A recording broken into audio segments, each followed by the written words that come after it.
In the course of her mission, the modern elite agent Muzhu was betrayed by the one closest to her and met her demise. She suddenly found herself reincarnated as a vulnerable infant on the brink of death. Her father held no affection for her, her grandmother was indifferent, and the daughter born of a concubine sought to usurp her position. The reborn female antagonist harbored delusions of replacing her identity.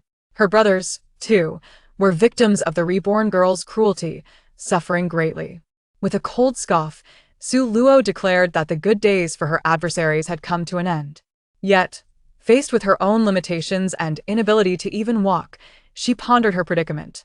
Miraculously, her once pitiful brothers began to regain their vigor as the reborn girl's schemes consistently met with failure. "Everyone hears your whispered thoughts," they exclaimed. "And what of that one who had once betrayed her? How could they have followed her here?" "What? You claim I was always a part of this era?" she retorted. "You scoundrel, Volume 1, Chapter 1, Betrayal. Rongjin, you dare to betray me?" Muzhu gazed at him in disbelief, clutching the wound from which blood flowed, her expression marred by sorrow. Clad in the attire of her mission, she had believed success was within reach. They were on the verge of liberating themselves from the organization's grasp and regaining their freedom. Only to fall victim to his treachery. "Why are you doing this? Did we not agree to journey together to Antarctica to witness the auroras and penguins, to Troms in Norway to admire the magnificent fjords, and to the Yukon in Canada to behold the stunning glaciers and unique indigenous cultures? Now that the final task has been accomplished, why have you chosen this path?" Tears streamed down Su Luo's face, each drop a beautiful pearl, resonating with a poignant and enchanting sorrow. Both she and Rongjin were orphans, having met in their youth, relying on each other for a decade. They had risked their lives for their organization, facing death together while also sharing countless moments of joy. They had promised to spend the next 10 years and beyond together, yet with this one betrayal, he had shattered it all. "Xiao Zhu, I am truly sorry, but I had no choice," Rongjin murmured, gently wiping away her tears, as if fearful that any sudden movement might break her. In the past, she would have felt immeasurable joy for having known such a person, for their connection and understanding. Yet now, she swatted his hand away, exclaiming, "Spare me your false sympathy." Even though he had plunged the metaphorical knife into her heart, the sorrow etched upon his face appeared hauntingly genuine. In hindsight, it all seemed a facade. He could effortlessly assume any guise he desired.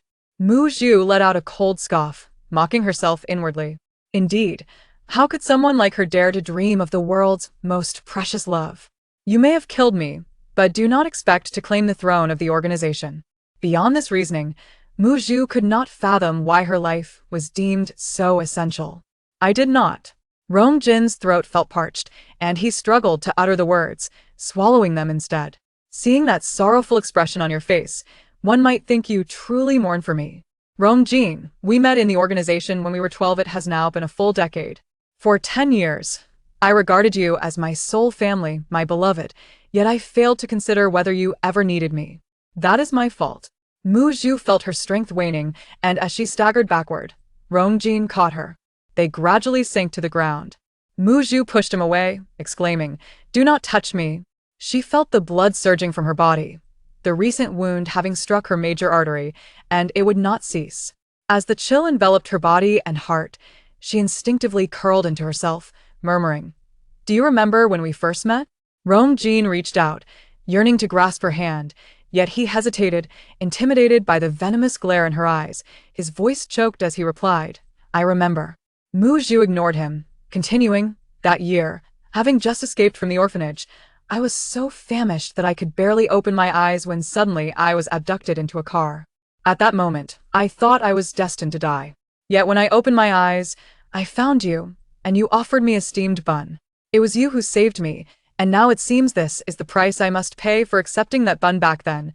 Rongjin found it increasingly difficult to bear the unfolding scene. His eyes were bloodshot, and a mist of unshed tears enveloped him. Moments later, he seemed unable to withstand the weight of his emotions, and tears began to fall. Ignoring Muzhu's struggles, he enveloped her in his embrace, repeatedly kissing the top of her head, murmuring, "I am so sorry, so sorry." Muzhu, devoid of strength to resist, chose to disregard him. "Why apologize? This is merely the law of karma. Years ago, I took a bun from you, leaving you weakened in your duel with others, resulting in your injuries. Now, it seems the debt has been repaid. Had I known it would come to this, I have toiled for a decade, only to see it all crumble in an instant, gaining nothing in return. Had I foreseen this, I would have preferred to perish back then rather than accept your bun. Rong Jin was engulfed in despair, his voice choked with emotion as tears fell onto Mu Zhu's hair, cascading down her cheek. No, no, it cannot be like this. You must live only, then can we have a future, a decade to come. Mu Zhu brushed away the tears on her face, offering a helpless smile. A future? What future awaits? Is it one where you slay me 10 years hence? I think I shall pass on that. As the scene before her grew increasingly indistinct, Mu Zhu grasped Rong Jin's hand with her remaining strength. I still cannot bring myself to kill you. I have surrendered. Yet. I regret having met you. In our next lives, I hope we shall never cross paths again. As she spoke, her hand began to fall, only to catch sight of Rong Jin wielding a knife, plunging it unhesitatingly into his own heart. No, I still owe you a life. You must wait for me. Mu Zhu's eyes widened in disbelief as she stared at him, and moments later, she fell into an eternal slumber.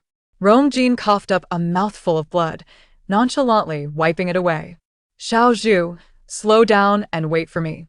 With that, he inflicted another wound upon himself, blood splattering across his face. If you feel pain, I must endure even more. With each self-inflicted cut, he lost count of how many he had made.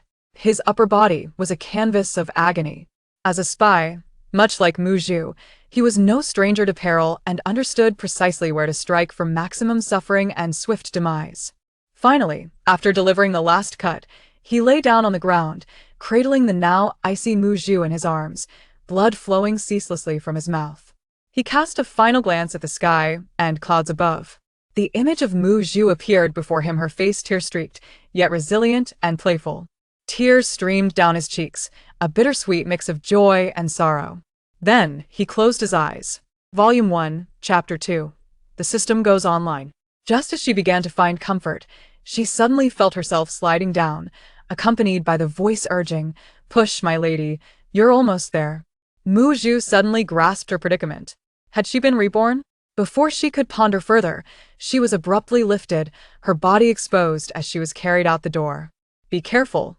Don't make her cry. Bring that one to me. Mu Zhu sensed that she had been handed over to another person, and they were moving further away from the delivery room. Heavens, these merciless souls, were they attempting to substitute a prince with a cat? Help. Someone, please. Mother, come quickly. Your daughter is about to be taken away. They brought in a fake to deceive you. Oh, how unfortunate I am. Suddenly, a sound echoed a chime that startled Mu Zhu. The exhausted woman in the room abruptly heard the cries and hastily instructed her maid, "Quickly, bring the child to me." The old woman beside her exchanged a knowing glance and handed over the child she held. "Madam, the young miss is truly beautiful, do take a look." Jiangming cradled the child in her arms, gazing intently at the wide eyes and prominent nose. Indeed, quite lovely. Yet the voice persisted. "Mother, they are about to carry me out the door. If you do not come to rescue me, I shall be abducted. Woe is me." Was it not the child in her arms? Panic surged within her, compelling her to rise and leave the bed. The maid beside her obstructed her path, saying, "Madam, where are you going? You are still weak." Ignoring the dirt on her, Jiangming urgently called for her head maid to support her as she stumbled towards the door. Just then, she encountered family members from her maternal side and grasped her brother's hand. "Elder brother, hurry to the entrance. Someone is taking my child away." Jiang Chao, taken aback by her words, quickly instructed his eldest son to assist her and beckoned his second and third sons. "You two go to the back door, I will head to the front." Quickly, the four dispersed in haste. Jiangming collapsed to the ground, crying out, my child, my child." The two women trailing behind instantly changed their expressions, which did not escape Jiang Rong's keen observe. Asian. He narrowed his eyes despite being under 16. He already exuded an air of composure. "Aunt, the ground is cold, please rise. Father and brother have gone to investigate. You should wait inside," he urged gently. Jiangming seemed oblivious, her gaze fixed on the doorway. Chuer quickly summoned blankets and a stool, assisting Jiangming to sit. Jiang Ming's complexion was pallid, and the voice echoing in her ears continued to wail. These people are wicked. They intend to take me away. Where is this place? It is an ordeal for one so newly born. Is this the back door? This attire? Mother, if you do not come soon, you will never see me again. The back door, the back door. Ronger, the child is at the back door. She is calling for me. My child. She clutched Jiang Rong's hand tightly, tears streaming down her face. Pity my child, who faces such calamity upon entering the world. Ronger, surround this place. I wish to see who possesses the audacity to dare snatch a child. Aunt, rest assured, everything has been arranged. Just wait peacefully, Jiang Rong reassured her. Jiang Zhao hastened towards the front gate, leading others in search of suspicious carriages, when suddenly a voice pierced the air. Help! Human traffickers are abducting children. The voice was youthful and familiar. Jiang Rong heard the same cry, his expression growing increasingly grave, though curiosity gnawed at him. Jiang Su and Jiang Luo rushed towards the back door, the voice growing clearer with each step. Is there truly no one to save me? Alas, I am beset by misfortune. Perhaps I should end my life by biting my own tongue. The difficulty of this ordeal is akin to hell itself, far too daunting for one as tender as I. No, remain composed. My brothers are on their way. How can I bite my tongue when I have yet to grow teeth? Upon hearing this, Jiang Zhao dashed away, his shoes nearly sparking from the haste. The two individuals at the entrance appeared equally anxious. This simply cannot do. This child must. Jiang Ming took a moment to compose herself before swiftly making her way to the back door. At last, Jiang Su and Jiang Luo stumbled upon an unassuming carriage at the corner of the rear entrance, where an elderly woman and a coachman were seated, the former cradling a chi. LD in her arms. Seize them and ensure they are closely guarded, whether dead or alive. The loss of this child could cost you your lives. Understood. AT merely 15 years of age, the twins Jiang Su and Jiang Luo had already joined their father on the battlefield. Their twin bond allowed them to work with remarkable efficiency. Upon seeing the delicate, fair child in the woman's arms, they exchanged a glance. What a stroke of luck this is. We have been rescued and shall not meet our demise. Yet I wonder who these individuals are. What if they too are traffickers? The twins exchanged bemused looks, prepared to voice their concerns, only to break into laughter a moment later. Yet, considering their exquisite appearance, I would be willing to overlook it if they were indeed villains. Thank goodness this woman has wrapped me, otherwise I would be exposed and vulnerable, facing death in complete nudity. At last, Jiang Zhao arrived, and upon seeing the two holding the child, he let out a sigh of relief. Jiang Ming, in a state of panic, stumbled along the path until Jiang Zhao handed her the child. Cradling the infant, her heart finally found solace. She extended her hand to gently caress the delicate face, her eyes filled with tender affection. Oh, is this the beautiful mother? How lovely! Mother, come closer. Jiang Ming was amused by the child's words and playfully pinched her nose, saying, "Little rascal." Upon realizing the coarse and unsightly fabric against her hand, she lifted a corner and discovered that the child's tender skin had been chafed red. Darling, let mother change your clothes. This outfit is uncomfortable. As the crowd surrounded her, they made their way into the house. After changing the child's clothes and feeding her, Jiang Ming felt somewhat weak and leaned back against the headboard. Brother, could you help me find out which family this child belongs to? Mu Zhu lay comfortably on the bed, kicking her legs, while the voice in her head continued to chatter. Mu Zhu remained lost in the last scene of her previous life, the moment when Rong Jin took his own life, uninterested in the incessant noise. It was neither to escape the organization nor for monetary gain. He ultimately inflicted harm upon himself. Why was that? Mu Zhu found herself puzzled. As she attempted to delve deeper into her thoughts, her mind became a muddled mess. Was her brain insufficient? The assimilation was overwhelming. In desperation, Mu Zhu could only redirect her focus to the incessant chatter to pass the time. Sweetheart, since you have arrived here, let go of past grievances. Overthinking will only bring unnecessary troubles. Instantly, Mu Zhu became alert. This entity seemed to possess knowledge of certain matters. Is there anything else you wish to inquire about? Yet this matter seems to have vanished. Mir, during your delivery, where is Mu Sun? Has he disappeared? Do not worry, elder brother. Previously, Father informed me that he had other matters to attend to today, but would return shortly. The three brothers of the Jiang family observed Mu Zhu, her large eyes spinning round and round, and their hearts swelled with affection. "I am your eldest brother, Jiang Rong. This is your second brother, Jiang Su, and your third brother, Jiang Luo. Do you remember us, little one?" Why do these names resemble those from the tedious novels she often peruses? Could it be that she has traversed into a story? This book is titled The Rebirth of the Legitimate Daughter, the Scheming Prince's Affectionate Care.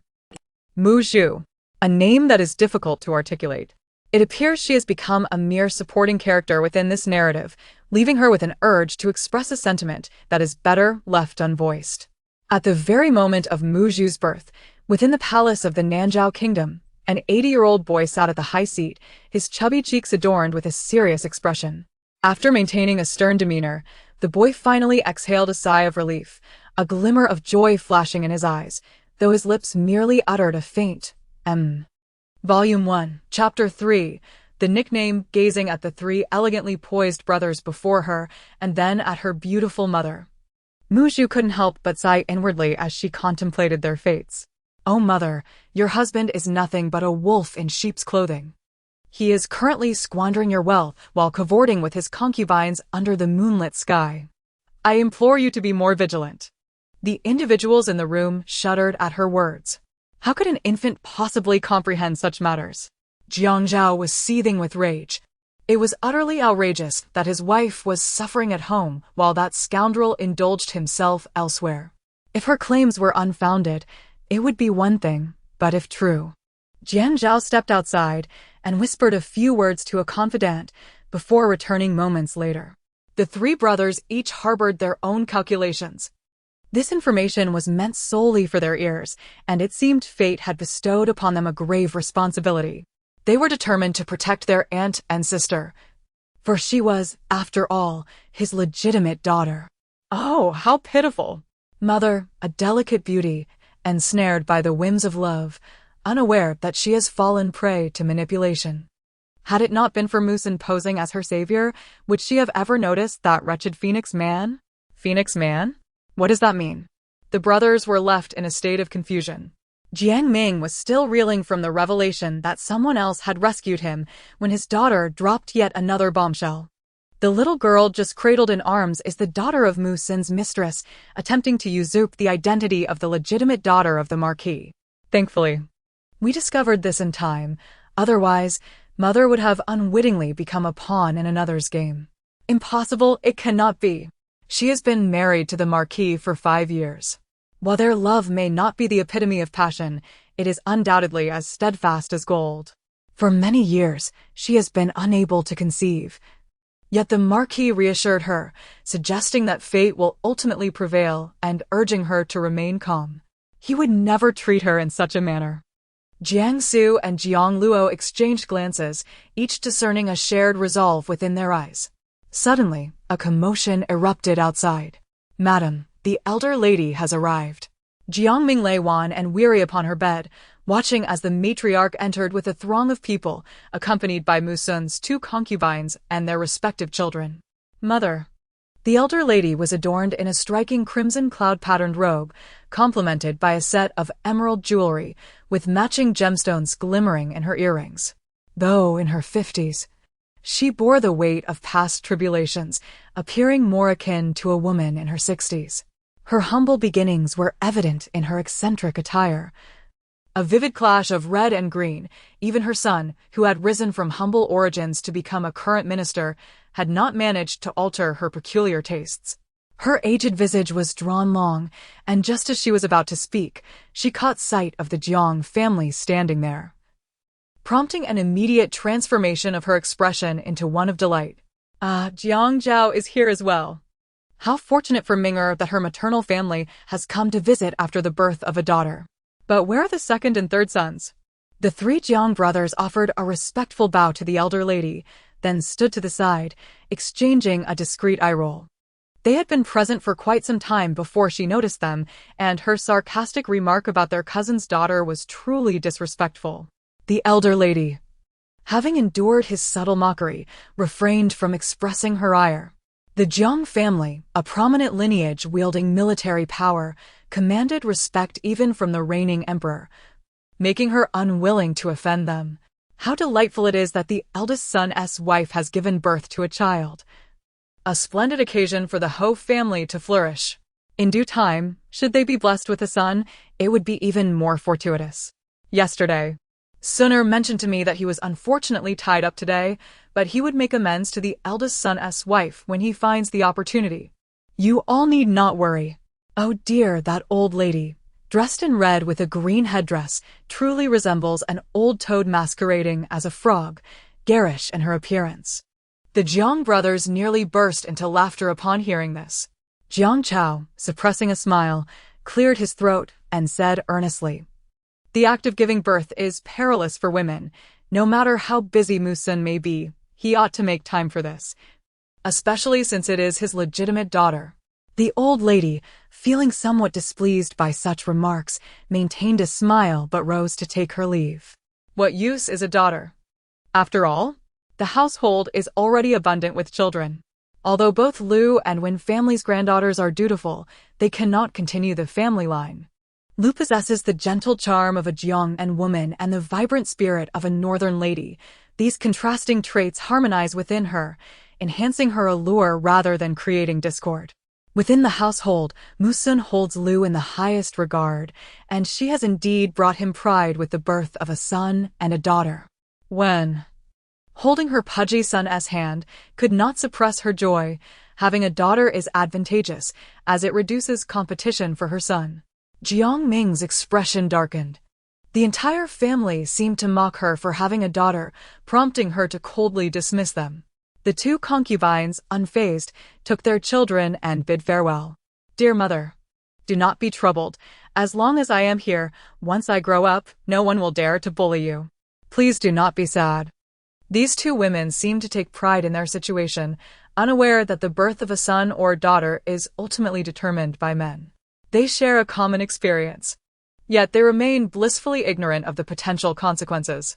Men truly are a perplexing breed, lacking in virtue. The innocent men of the Jiang family find themselves caught in the crossfire of such disparaging remarks. Although they do not fully grasp the meanings behind the phrases, they recognize the derogatory tone. Jiang Zhao cradles Mu Ju in his arms, comforting the adorable child. With large, expressive eyes, long lashes, a high nose, and delicate rosy skin, she surpasses the beauty of the infant he had just seen taken away. Who do these people think they are, holding a stranger's child? He muses. Mea, have you chosen a name for the child? Yes, my lord had initially suggested 3 names, Mu Zhu, Mu Shui, and Mu Mei. We can select one from these later. She replies. What a farcical notion. To give such a cursory name, especially Mu Mei, is he hoping I will simply fade away so he can raise his concubine's daughter? How absurd. Mother, please awaken.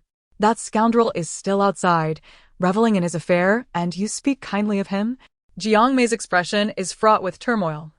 Torn between the words of her own daughter and the husband with whom she has shared her life for 5 years. Jiang Zhao too feels discontent. Finding that among the 3 names, Mu Zhu is the only one that holds any merit, and perhaps they should adopt it. Ultimately, it is the husband of my sister who has achieved this, and as an uncle, it would be inappropriate for me to intervene. Perhaps we could consider the name Mu Zhu? Mu Zhu, Mu Shu. It appears that the daughter has a fondness for this name, and Jiang Ming nodded in agreement. Volume 1, Chapter 4. The Unworthy Father, Mu Sun. After all, my sister is a woman. It would not be proper for them to linger here too long. At 1:15 the hour of the dog, Mu Sun finally made his late entrance. Truly, he is the man who has captured Jiang Ming's heart. Possessing a certain charm, with his peach blossom eyes shaped like the delicate petals, slightly upturned at the outer corners, his gaze, ambiguous and intoxicating, evokes a sense of haziness. His prominent nose and fair complexion make him striking. Even if he were to produce something repugnant from his sleeve, Mu Zhu believes her mother would readily accept it. Given her eager demeanor, dear mother, that is merely an unsightly shell, gilded on the outside but rotten within. Imagine, only moments ago, this man had just emerged from another woman's embrace, and now, with his mouth sullied like a pig's, he wishes to kiss you. Would you still be willing? Even if he were to produce a gold coin from his pocket, I would not spare it a glance. Jiang Ming, who had recently been in high spirits, felt a chill in her heart upon hearing her daughter's description. Musun continued to smile charmingly, wielding his handsome features as a weapon to capture Jiang Ming's attention. He was well aware of her particular fondness for his appearance, having reveled in it for years. What does it matter if she is the daughter of a general or the legitimate daughter of a high-ranking official? They were all willing to marry him, the once destitute youth, solely for his exterior. I was concerned it might cool, making you uncomfortable, so I placed it close to me for safekeeping. Ah. One might mistakenly believe you have retrieved the Emperor's jade seal from your bosom, only to reveal a mere roasted chicken. How proud you seem. Musun tenderly unwrapped the paper encasing the chicken, tearing off a piece of meat to offer to Jiang Ming. My goodness, he just emerged from another woman's bed. And he hasn't even washed his hands. Who knows what he's touched? Please, do refrain from eating that. Jiang Ming couldn't help but fixate on his hands, long and strong. The calluses from his earlier hardships now vanished.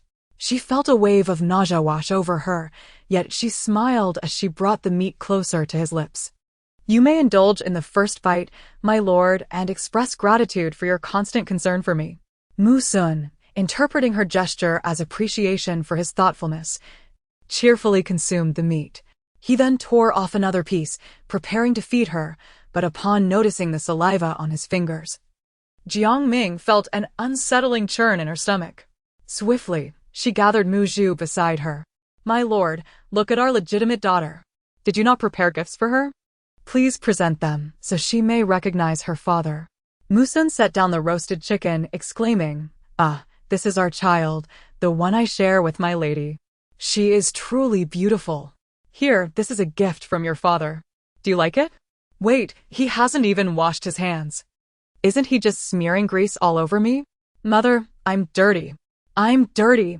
Jiang Ming gazed at the jade pendant in his hand, momentarily stunned, as if a bucket of cold water had been poured over her.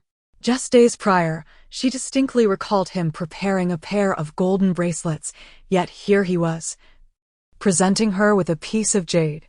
Gazing at the impurities on the jade pendant, Jiang Ming, who had always been accustomed to a life of luxury, found himself momentarily disillusioned by the sight of such a trinket. How could he bestow upon his newly born daughter such a worthless object? He had begun to believe 8 parts of what his daughter had spoken. Mu Zhu, in her disdain, wept inconsolably, casting the jade pendant aside. Musun's expression darkened. This child, indeed, did not bear her lineage, showing not a shred of intelligence. Quietly, Musun retrieved the discarded pendant, discreetly tucking it into her sleeve. Warm? Jiang Ming remarked, irked by his miserly demeanor. Indeed, that was the name I had chosen for her. Just moments ago, I felt a chill in my heart. Yet holding the child brought me solace, hence the name. The choice of name was of little consequence to him, and desiring not to linger on the topic, Musun rose and departed after exchanging a few words. Jiang Ming's countenance had thoroughly soured. Her heart was heavy with anger and an overwhelming sense of desolation. In defiance of her parents' counsel, she had resolutely married Musun when he was merely a scholar. Subsequently, he had risen to prominence, becoming a celebrated young talent, renowned for both his charm and wit. At that time, she had reveled in her good fortune, believing herself fortunate to wed such a gifted and handsome man. Yet, 2 years into their marriage, her womb remained silent, devoid of any signs of life. Under the pressure from the matriarch and her own feelings of guilt, she had reluctantly taken a concubine for him. Her heart had always been devoted to him, and after enduring countless hardships, they finally welcomed a child, only to find the outcome to be so disheartening. Mu Zhu, noticing her mother as sorrowful tears, whimpered softly to capture her attention. Mother, do not be sorrowful. His cruelty has yet to reveal itself. Jiang Ming strained to listen further, only to discover that the little one's eyes were narrowing in slumber. Amused, she embraced the child and gently patted her, tears uncontrollably cascading down her cheeks, her mind flooded with memories of their shared years. Baiji handed her a handkerchief to wipe her tears, saying, "Madam, you are still in a delicate state. Be cautious lest you injure your eyes with weeping." Volume 1. Chapter 5. The switched child. Baiji and Cui Er were Jiang Ming's trusted maidservants. "Baiji, where is that wild child?" "Do not worry, madam. The young master took the child with him when he left, along with those two old women. The young master insisted that you must take care of yourself during your confinement. Otherwise, how could the young lady manage? She is still so small." Lost in thought, she ultimately succumbed to her fatigue and drifted into slumber. The two of them, mother and daughter, nestled closely together, relying on one another, unaware of who was the true savior in their embrace. Musun had just departed from Lanxiang courtyard when the joyful expression on his face suddenly faded. He hastily summoned his personal servant to investigate the situation. Xiangzi received the command and promptly exited through the back door. The child had not been successfully exchanged. What of his daughter? The midwife and her family had vanished. Sighing, Musun made his way to the old matriarch's courtyard, Dashin Garden. The old matriarch was seated on a Wangwali chair, occasionally glancing towards the door. Upon seeing Musun enter, she anxiously inquired, "Where have you been all this time?" The midwife's family had suddenly vanished, along with the child. "You lingered in the woman's chamber instead of urgently searching for them. Should my precious granddaughter be lost, I would not hesitate to break your legs." Though Musun was a rather unworthy husband, he exhibited profound filial piety towards the mother who had raised him through thick and thin. As he spoke, tears began to flow. Musun hastily comforted his mother, wondering if the Jiang family had also arrived. Why had no one informed him? If the Jiang family took her away, it would spell trouble.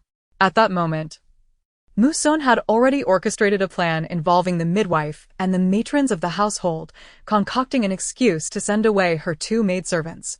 He had also arranged for the midwife's son and daughter-in-law to await at the back door. This affair was disgraceful, and the fewer people who knew, the better. He had sought out the midwife's family to prevent any potential betrayal. Their lives were in his grasp. Yet now, the entire family had disappeared. Seeing her son in despair, Mrs. Shi was truly distraught and wept in earnest. What should they do now? If your cousin were to learn of this, she would undoubtedly be heartbroken. Having just given birth, her health was already fragile, and now her daughter was missing. Sooner, go beseech Jiang Ming. She usually heeds your words. If you speak to her, she will surely tell you what you wish to know. With no other recourse available, Musun had no choice but to comply. The Jiang family was powerful. Their guards seasoned from the battlefield, and as a mere assistant minister, he found himself utterly helpless. The thought of having to humbly plead with her darkened Musun's expression further. After offering a few hurried words of comfort to Mrs. Shi, he made his way to the courtyard of Lu Shi. Lu's joy was so immense that her lips nearly stretched to her ears.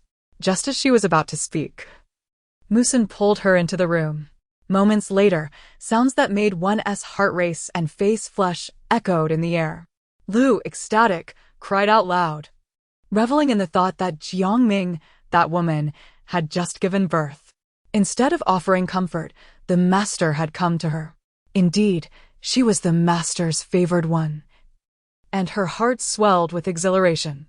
Yet the harsh truth was that Musun was merely there to vent his anger. She had merely served as a vessel for his emotions. The following morning, as Lu examined the bruises adorning her body, she grimaced while rising, still savoring the fervor of last night's encounter, lamenting the master's roughness. Just as she contemplated playfully leaning into him, she found the bed cold and empty. When had the master departed?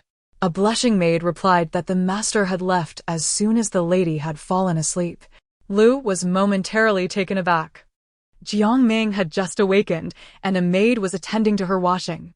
Musun entered and shooed the maid away, taking the towel himself to assist Jiang Ming with her face and hands, his demeanor heavy with unspoken thoughts, punctuated by frequent sighs.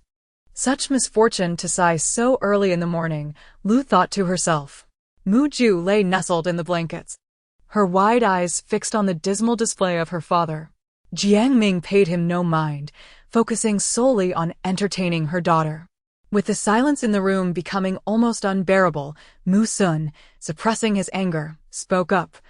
A lady who has just given birth discovered that her child had been taken away, and now she is wailing inconsolably, on the verge of fainting. Seeing her finally engage in conversation, Mu Sun articulated the excuse he had meticulously crafted, claiming that the concubine was envious of the matron's complete family and, feeling inadequate due to her own childlessness, had illicitly taken away the newborn. Alas! Such malice is truly reprehensible. How could one harbor such a wicked heart? Tearing a mother and child apart? The depths of depravity are astonishing. Mu Sun, steeped in his own moral decay. Mu Zhu chuckled heartily within, thinking, "Mother, you speak well. It is indeed he who swapped the daughter born of the concubine with me, aiming to use up my identity. Now that he cannot locate her, he turns to you for answers. He deserves it." Yet Mu Zhu pondered the peculiar silence of the system. Since that day it had uttered a few words. Despite her repeated calls, there was no response. How strange. Jiang Ming scrutinized the man she had devoted 5 years of her life to.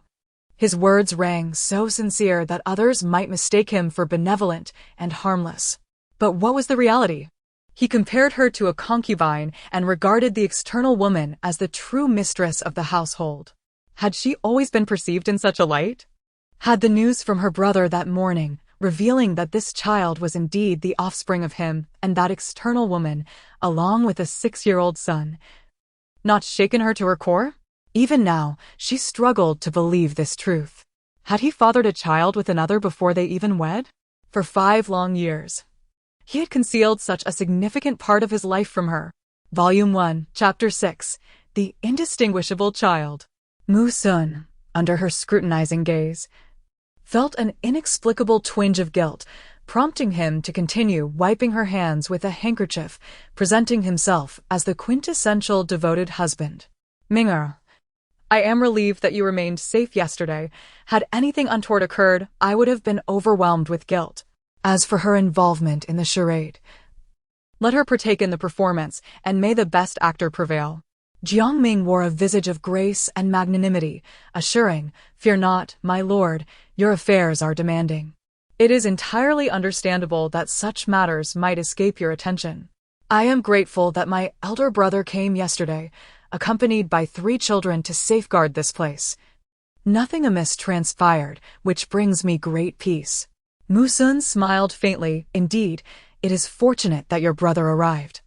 We must surely host a banquet to express our gratitude to him in due course. Please take your rest. I have official matters to attend to." In haste, Mu Sun proceeded towards the exit, only to encounter Bai Ji and Chuer, the 2 maidservants, at the threshold. She called them over to inquire, during the ladies' labor yesterday, did anything unusual transpire? Both had been instructed beforehand and shook their heads in unison, indicating that with the lady's brother present, all was well. Truly no abnormalities? Mu Sun pressed, "Then why is the midwife nowhere to be found? And what of Nurse Wang? Where could Nurse Wang have gone? Is she simply shirking her duties?" she questioned, her voice laced with suspicion. "Lies," she exclaimed. "I dispatched someone to Nurse Wang's residence last night, and she was not there." Jiang Ming's people were unable to extract any information. With a cold glare directed at the 2, she asserted, "You must understand who holds authority in this household." After reprimanding them, Mu Sun summoned the steward, gathering everyone to interrogate them one by one. With so many present, she refused to believe that not a single soul knew what had transpired the previous night.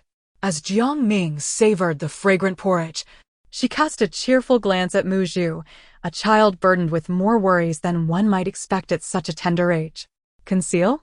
She had no intention of hiding anything. The events of the previous night had caused quite a stir, and with so many eyes scrutinizing the household, it was impossible to keep secrets. Yet, she was taken aback by Mu Sun's audacity to inquire indirectly after committing such an act. She resolved to feign ignorance, planning to explain later that she wished to spare him any concern. She stood firm upon the moral high ground, unyielding to any intimidation. As anticipated, shortly after Jiang Ming finished her lunch, Musun stormed into the room, visibly enraged. Jiangming preempted his outburst, exclaiming, "Oh dear, what has transpired to incite such wrath? Please sit and share your thoughts. I am eager to hear." Musun, on the verge of expressing his fury, found his resolve wavering at the sight of her beaming face. As the saying goes, one does not strike a smiling face. He begrudgingly took a seat, donning a fade of concern. Jiangming cast a helpless glance at her daughter, who seemed to equate court officials with mere actors, a comparison that amused her greatly, causing her smile to deepen. "Madam, given the magnitude of last night's events, how could you possibly refrain from informing me? Had I not inquired of the household servants, would you have continued to keep this from me?" Jiangming swiftly placed a chicken leg into his mouth, only to have him shower her with saliva. A most unsanitary display. She had never before noticed his slovenliness. Musun paused in his indignation.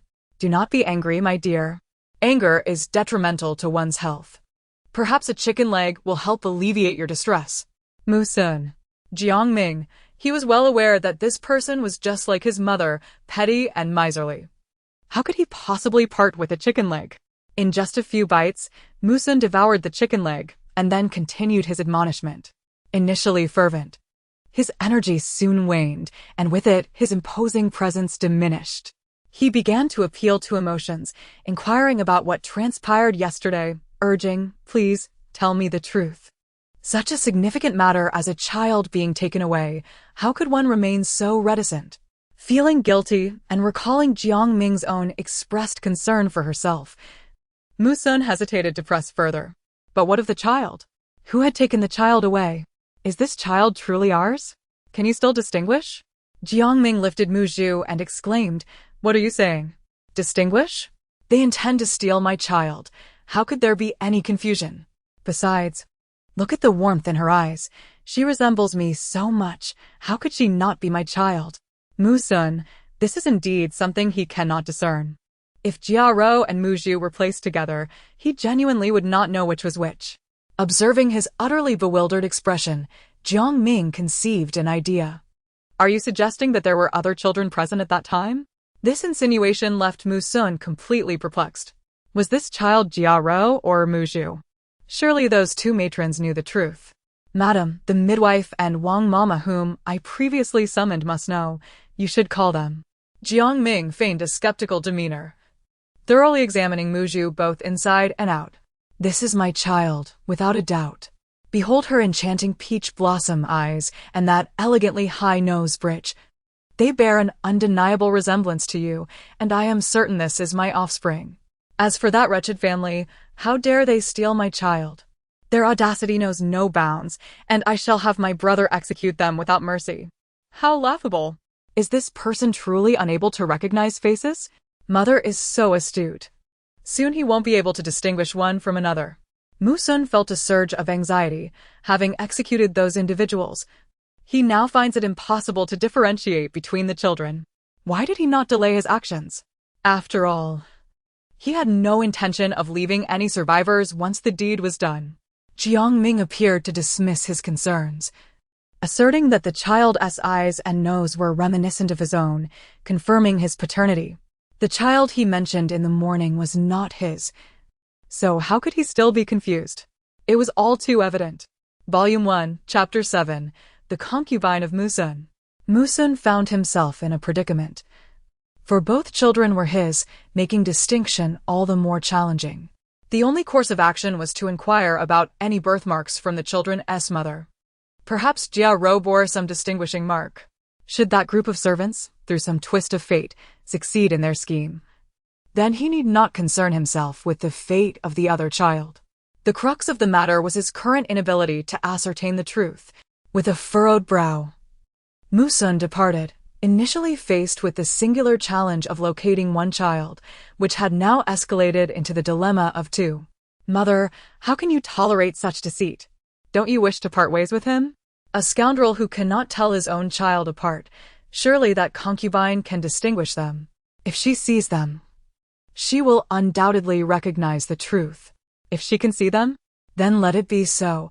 A concubine is an unseemly affair, and she shall not have the opportunity to claim any connection to my children. Jiang Ming instructed her servants to guard the courtyard diligently, without her command. No one was permitted to enter. Having awakened from the disbelief of the previous day, she realized that she had been blinded by foolishness, unable to discern whether the figure beside her was a person or a mere dog. As long as she drew breath, that unsightly concubine would forever remain just that, a concubine. Moreover, the prospect of a divorce was far from simple. She had her child, Wan, to consider. Musun harbored no affection for the girl.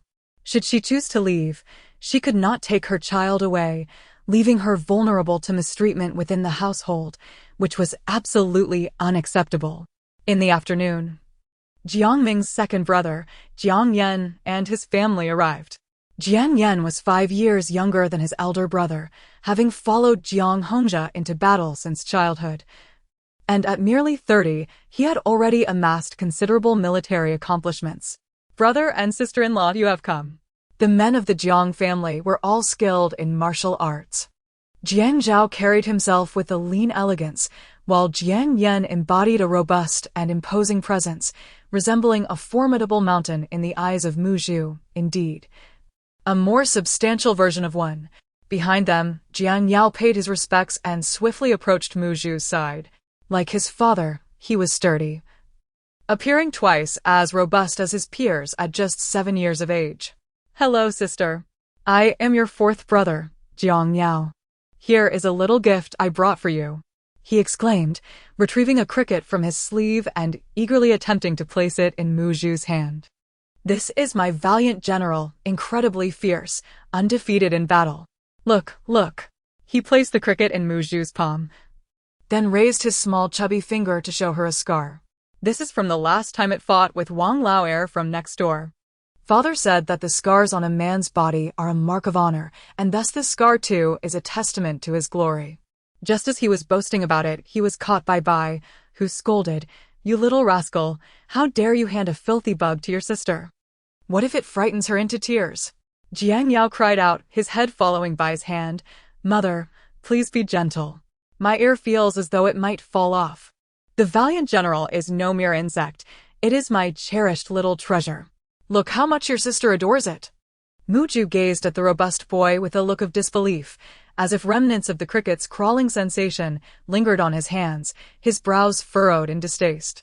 Bai, both amused and exasperated by this mischievous child, wiped Mu Zhu's palms with a handkerchief and gently caressed her small face. "Your sister is frowning. You still claim to like it? How old are you to be playing with bugs? Be careful not to become a laughingstock." As if that was not enough, he seemed excessively fond of this delicate little doll, exclaiming, "Oh, how beautifully she has grown. She neither cries nor fusses, unlike this little rascal who once wore me out completely." I wonder what Musun, that mischievous child, was thinking to even contemplate taking the little one away.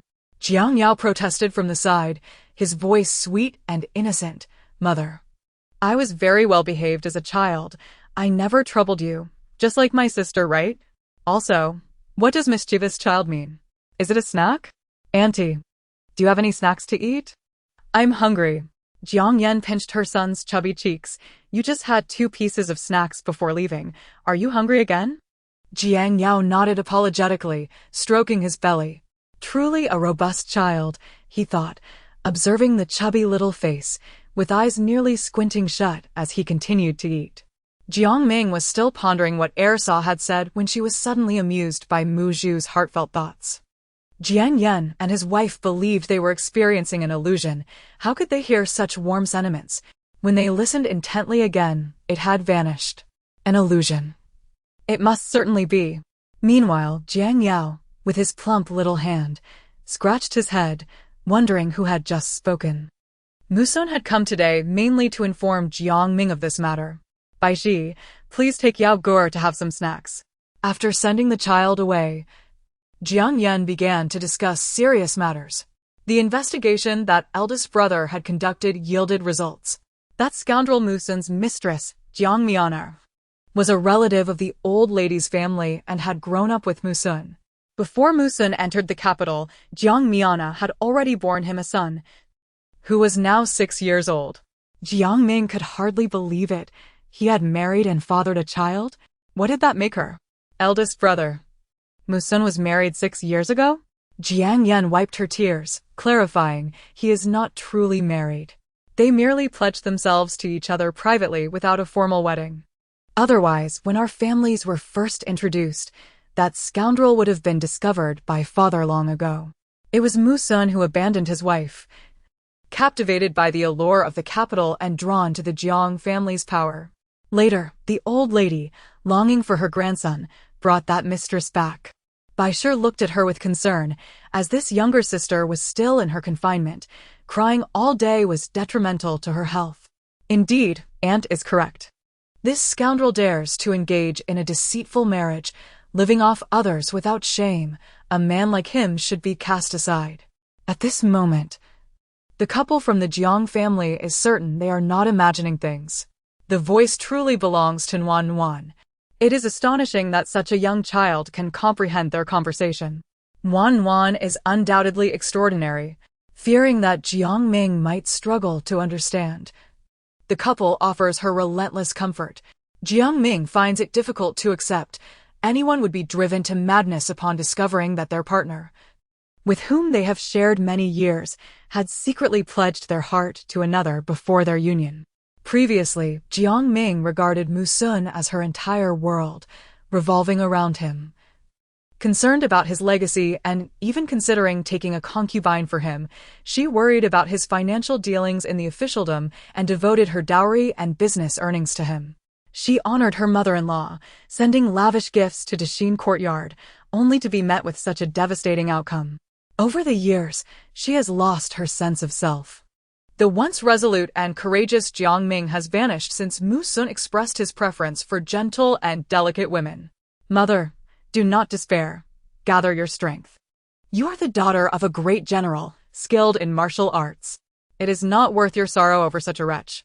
Jiangming weeps profusely. Throughout these years, the difficulties imposed by her mother-in-law and the comparisons made by the concubines have left the once spirited woman's heart battered and broken. The sole support she had was her husband. Yet now his facade has finally been torn away, revealing the cruelty and deceit within. And Jiangming can no longer hold herself together.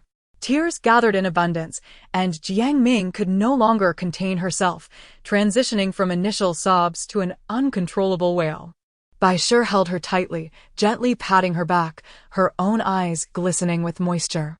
Uncle, do not act impulsively. It would be unwise to startle the snake in the grass. Jiang Yao, still outside indulging in snacks, was suddenly startled by the sound of crying and rushed in, his small feet pattering against the ground. Upon witnessing his aunt's trembling shoulders, he clenched his tiny fists and shouted, "Mother, did you hit Aunt? Let her go. Your fists are as heavy as sandbags, and my head often bears the scars of your blows." At this remark, the heartbroken Jiangming found herself unexpectedly amused. Quickly dabbing her tears with a handkerchief, feeling somewhat embarrassed as she turned her face aside. However, she caught sight of her daughter grinning mischievously and could not help but scold, "Are you mocking your mother? You heartless little thing." "Not at all. I was merely trying to cheer you up, and look how supportive Brother C is. Zhuang is quite impressive." Baisher, too, was tickled by her son's antics. "Is this how you promote your mother out there, you little rascal?" Jiang Yao, puzzled by the sound he had just heard, noticed that his sister's lips had not moved. How could her words reach him? Stealing a glance at his parents and aunt, he saw no signs of anything amiss, and a spark of inspiration ignited within him.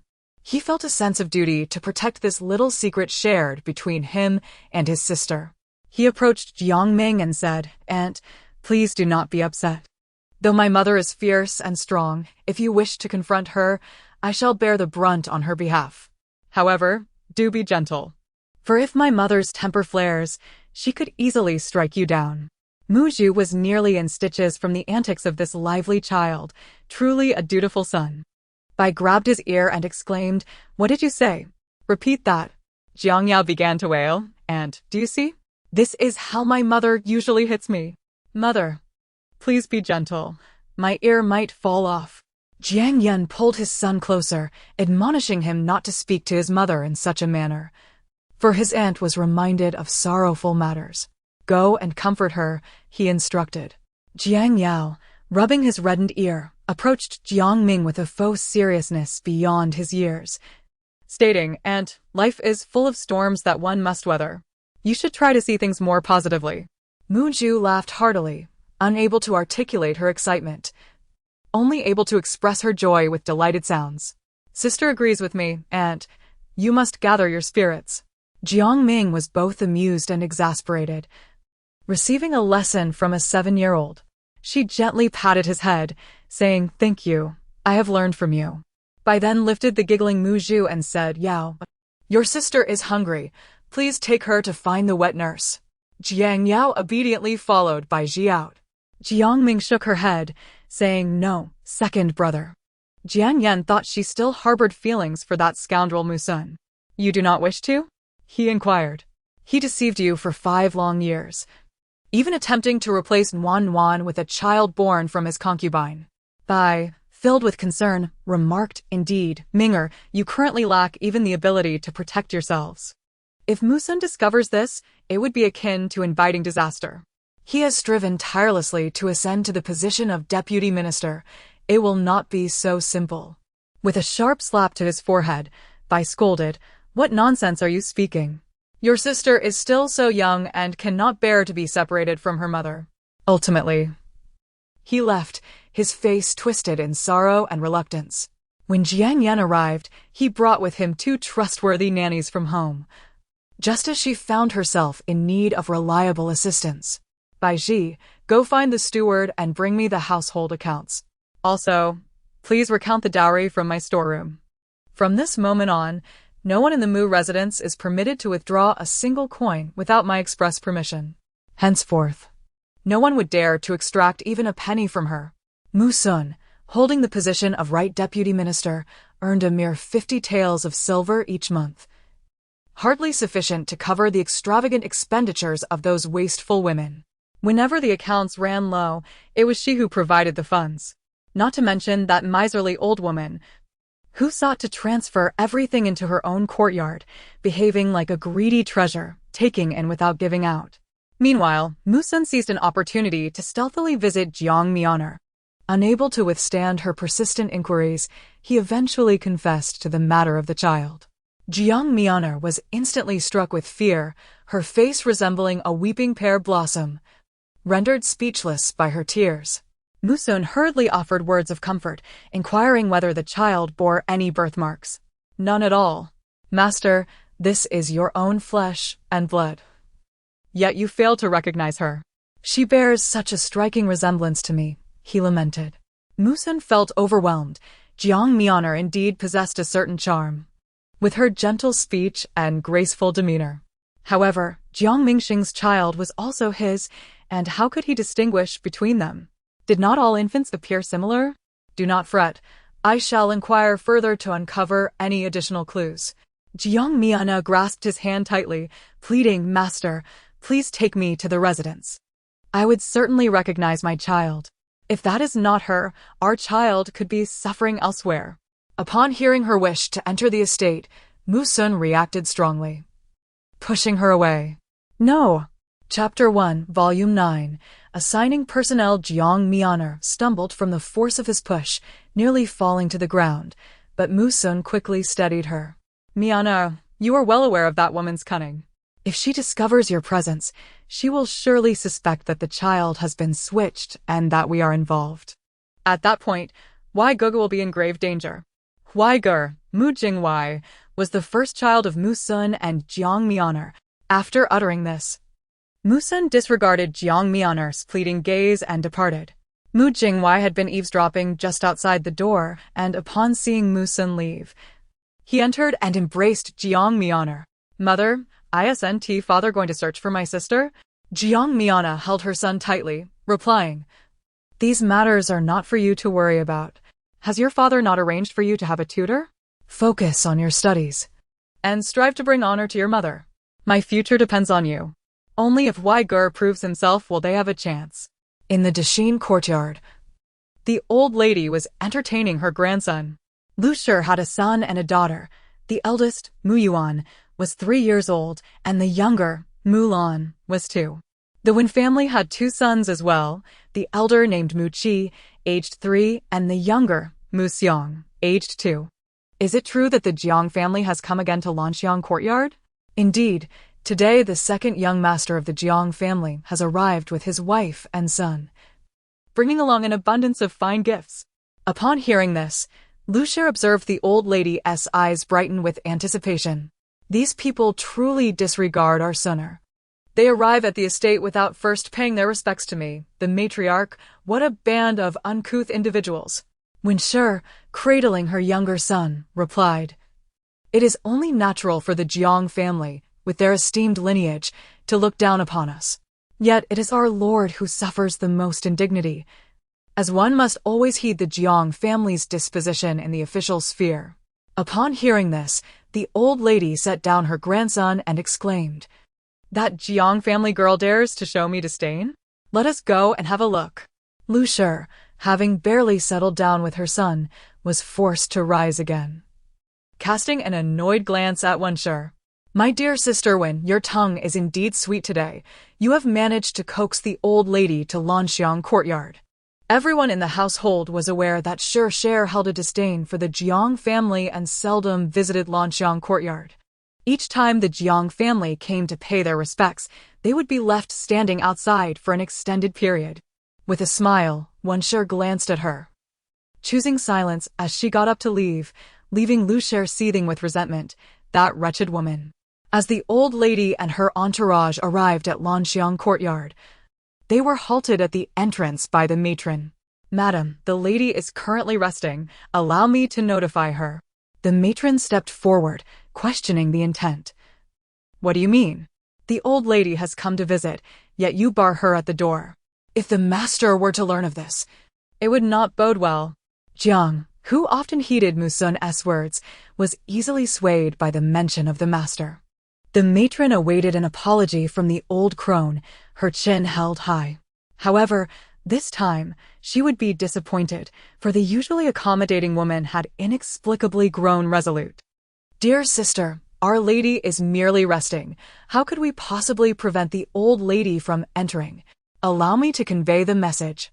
The old lady feigned surprise, raising her brows and widening her eyes. "What? Someone dared to kidnap our Mu family's legitimate daughter? How audacious! Let me in to see if my granddaughter is harmed." As she spoke, she attempted to force her way in, with Lu and Wen carrying the child closely behind, accompanied by several maids ready to serve. This entire family clearly sought to take advantage. The matron would not permit their entry. With a signal, for guards approached, drawing their swords to block the entrance. Shi was taken aback, hastily retreating a step, the glint of the blade glimmering ominously in the sunlight, and she cried out sharply, "What do you intend to do? This is the Mu residence. Is Jiang plotting rebellion?" "Do not worry, my lady. Our mistress harbors no ill intentions. It is merely that the throng accompanying you is rather excessive, which may invite the mischief of petty individuals. If you wish to enter, it would be prudent to do so alone. The young lady is currently slumbering, and I trust you do not wish to disturb her repose." Lady Lu was unwilling to let the matter rest. "Are you insinuating that my sister Wen and I are base individuals?" "Madam Lu, it is unprecedented to witness someone so eager to claim a title. I assure you, I harbor no such thoughts. It is simply that in a household as populated as this, who can guarantee that those beside you are truly loyal and would not betray you?" As these words were spoken, Lady Lu instinctively glanced at the maidservants and attendants flanking her. "By the way, our mistress has decreed that with the birth of the young lady, the regulations concerning the two of you should now be observed. Otherwise, it may be said that the Mu household lacks hierarchy, which would surely become a source of ridicule." The expressions of both women froze in a moment of disbelief. What could this insolent servant be scheming? Since their arrival, Madame Jiang had never insisted upon adherence to the rules governing concubines. They were adorned in finery and received the finest adornments from the shop each month, while their offspring had never referred to Madame Jiang as their legitimate mother. They had chosen to feign ignorance of this arrangement. Yet now the sudden mention of such matters, could it be that she intends to retain the child for herself? That would be unacceptable.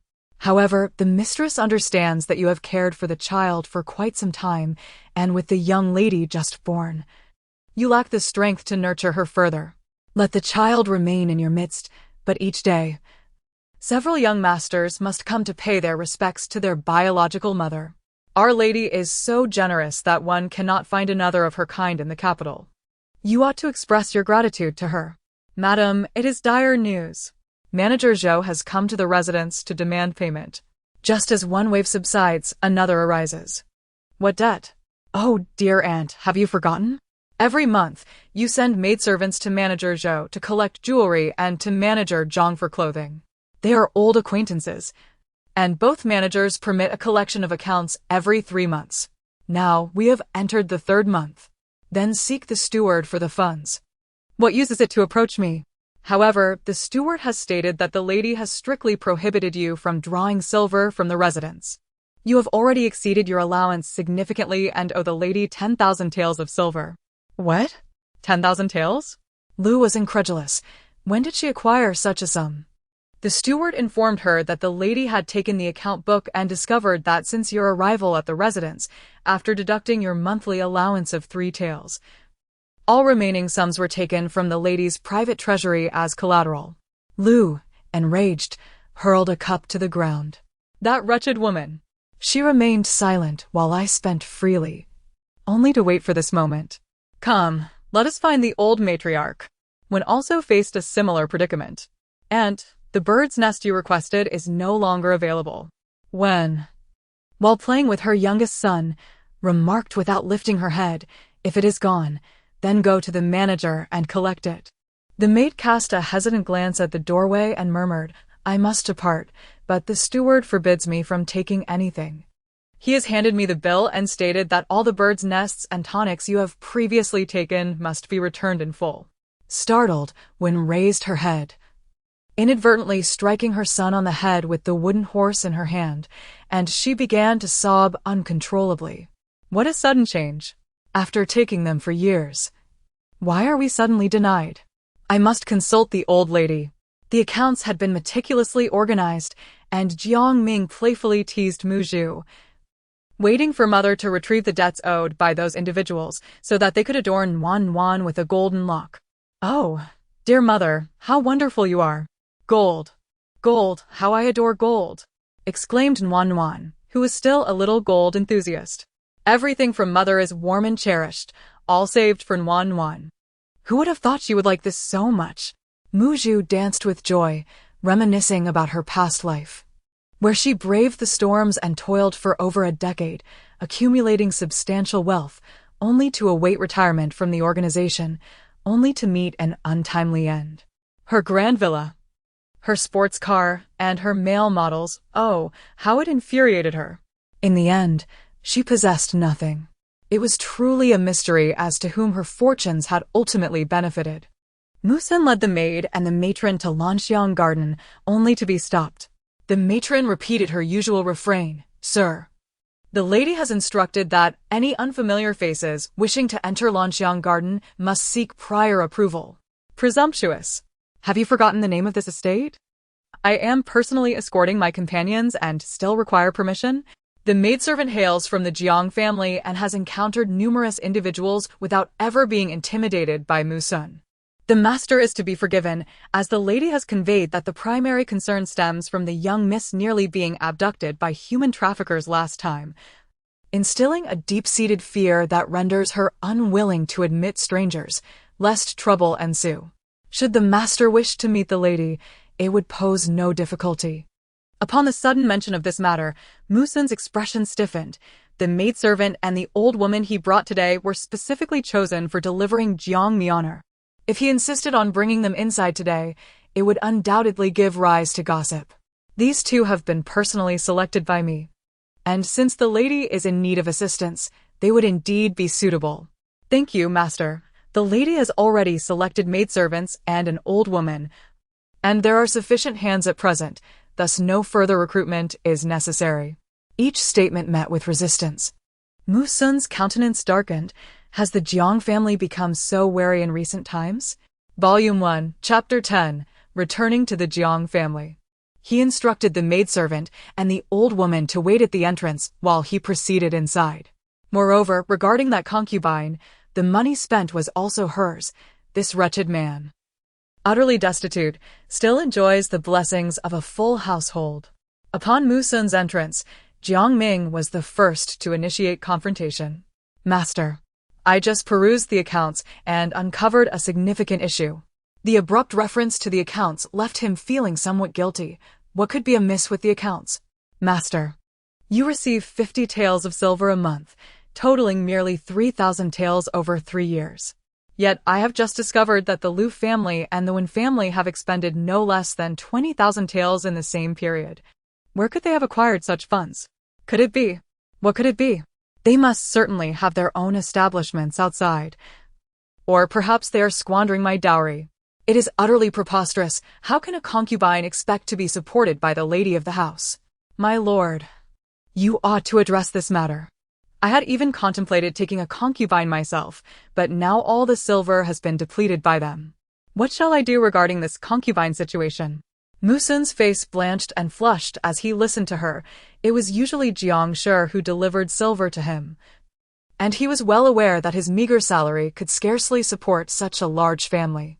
Now, having it laid bare before him, he felt as though his dignity was trampled underfoot.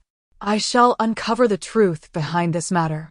However, there is no need for a concubine, my lady. Your presence suffices. Ugh, I almost retched from the milk I just drank, thanks to your words. Hearing her intention to investigate Mu Sun, fearing that it might implicate Jiang Mianer, hurriedly interjected, I will ask Lu Shi and Wen Shi to return your dowry. It must be kept safely. It will not be lost. Please take a closer look. I have other matters to attend to, so I must take my leave. Jiang Ming could not help but chuckle at his hasty retreat. Bai Shi, standing beside her, inquired in confusion, my lady, I have checked the accounts. Nothing is missing. Could it be that I overlooked something? Every mother is truly formidable. Managing to deceive that worthless father completely, she certainly deserves it. With such audacity, how dare he maintain a mistress, utterly futile? Speaking of which, where have the uncles taken that child? It has been so long without a word. That mistress must be losing her hair in anxiety. Ah, splendid. There's also Zhuang. This nickname she will likely never forget. Jiang Yao Zhuang, indeed. She playfully pinched Mu Zhu's nose, saying, be good now, from now on. You shall call me fourth brother. Do you understand? In the De Xian courtyard, Lu and Wen were weeping while cradling the children, lamenting the stinginess of the matriarch of the Mu family. Upon seeing his mother wailing, Mu Yuan joined in the tears, and the remaining children followed suit. Wen appeared to have much to say yet hesitated, gently patting the 2 children in her arms.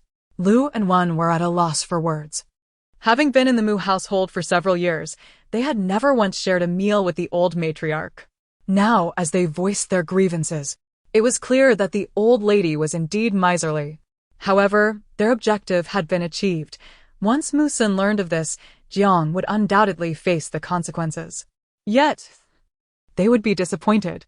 The next day, the steward, armed with the account books, informed them that they were to repay all debts in full and that any future disbursement of funds would require the lady's approval. Furious, they smashed their teacups. And the steward continued to explain that from now on, the household's tea sets would be regulated and any damages incurred would have to be compensated by them. The household would not cover the costs. Mu Zhuxi chuckled as she fondled the golden bracelet adorning her wrist, her face radiating pure satisfaction. Bai Ji and Cui, watching from the side, couldn't help but laugh. Indeed, it was evident that she cherished the trinket dearly, reluctant to part with it even after a prolonged caress. I adore it, so much wealth, all mine, she mused. Jiang Ming helped her don her attire, assuring her, it is all yours, no one will contest it. Your grandparents have surely prepared wonderful gifts for you as well. Since our little worm has come into the world, we have been blessed with abundant fortune. Indeed, one must master the art of reincarnation, she thought playfully. Greetings, dear one. A voice suddenly interrupted her reverie, the system having made its appearance. "What brings you here?" she queried, taken aback. After several days of absence, its return could not bode well. "Do not be so distant. We are old acquaintances." "I was merely occupied with gathering energy for you," it replied. "What energy do you require? Are you a counterfeit?" she retorted. "I assure you, I am no impostor. In due time, you shall understand. However, your words have wounded me, alas," it lamented. "What pretense is this? Speak plainly. What do you intend by binding yourself to me?" Muju remained speechless as each encounter left her ensnared in a web of ambiguity, her mind swirling in confusion. "I have come to assist you in escaping the fate of being a mere pawn and to guide you towards the pinnacle of your life. Consuming this opportunity has left me feeling somewhat unwell, as if I might burst forth with laughter. Surely, you must be affiliated with a dubious organization. Your abilities seem to fall short, for I find myself utterly disinterested. Dear one, I genuinely wish to aid you. Time reveals true intentions, and in due course, you shall comprehend my heartfelt intentions." Upon uttering these words, the system went offline. Subsequently, I went to Chiochi to lament that my dear one was ignoring me. Chiochi hurriedly offered comfort, utterly exhausted, before turning to lament to his master, wondering when this ordeal would come to an end. "Not only has your beloved departed, but she has also disavowed us. There is no one more woeful than us in this predicament." The national master observed the grave expression on the prince's face and promptly inquired, "Your Highness, is there a problem?" Rongjin shook his head, responding with a childish tone. Yet his countenance remained heavy, leaving anyone who beheld him skeptical of his claim that all was well. Nevertheless, he harbored no regrets. Given the chance to choose again, he would make the same decision. Countless lives still depended on her here, her family, her responsibilities remained tethered to this place. Moreover, in her absence, she would surely meet an untimely demise. At present, the estate held only the silver for daily expenses in her hands, and no other resources remained. That family could forget about extracting even a single coin from her grasp. As for the elderly matriarch's affairs, those could be settled in due course. It was said that Jiang Miana had fallen ill from her anger, weeping inconsolably, which caused Musun great distress. While they were in discontent, Jiang Ming found herself quite pleased. As they stepped outside, Baiji whispered, "Madam, that old woman and the maid have come again." Jiang Ming remained composed, ensuring Muju was bundled up securely, complete with a hood that obscured her small face. It was already late autumn, and the air had grown chilly. Muju was almost swaddled like a rice dumpling by her mother. Feeling as though her arms were bound, Muju struggled to move. The elderly matriarch sat in her courtyard daily, sighing heavily and muttering about Jia Ro. Having never seen Mu Jia Ro before, she could not identify her. When she later attempted to bring the old woman inside, she was thwarted at the door by Jiang Shi, who would not relent. In the realm of the great Xia, filial piety could indeed crush a person. Volume 1, Chapter 11. The meeting gift. Jiang Ming sat in the carriage with her child, while Muju, with wide-open eyes, gazed around restlessly, reaching out to lift the curtain and catch a glimpse of the outside world. Alas, her arms were too tightly restrained, leaving her to babble for assistance. Mother, let me see. It seems quite lively outside." Jiang Ming gently squeezed her tiny hand. "You cannot look outside, dear. What if there are bad people out there? Just wait a little longer. Once we reach the residence, you can see properly." Suddenly, the carriage halted. "Madam, the carriage has been stopped," Baiji announced. She attempted to lift the curtain, but Jiang Ming restrained her, saying, "Do not move. Let them drag her away. Do not stop." "Understood." Cui Er sat in the carriage. "Madam, should someone come looking, it must be that woman who wishes to see the child. Resorting to such underhanded tactics, we must not fall into her trap. Let us depart." Jiang Miana at the front of the carriage was soon dragged away, her cries echoing as she attempted to advance, only to be seized and pulled away by Mu Sun's men. This minor episode did not escape the notice of those present. A man in his 30s at the tavern caught sight of the character Mu emblazoned on the carriage, his expression darkening as he downed his drink in one gulp. Investigate what has transpired.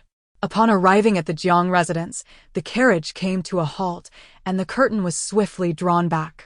Minger, Wan. Muju's gaze turned towards Jiang Hongzhe, sensing an aura of righteousness emanating from him. One could only imagine the fear it would instill in those malevolent beings. His presence exuded the fierceness of a seasoned warrior, and she felt a surge of admiration, beginning to wave her arms and emit a few sounds of delight. Jiang Hongzhe reached out to lift Muju down, carefully shielding her little face as they entered. Jiang Ming followed closely behind. The entire family awaited at the entrance. Upon catching sight of Muju's tiny figure, their gazes shifted toward her. Zhao, Jiang Hongzhe's wife, immediately extended her arms, exclaiming, "Come, let grandmother give you a hug." Jiang Hongzhe deftly sidestepped, saying, No, I have yet to have my fill of hugs. Go embrace Minger instead. On the day of your birth. I happened to be unwell and could not visit you, fearing it might trouble your heart. Jiang Ming looked at this overly cautious sister-in-law with amusement and said nonchalantly, "Elder brother has already told me everything, so you need not worry any longer. Come inside, our parents are waiting." Muju was surrounded by a flurry of affection, being held by one person after another, almost overwhelmed by the attention. Sister, I have arrived." Jiang Yao burst through the door, grinning widely at Muju. "Sister. Call me fourth brother. I missed you so much during this time." His self-questioning and answering manner elicited laughter from everyone present. Who would have guessed that this mischievous Yao cherishes his sister so dearly? Of course. With such a beautiful sister, how could I not adore her? "Grandfather, may I have a hug? I have not done anything wrong. The teacher granted us a day off today, saying we could rest and return tomorrow." "Mother, your demeanor is rather fierce. Be cautious, or sister may not favor you." See. Mother, you always accuse me unjustly. If you treat me to a plate of peach blossom pastries, I shall forgive you." Muju shook his fingers playfully, but the layers of clothing constrained her movements severely. "Dear mother, I am overdressed. Please help me remove some layers. I am too warm." The chatter in the room abruptly ceased, and Jiang Hongzhe, seasoned by life's tribulations, observed everyone's reactions keenly, gaining a deeper understanding of the situation. "Father, it is a bit warm for Wan. Could you assist her in removing her outer cloak and coat?" Mother is truly astute. She has discerned it all. Mrs. Hu, feeling timid and encountering such a situation for the first time, immediately turned to Mrs. Su for guidance, only to be comforted by a gentle pat on the hand. Mrs. Zhao also noticed this and could hardly believe her ears. Wan, this is a welcoming gift from your grandmother. Do take a look and see if you fancy it."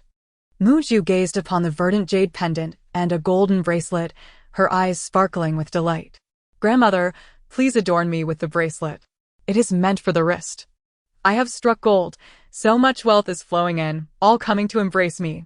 I wonder what my grandfather has prepared for me. I am so curious." Jiangshi helplessly rubbed her forehead, exclaiming in exasperation, "This little money fanatic." Jiang Hongzhe, overhearing her inner thoughts, erupted into hearty laughter, the sound echoing so robustly that it nearly deafened her. What a powerful voice! He must have quite the vocal prowess. Jiang Hongzhe retrieved a box, eager to unveil what the grandfather had prepared. As the lid was lifted, a dagger lay within, glimmering with a chilling sharpness that nearly dazzled Muju's titanium alloy eyes. From her years of experience traversing distant lands, she sensed that this dagger was no ordinary weapon. Mrs. Zhao shot him an incredulous glare. "You old fool. Wan is merely a month old, and you dare present her with this?" Jiang Hongzhe scoffed. "You know nothing. This dagger is a trophy I acquired from the northern barbarians, capable of slicing through iron like mud. It is a splendid defense for my granddaughter. Behold, 2 exquisite gemstones have been set upon her. Does Worm not adore them?" She yearns to nod vigorously, yet her strength does not permit it. "Ah, splendid. Once I claim a single head with one stroke, I shall leave them utterly vanquished." This child exhibits a certain fierceness. Jiang Hongzhe perceives that she has inherited a trait. When Warm matures, she will train in martial arts alongside her grandfather, confronting foes in battle. Our Jiang family offspring are not mere delicate flowers, are they, Warm?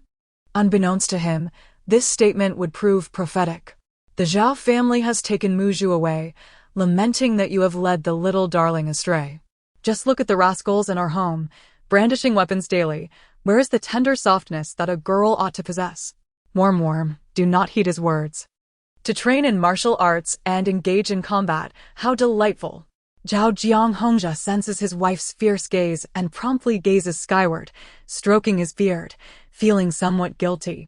At long last, our Jiang family has welcomed a delicate girl, and the entire household must accommodate her. She must not stray from the intended path, especially not you. I shall cultivate Warm to become a lady of refinement, and you are forbidden from teaching her the ways of weaponry, lest you suffer the consequences. Jiang Yao observes the bracelet on Muzhu's ankle and scratches his head. Grandfather, why have you bound my sister? The large yellow dog next door is tethered by the neck. Ah, mother, why do you strike me again? Your words are too harsh. Muzhu, feeling insulted by his analogy, nearly removes the bracelet. Jiang Yao pouts so high that one could hang an oil bottle from it, then reaches out to embrace Muzhu. The fellow appeared quite robust, effortlessly cradling the tiny bundle in his arms, albeit his posture was somewhat askew. Jiang Hongzhe swiftly seized Muzhu, admonishing, "You lack the skill to hold her properly. Be cautious lest you drop your sister. Allow me, let us proceed to visit your uncle." Jiang Yao trailed behind, anxiously tugging at his hair. Grandfather, do hold me for a moment, oh grandfather. Do take your time, I cannot keep up. Volume 1. Chapter 12. Jiang Sheng. At the mere mention of Jiang Sheng, Zhao sighed heavily, casting a pall over the atmosphere. How is my brother faring? As usual. He isolates himself within his chamber, rarely making an appearance. I fear that one day he may succumb to despair and leave us without a word. My heart is perpetually troubled by this. Jiang Ming grasped her mother's hand, suggesting, perhaps a visit from the little one might uplift him. With Muzhu cradled in his arms, Jiang Hongzhe made his way to Jiang Sheng's courtyard, a rather secluded area that required at least a 20-minute trek from the main hall. The surroundings were adorned with an array of exotic flowers and peculiar stones, a testament to the prowess of the general's estate. Jiang Yao, the chubby little fellow, huffed and puffed as he followed, frequently pausing to catch his breath, his plump hands resting on his knees. Grandfather, do take it slow. My sister's weary. Jiang Hongzhe chuckled at his antics.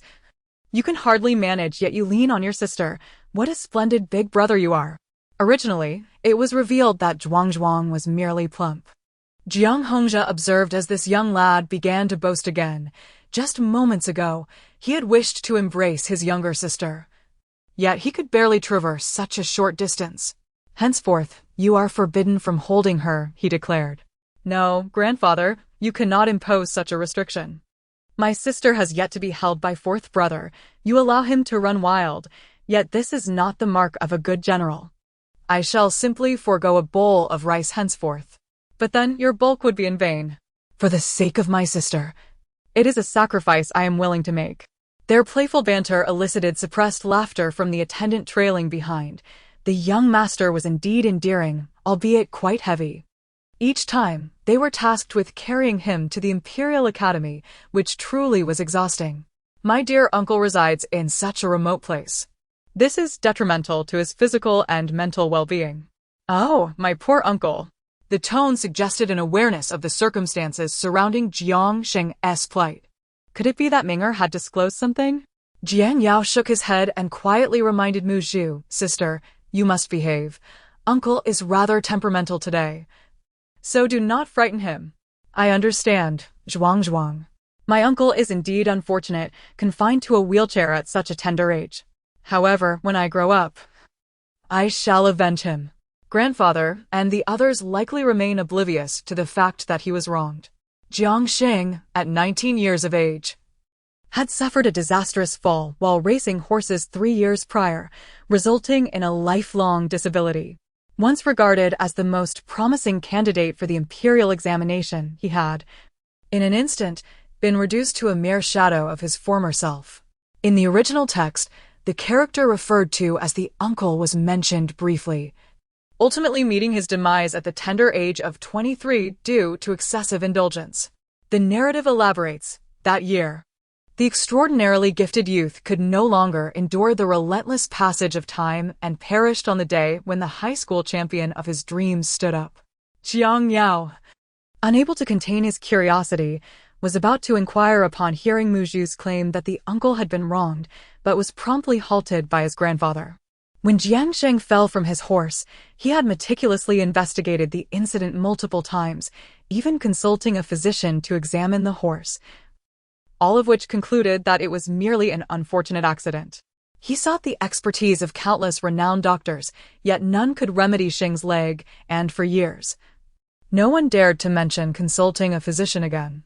The fluctuating emotions became unbearable for Jiangsheng. He now felt akin to a top bird, incapable of withstanding any pressure regarding his performance. The courtyard of Jiangsheng was eerily silent, devoid of any servants. He wished to remain undisturbed. Thus, only his former attendant was responsible for his daily needs. Jiang Hongzhe regarded Muju as a little adult, and upon arriving, began to explain matters to him. Since Sheng's injury, visits had been prohibited. I understood that he was deeply saddened, and the pressure of expectations troubled him, which is why we seldom came by. Wan, when you see the uncle later, could you offer him some comfort? Muju responded, Are you suggesting that a newborn, barely over a month old, should console someone else? Grandfather, that is quite unreasonable. I can hardly sit still. Grandfather, you are truly putting me in a difficult position. Jiang Hongzhe chuckled. Grandfather believes in you. You embody the continuation of new life. Sheng will be delighted to see you.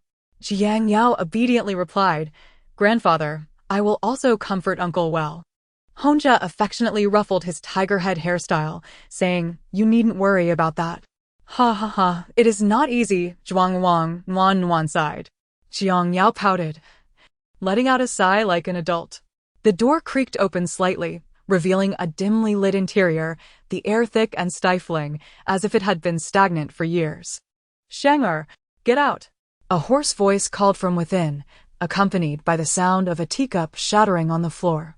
Xiao Xiang hurried over to the doorway, exclaiming, Sir. The young master. I know, you may leave now. I want him to see Ming'er's child. He ought to witness it. Yaora, would you hold your sister and go take a look? He hesitated to enter, aware that his younger son did not wish for him to see his current state. Shena, the two children have come in. This is your niece. Take a good look. Father is waiting just outside.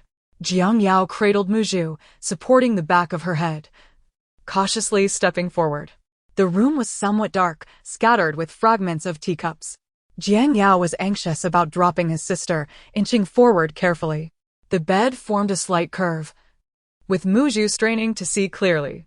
Uncle, Jiang Yao said, placing Muju beside Jiangsheng's pillow, gazing at him with wide, innocent eyes. Jiangsheng had become emaciated to an alarming degree, with sunken eyes and a gaunt appearance, the whites of which were veined with crimson. His hair lay in disarray. Jiang Yao, fearing that Jiangsheng might become irate and drop Muju, spoke in a soft, childlike tone, Uncle, this is my aunt's younger sister, only a month old. Please be careful, don't move too much or she might fall. He felt a bit fatigued and wished to sit on the bed, yet fearing Jiangsheng's wrath, he remained awkwardly standing to the side. Muju waved her tiny arms, striking Jiangsheng's face, babbling incessantly, Little uncle. Jiangsheng's once placid gaze flickered momentarily. Was he hallucinating? A bitter smile crept upon his lips as he lamented his own degradation. You've become so thin, little uncle. You must eat more. Muju struggled to turn over, her frustration culminating in a slap to Jiangsheng's face, the sound startling Jiang Yao. Sister, you mustn't do that. Uncle will get angry. Uncle, she's still little. Please don't be upset with her. Seeing Jiangsheng's indifference, Jiang Yao hesitated to speak further, fearful of provoking him, and thus fell silent. Upon hearing that voice again, Jiangsheng finally shifted his gaze to Muzhu's face. "You can help him," the system quietly chimed in. "How can I help him?" "I can't even turn over," Muzhu replied. "I have items in my system's shop, but it will require a price to be paid." Muzhu rolled her eyes in exasperation, already aware that nothing in this world comes without a cost. The system, which I refer to as the cannon fodder counterattack system, requires you to complete tasks in order to earn points that can be exchanged for necessary items and skills in the marketplace. Your uncle, aside from this path, has no other means to regain his footing. How dare you ask me to serve you again? I refuse. In her previous life, she had devoted herself to that wretched organization only to meet her demise without ever escaping its grasp, all while encountering a calamity that led to her untimely end. This individual was clearly trying to deceive her once more, harboring ulterior motives. Moreover, she was already cognizant of the original plot's progression. As long as she meticulously avoided its pitfalls, she was resolute in her belief that she would not end up as mere cannon fodder. Dear one, I am not affiliated with that organization and certainly mean you no harm. I stand by your side. Without my assistance, your journey would be exceedingly arduous. Furthermore, all that you seek is rightfully yours. Have you truly no desire for what you have fought so hard to obtain?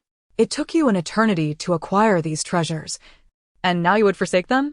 The system was exasperated by its master's obstinacy. After painstakingly toiling for several lifetimes, the rewards were finally within reach. Yet she remained unwilling to trust it. With her limited cognitive capacity, she sensed that someone was orchestrating a grand scheme, with her as merely a pawn upon the chessboard. If you don't believe it, feed him what you have in your hand and observe his reaction. What if that is poison? There is no love left. You truly are. If I intended to harm you, you would have long since perished, reduced to a fool, unable to bargain with me here. She felt a small pill suddenly appear in her hand and, after a moment's contemplation, decided to feed it to Jiangsheng. With her hand poised near his lips, he could easily swallow the medicine with a slight bow of his head. Uncle, take this quickly, it's about to fall. Jiangsheng sensed something enter his mouth. He made no resistance. If it were poison, he could embrace the end of his life, though he felt a twinge of regret for his parents and brothers. With his eyes shut, tears slipped from the corners, embodying a resolve to meet death, which frightened Muzhu into believing she had indeed poisoned him. Oh no! I've poisoned him. What should I do? Stop panicking. He will soon stand to prove you wrong. Jiangsheng waited for what felt like an eternity, sensing he was still alive, and reluctantly opened his eyes. Chapter 13. The excitement of the Jiang family. Hearing the little one still lamenting in his mind about having been poisoned, he felt a flicker of relief. However, he was unprepared for the sudden warmth and strength that surged through his lower body, which had previously been devoid of sensation. In disbelief, he widened his eyes and abruptly threw off the blanket, rolling up his pant leg. Once robust and powerful legs now bore only a layer of skin, marred by a gruesome wound. Startled by his sudden movement, Jiang Yao immediately scooped up Muzhu and retreated a couple of steps. Uncle, you. Grandfather. Please come quickly. Uncle has lost his mind. Outside the door, Jiang Hongzhe heard the commotion and rushed in, fearing something terrible had occurred. Upon witnessing the scene inside, he swiftly shut the door, nearly pinching Xiao Xiang's nose in the process. Muzhu, being clumsily held, tilted her head back uncomfortably. Grandfather, please hold me. I'm going to fall. At that moment, Grandfather was preoccupied. Shanger, you. Jiang Hongzhe, with reddened eyes, gazed in disbelief at the unfolding events. He reached out, terrified that his son might suddenly tumble, yet hesitated to approach, fearing an outburst. With her back turned, Muzhu remained oblivious as Jiang Yao held her in a daze. Zhuang, fourth brother, my head is going to fall. After standing for 30 seconds, Jiangsheng could no longer maintain his balance and began to sway. Finally, Jiang Hongzhe could not restrain himself any longer and rushed forward to support him. Sheng'er, the words caught in his throat, his voice hoarse and choked. Father, is my leg better? Seeing his son, wide-eyed and filled with hope, Jiang Hongzhe, a man in his 50s, felt overwhelmed, his gaze seeking Mu Zhu for assistance. Mu Zhu responded with a quizzical look. What do you want me to do? I'm just a child who knows nothing but how to eat. With a slap, she broke the silence that had enveloped them. Finally, Jiangxing turned his gaze towards Mu Zhu, extending his hand. Come here, let me hold you. Jiang Yao glanced at his grandfather, who nodded in approval. He hurried over and handed Mu Zhu to him. Sister, please refrain from hitting. That slap still stings on my face. Ridiculous. I lack the strength, and as for your face, my head feels like it's about to fall off. Honestly, I won't let you hold me next time, humph. Jiang Yao sheepishly scratched his head. I didn't mean to do it just now. Sister, grant me another chance. And I assure you I will hold you properly. Jiang Hongzhe was oblivious to the unfolding events, but he sensed it was undoubtedly related to Nuan. Nuan. Do you have any idea about your uncle's leg condition? Mu Zhu's little paw, once again uncontrollably, struck her grandfather's face. You all are really asking me everything. And I'm just a little child. How would I know? Jiangxing held her tightly with both hands. Your name is Nuan, right? What did you just feed me? How did your uncle suddenly manage to stand up? She had even made a promise to the system. Now it had whetted her appetite, leaving her in a predicament. That medicine only has a 30-second effect. It cannot possibly restore him. It requires both acupuncture and the medicine produced by my system. A dual approach is necessary for recovery. This accursed system was once again tempting her. Accepting the task would mean relinquishing her freedom and becoming its servant.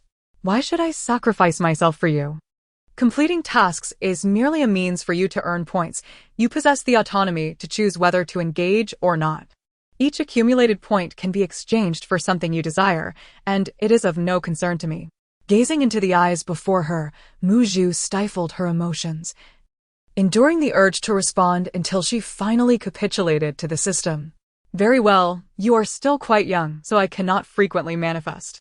However, when it is time for tasks, I shall notify you. Mu Zhu, this insufferable entity, had promised her yet vanished once more.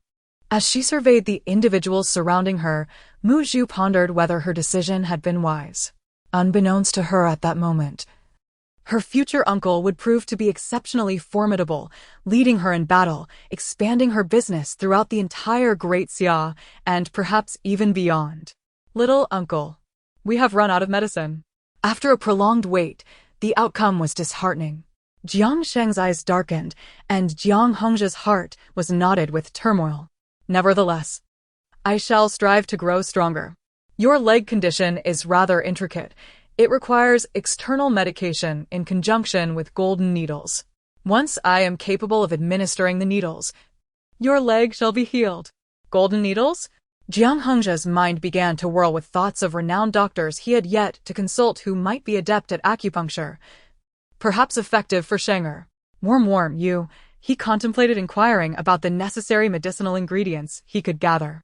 However, recalling that all the physicians had declared Sheng'er's leg beyond salvation and that no medicinal remedies would suffice, he realized that aside from the exceptional worm, they likely could not procure the needed ingredients. Jiang Sheng had just begun to sense a flicker of hope in rising to her feet, only to hear Worm declare that she could save herself, igniting a renewed spark of optimism within her heart. For the past 3 years, he has incessantly prayed to the heavens, yearning for assistance, yet he has been met with disappointment time and again.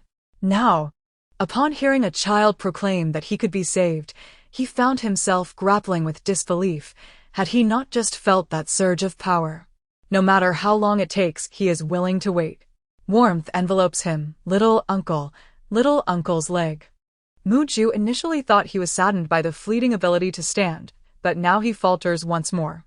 He reaches out to offer comfort, only for his hand to flail uncontrollably, striking his cheek. Forgive me, he murmurs, as Jiang Xing weeps inconsolably. clinging to her in a fit of despair until he ultimately loses consciousness, nearly causing Muzhu to tumble to the ground. Jiang Hongzhe swiftly catches him, embracing him tightly and planting a fervent kiss, exclaiming, "What a delightful name! Warmth, indeed it is warm." Xiao Xiang hurriedly enters, "Master, please send someone to tidy up the Hanga garden. The young master will be moving in shortly after he awakens." Xiao Xiang hesitates, glancing at the bed. "Master, the young master himself said it. You should hurry. He will be delighted upon waking." "Very well, I shall handle it myself." "Yao, will you hold your sister while I carry your uncle?" Jiang Yao, bewildered, responds with a simple "ah," prompting Jiang Hongzhe to erupt into hearty laughter. "Look at you. You little rascal. It seems you lack the strength. You should train harder, as you cannot even carry your sister." Indeed, Juan is utterly exhausted. Perhaps we should call it feigned robustness. I can carry him. Do not underestimate me." Jiang Hongzhe entrusted Muzhu to the maid, tidied his son's clothes and hair, and then draped an outer robe over him. Elated, he set off with his son. "Come, keep up. Yao must hasten now, for if you lag, none shall wait for you." Jiang Yao, with his cherubic face scrunched in displeasure, tugged at his grandfather's garments, trailing behind, breathless. Upon seeing Jiang Hongzhe cradling the unconscious Jiang Xing, Zhao was nearly terrified, fearing the worst. Upon learning that her son was merely fatigued, she exhaled in relief. This fluctuating emotional state rendered Zhao irritable, and she swatted him lightly, exclaiming, "Why did you bring Xing here? What if he awakens and discovers?" Jiang Hongzhe gently laid him upon the couch, covering him with a blanket. "Fear not, you shall understand shortly. For now it is imperative that you tend to our son. Also, instruct the kitchen to prepare some nourishing delicacies. He has grown alarmingly thin." Zhao gazed at Jiang Xing's frail form, sorrow welling within her, tears spilling forth as she caressed her son's head and hands. The once delicate and smooth skin was now a shadow of its former self, pallid and sickly. "My Sheng, once such a proud individual, how has he come to this state?" Jiang Hongzhe patted his wife's hand, whispering the events that had transpired. "This matter must remain undisclosed. Attend to your tasks here, for I have some matters to attend to." Zhao's eyes instantly sparkled with delight. "Warm, Ming'er has given birth to a splendid daughter." "Mother, you have no idea. Fourth brother just held me by the head and nearly dropped me on the floor. It was truly exhausting." While she busily drank goat's milk, she complained, leaving Zhang's mother both amused and exasperated. "Look at how hungry you are. You're starting to babble nonsense." Su began her daily admonishment of her son. "What have you just done? Your sister doesn't even allow you to hold her anymore." Jiang Yao stuffed a piece of pastry into his mouth, mumbling indistinctly, "Mother, I still lack strength. I need to eat more to be able to hold my sister. Please don't disturb me." Volume 1. Chapter 14. Scheming that little rascal has lost his senses. He wobbled on his short legs, quite pleased with himself. As for Jiang Hongzhe, he dismissed the secret guards and prepared to investigate once more the incident of Jiang Sheng's fall from his horse years ago. Worm claimed it was an act of sabotage, so there must be traces left behind. It was impossible for there to be no evidence whatsoever. Even if he had to turn the entire Xia dynasty upside down, he would uncover the truth. Meanwhile, the youngest, Jiang Yao, lounged at home all day, endlessly talking about his sister. Just when he thought he was the center of attention, Mu Ju in his arms was snatched away by Jiang Luo, who didn't forget to glance at the little fellow. "Now I'm holding her, right, Worm? Come here and give second brother a kiss." Jiang Luo planted a smacking kiss on Mu Ju's chubby face, causing her to giggle with delight. Jiang Yao was taken aback by the unfolding scene, watching intently as his older brother interacted with his sister. He tugged at his brother's trousers, exclaiming, "Brother, I want to join too. Lower down, please." Jiang Luo cast a disdainful glance at him, retorting, "What kind of man kisses? I refuse to do so. Look at your face. You haven't even washed it properly. There's still some crumbs on it." Jiang Yao pouted and shot him an indignant glare. his chubby little hands reaching for his face, but finding nothing amiss. Nonsense. My face is spotless. I want to kiss my sister, not you. Go away. Let me have a taste of her sweetness. Sushar couldn't help but chuckle at his imitation of Jiang Luo, while others seated nearby shared in the amusement of the moment. All right, you've won this round, Jiang Luo conceded, nearly having his trousers yanked down. He swiftly lowered Mu Zhu into Jiang Yao's reach. Delighted, Jiang Yao planted a kiss on Mu Zhu's cheek, feeling a flicker of shyness as he turned and buried his head in Sushar's embrace. Mother, my sister is so soft and fragrant. She smells like milk. Just like cotton candy. Uncle, hug me. Jiang Zhao and Jiang Yan, overhearing his heartfelt plea, felt a wave of joy. Warm. Come here for a hug from your eldest uncle. Warm. Come here for a hug from your second uncle. I know I am quite the charmer. But there's no need for such enthusiasm. One at a time, please. The room erupted in laughter at this remark.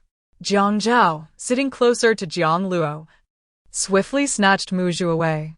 Warm, have you missed your uncle?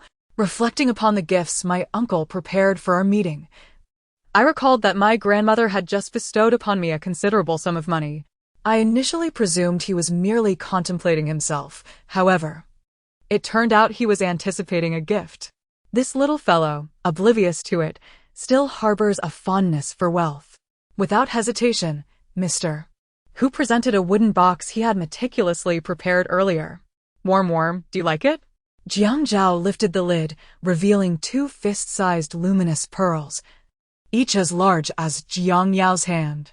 They exhibited an elegant oval shape with a brilliant luster, one a rich green and the other a pristine white. These are 2 luminous pearls I chanced upon. They reflect a kaleidoscope of colors in sunlight. Go ahead and play with them, warm. Wow, these luminous pearls are enormous.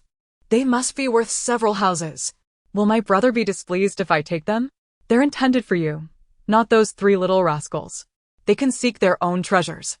If it's insufficient, you can always borrow from your brother's collection. What do young boys need such things for? Jiang Rong sipped his tea, speaking with an air of wisdom. Warm, these pearls lack vibrancy and are rather small. In time, your brother will find you larger ones. Jiang Luo and Jiang Su echoed similar sentiments. At such a tender age, you already speak of future promises. If you possess the ability, bring them forth now.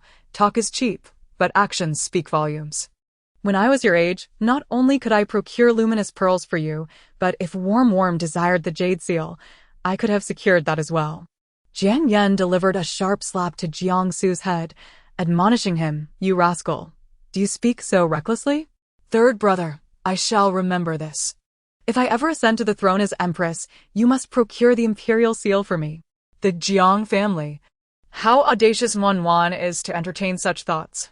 Though the present times are somewhat turbulent, with the world divided, outwardly, the surface remains calm, devoid of any significant upheaval. Her aspiration to become empress suggests a desire for rebellion. Moreover, there is no precedent for a female sovereign. Could it be that Wan possesses some exceptional quality in this regard? Setting aside other matters, Jiang Yan once again heard Wan requesting a meeting gift.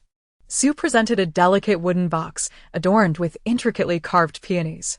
Wan, look.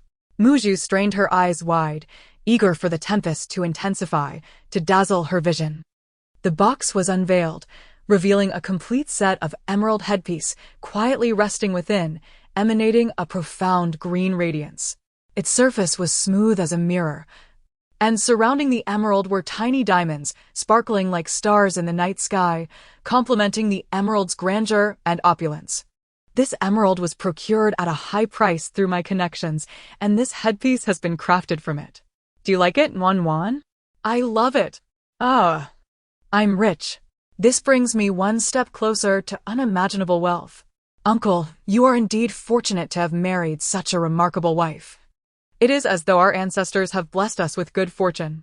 Jiang Yan, feeling discontent, scooped her up, saying, Wan, look at the sparkle in your eyes.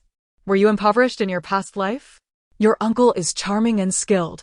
How could he possibly be unworthy of your aunt? The reality of beauty and the beast brought laughter to Su Shi, who said, "As long as Wan Wan is happy, that is what matters. When she grows up, she will surely make use of it. For now, let your mother keep these things safe." Jiang Yan playfully rubbed his stubble against Muju's tender face, teasing, "You little ungrateful one, see how formidable your uncle's beard is." The family erupted in laughter, but then Zhao Shi emerged from the inner chamber, calling for the elder siblings. "Come and see your younger brother." The previously jovial atmosphere suddenly became tense. Zhao Shi's eyes were still slightly red. She smiled and reassured them, "Do not be so serious. This is a good thing, come inside quickly." The group squeezed into the inner chamber, where Jiang Sheng had already awakened. Reclining on the imperial couch with a gentle smile as he observed everyone. Upon seeing their frail younger brother, Jiang De and Jiang Er's sturdy figures momentarily slouched, their voices thick with emotion. "Brother, how did you end up like this?" The women, with tear-filled eyes, dabbed at their faces with handkerchiefs. Seeing his brother's unusual state, Jiang Yan felt a wave of unease wash over him, contemplating, "Mother, is my brother?" Zhao Shi, noticing his sorrowful expression, feared he might think the worst and reassured him, "What are you saying? Your brother is doing well." Jiang Sheng beheld the warmth nestled in Jiang Yan's arms and extended his hand, saying, "Second brother, may I have a hug?" Upon hearing this request, Jiang Yan promptly stepped forward to embrace him, feeling somewhat bashful as he lightly patted him. Then, fearing he might inadvertently harm him, he shifted to a gentle caress. Jiang Sheng was both amused and exasperated. "Thank you, second brother. May I hold Wan Wan for a moment?" Suddenly realizing his misunderstanding, Jiang Yan chuckled. Placing Wan Wan in Jiang Sheng's embrace, still cautious and supporting her with one hand to ensure she was secure. "It's all right, I can manage." Only then did Jiang Yan withdraw his hand. Jiang Hongxia instructed the maidservant to prepare a sumptuous dinner so the family could gather together. Since Jiang Sheng had been injured, the family had not sat down for a proper meal together. Muju, feeling drowsy after a busy morning and having just consumed some milk, was ready for a good nap. Wan Wan had fallen asleep, unnoticed by everyone preoccupied with Jiang Sheng. "Shenger, let us dine together tonight. Mother will personally cook your favorite sauce-glazed duck." Jiang Sheng placed Wan Wan beside him and gently patted her, affirming, "All right." Jiang Ming and the Hu and Su families also went to assist. "Brother, if this little one needs a diaper change later, it will be your responsibility. Bai Shi. You stay and help here." "Understood." Change a diaper? He had done so for Jiang Yao when he was just born, yet the memory felt distant and hazy. Mu Xiu, in a state of half-sleep, suddenly sensed a dampness beneath her, awakening in alarm. Surely she hadn't wet the bed? How embarrassing it is, amidst so many people. Where could she possibly hide her face? As she hesitated between tears and composure, a sudden chill on her leg accompanied by a rustling sound jolted her awake. She opened her eyes to meet a pair of smiling ones. "You're awake." The heavens seemed to conspire against her after just a fleeting encounter with her uncle. She found herself in the mortifying position of having him change her diaper. Utter humiliation. Alas, my lifelong reputation tarnished, all reduced to a mere diaper. Jiang Sheng sighed heavily, the sound reminiscent of an old man, and felt a wave of relief wash over him. After all, Wan Wan was still quite young. Wetting oneself was a rather common occurrence. There was no need to frown like a little old man. Even Yao occasionally had accidents. Just as she began to feel a semblance of comfort, an indignant shout pierced the air. "Uncle, that's not true. I don't wet myself anymore." Jiang Yao stood at the door, having listened for a while, and was incensed by his uncle's slander, to the point of refusing his snack. My apologies. It has been far too long since I last held you. You've grown, of course you wouldn't wet yourself anymore." "Humph. If my uncle allows me to sleep with you, I shall forgive him." After all this commotion, it turns out he simply wanted to prolong his slumber. Seeing his sister sleeping so soundly, he too felt the desire to rest. "Sister, let us take a nap together." The maid swiftly removed his shoes. and he climbed onto the bed, rolling to the innermost side. Acting like a little adult, he patted Muzhu before settling down. Jiang Sheng instructed the maid to bring a blanket and cover him. "All right, let us all sleep now. I shall rest for a while too." A tranquil silence enveloped the room as the maid quietly exited. In the study, the Jiang family father and son sipped tea, reflecting on Jiang Sheng's circumstances as Jiang Hongzhe expressed his sentiments with a sigh. "It appears that Wan is indeed the savior of our household." Indeed, however, a tall tree attracts the wind. An innocent man may suffer for possessing a treasure, thus you must remain tight-lipped. Furthermore, how many hidden guards do you currently command? 100, all of whom are skilled fighters, capable of facing 10 foes each. Jiang Hongzhe nodded, acknowledging. "I am aware that these 100 hidden guards were initially dispatched from my ranks and have since developed further. It seems this number is still insufficient. Therefore, select the strongest 10 from your ranks and send them forth to gather allies and cultivate them in secrecy. I wish to forge a cadre of loyal protectors for Wan. I possess an unsettling premonition that we are currently unable to safeguard her." The two were startled. "Father, do you possess some intelligence?" "Merely, father, while Ming Heir has secured leverage against Mu Sun, it is still insufficient grounds for divorce. The plight of women is already arduous, and to extricate oneself from the Mu residence expeditiously, we must stoke the flames further. Sheng Heir, please allow Wan to be cradled by me. It is inconvenient for you to eat in this manner." "It is of no consequence, mother. Wan is very well behaved and does not hinder me. Let it be as such, for I wish to hold her. In her embrace lies his hope and reliance, and he could never relinquish her." Mu Zhu, oblivious to their ensuing conversation, fixated solely on the movements of their mouths and chopsticks, nearly drooling in anticipation. I too desire to partake. When shall my teeth emerge? The chicken is exquisitely crispy on the outside and tender within, so fragrant. And that beef. My envious tears are about to spill from the corners of my eyes. Jiang Yao held a large chicken leg, savoring its delightful taste. Upon hearing her voice, he hurriedly tore off a piece of meat and offered it to her. "Sister, have a bite." "Oh, I forgot you can't eat yet. How pitiful. Let me assist you instead." Then, under Mu Zhu's fierce gaze, he unceremoniously fed it to himself. Volume 1, Chapter 15, Mu Jiaro, Zhuang Wang is quite plump. After finishing the chicken leg, he transformed into a little dog. "Jiang Yao, what do you mean? You probably can't comprehend. You're so dog-like." Zhao Shi observed Mu Zhu's little mouth opening and closing, yearning for food. She gently patted her little belly, saying, Wan is still too young to eat. "You know, once Wan has her teeth, grandmother will surely prepare delicious meals for her." Laughter and joy filled the table, toasting and exchanging drinks. Jiang Sheng's heart, long parched and sealed for 3 years, suddenly found a crack as warm breezes rushed in, making his once numb legs feel a hint of warmth. "Sister, could you leave Wan here with me for a few days? Come to fetch her later." Jiang Sheng clutched Wan tightly, feeling an unsettling anxiety within him. Tinged with a twinge of sadness, at nearly 20 years old, he sought solace in a mere infant. Yet, regardless of how others might perceive it as absurd, he had just begun to relish the sensation of standing up once more, no longer wishing to remain a bedridden invalid for 3 long years. Jiang Ming hesitated. Worm was indeed too young, and she was genuinely concerned that the little one might cry upon sudden separation. "It's all right, mother. I can manage. You can come to fetch me in a few days." "Uncle still needs comforting," Worm reassured her.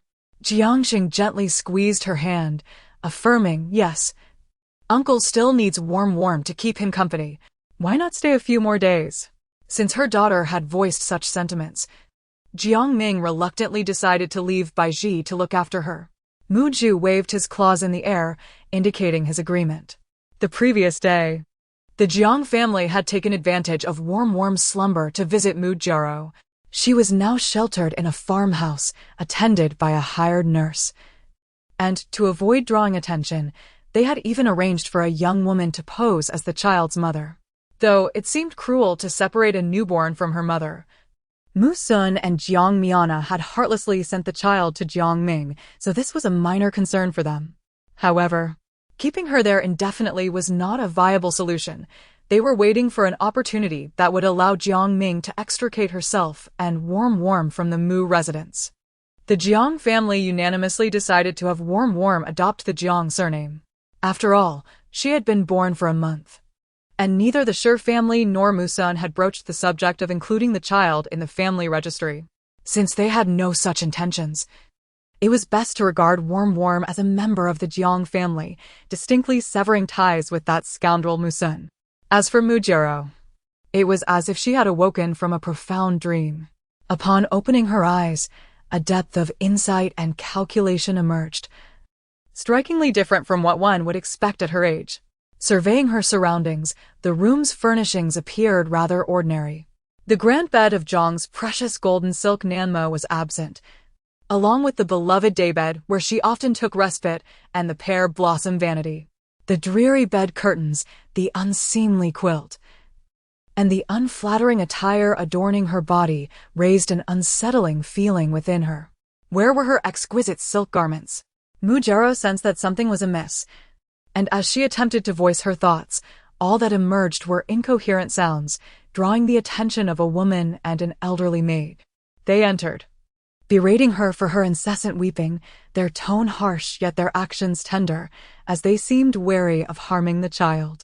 After all, it was a command from a noble, and they dared not delay. The joy of her recent rebirth plummeted to despair with this sudden blow. Was it possible that this time she would be devoid of the fortune she had enjoyed in her previous life? Jiang Mina was abruptly roused from her reverie, gasping for air, tears streaming uncontrollably down her cheeks, clutching her chest as breathing became a struggle. "Jiaro, my Jiaro." Mu Jinghuai, upon hearing her cries, rushed to her side. "Mother, what troubles you?" "Jinghuai, your sister, she was just crying. She is yearning for me, she is suffering. We must seek your father at once." In a flurry, she threw aside the quilt, hastily donned her shoes, and dashed towards the exit, with Mu Jinghuai trailing behind. "Madam, where are you going?" a maid exclaimed, blocking her path with a teapot in hand. "I must find your brother." "Step aside." "No, leave me be. I just dreamt of Jiaro. She was calling for me." Her face streaked with tears. "Do not restrain me." Jiang Miana cried out hoarsely, her hair in disarray, clad only in her nightgown. Her long nails left deep scratches on the hands of the maidservants who held her back, eliciting pained gasps from them, as they dared not loosen their grip. Before Musun departed, he had instructed them to keep a vigilant watch over the lady, lest their lives be at stake. "Madam, consider the young master. If you reveal your identity by running outside, his standing will only become more precarious. Can you bear to see him subjected to the scorn and whispers of others?" Musun held an official rank of the 3rd grade, a position not to be underestimated, yet the Jiang family loomed before him like an insurmountable mountain. Mu Jinghuai, now 6 years old, had never crossed his mind to send him to the Imperial Academy. The black gauze cap atop his head took precedence over all else. Mu Jinghuai was nowhere to be seen. "This is dire. The lady and the young master. Quickly, to the Mu residence." "Madam, where is the child?" "Please, let me see the child." Upon seeing Jiang Ming return empty-handed, with the maidservants and old women equally devoid of anything, Jiang Miana screamed in despair. "Where is my child? Where have you hidden my child?" Struggling against those who held her, Jiang Miana continued to fight against her restraints. Behind her, Mu Jinghuai silently knelt, pleading, "Madam, my mother only wishes to see her daughter for a moment. I implore you, considering my mother's deep yearning, allow her just a glimpse." Jiang Ming adjusted her wrinkled sleeves, her brows furrowing as she cast a glance at the onlookers, who were keenly observing the unfolding drama. She donned an expression of profound sympathy and inquired, "Who are you, and why do you seek my child?" The gazes of those around her suggested they believed she had snatched the child away. It was astonishing that such a young child could wield the weapon of moral coercion, placing others upon the pyre of scrutiny. Madam, I acknowledge my wrongdoing. Jiao is innocent. She is still so young. I implore you. Allow me just a fleeting glance at her. I shall leave immediately after, she pleaded, desperation etched across her tear-streaked face, resembling a delicate white lotus in the biting wind. In her bewilderment, Jiangming felt as though she had committed an unforgivable sin. Please, I beseech you. My mother merely wishes to see her sister, to assure her safety. I ask for your mercy. She continued, my mother has been unable to rest for a month, consumed by worry for her sister. I implore you, madam. Mu Jinghuai knelt upon the ground, bowing his head in desperation. Some onlookers, unable to bear the sight, interjected, Madam, the child is so young, grant them a mere glimpse. They have promised to leave right after. Indeed, madam, this mother and child are pitiable. Jiangming nearly lost her composure, rolling her eyes at the absurdity of their remarks. Were these individuals blind? What are you saying? I do not know you. Why should I allow you to see my child? Do you believe I have absconded with your offspring? She retorted, her irritation mounting. You come in here, bowing and weeping, yet you provide no clarity. Who is Jiao? My child does not bear that name. The notion of resolving this matter quietly behind closed doors was a fanciful delusion. Since this woman has taken the initiative to approach us, how could we allow her to escape so easily? Jiangming pinched her arm with all her might, tears streaming down her face from the pain, and said pitifully, Mother, what are you talking about? This woman wants to see my child without any reason. What does that mean? Does she think I have taken her child away? She claims to have been ill for a month and now wishes to see my child. What does that have to do with me? Mother, you should inquire further before accusing me of tarnishing the family's reputation. How could you be so unjust? Thankfully, I left Nuan at the general's residence. It seems fate has intervened. Chapter 16. Unraveled Shi was anxious about being seen through by Jiang and shouted, no matter what. Creating a scene at the entrance will reflect poorly on us. Jiang, hurry up and bring her in. Do you want everyone to be mocking our Mu family tomorrow?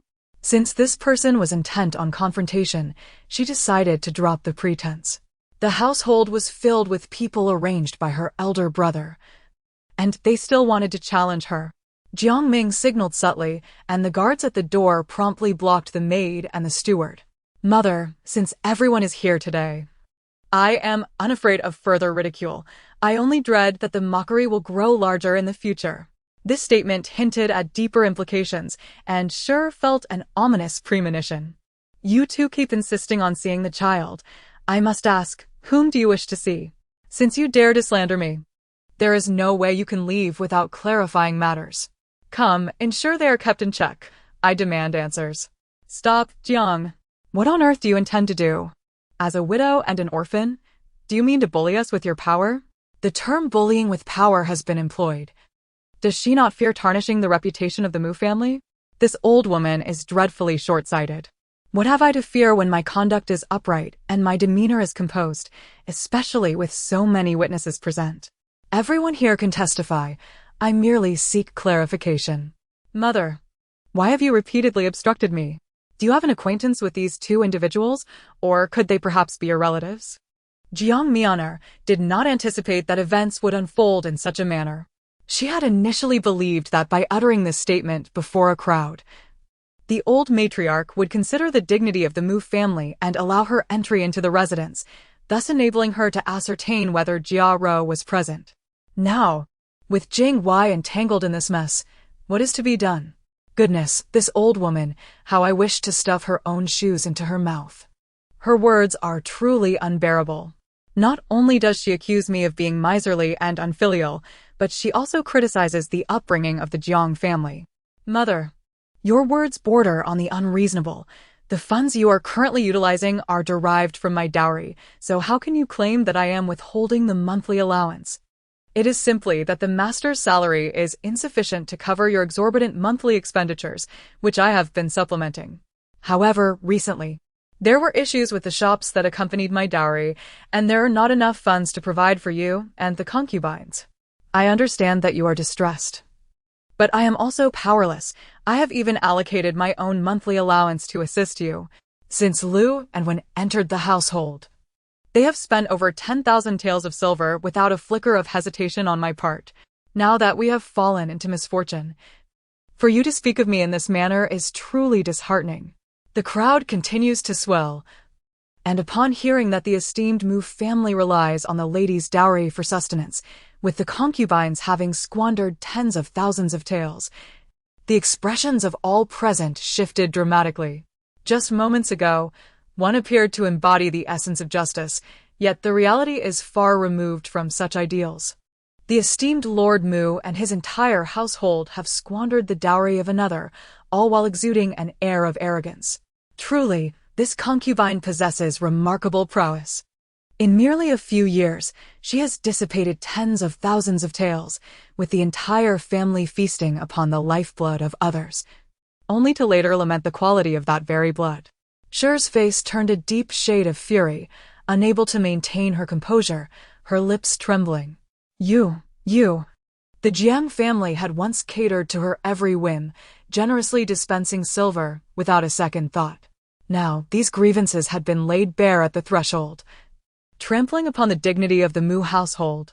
Meanwhile, within the Dixin courtyard, the exquisite pair wood armchairs, intricately designed screens, jewelry, and porcelain that Jiang had once procured for her had all been silently removed. Now, to retreat would be utterly unacceptable. If one desires entrance into the Mu residence, then I shall oblige. You wish to behold my child by blocking my way at the Mu gates? Such audacity is remarkable. And who has informed you that I have given birth?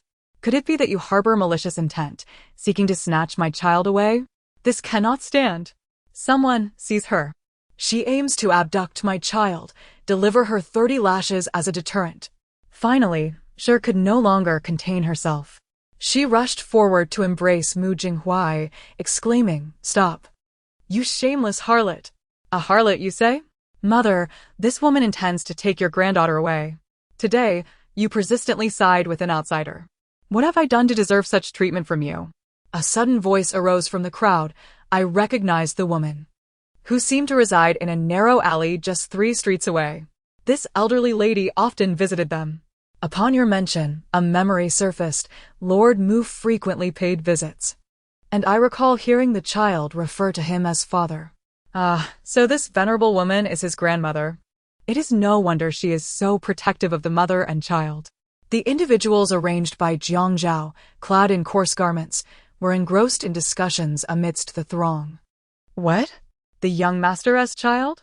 Mother, clarify this. Is it true? Shi's gaze wandered restlessly through the gathering, seeking those reckless souls who dared utter such nonsense. Jiang Ming feigned surprise at this revelation, appearing gravely affected. Mother, do you comprehend what you are saying?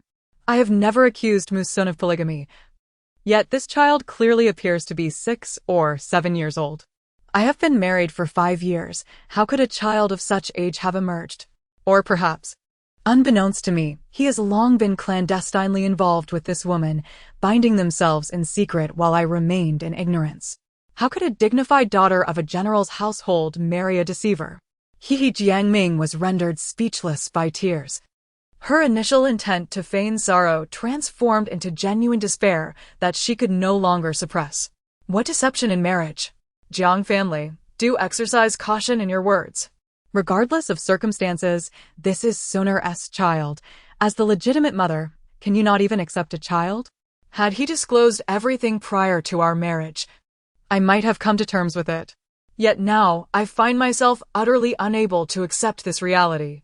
The woman clamored to see my child. Was it her intention from the day of my delivery to seize my baby and replace my beloved Wan Wan? Cui Er responded affirmatively and shortly thereafter emerged with her bundle, followed by the house servants and guards bearing the meticulously prepared items. What more could the Shi family fail to comprehend? Everything had been packed, indicating her thorough preparation. At that moment, Jiang Mian was utterly petrified, collapsing onto the ground as she murmured, "Child, where is my child? Where have you taken him?" Jiang Ming, overhearing the whispers and pointed fingers around her, felt a surge of delight.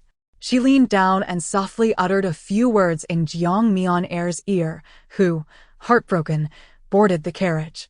Suddenly, Jiang Mian sprang up, attempting to seize Jiang Ming, crying out, "You are lying. Where is my child? Return my child to me." Humph. It remains uncertain who has abandoned whom. Volume 1. Chapter 17. The empty Muju awoke from her afternoon nap, startled by the sound of her dear mother's voice. Jiang Xing observed her eyes darting about, and gently tidied her tousled hair. "Shall we go take a look?" Let us go, let us go. I feel as though I have missed a fortune." The tiny infant was either asleep or on the verge of slumber. Meanwhile, Jiang Yao reluctantly pouted as he set off for school, lingering at the bedside for quite some time before departing. Lacking a playmate, she felt an unexpected chill, a sensation she had never experienced before. "My dear, you have yet to witness the repugnant countenance of that elderly woman, devouring my dowry while accusing me of withholding her monthly allowance. Without my contribution, from whence would she procure such funds? Since she cannot discern right from wrong, I have resolved to reclaim all that she previously pilfered from me, even to the point of incinerating it, denying her any use of it. Furthermore, the flowers I cultivated in the backyard and the swing I erected have all been dismantled, ensuring that no trace of my existence remains within those walls. Should I permit that woman to enter the estate today, she would undoubtedly bask in unjust glory henceforth." Upon finishing her tea in a fit of indignation, Jiang Ming glanced at Zhao, who observed her with a cheerful demeanor alongside the surrounding maidservants. "Why do you all gaze at me thus?" Zhao sighed, relieved to witness her daughter reclaiming her true essence, filling her heart with joy. "When you first went into the Mu family, you presented as a refined young lady, your voice soft, never raising it in haste. In those days, I feared that you might one day be hurt. That will not happen again, mother. I have seen through his true nature and shall no longer suffer in silence. Moreover, with Wan by my side, I must cultivate strength within myself. This time, I shall observe how that wretch attempts to justify his actions. As for the Mu residents, having been spotted by Jiang, she seized the opportunity to usher Jiang Mianer and her child into the estate. She warmly grasped Mu Jingwei's hand as they entered.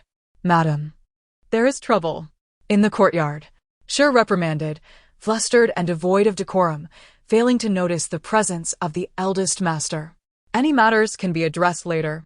The maid's face was etched with anxiety, and she seemed eager to speak further, but was abruptly shoved aside by the matron beside the old lady.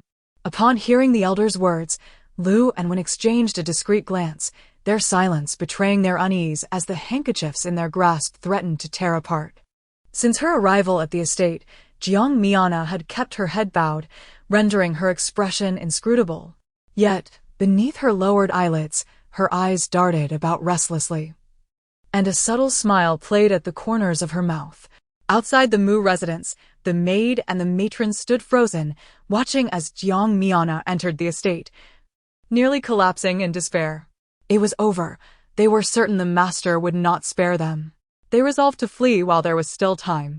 Suddenly recalling something, she wrenched her hand from Mu Jingwei's grasp and hastily entered the house. Her movements were swift and graceful as she approached the dressing table in the inner chamber. She opened the cosmetics box only to find it utterly bare. All her precious adornments, the jeweled headpieces, various hairpins, and the jade bracelets bestowed upon her by Jiang over the years, had vanished without a trace. The cheerful demeanor she had just displayed was swiftly replaced by a mask of fury. "Call all the maids and matrons in here," she commanded. Even the grand chair and the exquisite daybed tailored for her by Jiang, as well as the rosewood table, had disappeared, leaving only the dust on the floor to testify to the presence of former possessions. She surveyed the room, realizing that while her belongings remained intact, everything acquired by Jiang over the years had been spirited away, and a sudden clarity washed over her. The steward arrived in a flurry. "Old Madam, Lanxiang Courtyard." Upon witnessing the state of the room, his words caught in his throat. "What has happened to Lanxiang Garden?" Shi was filled with rage, slamming her palm upon the dressing table, causing the cosmetics to scatter across the floor. The tortoiseshell comb, a gift from Jiang intended to win her favor, fell from a height and shattered into 2 pieces. She had cherished this comb for quite some time, and now it lay in ruins. Overwhelmed by fury, she trembled as she picked up the broken comb, still adorned with strands of her hair.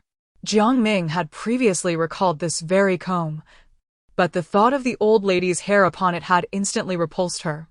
Little did she know that the only remnant left to her by Jiang had been inadvertently shattered by her own hand. That wicked woman, I shall have Sun report to the emperor, ensuring that this vile creature meets a most unfortunate end. Mu Jinghuai, obediently nestled in Jiang Miana's embrace, watched the scene unfold with wide eyes, glimmering with an unusual light. Upon witnessing the chaotic mess before her, Jiang Miana's previously triumphant expression was swiftly replaced by anxiety and concern. In the first volume, Chapter 18, Confrontation 1. Upon seeing Jiang Mianer and Mu Jinghuai standing frozen in place, Mu Sun's heart tightened. He hurried over to the mother and son, questioning how they had ended up here and what would happen if Jiang discovered them. Hurry, come with me, he urged, reaching out to grasp her. Yet, Jiang Mianer evaded his touch, kneeling with Mu Jinghuai. Brother Sun, I have erred. Please punish me. Mu Sun, bewildered, raised his head to behold the desolate Dasheen garden, finally grasping the gravity of the situation. In the imperial study of the palace, Jiang Hongzhe knelt upon the floor, with Jiang Zhao and Jiang Yan kneeling behind him. Your Majesty, I beseech you to grant me a favor. The esteemed emperor, now in his 30s, is in the prime of his life, diligently governing and cherishing his people. He has always shown great respect towards the illustrious Jiang family. With a wave of his hand, he signaled to eunuch Wang to assist the individual up, urging Minister Jiang to speak freely without such grand gestures. Jiang Hongzhe sighed deeply, his heart heavy with sorrow. Your Majesty, I must unashamedly request an imperial decree to dismiss the Minister Mu Sun. The emperor, taken aback, was curious about the unfolding events and seemed oblivious to how astonishing it was for a woman to seek a divorce in this day and age, revealing the extent of his bias. Your Majesty is unaware that the talented scholar Mu Sun, prior to marrying my daughter, had already pledged his troth to another, and they have a child who is now a year old. This would be bearable, but last month, during the time of my daughter's childbirth, he audaciously attempted to replace my granddaughter with the child born of his illicit affair. My daughter has been married to him for 5 years, dutifully serving her mother-in-law and managing the household, even contributing her dowry to the family finances. Yet, this act by Mu Sun is truly disheartening. Imagine my granddaughter, merely a newborn, being subjected to such indignities. As he spoke, he knelt down directly. Upon hearing this, the emperor's fury ignited. Such an affair was utterly disgraceful. Summon Mu Sun to the palace at once, and bring Minister Jiang's daughter and granddaughter as well. I shall see if this once-famed scholar is indeed as I perceived, for it was I who granted the marriage. Eunuch Wang received the command and hurriedly set forth, dividing the party to personally fetch the individuals from the Jiang household, while others proceeded to the Mu residence. Lord Mu truly lacks discernment. On one side stands the general's residence, a favored figure close to the emperor, on the other, a concubine and her illegitimate child. Any person of intellect would know how to choose. Mu Sun, upon hearing Shi's embellished tirade against the Jiang family, remained composed. Have you finished? He inquired. As a commoner who ascended to the position of right vice minister, his capabilities were indeed remarkable. He twirled the ring on his finger, removed it, placed it upon the table, and abruptly slapped Jiang Miana across the face. What did I tell you? He demanded. Shi was taken aback by his son's reaction. This is unexpected, sinner. Mu Sun mounted his horse and galloped furiously towards the general's residence. Just as he was about to ask the doorman to announce his arrival, he noticed the gate swinging open. To his surprise, it was the eunuch Wang who was leading the way. Ming'er! He hurried to Jiang Ming's side, attempting to embrace the little one, only to be deftly evaded by Jiang. What brings you here, eunuch Wang? He inquired, as Wang smiled warmly at him. Lord Mu, the emperor has summoned you to the palace. How fortuitous to encounter you. Allow me to escort you. Miss Jiang, please. The eunuch was accompanied by a palanquin, into which Jiang Ming stepped, while the eunuchs carried her along. Musun followed closely behind, attempting to engage Jiang Ming in conversation multiple times, yet to no avail. Upon entering the palace, Jiang Ming disembarked from the palanquin. Accompanied by Bai Ji, she carried the little one for half an hour, panting from exhaustion as they exchanged the child back and forth like a relay. Minger, why not let me hold her for a moment? You look utterly spent. There is no need to trouble Lord Mu. Wan does not harbor any fondness for you. As Wang Gonggong gazed at Wan's lively and charming demeanor, he inexplicably extended his hand and said, Miss Jiang, may I have the honor of holding her? With a smile, Miss Jiang handed the child over to him. Musun's expression darkened, resembling coal. Wang Gonggong, this is my wife, not merely Miss Jiang. Wan is yet to call me father, isn't that so, Wan? Wan turned her head away defiantly, presenting the back of her head to him. Is he the kind of father who wishes to substitute a concubine's child for the status of a legitimate daughter? Miss Jiang chuckled at the scene, and Bai Shi could not suppress her amusement. Musun gritted his teeth and retorted, Gonggong, you jest. These are mere rumors. How could I ever commit such an act? Wan is the legitimate daughter of the Mu family, and I cherish her dearly. Cherish your mother's head. Wan struggled to contain herself, stuffing her chubby fist into her mouth, feeling both disgusted and unable to control her emotions. She then directed a string of incomprehensible gibberish toward Wang Gonggong. Moments later, she shoved her fist into Wang Gonggong's mouth, and heaven knows how utterly exasperated she felt. Wang Gonggong tilted his head back in amusement, saying, Thank you, but I must decline. Upon arriving at the imperial study, Wang Gonggong made the necessary announcements and led everyone inside, still cradling Wan. Your servant greets His Majesty. Your humble minister pays respects to the emperor. No need for formalities. Musun lifted his gaze and noticed the Jiang family glaring at him in anger. He hurriedly bowed and said, Father-in-law. Who is your father-in-law? I must inform you that once you step through this door today, there shall be no further ties between you and me, Lord Mu. Musun furrowed his brow and offered a salute. Father-in-law, this is all a misunderstanding. That woman acted with such cunning, aiming to enter the residence. As for the other matters, I am entirely unaware. Jiang Ming cradled Wan and stood by. What a convenient claim of ignorance. Your eldest son, Mu Jinghuai, is already 6 years old. How could you possibly be unaware? You engaged in a fraudulent marriage and subsequently exchanged children. Which of these events are you oblivious to? Volume 1, Chapter 19, Confrontation. 2. Musun was taken aback. They had come prepared. Madam, I understand that my keeping a concubine must anger you. As for the fraudulent marriage and the exchange of children, I truly had no knowledge of such occurrences. I can only assume that the concubine harbored ill intentions, seeking to leverage her child to usurp the position of matriarch of the Mu household. However, rest assured, in my heart, only you are worthy of that title. Shameless. Such slanderous words, still insinuating that the Mu household has no legitimate heir. Mother, let me end him. Jiang Ming patted her shoulder and retorted with a mocking smile. I must thank you for your generosity. You even left a seat for me. Emperor Dezhuan gazed for a long moment, sighed, and remarked, Minister Mu. It was I who failed to see clearly, a beautiful flower planted in a pile of dung. He turned to eunuch Wang, provide a seat. Thank you, Your Majesty.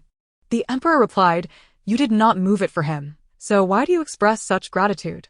Musun thought the chair was meant for him and was about to sit down when eunuch Wang pushed him aside. Miss Jiang, please take a seat.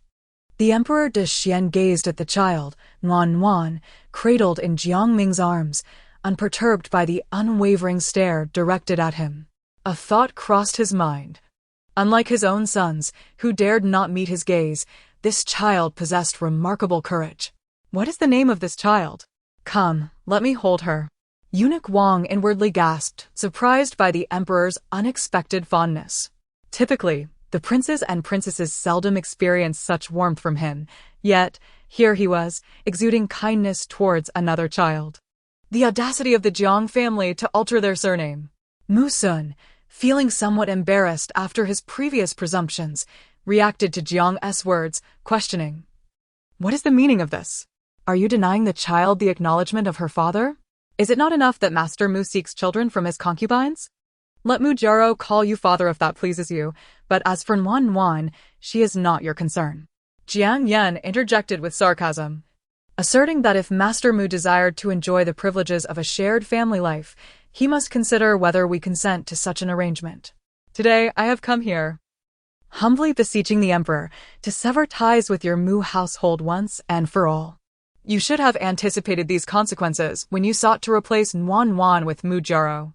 We shall regard Nuan Nuan as though you were never her father.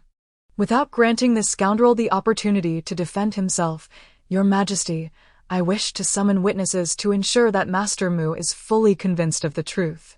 Otherwise, he will continue to assert his disconnection from this matter. The Emperor de Xian held Nuan Nuan tightly, his presence commanding. His piercing gaze, reminiscent of an eagle's, was daunting. Had I not been accustomed to grand occasions, I would have dared not to meet his eyes directly. The Emperor gently caressed her face and inquired, Why do you gaze upon me so intently? With such a prominent nose and large, expressive eyes, you are destined to become a great beauty in the future. Thank you for the compliment. I too share the same sentiment. After all, the genes of a beautiful mother are undeniable. Emperor Dezhuan was taken aback. What was that sound? It was a childish voice. Why could he hear it? Your Majesty, these two individuals are the midwife and maid who were bribed by Lord Mu. The latter two are the midwife's son and daughter-in-law who fled with the child warm. Fortunately, I detected their presence and captured them on the spot. Furthermore, the maid and old woman who attended to your consort can attest to your illicit affair, during which you fathered a child. Is this not sufficient to prove your deceit in marriage? Lord Mu, with witnesses present, what else do you have to say? Musun's expression was calm, yet internally, he was raging.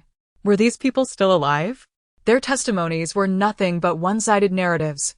Your Majesty, I am wronged. I do not know these individuals, and their testimonies lack fairness. Do you possess any material evidence? I am the material evidence, but alas, my words are incomprehensible. Alas, Your Majesty, eliminate them. Upon hearing this, Emperor Dezhuan was astonished, and while he marveled, he took a moment to observe the Jiang family, who appeared unfazed. Could it be that he alone could comprehend this? The Jiang family was nearly petrified by Worm's words. Why did it sound like a command? The tone was akin to that of that rascal Jiang Yao when he ordered De Huang around. Eunuch Wang, standing nearby, also perceived the voice. However, being a seasoned member of the palace, he maintained his composure. Even Emperor Dezhuan failed to notice. Returning to the matter at hand, material evidence?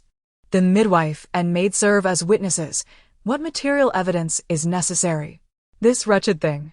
If I were to present material evidence, what would you do? That old woman and her family have already been consumed by flames at Musun's hands, leaving no trace behind. Her husband and grandson's remains have long been discarded in a potter's field. How could they possibly produce any evidence? Should it be proven that this matter is connected to me, I would promptly part ways with Jiang Ming without a second thought. It is not so simple to sever ties at your whim. Continue with the witness testimonies. Musun was taken aback, as if witnessing a ghost. Upon seeing the husband and grandson of that old woman before him, he had set them ablaze. How could they possibly appear now? Did you not anticipate this? You were not completely incinerated. I had someone rescue you. These two are kin of the old woman, colluding together. Furthermore, these are merely witness accounts. Where is the material evidence you speak of? The old woman's husband trembled as he retrieved a charred banknote from his pocket, reduced to a mere half by the flames. This was the banknote that Lord Mu had given to the commoner woman. In the chaos of that inferno, the commoner hastily tucked the banknote away, believing his life was forfeit, yet unexpectedly he was saved. Musun shook his head in disbelief. Is it possible to condemn me based solely on a banknote? This cannot be. One does not know who provided this to you, and yet I am being falsely accused. What punishment should be meted out for such slander? Impudence. I have yet to voice my thoughts, and you already speak so recklessly. Musun, is this how you govern and arbitrate, openly disregarding human life? Musun was startled and promptly knelt down, exclaiming, Your Majesty, this is all a fabrication. How could I possibly commit such an act? Wan is indeed the child of my wife and me. Why would I exchange her for a child born of a concubine? Furthermore, the burnt banknote cannot be identified as having been given by me. I implore your Majesty to see the truth. Jiang Hongzhe was on the verge of being infuriated by this man's audacity. Truly, as a civil official, he was eloquent and articulate. None could match his verbal prowess. Musun, both the testimony and the evidence are present, yet you still refuse to admit it. If I had not dispatched someone to intervene in time, this family would now be mere bones. 6 lives lost at your hands, and you show no remorse whatsoever? How could I admit to such a thing? How could I dare? To acknowledge it would be trivial compared to the ramifications it would have on my official career. I have committed no such deed. And on the day of my wife's delivery, the midwife and maidservants mysteriously vanished, unable to be found, yet now, it seems they have been hidden away by you. My esteemed father-in-law, if you desire for my wife and me to part ways, there is no need for such insidious schemes. One command from you, and I would comply without hesitation. What a pity that such a loathsome father possesses talents worthy of a deputy minister, were he an advisor. He would surely incite the emperor to fury. Emperor Dishwan shared this sentiment. Dear one, that banknote was taken by your mother from her own bank. It bears the orchid emblem in the upper left corner. With this, the case can be conclusively established. The system suddenly interjected. An orchid emblem? This person committed murder using money given by my mother? Indeed, it is a rarity in this world. The cringing matron, finally summoning the courage to speak, implored. My lord, you once bestowed upon me 100 taels in silver notes, instructing me to swap the child while the lady was in labor, weakened and vulnerable, with her maid dispatched from the premises. I complied with your wishes, only to bring ruin upon my entire family. The fault lies with me. With a stinging slap across her face, she gazed at her grandson, whose visage bore the scars of fire, weeping inconsolably. It was my insatiable greed that led to the destruction of my family. Alas, my dear grandson, what shall become of your disfigured face? The stern voice of Lord Wang echoed silence. How dare you raise such a commotion before His Majesty? The matron's husband trembled, clutching the charred silver note, utterly bewildered. He had believed this note would aid their benefactor, yet it proved futile. Wait. Jiang Ming seized the silver note, scrutinizing it closely, and to her delight, she discovered the orchid pattern in the upper left corner. Musun, did you truly forget that the silver note was given to you by me? To use my funds for hiring an assassin is shameless indeed. Musun's face flushed crimson as he retorted, I acquired this money from the exchange. How could it possibly be yours? Am I not a dignified minister, incapable of possessing 100 taels? Look at you, with nothing but that obstinate mouth. Open your eyes and behold, the orchid design upon this note was crafted by my own hand. Every silver note that has passed through my fingers bears this emblem. Hence, I named the courtyard orchid fragrance. The noble Wang presented the silver note to Emperor Dishwan, who examined it closely and indeed found a small orchid depicted upon it. Yet, was this notion conjured by the Jiang family or merely echoed from the words of this young rascal? In Chapter 20, Confrontation 3, it was impossible, absolutely impossible. How could you possess such a habit without my knowledge? You must be deceiving me. This is merely a cunning ruse born from your desire for separation.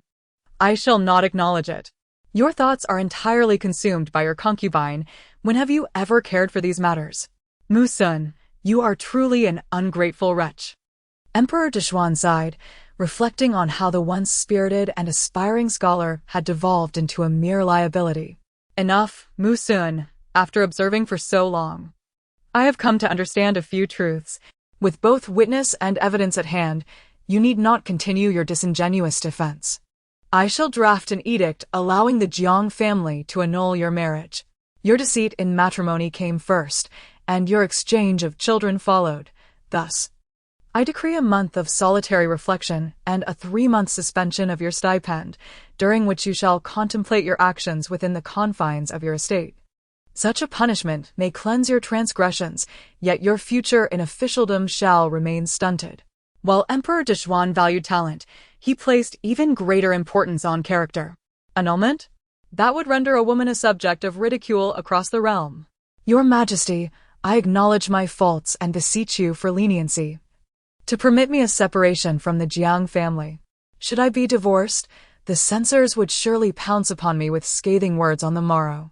I implore you, in light of my years of dedicated service, grant me this request for an amicable separation.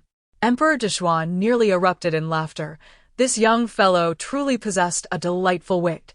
Why does Minister Mu feel weary after all these years and yearn for a quieter life? Well, it is quite simple. No need for that. Thank you, Your Majesty. It is my duty to serve loyally. I do not perceive it as a hardship. Since the Jiang family insists on dismissing their husband, I dare not intervene. I only hope, Your Majesty, that you would retain Wan for me as a cherished memory. You, wretched being, are unworthy of my delightful presence. Spare us the theatrics. Not long ago, you were eager to have Mu Jiaro at my side, and now that your wish has been granted, you suddenly remember Wan. Where were you before? This man always feigns that he is being coerced, as if he were a victim. Minister Mu, you are in the wrong. How can you remain so obstinate? Convey my decree. Right Minister of Rights Musun shows no remorse and is hereby demoted to Longzhou.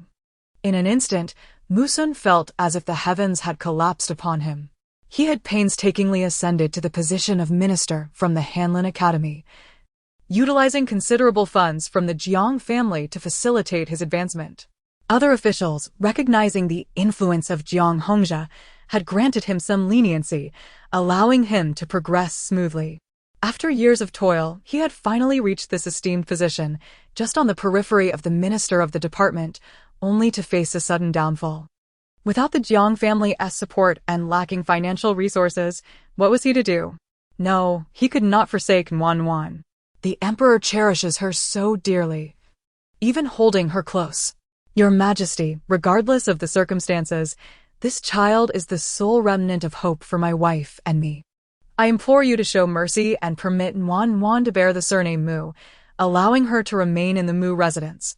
The members of the Jiang family, upon hearing his audacity, were nearly driven to violence against him. It is impossible, Musun. Wan is like flesh from my own body. You shall not take her away. Then return Jiao to me. For your selfish desires, you have caused a separation between mother and daughter. Your heart is truly ruthless. I can no longer bear to listen. I want to strike him. How can this person be so despicable, distorting right and wrong? As of now, the whereabouts of the child remain unknown. It is unclear whether it is Jiao or Mu Zhu, but as long as the emperor favors her, it matters not who she is. At the very least, he still has one child. You. Jiang Ming trembled with anger. She initially thought his actions were already the epitome of cruelty, yet he proved capable of even worse. The Dishyan emperor patted Wan, stating that if he wished to take her, he must first seek her opinion. How about this? If she smiles at you, Wan shall take your surname, Mu. What do you think? To make her smile? Musun hesitated, having never been close to her. What if his child was not affectionate towards him now? Would he be able to win her heart in the future? With a decree from the emperor, Wan was allowed to choose for herself. The emperor then placed her upon the table, facing everyone, supporting her. Wan inquired, "Is it appropriate for the child to sit here?" "Your Majesty." "No matter." Musun rubbed his hands on his clothes for a moment, steeling himself as he approached her, ready to speak. But Wan turned her head away without sparing him a glance, beginning to babble and scold. "Hurry and carry me away. Seeing him will make me ugly." Musun could not comprehend her words, yet he sensed the harshness in her speech. This overt attitude, so palpable, was unmistakably clear. Emperor Dishwan waved his hand dismissively, bidding her to leave. He then removed the jade pendant from his belt and handed it to Wan, suggesting she play with it. The little one was rather amusing, though I wondered if she could unlock other functions. Alas, her tender age rendered her drowsy in no time. In stark contrast to Musun's despondency, the Jiang family radiated joy. Observing the mixture of unease and unexpected delight in their gazes, Musun seized a handful of her hair in a fit of rage, exclaiming, "Wretched girl! You, who usually appear so graceful, are truly terrifying when angered. How many times have I told you to wait for my news?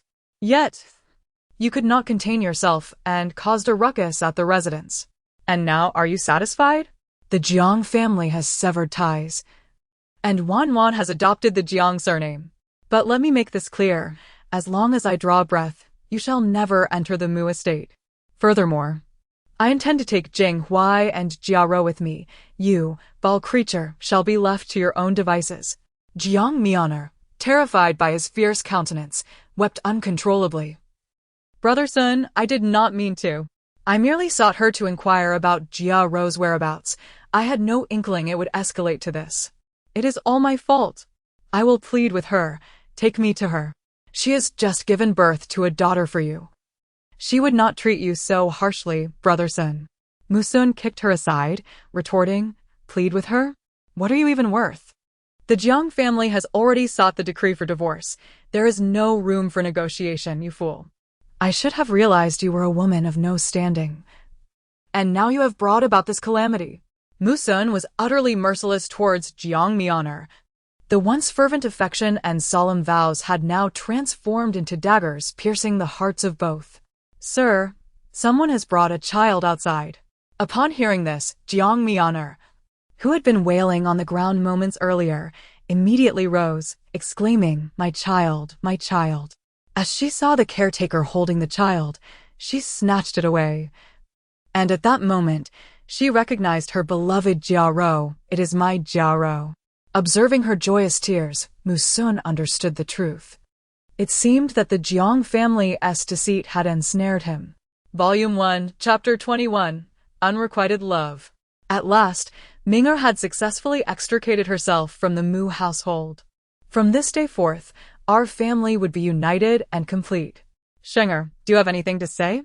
Jiang Sheng, cradling Wan, raised his cup of tea and addressed his parents and everyone present. "I have spent the past 3 years lost in my own sorrow, neglecting my family's feelings. I apologize to all of you. Henceforth, I shall mend my ways and embark anew. I offer this tea in place of wine, to all of you. Very well. As long as the third son regains his spirit, everything will be manageable." Jiang Yen glanced at his son, who was blissfully gnawing on a chicken leg. "Yaoer, do you have anything to say?" Jiang Yao, noticing the attention directed towards him, picked up another chicken leg and said, "Sister, here, this chicken leg is delicious." The crowd exchanged glances. This mischievous little rascal. Wan waved her hand, preparing to reach for it. Chicken leg, give me one. I want to eat chicken leg." Jiangxing thrust the milk bottle into her hand, urging, "Drink this. Warm is the great benefactor of our family, so you should consume more." A benefactor rewarded with merely a bottle of milk? Am I not worthy of chicken legs? "I yearn for chicken legs," she lamented. "Drinking milk day in and day out leaves no flavor on my palate. When shall I feast upon meat?" "What progress has been made on the matter I asked you to investigate?" "Young master, the legitimate daughter of the Jiang family has divorced Lord Mu, not just divorced, but was given a decree of divorce. The news has spread throughout the capital, claiming that before marrying the Jiang young lady, Lord Mu fathered a child with another woman, who is now 6 years old." The man's expression shifted dramatically, and he smashed the stool with a resounding slap. "This scoundrel! What else is there?" The guard, startled, continued. "It is said that Lord Mu intended to present the child born out of wedlock to the Jiang young lady, a case of substitution, but it was discovered." "How dare he?" The man's handsome visage was clouded with fury. "Go, gather a few people and give that bastard a good beating." "Yes, sir." Having guarded Ming'er for so many years, he once thought he would never have another opportunity. Yet now that she has divorced, his chance has finally arrived. Old madam. Take care, be cautious of your feet. The regal and dignified old lady, gripping a vine, was seething with rage. Cautious? What caution? It must be that I have lived too long, hindering him from marrying and having children. At 30 years of age, he still remains a solitary man. You rascal. Come out here. The man, who had just been brimming with fury, now found himself confronted by someone even more incensed, causing his own anger to diminish significantly. Mother, do take care not to let your health suffer from this agitation. Please, do not be angry. Do not call me mother, you wretched creature. You are my father. Is that not so? You must honestly tell me when you intend to marry, or I shall hang myself right here today. Oh dear, this matter cannot be rushed. It is simply that there is no suitable match available.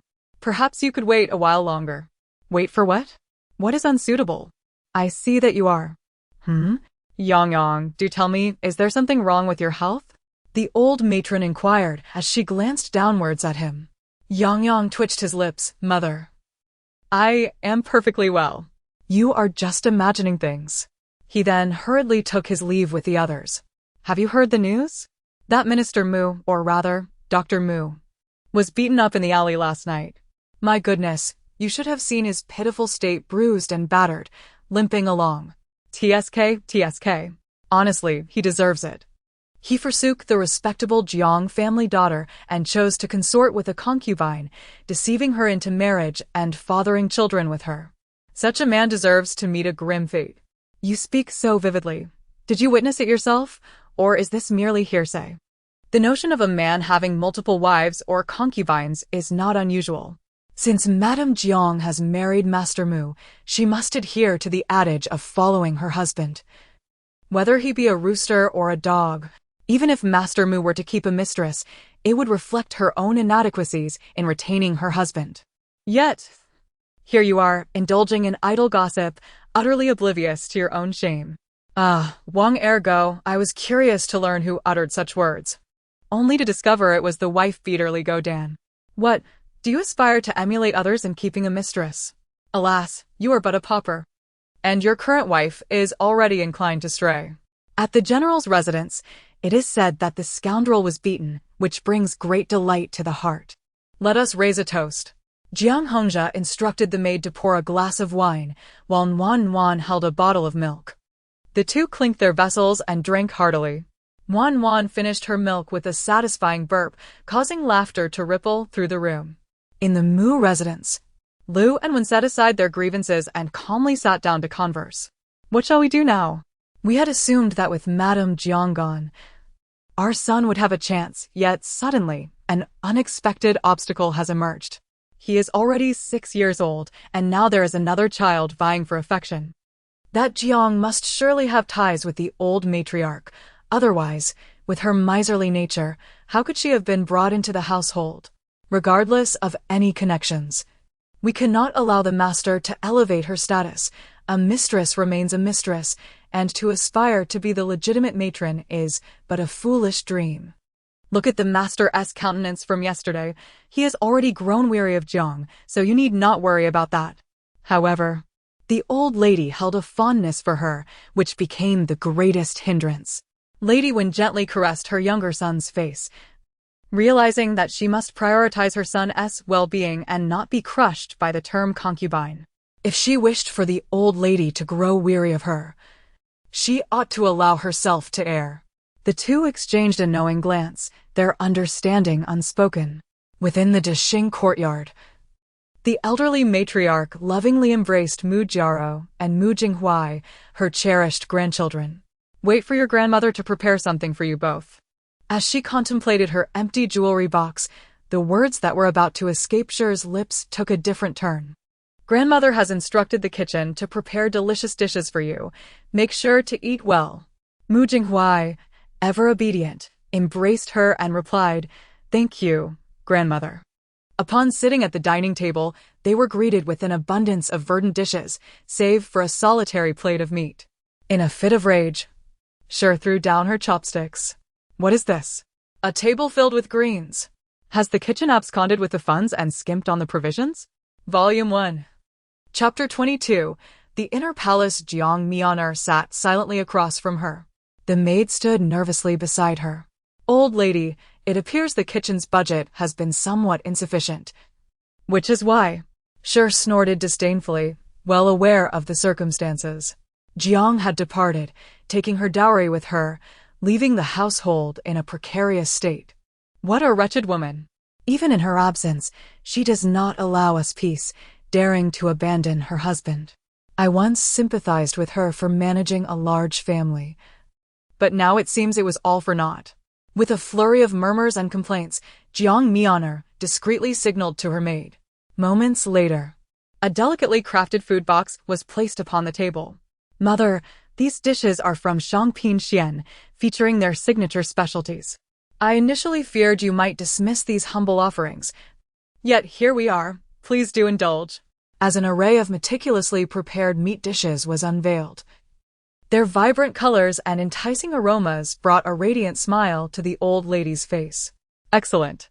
I knew my dear Miana would be thoughtful. Suna is fortunate to have met you. Just look how considerate you are. Even your child is so well-behaved and understanding.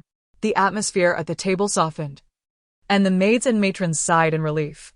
Wan, come, I shall take you for a stroll in the imperial garden. The flowers are in full bloom, and it shall be a delightful sight for you. Wan, adorned in a bright red jacket, with a small bun atop her head and 2 ribbons embroidered with golden threads glistening in the sunlight, took tiny, wobbly steps. The courtier Wang Gonggong watched closely, occasionally exclaiming, "Be careful, little lady." Emperor Dushuan walked alongside, attended by palace maids and eunuchs ready to serve at a moment's notice. Just over a year old, Wan had only recently begun to walk unassisted when summoned to the palace by Emperor Dushuan. Prior to this, he often inquired about her progress, whether she could roll over, crawl, stand, and now take a few steps without support. The ever-watchful Wang Gonggong was a frequent visitor, bearing toys to amuse the child, fulfilling his duty to visit her at the general's residence. Warm detected a hint of conspiracy within. The emperor's recent transformation did not escape the watchful eyes of many, each harboring their own thoughts. The proximity of the emperor's close ministers has always stirred envy, and now, with the addition of a cherished infant captured in the emperor's gaze, curiosity abounds regarding his true intentions. On the day Warm turned 1, the system activated to inform her that her mission of countering a supporting character had officially commenced. Task 1. Escape the Mu residence. Time limit, 3 months, to earn 10 points, with the reward of photographic memory. Exceeding the deadline results in a deduction of 5 points. Failure to complete the task incurs a total loss of 10 points, forfeiting rewards for the subsequent mission. Although she had already accomplished this task, the absurdity of the settings compelled her to vent her frustrations, finishing an entire bottle of milk in a fit of anger. She stumbled a few steps, then sighed like an adult, struggling to adapt to her new body, realizing that everything must begin anew. Emperor Dushuan strolled leisurely beside her, casting a bemused glance in her direction. "What are you sighing about?" He chuckled. "Tired? Need to be carried?" Her speech was still unclear, limited to simple sounds. "Oh dear. Are you already tired? You've barely taken 10 steps. No carrying for you. You're quite plump already. You need to move more, or you'll end up round as a ball." Warm, though you are the emperor, it does not grant you the privilege to speak so to a young girl. You are the only one who is overweight. Your entire family is as well. No wonder the concubines of the harem refrain from visiting you. You possess a tongue that seems poisoned. Despite having heard the little one berate the emperor numerous times, Eunuch Wang remained thoroughly startled. Such a young age, yet so astute. The emperor, in the prime of his life and possessing an extraordinary physique, had never encountered a concubine during the visits of Wan, nor had anyone brought him soup or food. Eunuch Wang hurriedly approached to support her. The emperor, amused by her antics, crouched down to embrace her, his temperament surprisingly fierce. After giving her a gentle shake, it was evident she had gained weight over the year. Not content with just one mention, she insisted on repeating herself. Unable to swallow her indignation, she began to squirm, pointing at his nose and scolding, "You're bad. A wicked person. Oh dear, you mustn't speak so recklessly. Be careful, or you may find yourself in trouble." Although he couldn't admonish her, nor could he overpower her. Tears began to well up in her eyes, threatening to spill. With a quivering lip, she looked ready to cry. The emperor took a silver ingot from a nearby eunuch and handed it to her, insisting no tears allowed. Yet, even with such a small token, she commenced wailing, her cries startling everyone around. The concubines and princes hastening towards them quickened their pace upon hearing the commotion. The emperor, once more, produced another silver ingot and slipped it into her pocket, asking, "Is this sufficient?"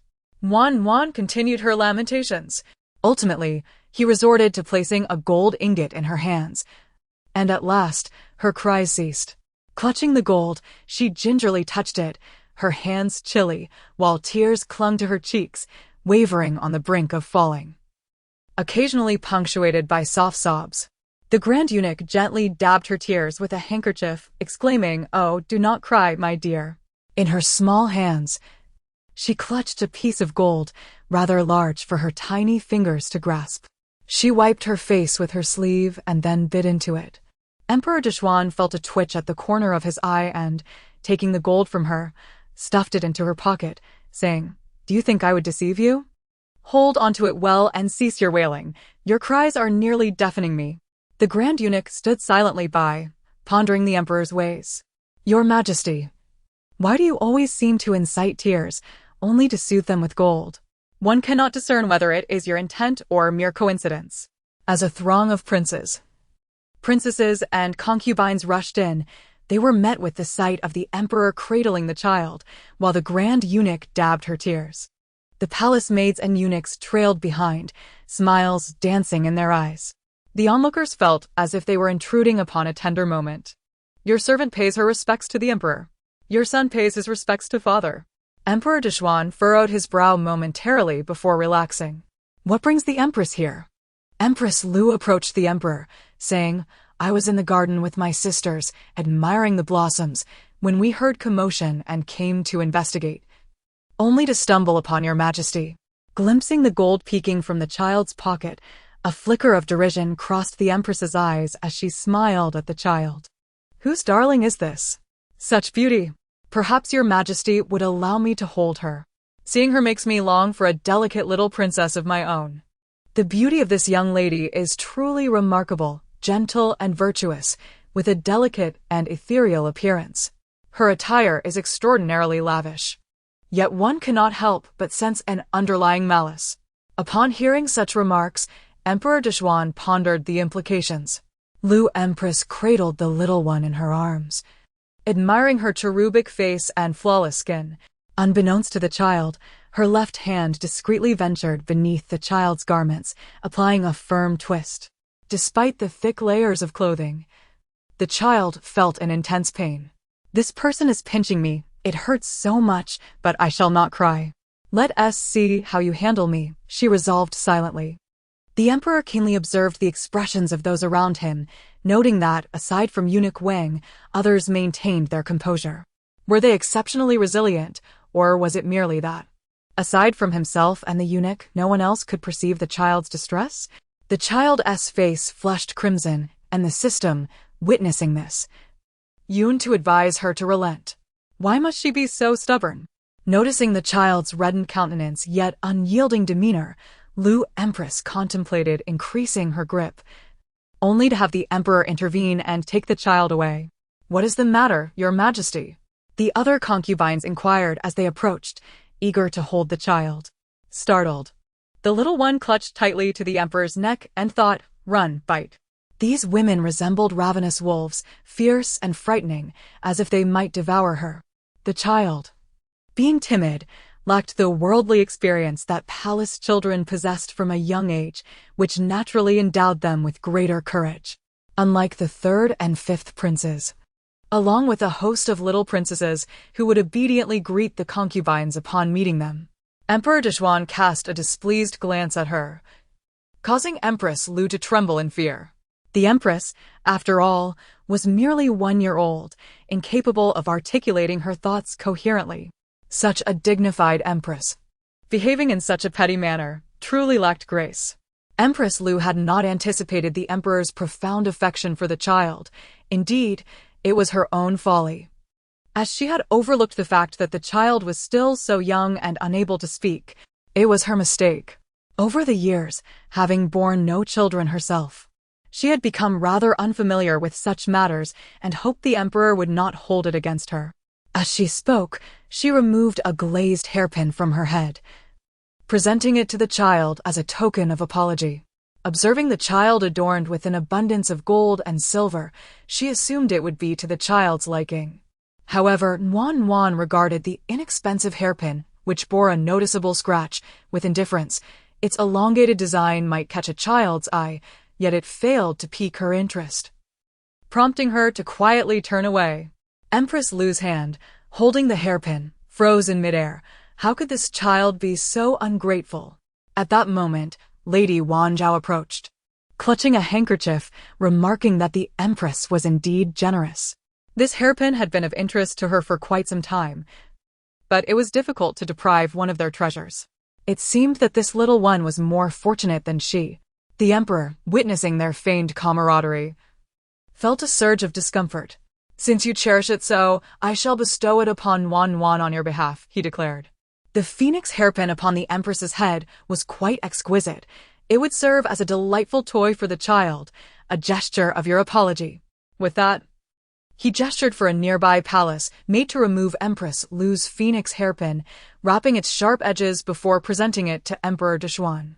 Warm gazed at the adornment with uncertainty. Empress Lu looked at the phoenix hairpin, the words of refusal lodged in her throat. How could such a hairpin, a symbol of status, be easily gifted away? "Your Majesty, this pin seems rather perilous. Perhaps I should exchange it for a jade pendant instead, which at least poses no danger to the child." As she spoke, she began to unfasten the jade pendant from her waist, only to be stopped by the emperor.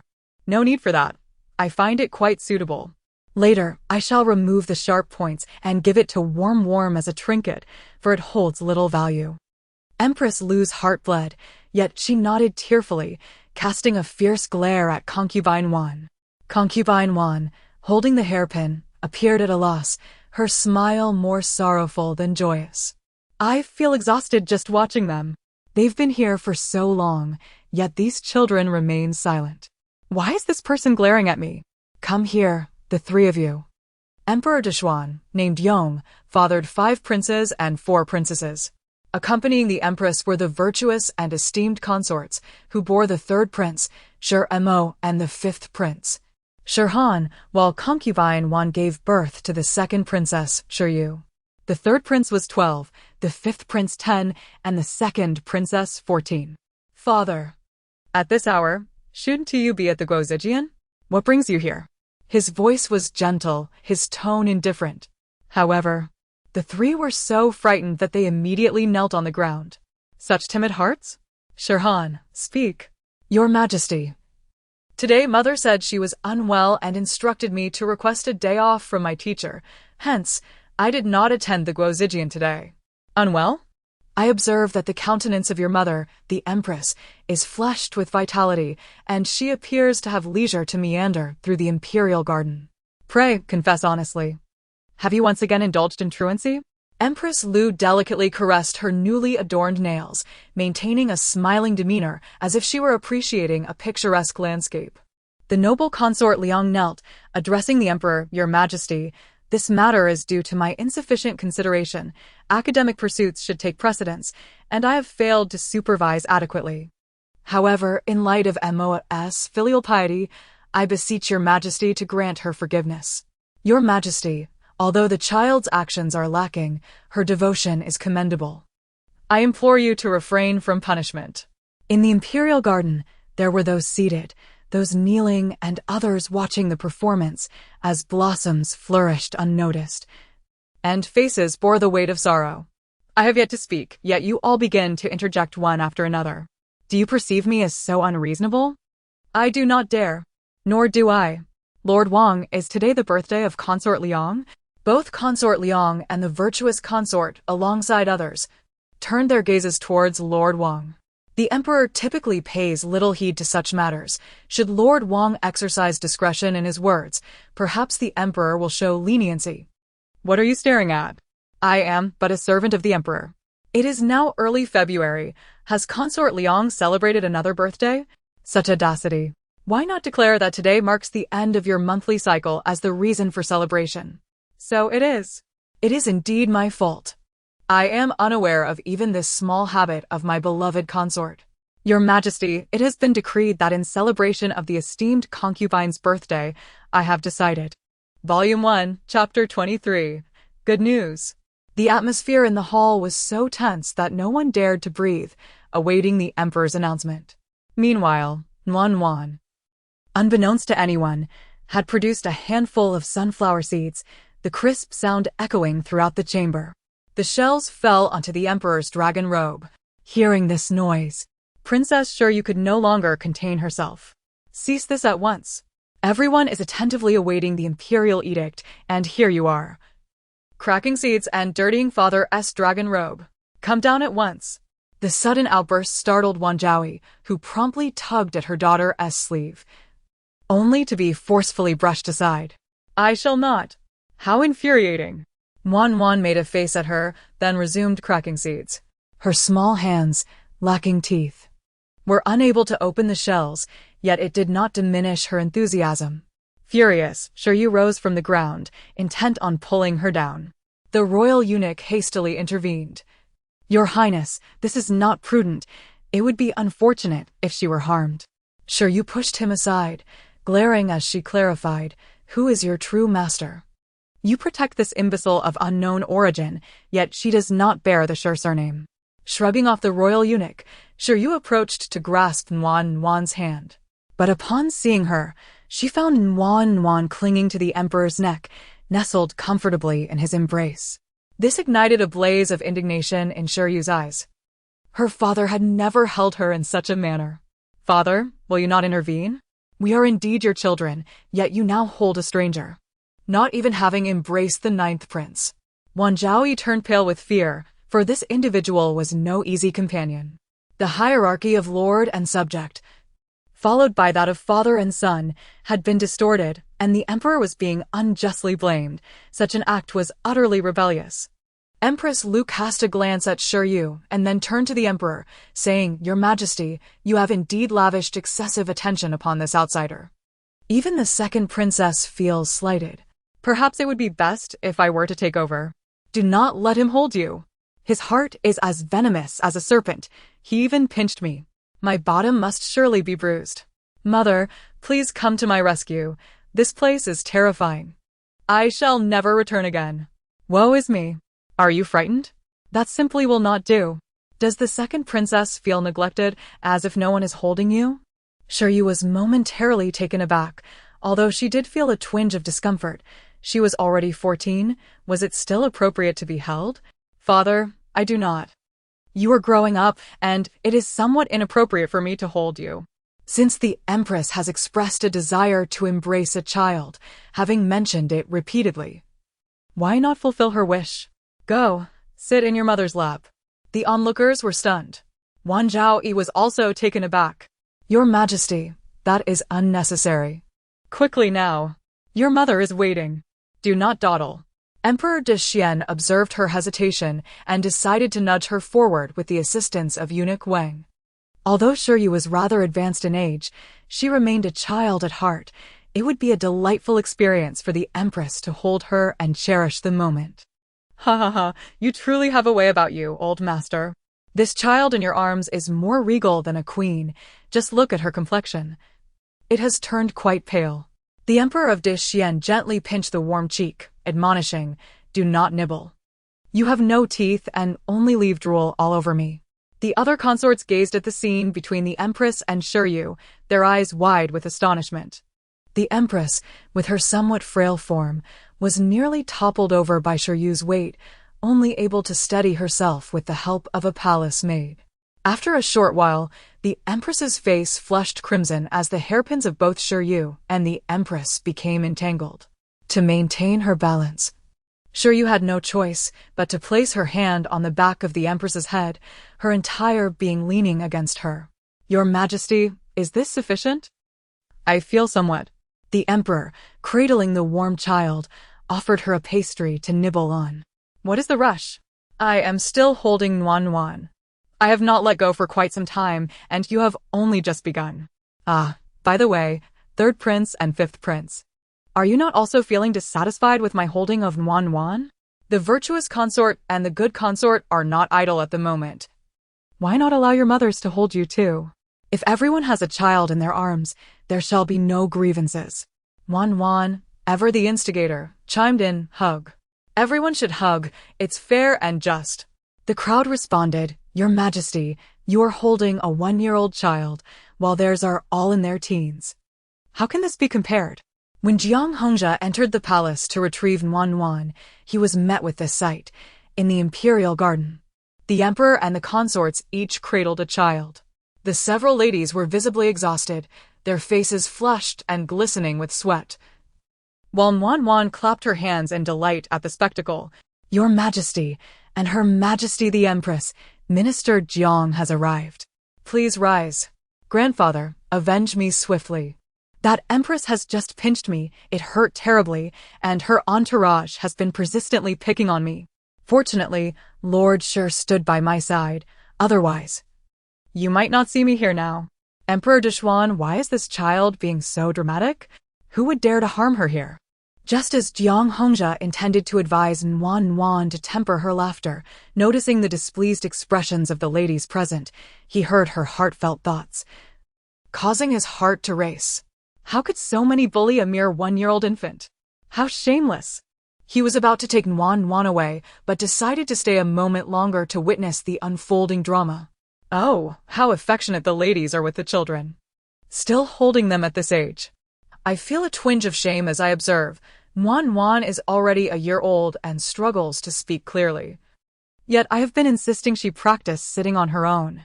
Witnessing the ladies' tender gestures makes me realize my shortcomings. Indeed, they are far more considerate.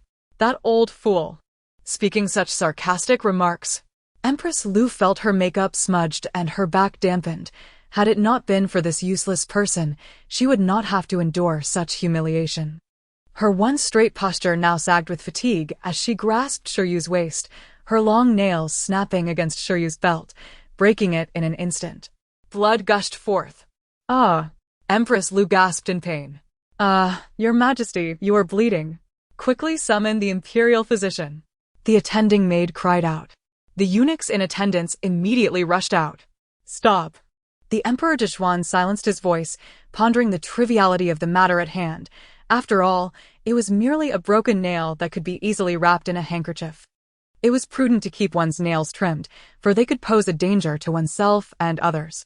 Empress Lu, overhearing this, felt as though the Emperor had somehow discerned her recent actions. The fleeting opportunity to push Shirwei away was slipping away. Nuan sensed that the Emperor Dishwan was avenging her, and in her joy, planted a playful kiss on his cheek. Eunuch Wang stood nearby, beaming as if the kiss had been bestowed upon him. Jiang Hongzhi's eyelids fluttered. Nuan, how recklessly she bestowed affection upon others, so easily swayed. What would happen if someone deceived her in the future? He couldn't help but succumb to a deep-seated concern. The Emperor Dishwan disdainfully wiped his cheek, calling her a little rascal, yet his eyes sparkled with delight. "You are quite endearing. Since that is the case, allow me to share some good news. Empress Lu is with child." The Emperor's initial response was one of disbelief. He had not visited the Empress's quarters in quite some time. Alas, the child is not yours." The Emperor was taken aback. What sort of good news was this? Never mind, let me offer you another piece of news. The Empress Dowager has taken a young man under her wing, and at this moment, he is frolicking with someone else. Soon, you shall have a younger brother. Consider it a piece of good news. However, this does paint a rather dubious picture regarding your father. Perhaps it is prudent to change the subject. Ningfei is planning to drug the Emperor tonight, hoping to seize the dragon in one fell swoop. This should indeed be regarded as good news, wouldn't you agree? My intentions are sincere, though my expression may falter. Let me attempt to convey this again, yet it seems I have only confused myself further. The emperor, upon witnessing the almost fainting empress, decided out of benevolence to let them be for the time being. Jiang Hongzhe breathed a sigh of relief and hurriedly carried Wan Wan away. The wind whipped the ribbons atop her head into a playful dance. Wan Wan, with her sparkling eyes, laughed joyfully. But what folly! Wan Wan, you must not disregard propriety simply because the emperor dotes on you. He remains the sovereign, and the grace of a ruler is akin to the nourishing rain. You must tread carefully. Heart's delight, a delectable treat. Alas, all she seems to know is how to indulge. Wan Wan continued to giggle, clutching the delicacies bestowed upon her by the emperor. Observing her carefree demeanor, Jiang Hongzhe sighed. Although the Jiang family enjoys the emperor's trust, with great stature comes great scrutiny, especially now that the beloved Wan Wan has emerged, attracting envious glances from many. Whether this brings fortune or misfortune remains uncertain, and her propensity for stirring chaos. To this day, he remains unsure if the emperor can truly hear Wan Wan's innermost thoughts. After the emperor dismissed the empress and her entourage, he made his way to the Sinang palace. Granny Rome, stationed outside the door, was taken aback upon seeing the emperor's arrival and exclaimed, "Your Majesty." There was no need for such commotion. The attending maidens and eunuchs remained outside the palace gates, allowing the emperor and his companions to proceed directly inside.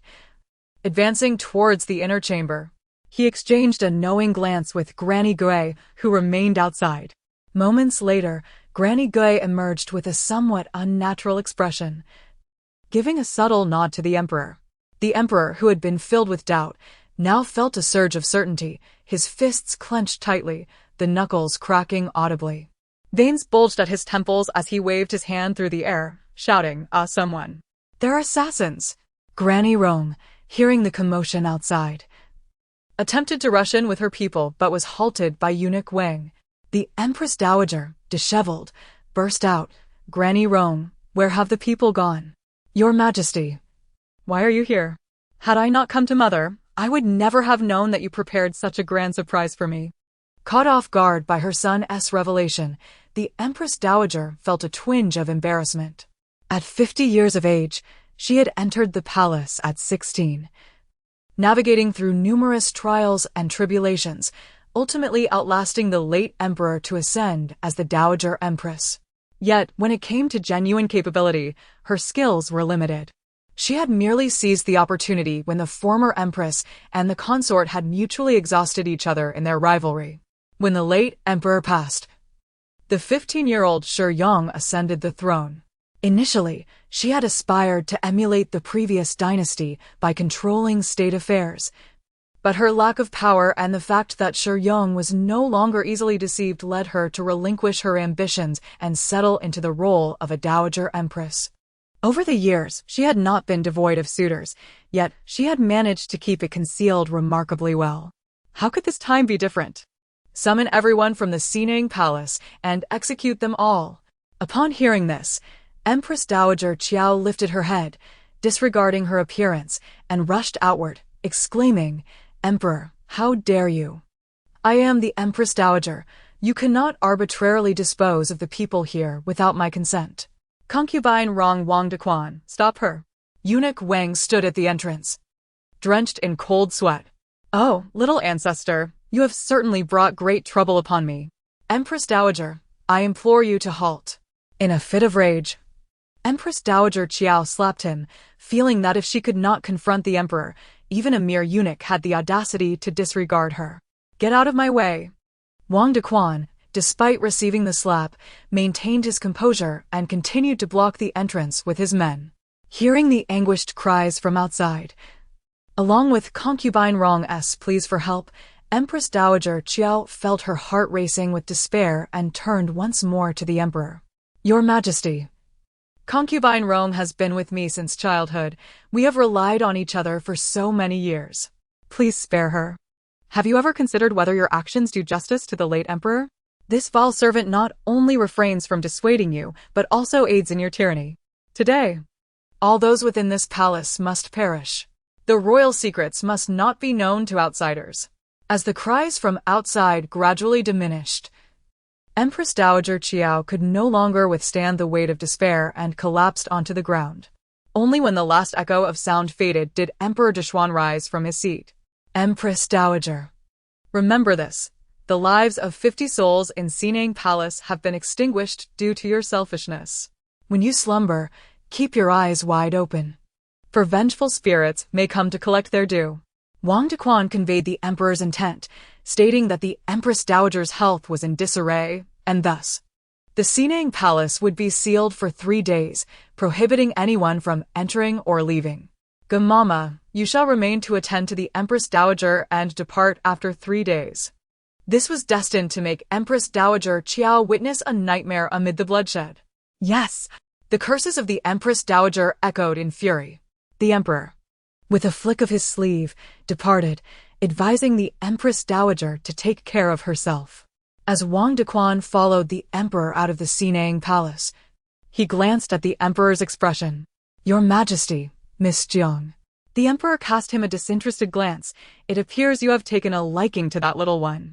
It is not that this old servant is fond of her, but rather that your Majesty, indeed, this old servant holds an affection for her. Though Miss Jiang is somewhat extraordinary, yet she remains merely a child of 1 year. I would not stoop to such actions towards a child. However, this child is indeed unique, not only to you and me but likely to the Jiang family as well. The ability to foresee the future. She is still young, her powers not fully manifested, and one cannot predict how they may develop in the future. Should she prove to be of no use to the imperial family? Wang Dequan felt a chill in his heart. Indeed, the imperial family was devoid of compassion. Any affection was clearly transactional. What would become of the little ancestor? Meanwhile, Wan was relishing the nurturing care of her beautiful mother, sensing the system behaving erratically. Beep. Detecting a decrease in the target's emotional value. Beep. Detecting an increase in the target's emotional value. Beep. Detecting a decrease in the target's emotional value. Beep. Detecting an increase in the target's emotional value. Target? Who? Wang Dequan gazed at Emperor Dishwan in bewilderment. You want me to personally go to the general's residence? In the first volume, chapter 24, titled The Princess's Sealing, Wang Dequan, who had been fretting moments ago, raised his voice considerably, exclaiming, "This servant shall do so at once." He then rushed out with great urgency. Emperor Dishwan shook his head, witnessing Wang Dequan's uncharacteristic impulsiveness for the first time. What was it about that little fellow that captivated him so? Beside him, a eunuch inquired. Is His Majesty conversing with him? Is he responding or remaining silent? What precisely did His Majesty say? I did not comprehend it. Meanwhile, within the palace of Consort Liang, the eunuch reported, Your Highness, I bring forth the Emperor's decree. Due to your negligence in supervision and for allowing the 5th prince to evade his studies while personally providing him with excuses from this day forth, your rank shall be lowered to Wani. You are confined for 1 month to reflect and introspect. A few moments prior, they had rejoiced at the Emperor's leniency, only to find themselves awaiting punishment. Wu Jiaoyi, accept the decree. The eunuch, casting a glance of disdain at the pale-faced Wu Jiaoyi kneeling on the ground, discreetly shifted his gaze away. The 5th prince, Shirhan, looked at her with concern, lamenting, This is all my fault. He then raised his hand, ordering the immediate removal of the 3rd prince. Wu Jiaoyi was at a loss. After all, her son had merely skipped school. Why would the emperor react so furiously? Was it perhaps due to the presence of that young lady at the time? Under Wu Jiaoyi's directive, Yuten presented a pouch of silver to eunuch Wang, saying, Esteemed eunuch, your journey must have been arduous. I implore you to offer your guidance. Such matters cannot be taken lightly. Should the esteemed guardian discover this, my head would undoubtedly be at risk. I have pressing matters to attend to, so I must take my leave for now. Once the crowd has dispersed and the palace gates have been secured, Lady Wu, in a fit of rage, shattered her teacups, exclaiming her disdain for the sycophants surrounding her. In the general's residence, after receiving the imperial edict, Wang Dequan felt a joy surpassing that of being a princess himself. By the grace of heaven, the emperor proclaims, the Jiang family boasts a daughter, gracious and virtuous, possessing both etiquette and gentility, embodying softness and obedience. She is specially conferred the title of princess, with the appellation Jiawang. Little ancestor, you now have every reason to visit the emperor frequently. Among all the princes and princesses, you alone possess a title, one that surpasses all others, second only to that of the Grand Princess. The emperor has also bestowed upon you a jade pendant, granting you free access to the palace. Wan clutched the jade pendant in her hand, peering at it with curiosity. Why this sudden kindness? It fills me with trepidation. Wang Dequan sighed, acknowledging the child's keen perception. The benevolence of the sovereign is as varied as the rain and sunshine. This fortune is considerable. I hope the little one can bear it. The Jiang family was caught in a blend of worry and joy. Wan had just turned 1, and the sudden elevation by the De Xian emperor left them uncertain of its implications. Master Wang, why not indulge in a drink before departing?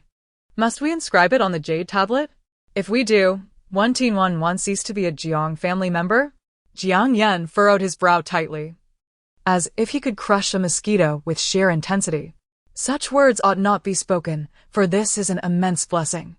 Whether from the Jiang family or the royal lineage, we are all united as one.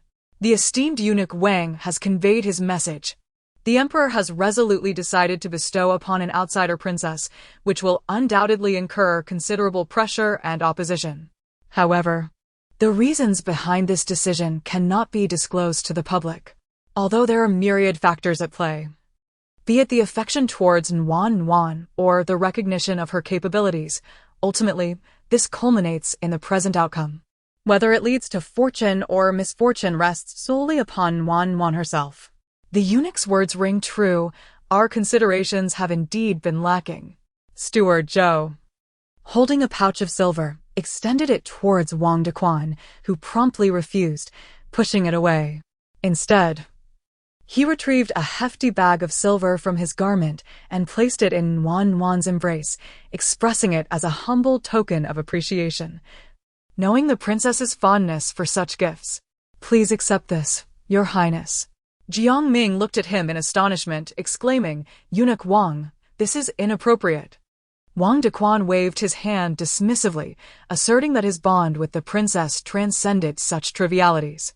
He then gestured for everyone to depart, but Wan halted him, drawing a gold ingot from her pocket and placing it in his hand. For you. Wang Dequan gazed at the weighty gold in his palm, noticing a damp spot that seemed to suggest saliva. Your Highness, have you bitten into it again? Be careful not to hurt your mouth. This is a gift from His Majesty. How can you so willingly part with it for an old servant like me? Wan patted the pouch he had just given her and regarded him with a meaningful look, which was unmistakable. Reciprocation is essential. Her tone was animated, even exaggeratedly wiping away tears. Jiang Ming embraced Wan, gently caressing her small face. Aren't you the one who adores gold the most? Why would you part with it today? With a warm, playful smile, Wan touched the several pieces of gold in her pocket, all of which had been coaxed into her possession by the De Xian Emperor. Each time he vexed her, he would placate her with another gold piece, seemingly relentless in his mischief. One could only wonder what the emperor was thinking. Perhaps he was merely indulging in the excess of his wealth.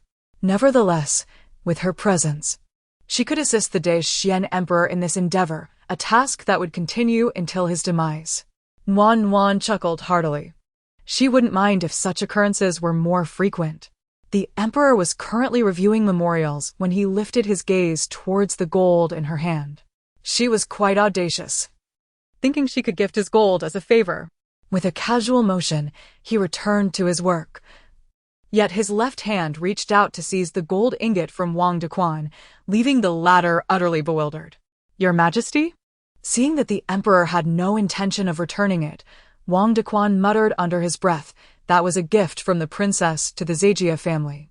What? Upon hearing the emperor's inquiry, he immediately shook his head, indicating that there was nothing amiss.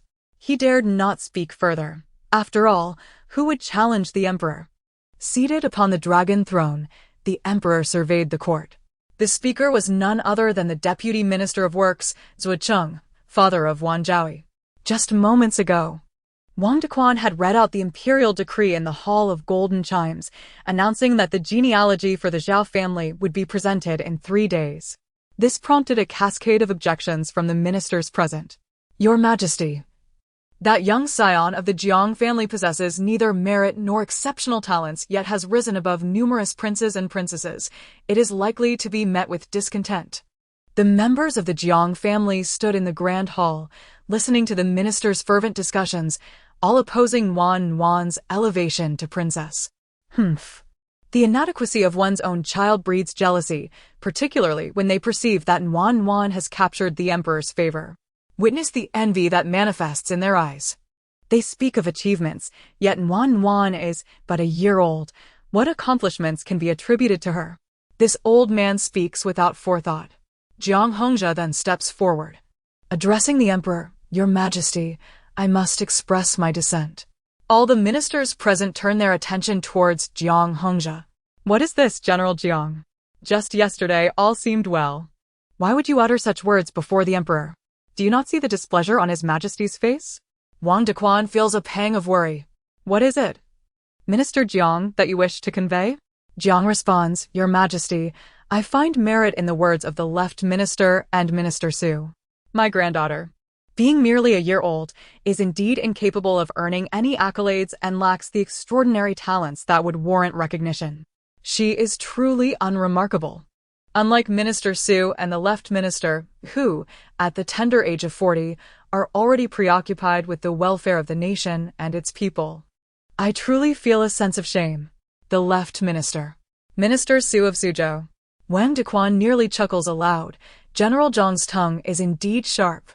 General Jiang, your remarks seem rather inappropriate. Your granddaughter is but a child and cannot bear such a title. All the princes and princesses lack official titles, yet your granddaughter is being elevated beyond her station. What is the meaning of this? His Majesty has personally declared that my Wan is worthy, thus she is worthy. Do you harbor objections to the emperor's decree, standing there with such arrogance? Ultimately, your grievances stem from envy that your grandson pales in comparison to my granddaughter. Hence your incessant prattling. Behold the redness in your eyes. It would be prudent to visit the imperial hospital at dawn for some remedy, lest your fervor lead to the vacancy of a ministerial position in the great Xia dynasty come tomorrow. The left chancellor trembled with anger, stammering, You. Emperor Dishwan silently commended Jiang Hongzhe for articulating precisely what he intended to express, an undeniable mouthpiece. How had he not previously recognized Jiang, the esteemed minister, as such an eloquent speaker? Sire, I propose that Princess Zhao Yang be granted this title without the necessity of being inscribed in the royal registry. After all, the young princess is but a child, and her immediate inclusion in the family tree may induce discomfort among the princes and princesses. I second that. Ultimately, these individuals could hardly bear to see someone take the first bold step. Emperor Dishwan, seated in a position of authority, observed the reactions of the assembly with a detached demeanor. Their connections from the previous dynasty merely reflected the standings of the women in the imperial harem. How tiresome. If anyone harbors objections, let them be voiced.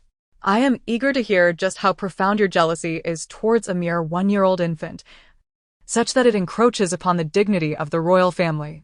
Proceed with your discourse. The Ministry of Rights should prepare the necessary arrangements. I am here to inform you, not to solicit your opinions. The Assembly. If there is a matter to address, speak. If not, you may depart. Your Majesty, I have a matter to bring forth. Speak. Chancellor of the National Academy, Qin Shuoyang, clasped his hands and declared, Your Majesty, the 3rd and 5th princes have clandestinely skipped their lessons and ventured to the back mountain of the National Academy, where they have released 3 monkeys that were confined there. A monkey intruded into the academy, stripping the venerable Confucian's beard and subsequently lifting the skirts of the female scholars. It then burst into my study, tearing apart all the books within.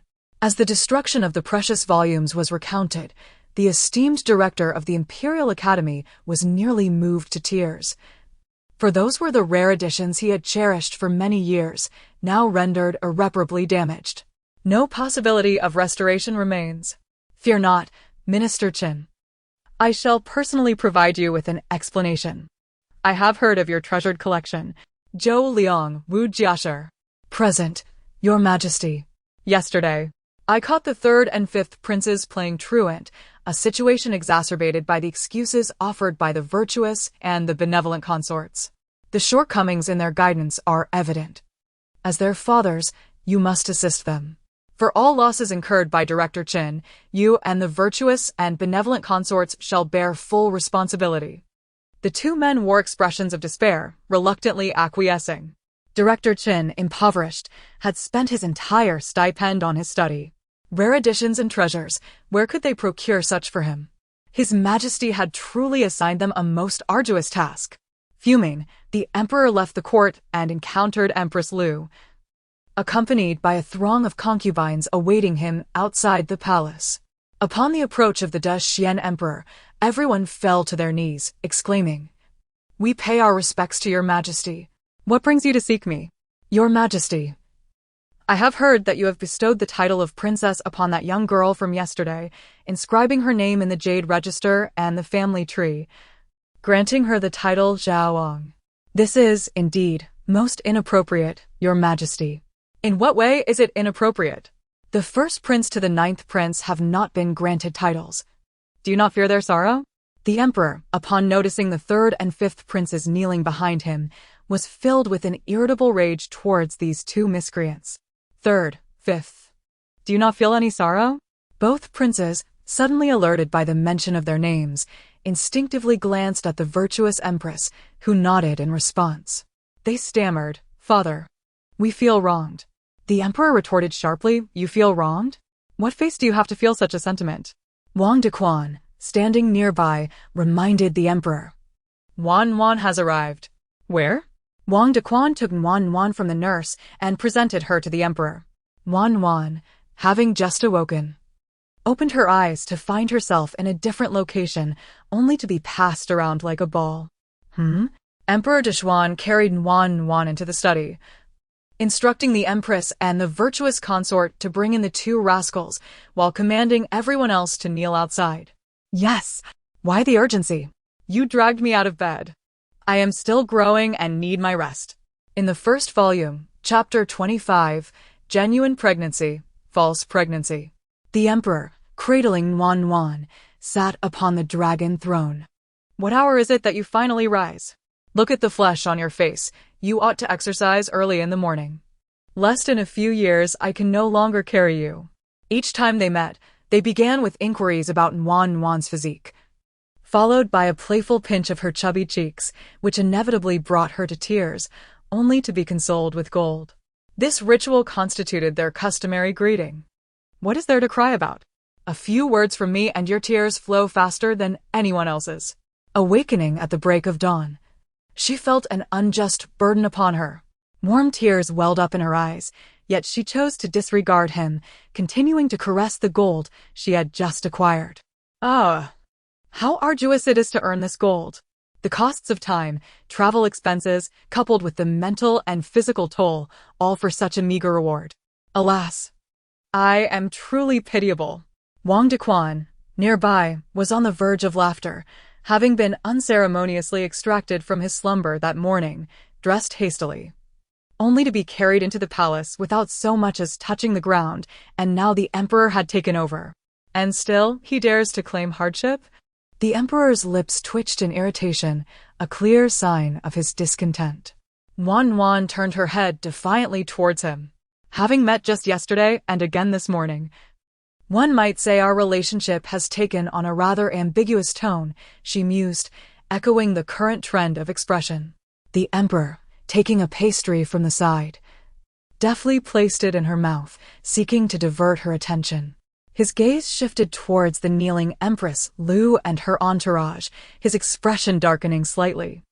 I had thought the Emperor and this girl appeared sufficiently close yesterday, yet here we are today witnessing this. The Empress's eyes flickered with jealousy as she touched her abdomen, then lowered her head in contemplation. Your Majesty, do you feel unwell? She was suddenly addressed, her heart racing at the unexpected inquiry. Thank you for your concern, Your Majesty. I am merely experiencing a slight discomfort, nothing serious. Very well, then you may continue kneeling, he replied, leaving the Empress stunned. Having anticipated a gesture of compassion, allowing her to rise. Have you gathered here with something to discuss with me? He inquired, repeating the same line of questioning. He merely conferred the title of princess upon a young child. How is it that these individuals have so many opinions? Initially, it was a matter of tarnishing the royal dignity, and now they raise concerns regarding the harem. He is curious to see what elaborate justifications they will concoct, cloaked in grandiloquent reasoning and self-interest. What insights does the queen possess? I believe, Your Majesty, that perhaps it would suffice to bestow upon Wan the title of a county princess or a noble lady. Such an action would be discreet and, given the merits of the Jiang family, the child could bear this honor. However, to inscribe her name in the imperial annals, to enter the family registry, and to grant her a title seems rather excessive. Such responsibilities are beyond what a 1-year-old child can shoulder. Xianfei, what is your opinion? Wan, refusing even a morsel of food, sat upright, surveying those kneeling below alongside Emperor Dixian. Their expressions and movements were unmistakably clear. I need not the opinions of those who are so distantly removed from me to determine whether I can bear this. If the old master says I can, then I certainly can, humph. Upon hearing her inner thoughts, the Emperor's countenance softened slightly. Then tell me, how could she possibly not bear it? Xianfei was momentarily taken aback. She had merely reiterated the queen's sentiments. Why inquire of her specifically and not the queen? Furthermore, while the Jiang family has indeed rendered tremendous service to the Great Xia over the years, we are currently in a time of peace. There are no conflicts among the 4 nations, rendering your initiative devoid of practical value. Value? Utilization? The Emperor cast a glance at Wan, meeting her innocent gaze, which brimmed with dependence and trust. For reasons unknown, he found himself unable to maintain eye contact. The Emperor cleared his throat, and Wang Dequan promptly presented him with a cup of tea. Seizing the opportunity, the Emperor drained the scalding liquid in one go. Despite holding the warm child in his arms, he had no choice but to swallow the boiling tea. Your Majesty, Wang Gonggong exclaimed in alarm. He merely intended for the Emperor to soothe his throat, but was taken aback when the Emperor consumed it all. He hastily fetched a spittoon. Your Majesty. The Emperor waved him off, his face reddening from the heat. After a moment, he sipped some cool water, feeling somewhat relieved. One must not engage in deceitful deeds. See, retribution has come upon me. The Emperor. Wang Gonggong. Empress, do you also share this sentiment? Do you believe that I conferred the title of princess upon a mere 1-year-old child with ulterior motives? Lu Huangho, confronted, replied, This humble servant dares not presume. Yet, this child is still too young. Regardless of how outsiders perceive your Majesty, in my heart, you merely wish to express affection for a child in your own favored manner. However, good fortune can easily be disrupted. If one is not cautious, could it not lead to unintended consequences? This venomous beauty dares to curse my early demise. Guards, seize her. Impudent Lu Yanen. As a royal of the realm, how can you utter such words about a 1-year-old child? Have you no sense of regal dignity? I have conferred the title of princess upon a child and bestowed a title upon her, yet all of you come demanding an explanation from me, dragging in the previous dynasty and the inner palace affairs. I shall inquire of you, what threat does a mere child pose to you, to your Lu family, or to the 3rd and 5th princes, that compels all of you to press me so? Ah, the Emperor, in a fit of rage, caused all present to kneel upon the ground. Your Majesty, please temper your wrath. A chorus of voices pleaded. A pack of scoundrels, the Emperor declared. Let it be known that should anyone dare to meddle further in this matter, I shall have their head. Wang Dequan, take them away. Suddenly, the Empress fainted. Your Majesty. Wang Dequan, kneeling, hastily reported to the Emperor. The Emperor's fury was half vented, yet the other half lodged in his throat, creating a stifling tension. Wan glanced at the ground, then back at him. Oh dear, your disgrace approaches. Are you prepared? The Emperor shot her a glare and commanded, summon the royal physician. What provoked such a sudden outburst? Did concubine Ning fail in her endeavor last night? Or perhaps you have inadvertently ingested the medication without releasing your frustrations. The Emperor pondered. What thoughts occupied this little one's mind? At such a tender age, she is led astray. Who could be her teacher? Fetch a cup of clear water. A young eunuch hurriedly provided a cup. The Dishyan Emperor took it and presented it to her lips. Take a sip and cleanse your mind. Wan, I sense you are casting aspersions, yet I possess no evidence. The physician completed the pulse examination and handed a prescription to the maidservant. Your Majesty. The Empress has merely been in a weakened state of health lately, suffering from poor sleep, which may have led to her fainting. A period of rest will suffice.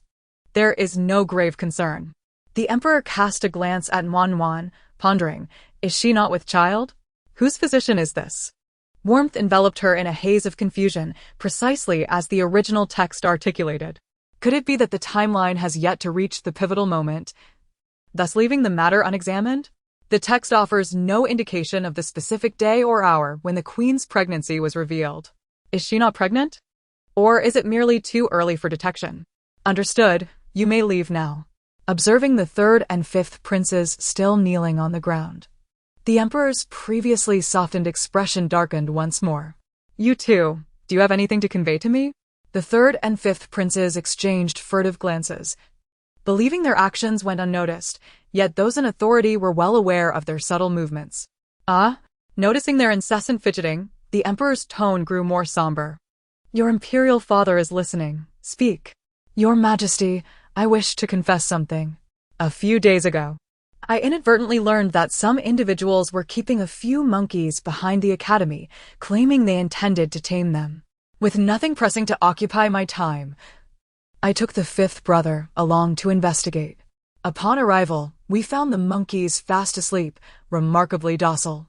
Unable to resist, I approached to pet one, only to accidentally unfasten the cage door. The fifth prince, terrified, lay flat on the ground, not daring to lift his head. The third prince also sensed the gravity of the situation. In the stillness of the imperial study, the air felt thick and oppressive. The third prince's forehead glistened with beads of cold sweat as he implored, Father, I did not intend for this to happen. I merely desired to touch it.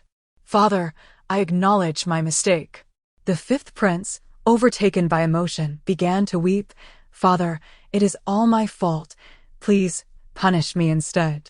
Observing the lack of genuine contrition from the two, the Emperor seized a teacup from the table and hurled it at them, resulting in a painful bump forming on the third prince's head.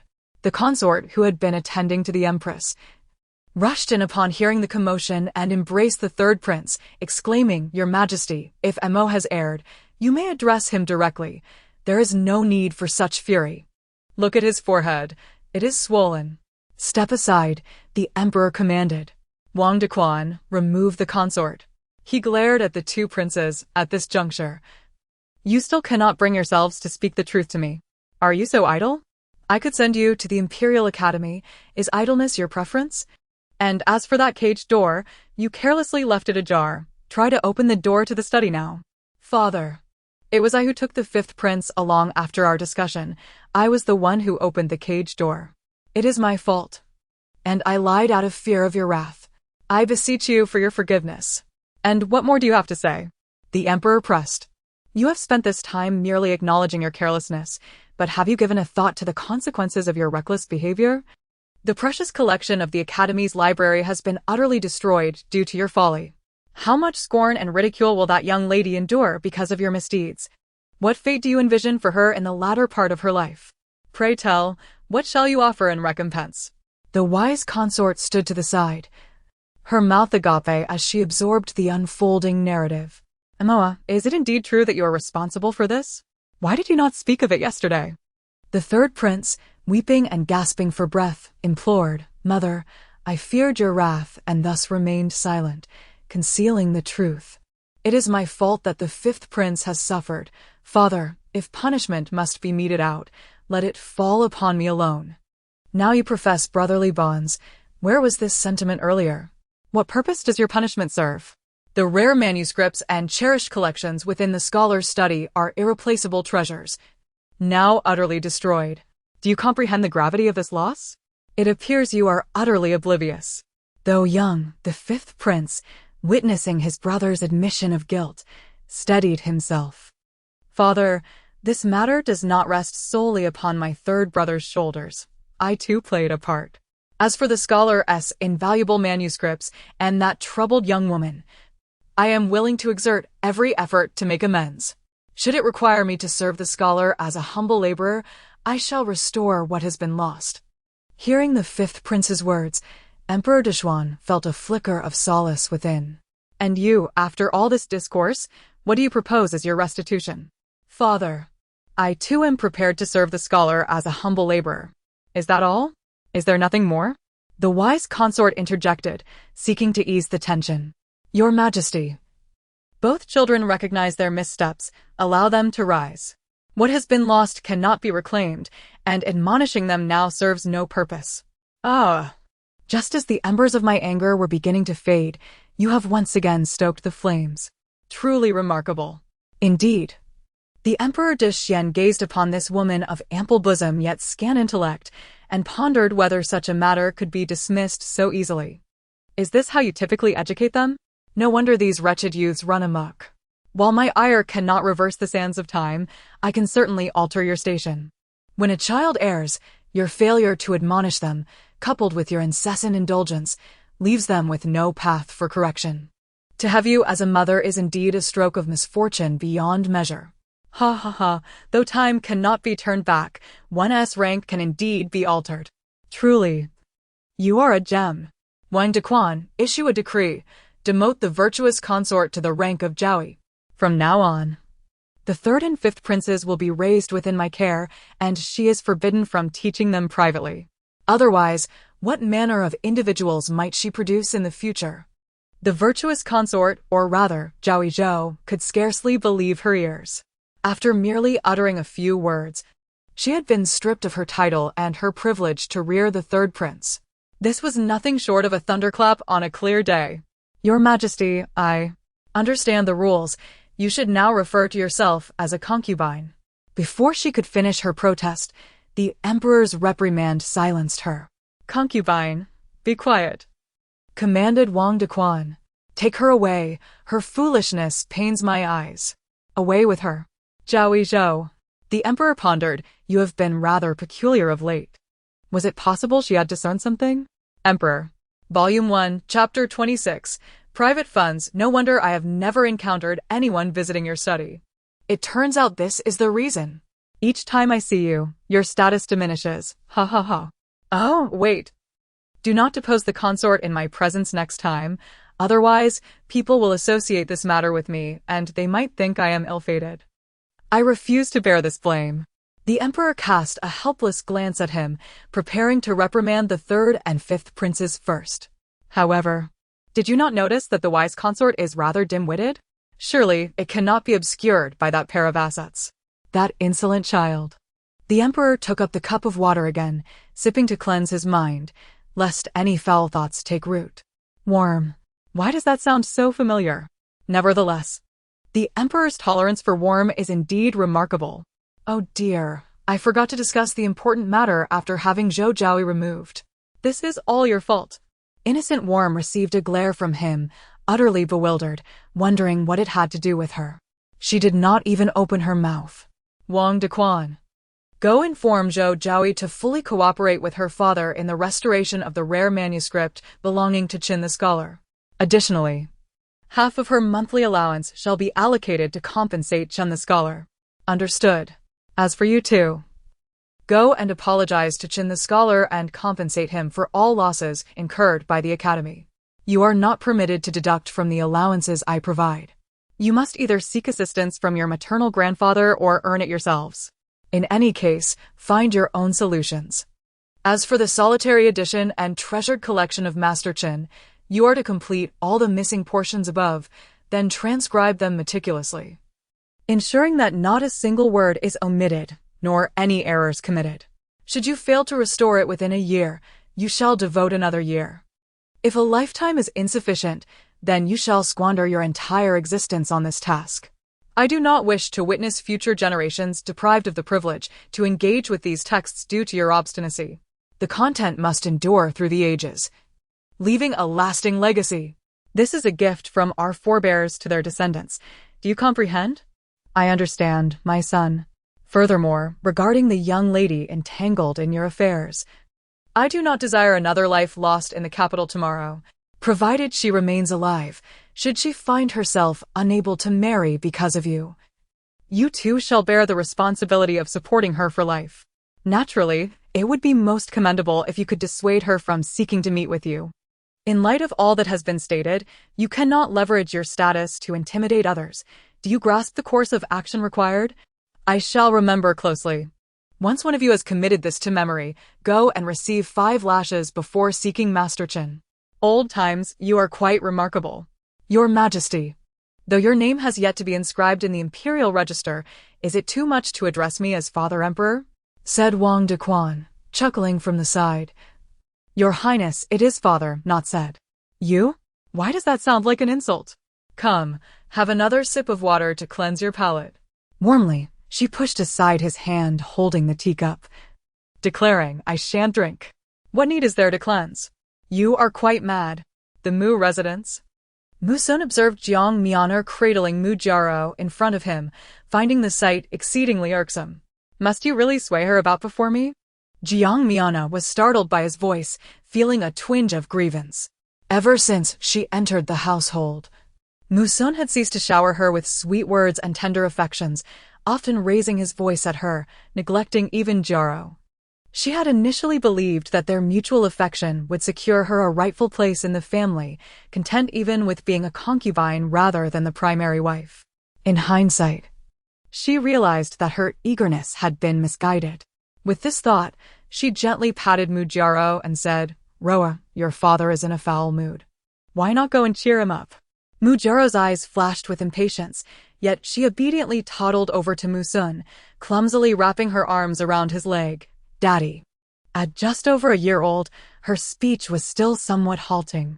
Reflecting on the morning court session, where the emperor conferred the title of princess upon Mu Zhu no. Jiangzhu, Musun felt a surge of anger. That was his daughter. Now that Jiangzhu had been elevated to princess status and gained a title, capturing the emperor's favor, Musun's discontent deepened. Jiang Ming had disregarded the reputation of the Mu family, insisting on a divorce, and over the past year, he had endured countless glares and mockery. In the emperor's eyes, he had become increasingly irrelevant. Whenever a matter arose, the emperor would assign his responsibilities to others, further diminishing his standing in the court.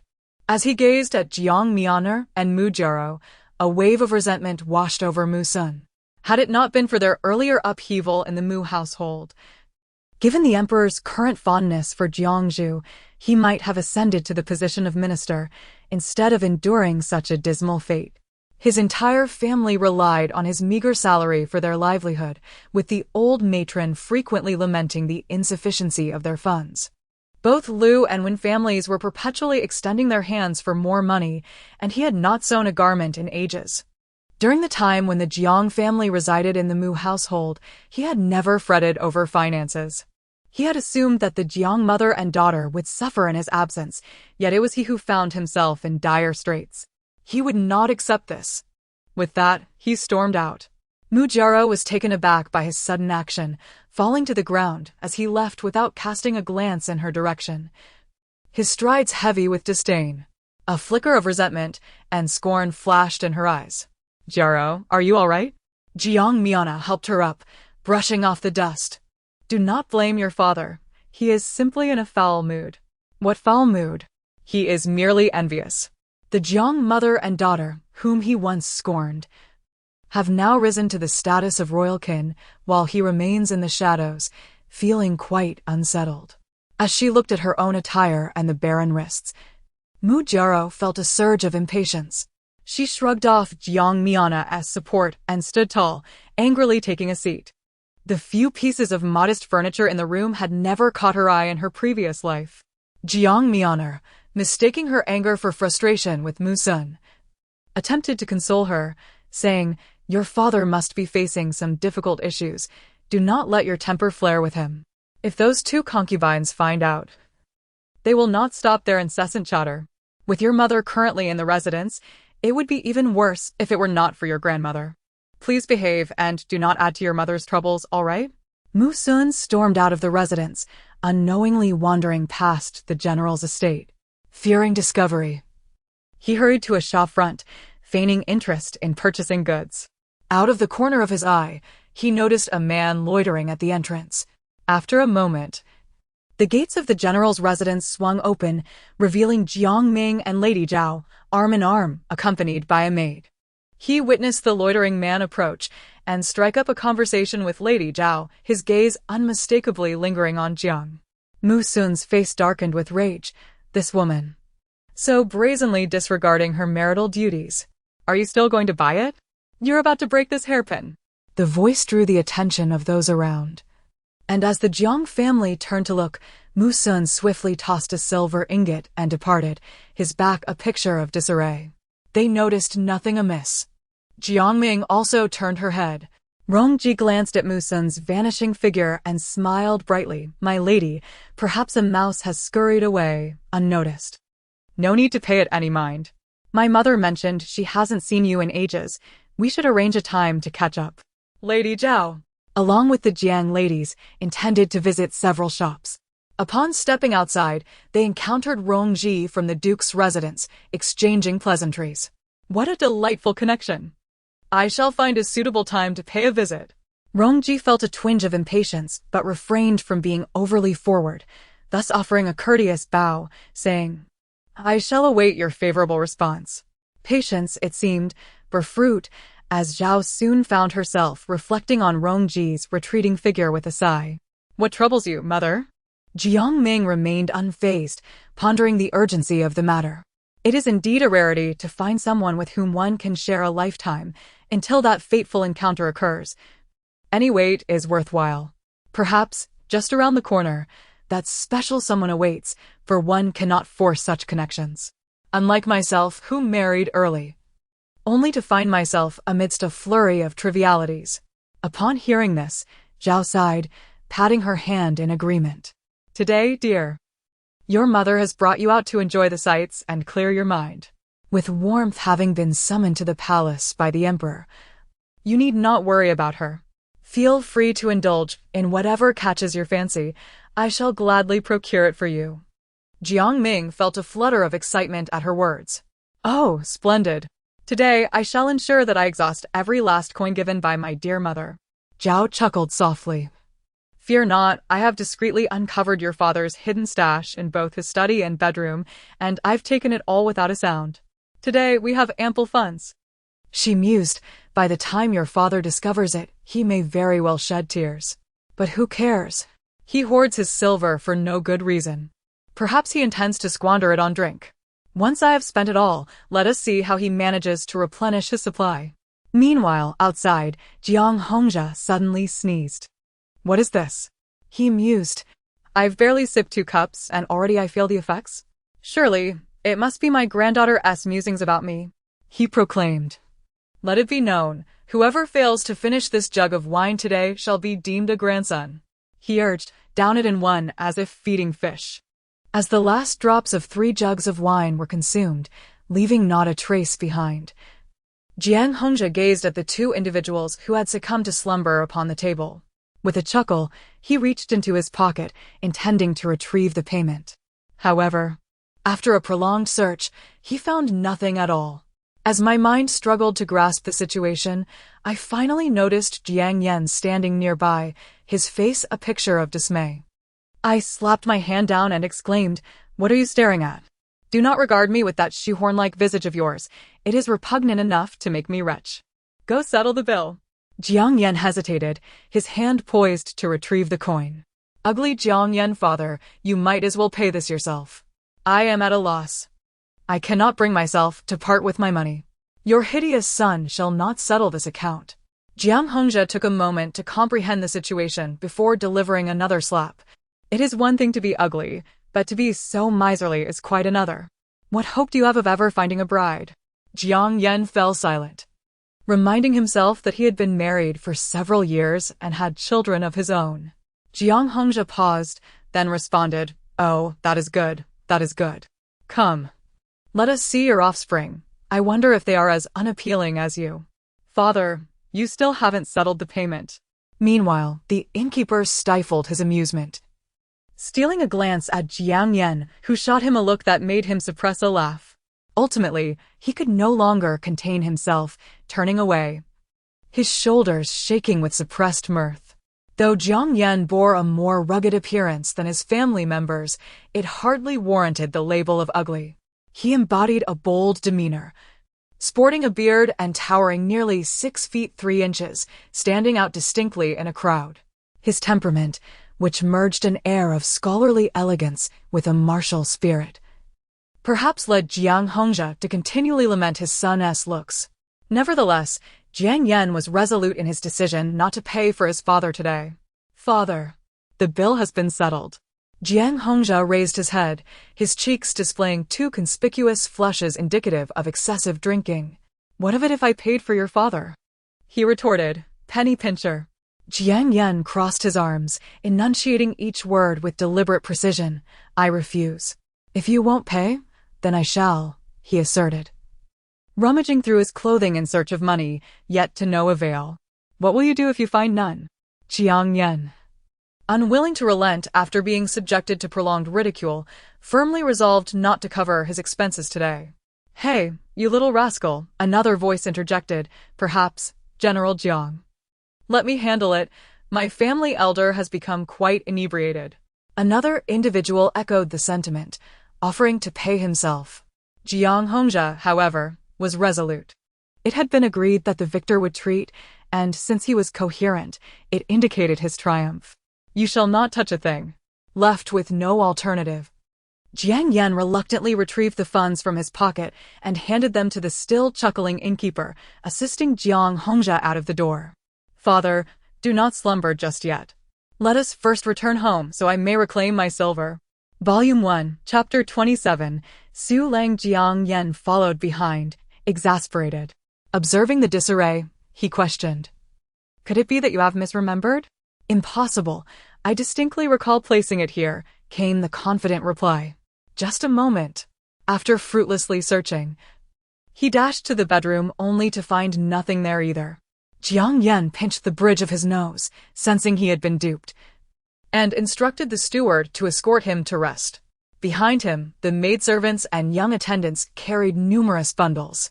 After exchanging a few pleasantries, Jiang Ming cradled the warm child in the courtyard, spotting Jiang Hong seated in a grand chair, massaging his temples, his expression one of profound distress. Father, what has happened to you? The steward chuckled beside him. The master just had a drink outside and fell asleep for a while. Now he has a headache. Did you sleep too long? Not at all, just for a quarter of an hour. He was mumbling something about silver and then woke up. Worm lifted her head upon hearing this, patting her pocket. Money. My money is lost. The money my grandfather gave me is gone. That simply cannot be.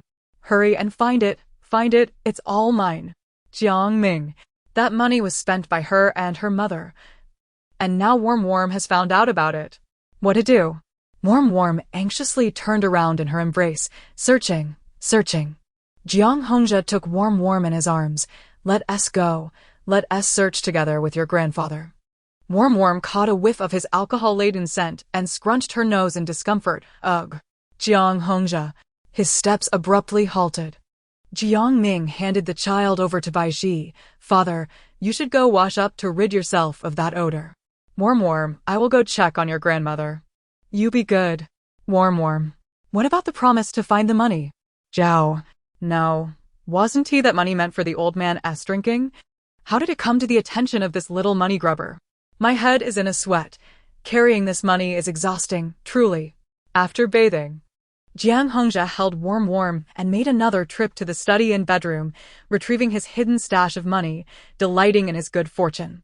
It appears I had indulged a bit too much earlier. The money is clearly right here. Wan, allow your grandfather to share half with you, while I shall keep the remainder for my own libations. What did you say? Ao's family has seized the opportune moment and caught us red-handed. Buying liquor? Do not even entertain the thought. Wan has witnessed it all. It is entirely hers. Subsequently, all the money was placed into Wan's purse, causing her to beam with delight, her mouth agape in joyous laughter, her gums positively gleaming.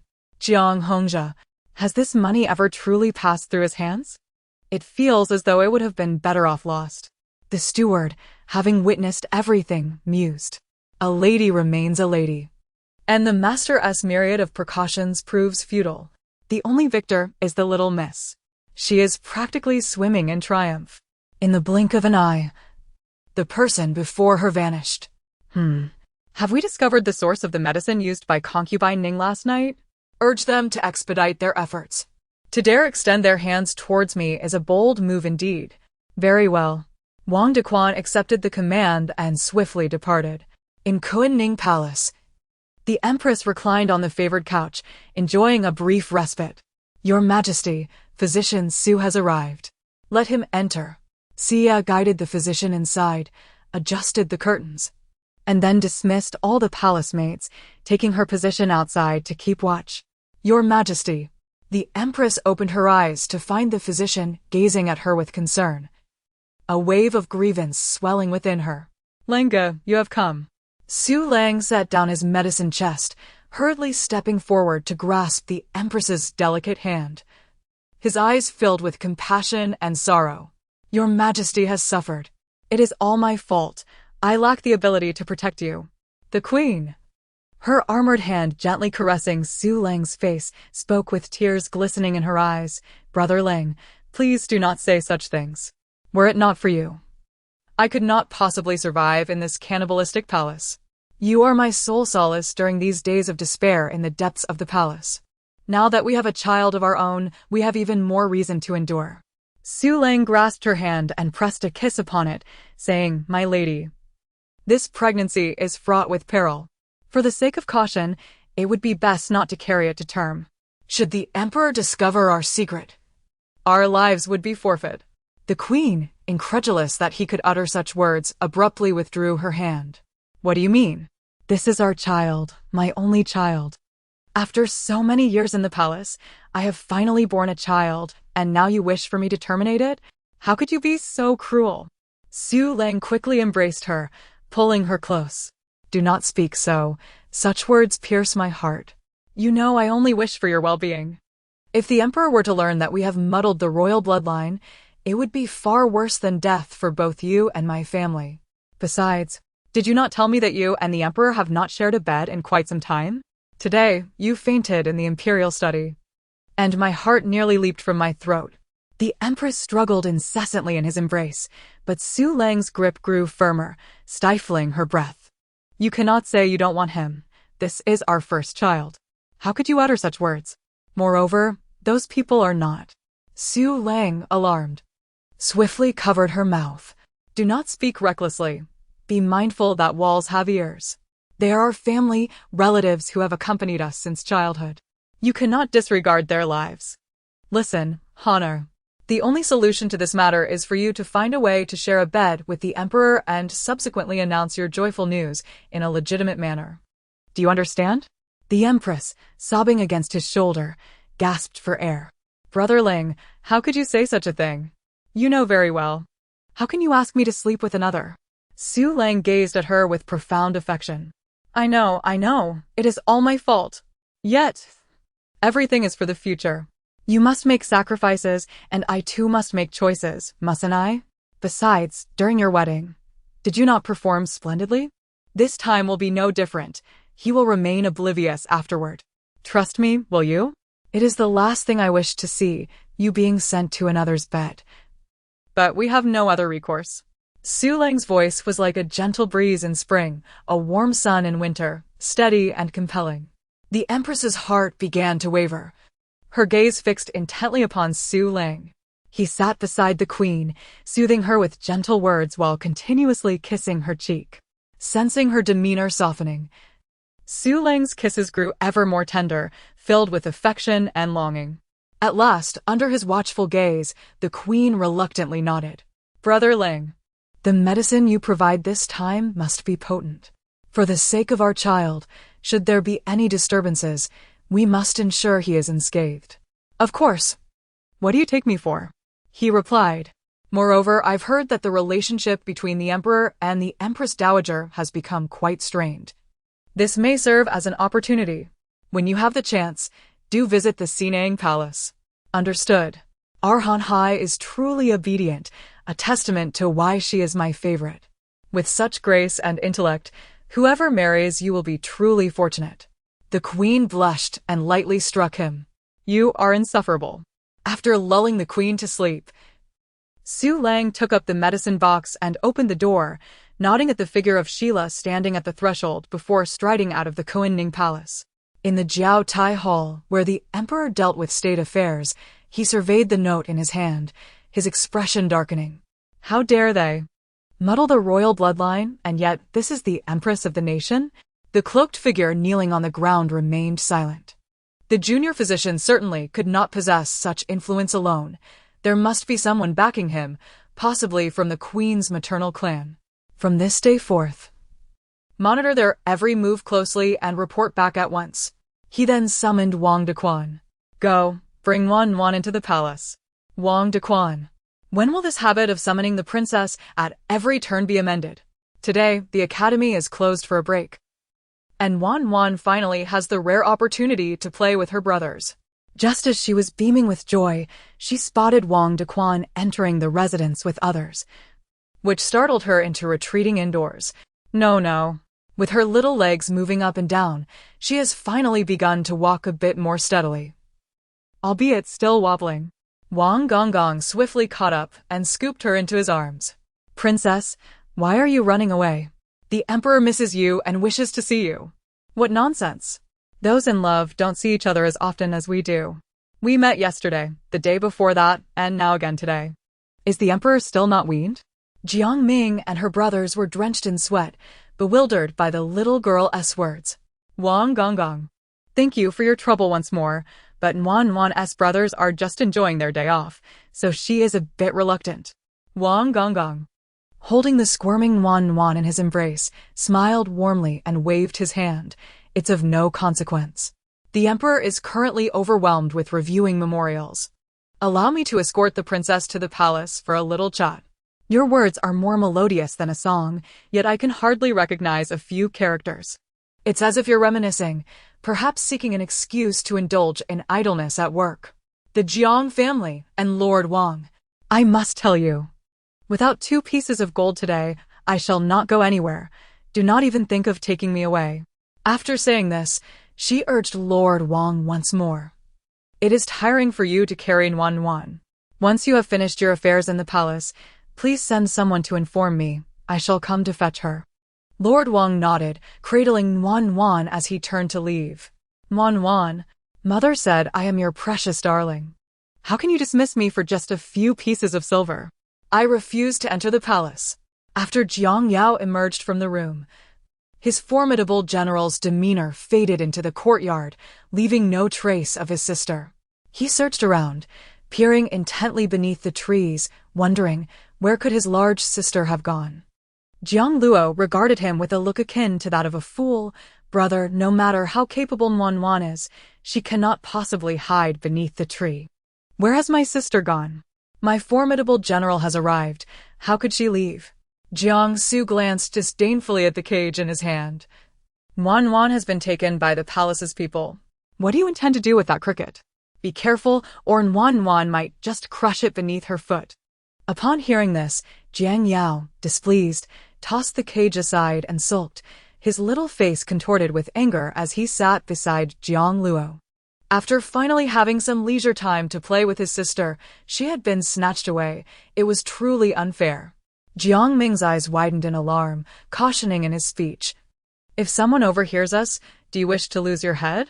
Jiang Yao blinked his big eyes, his chubby little hands propping up his cheeks as he sighed. Aunt, what is there to fear? Wan Wan is a princess. She would never harm me, for I am destined to bask in her glory. Besides, my crickets have already met their demise at her hands several times. Surely she cannot be that petty. At such a tender age, already contemplating a life of reliance on others, what a rascal you are.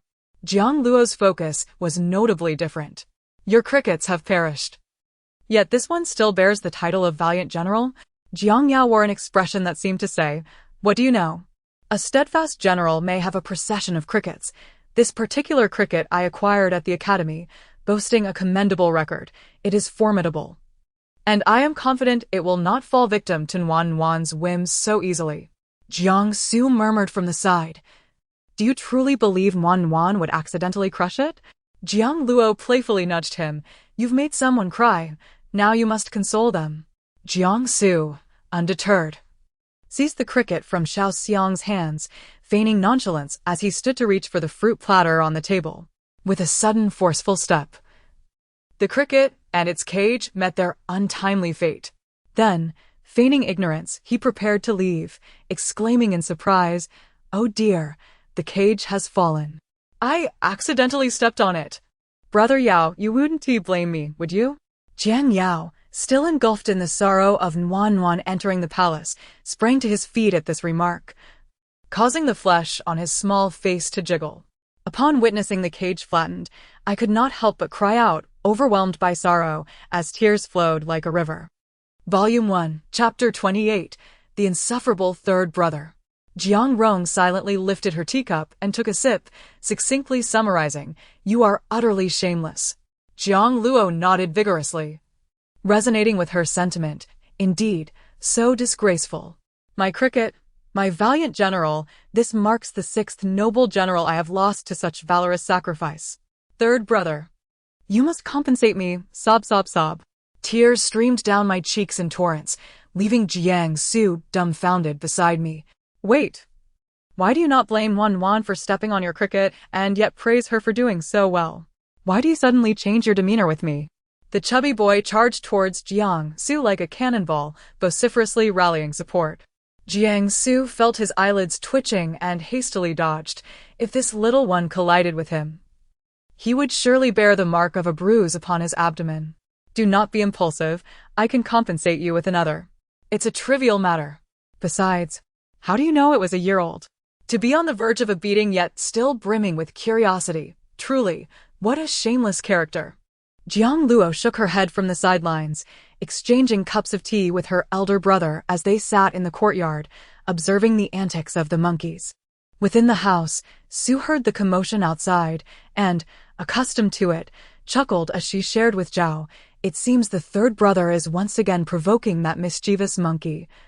Yaoer! Jiang Ming entered, remarking, indeed, they are fighting over a cricket. How embarrassing. Such antics occur every few days. They are so used to mischief. Who sat nearby, engrossed in her embroidery? Has Wan Wan been taken away by the palace attendants again? Jiang Ming sighed, her tone tinged with melancholy. Indeed, it seems like every few days. The palace steward comes personally to escort her. It gives me the impression that Wan Wan must attend court daily. Alas! Who chuckled, covering her mouth? Why the long face? Dear sister-in-law? Others yearn for such attention, yet here you are, fretting. I would prefer if fewer people noticed Wan Wan, as long as she remains safe and sound. That is all that matters. With the current circumstances, I can only wonder what the future holds. Zhao reassured her, do not worry about future events. We shall address them when the time comes. Wan Wan is astute. Her destiny is bound to be extraordinary. That fool from the Mu family has truly discarded a watermelon for the sake of a sesame seed. He will reap the consequences later. Indeed, tomorrow, Wan Wan will ascend the jade tablet, yet preparations are still incomplete. I must check on that. This child, always in such a rush.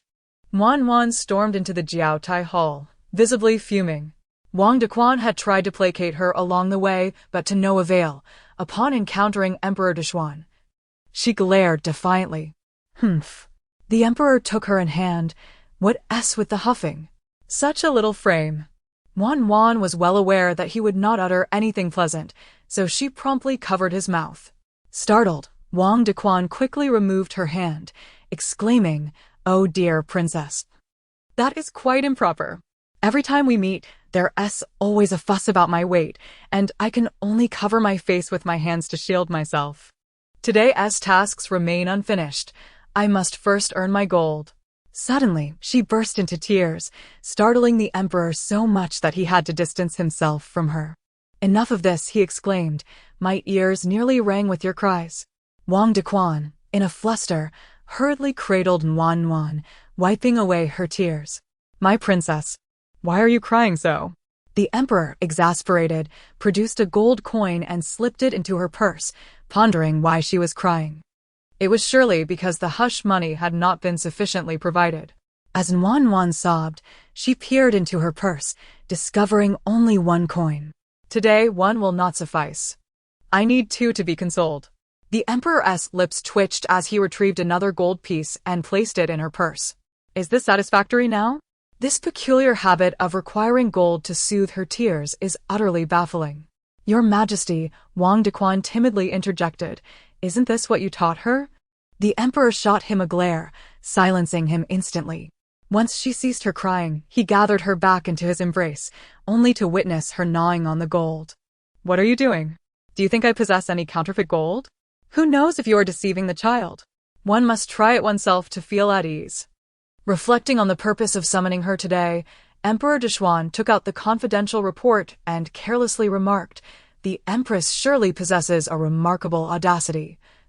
Feigning unconsciousness in the imperial study to evade punishment, displaying a complete lack of responsibility befitting her station. Wan absent-mindedly gnawed on a piece of gold, glancing at the densely packed note in his hand, which caused her eyes to ache, prompting her to swiftly turn away. Feigning unconsciousness? Could it not be that she is with child? The emperor casually addressed Wang Dequan. "Is that physician not aligned with the empress?" "A mere physician. Deceiving both above and below undoubtedly possesses hidden complexities." Wang Dequan, playing the role of the jester, chimed in, Indeed. Are these two not of sound mind?" Spewing forth nonsense, "That physician lied before your very eyes, indicating someone must be orchestrating from behind." "Who is it, pray tell?" The emperor, in a state of desperate agitation, yet unable to inquire directly, resorted to indirect questioning. Wang Gonggong, who might that person be lurking in the shadows? If he were to know, what need would there be for you as emperor? The emperor, this unfortunate child, could not utter a single word of utility. Yet, has the empress truly fallen pregnant, or is she genuinely unwell? Her inability to articulate clearly only serves to deepen this unjust humiliation. Wang Dequan, sweating profusely at the side, urged, "Your Highness, do exercise caution in your words." The emperor took a deep breath, granting her one final opportunity. "I have already dispatched individuals to closely monitor the physician. Once I receive news, I shall ensure this treacherous scoundrel meets a fitting end to vent my wrath. Let us sever his head and display it atop the city gate as a warning to others." Warmth exclaimed, "Do you suffer from some grave malady? It was you who summoned me here, and now you are the one in a fit of rage. Perhaps a physician should examine you. Oh, and I must mention, the Empress has plans to drug you. It may serve to quell your fiery temper. Honestly, you bring me here only to hastily dismiss me? As the Emperor, you ought not to be so capricious. Beware, or I may choose to withdraw from our playful exchanges." In a fit of anger, the emperor confiscated all the gold from her pouch. "What use is this to you? You have divulged nothing." Warmth was taken aback, her expression one of disbelief. "Money." The palace steward, Wang Dequan, nearly stumbled as he hurriedly escorted her from the hall, aware that if the emperor caught wind of her words, it could cost them dearly. "Your Highness, the emperor is, after all, the son of heaven. You must choose your words with care." "What have I said?" Warmth retorted. But Wang Dequan grew increasingly anxious. "But when you do learn to speak, I hope you won't be more vexing." Before departing, he subtly advised Miss Jiang, Miss Jiang.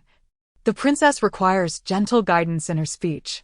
Warmth, feeling aggrieved, pouted before bursting into tears, lamenting, "The tyrannical emperor has taken all my money, woe is me." Having been given 2 pieces of gold, I had yet to warm them in my hands when he took them all away, not only dismissing me but also expressing disdain. Jiang, she finally comprehended the unspoken words of the eunuch Wang just before his departure. Frightened, she rushed into the house, clutching Wan. "Father, Wan has caused trouble." Wan, crying inconsolably, protested, "Nonsense, what trouble have I caused?" Upon hearing Jiang's words, the Jiang family collectively cast a glance at Wan, who was joyfully playing with Jiang Yao in the courtyard, and sighed in unison. "If this continues, our several hundred shadow guards will barely manage to protect Wan before they have even been properly trained." "Father, shall we go to the palace now to apologize to the emperor?" suggested Jiang Zhao. "Henceforth, everyone must remain tight-lipped and avoid making a fuss. Look at Brother Yao. He is quite astute, having never uttered a word about it to others." Jiang Yan was still unaware of his son's peculiar nature. He surely believed that he alone was privy to the secret, feeling a burden of responsibility, as if it were a small secret shared between him and Wan, perhaps harboring a youthful sense of importance. At the residence of Duke Rong, the family of 3 rarely gathered for a reunion dinner. Duke Rong, now in his 50s, picked up a chopstick full of food and glanced at his son, who was engrossed in his meal, his lips twitching as if he had been starved for 20 meals. "Son," Duke Rong began, "what are you up to now? Look at me, is there anything different?" replied Rong Yang, raising his head to meet his father's gaze. Rong Yang swallowed his food and stole a glance at his father. Father, you haven't wiped your nose clean. Your nasal hair is nearly poking someone." Although you and mother share a loving bond, it's essential to maintain a proper appearance. Do remember to clean your nose after the meal, all right? Rong Guogong, at a loss for words, was taken aback as he seized the mirror handed to him by the maid and scrutinized his reflection. It was immaculate, devoid of any blemish. Frustrated, he brought his palm down upon Rong Yang's head, catching him unawares, leading him to plunge face first into his bowl. Rong Yang. He had anticipated this meal to be a trap. As Rong Guogong endured the reprimand, he observed his wife's hand pressing down on their son's nape, forcefully nudging him further into the bowl, causing his brows to knit in concern. Rong Yang. Mother, do you not wish to consider the appropriateness of your actions? Is this truly the right thing to say? Rong Yang vigorously shrugged off his mother's hand, extracting his head from the bowl, and wiped the grains of rice lodged in his nostrils. He dabbed at the grease on his face with a cloth. Father and mother, we've had our fill. Please enjoy your meal at your leisure. As he attempted to rise, he was swiftly pulled back down by the quick hand of Madame Rong. What do you think you're doing? The moment I scold you, you wish to flee? You unfilial child. Can't you see your mother and father have yet to finish? Sit down. With a resigned sigh, Rong Yang returned to his seat. Look at how your bowl is larger than others. No wonder your face can bury itself in it. If your bowl is bigger than others, why is it that the daughter-in-law's bowl is not larger than the rest? Truly useless. Rong Yang, fully aware of this inevitable shift in conversation, retorted, Mother, my bowl is the same size as father's. Why do you not chide him? Moreover, are you not also relying on such a bowl for sustenance? Why is it that I cannot? Lady Rong Guogong wore a stern expression, stating, Your father has me, and your mother has your father. What do you possess? Speak up. Who is yours? Why do you require 2 chopsticks to eat? I suggest you forego your meal altogether. Rong Yang interjected, I can use a spoon to eat. It is not imperative to use chopsticks. With that, he scooped a spoonful of soup and brought it to his lips, witnessing the twitch of Lady Rong Guogong's mouth. In a swift motion, she seized the spoon and cast it aside, challenging, if you possess the skill, use chopsticks to ladle the soup for me. Should you manage to serve me a bowl without a spoon, I shall cease to urge you to marry. What say you? Rong Yang smirked, really? Mother, do not deceive me. Once the words were spoken, he rose from his seat. under the puzzled gazes of his parents. He lifted the soup pot and poured a bowl for his mother, consuming the entirety of its contents in one gulp, afterward displaying the empty bowl to her. The implication was clear. Not only could he serve her a bowl, but he could also drink all the soup himself. How about that? Is a spoon truly necessary? In the end, he departed under the withering glare of his mother, who seemed ready to commit murder. Observing her son's retreating figure, Lady Ronggugong felt a pang of melancholy, pondering, "Oh, my dear husband, do you believe our ancestors truly bless our family? It appears rather as though we are under a curse." After speaking, she began to doubt herself, abruptly pulling the self-absorbed Duke Rong from his meal and grasping his collar. "You must be a child picked up by your parents, which is why they do not bless us." Duke Rong nearly choked on a morsel of food, struggling to breathe. "Madam, cough. Please let me go, cough." His wife, with a disdainful look, released him, muttering about his uselessness, akin to their rebellious son. Despite her sharp tongue, her hand gently patted his back. Once he regained his breath, Duke Rong, now composed, protested, "Do not pat me anymore. If you continue, my lungs may very well be dislodged. You know how strong your hands are." Duke Rong's wife detested any mention of her strength, her anger flaring. "Nonsense. How strong could I possibly be? I spend my days stitching flowers and playing with cats, doing nothing of consequence. You two, father and son, are both so ungrateful about my strength. What, have I dislocated your arm?" In Chapter 29 of Volume 1, Duke Rong's expression twisted in agony. "Madam, my arm is dislocated. Did you not hear that crack? Quickly, let me go." Realizing she was still holding his arm, his wife hastily released him, then, when he was distracted, skillfully set his arm back in place. "It's no big deal. I can fix it easily." There, stop your wailing," she said, her tone softening, revealing a hint of guilt. After Lord Rong finished his lament, he was drenched in cold sweat. The once vibrant figure now hunched his back, moving slowly and wearing a face marked by the weight of the world, as though a malevolent spirit had drained him of all his vitality. Lady Rong sat at the dining table, seemingly at a loss, gazing at her hands, which had been pampered and bore no calluses. "Could my strength truly be so formidable?" she mused. The room was filled with maids and the steward, who nearly burst into laughter, stifling their amusement behind their hands, their shoulders shaking with suppressed mirth. "If you wish to laugh, then do so. Do not let yourselves be constrained." Observing their reactions, Lady Rong retorted with irritation. "Your Majesty, the hour has come." The Emperor rose, cradling the warm figure of Nuanyuan as he proceeded toward the ceremony of bestowal. The civil and military officials had already taken their places, while the Jiang family stood below the platform, watching as Emperor Dezhuan ascended the steps, gently holding Nuanyuan and inscribing her name upon the jade register. The ladies of the harem were also present, witnessing the sole Princess Zhaorong being held by the Emperor himself, occasionally lowering his head to whisper to her. This was a side of the Emperor they had never encountered, nor had the princes and princesses ever known their father to be so gentle and approachable. Yet, he had never shown such tenderness towards them. The expressions of the concubines were a complex mix of emotions. While some princes and princesses felt envy, others simmered with resentment. Jiang Hongzhi stood before the gathered officials, letting out a melancholic sigh, which prompted laughter from those nearby. What is there to sigh about in the face of such immense fortune? Indeed, this is the first princess officially conferred by our great Xia, a figure of unparalleled honor. Your Jiang family's ancestral grave lacks such auspicious smoke. It must be that you have usurped the feng shui of another's resting place. The undercurrents are tumultuous, with congratulations, mockery, and envy all intertwining. Behind the Vice Minister Mu Sun stands, his gaze filled with jealousy, wishing he were the one in the spotlight. Is that not Dr. Mu? Congratulations are in order. This child has been bestowed the title of princess by the Emperor, granted the name Zhaoong. At last, boundless wealth has come to your Mu family. Do ensure you look after me in the future, dear sir. Oh, dear Zhang. Have you forgotten?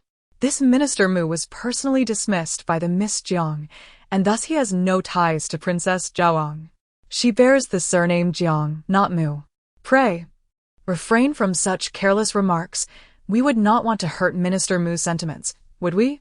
The two of them engaged in their banter, inciting Mu Sun's fury to the point of trembling.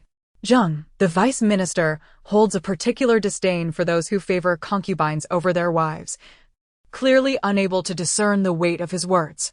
I must apologize. It was my oversight to forget that Minister Mu holds a special affection for his paramour, who has borne him a pair of daughters, now attending the Imperial Academy. He seems to have little regard for Princess Zhaoang, perhaps hoping his concubine's offspring will replace her. Surely, he harbors great expectations for that pair. Indeed, it appears we are short-sighted, focused solely on the present, while Minister Mu gazes toward the future. His daughter must possess extraordinary qualities. My sincerest apologies, Minister. Allow me to extend my congratulations on your daughter's inevitable rise to prominence, akin to that of Princess Zhaoang, nay, surpassing her, even. Mu Sun was demoted to the position of Longzhong, facing a perilous future in his career, utterly incapable of contending with the two ministers. He could only swallow his grievances, a fire igniting within his chest, growing increasingly intense. Eventually, his eyes rolled back, and he fainted. Oh dear, Lord Mu has collapsed. Quickly summon the imperial physician. Someone exclaimed. What need is there for a physician?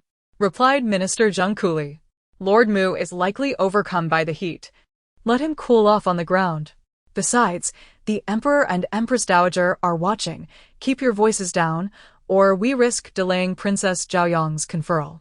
The Empress Dowager, with drooping eyes and a lack of interest, surveyed the scene before her, glancing at the commotion behind her and gesturing for someone nearby to investigate.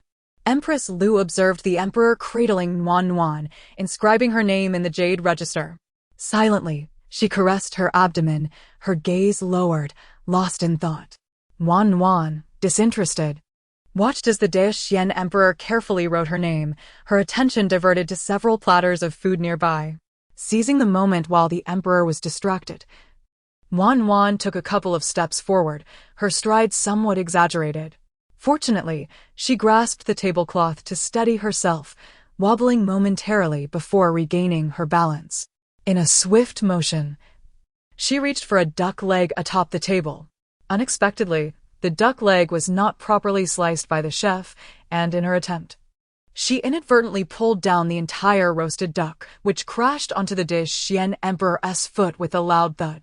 The commotion drew the Emperor's gaze downward, and their eyes met. After a prolonged silence, he finally inquired, "What are you doing?" Nuan pointed at the duck resting on his foot, urging him to eat. He cast a silent glance at her, wishing to remove the duck from his foot, yet the greasy sight of it made him hesitate. Wang Dequan stood at the lower end, oblivious to the scene.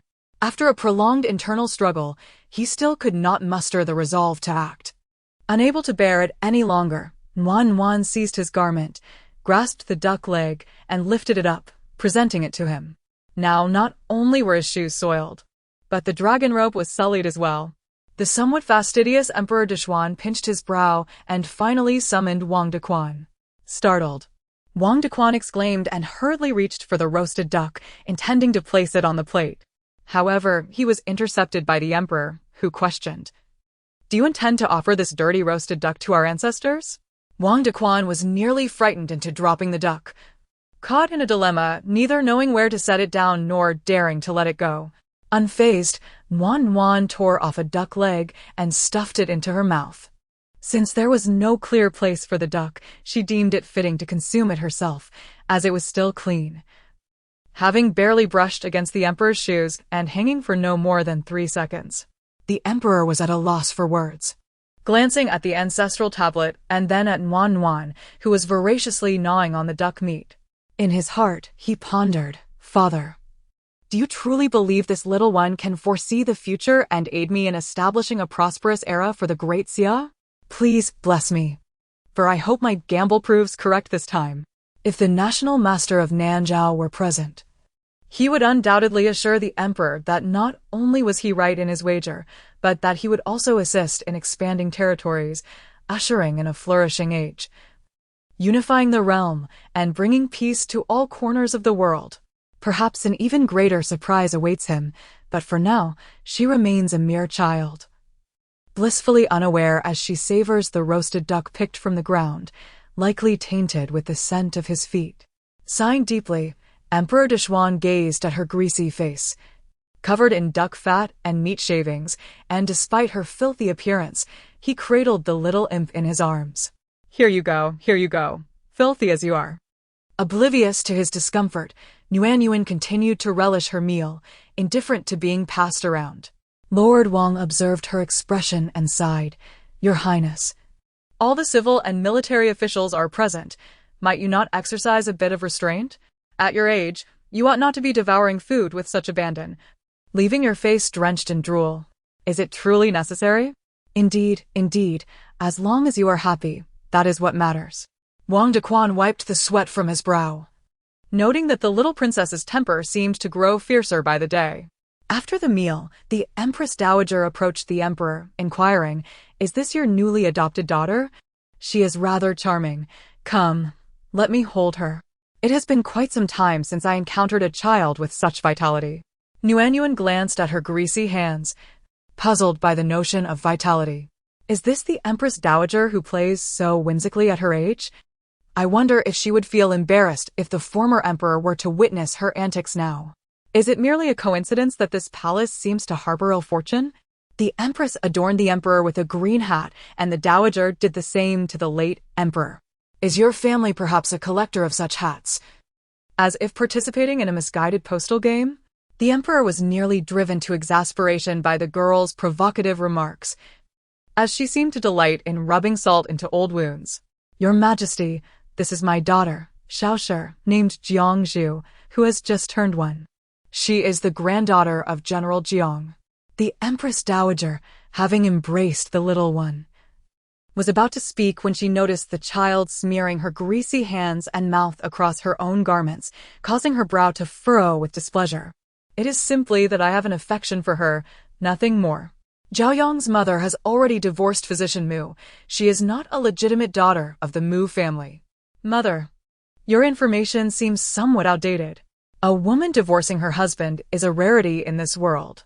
Your Majesty, your generosity towards the Mu family may be excessive. First, you allow a woman to end her marriage, then you demote a minister, followed by bestowing honors upon the granddaughter of the Jiang family. Are you not concerned about provoking dissent among others? In these times, it is considered normal for men to have multiple wives, and the Jiang daughter lacks the grace to accommodate others, thus she cannot be deemed a virtuous wife or mother. Are you? Mother. The inner palace must not interfere in state affairs. The Empress Dowager's countenance darkened, her words caught in her throat by his assertion. I do not seek to meddle in governance. Rather, I am merely reminding you that the Emperor's favor should ideally be equitably distributed. Your bias is excessive and may inevitably foster discontent among others. However, Zhao Wang has now entered the royal records, and it is too late. It would be prudent for you to still show some regard for the Mu family. Otherwise, the harmony between sovereign and subject may be jeopardized, which would be ill-advised. This old crone cannot bear to see you prosper. The facts are evident, and her arguments are mere sophistry. Could this be her revenge against you? Old friend, did you not disturb their romantic reverie last time? Your Majesty, Wang Dequan, although your words may be harsh, there is likely a measure of truth within them. Your Majesty, in the face of obscured truths, it is prudent to refrain from making ill-timed remarks. You are unaware of the intricate entanglements at play, so it is wise to hold your tongue regarding matters you do not understand. That Dr. Mu lacks discernment. Dismissing the rightful consort has led to his own misfortune. The Empress Dowager felt a twinge of displeasure. The Emperor increasingly disregarded her counsel. Emperor, I earnestly advise you are not a biological son, and therein lies a distinction. Alas, you too are a pitiable soul, a child not of one's own blood, a mother not of one's true kin, and even I, this little darling, was painstakingly chosen by you. Ah, it is a tale that brings tears to one's eyes. What did you say? The Emperor struggled to contain his voice. This was utterly bewildering. The Empress Dowager was not his biological mother. How could he, after 30 years, remain oblivious to the identity of his true mother? Wan, lifting her head in confusion, gazed at him, bewildered. What was said? She had uttered nothing. The Emperor placed her into the arms of Lord Wang and hurriedly made his way to the imperial study. This cannot be. This is absolutely impossible. All along, he had been raised by his mother, who during his childhood was merely an inconspicuous consort in the harem. He had envied the children of the favored consorts, adorned in splendid garments and indulged with exquisite food, often held by his father. Though his mother may not have shown him sufficient affection and sometimes bore a temper, she had never struck him. The most severe reprimand was a slap, which was always a consequence of his own misdeeds. Over the years, while their bond may not have been intensely close, there remained a semblance of affection in his heart. Even though the Empress had committed a transgression against the Emperor, he merely dealt with those involved and did not take action against her. Now, upon learning that none of this is true, and that his mother is not his biological parent, he is left to ponder, who is his true mother? Could it be that he is not the Emperor's child, but rather a child taken in by the Empress from elsewhere? Striding into the imperial study, the Emperor sat heavily upon the dragon throne, foreboding clouds gathering on the horizon. Wang Dequan carefully followed behind, cradling the little princess, his heart laden with dread. This little princess certainly had a penchant for startling revelations. Every utterance seemed to bring forth calamity. Oh, princess, perhaps you should speak less. If you do not temper your words, you might find yourself in trouble. Wan, what did she say? Didn't she keep her mouth shut? Oh, right. Having just eaten duck, her throat felt parched, and she desired water. Struggling to the ground, Wan dashed to where the teapot was placed, pointing at the cup, water. The Emperor's mind was in turmoil. He glanced at Wang Dequan, who was about to pour water for Wan. Bring the water to me. Come here. The Emperor pulled her closer, taking the cup to feed her. Zhao Yang, that was your great-grandmother just now. Do you like her? Like her? Not at all. Just look at the disdain on her face. I certainly do not admire her. She even makes excuses for that scoundrel Musun. Both of them are fickle. Perhaps she is infatuated with his handsome appearance. Wan shook her head, obediently finishing the water. She was about to commence her daily tasks when the Emperor abruptly covered her mouth. After listening intently, he noted the silence. Volume 1, Chapter 30. Clues. Must one truly encounter a person to unleash extraordinary effects? However, she did not see Consort Ning last time and was aware of her intentions to administer medicine. Come. Let us stroll through the imperial garden. Wan twisted her body, attempting to free herself from his grasp to explore on her own. Yet the Emperor refused to relinquish his hold. If you say the princess shall depart, I shall go, she insisted. The Emperor was rendered speechless by her antics. What is this absurdity? Accompany me for a walk, and I shall grant you this. How does that sound? My worth has increased, and from now on, I demand 2 gold ingots, along with the condition that the princess must accompany me. Otherwise, I shan't go, she replied. The Emperor felt a surge of frustration rising to his throat. If she did not comply, he would surely erupt. Yet, upon witnessing her innocent, glistening eyes and her cherubic cheeks, his anger dissipated. He begrudgingly handed her the gold before turning to Wang Dequan. Princess, please follow me. Delighted. Wan cradled the gold and trailed behind him. The Emperor, in a state of urgency, lifted her and hastened towards Jingyang Palace, where Consort Ning resided. My lady, the Emperor has arrived. A eunuch hurriedly announced upon entering, only to find Consort Ning in disheveled attire. Oh dear, my lady, the Emperor is at the door. Why are you still reclining here? The palace maids quickly assisted Consort Ning to her feet. My lady, do wash the sleep from your eyes and adorn yourself with a more presentable hairpin. You have been up all night, engrossed in tales. What shall we do about these dark circles? The maids rushed to apply powder, while others busily helped her change into finer garments. The noble consort, adorned with 2 deep, inky circles beneath her eyes, remained engrossed in her reading, seemingly oblivious to their chatter. Upon encountering the passage regarding the administering of poison, she forcefully slapped her thigh, exclaiming internally that the account was inaccurate.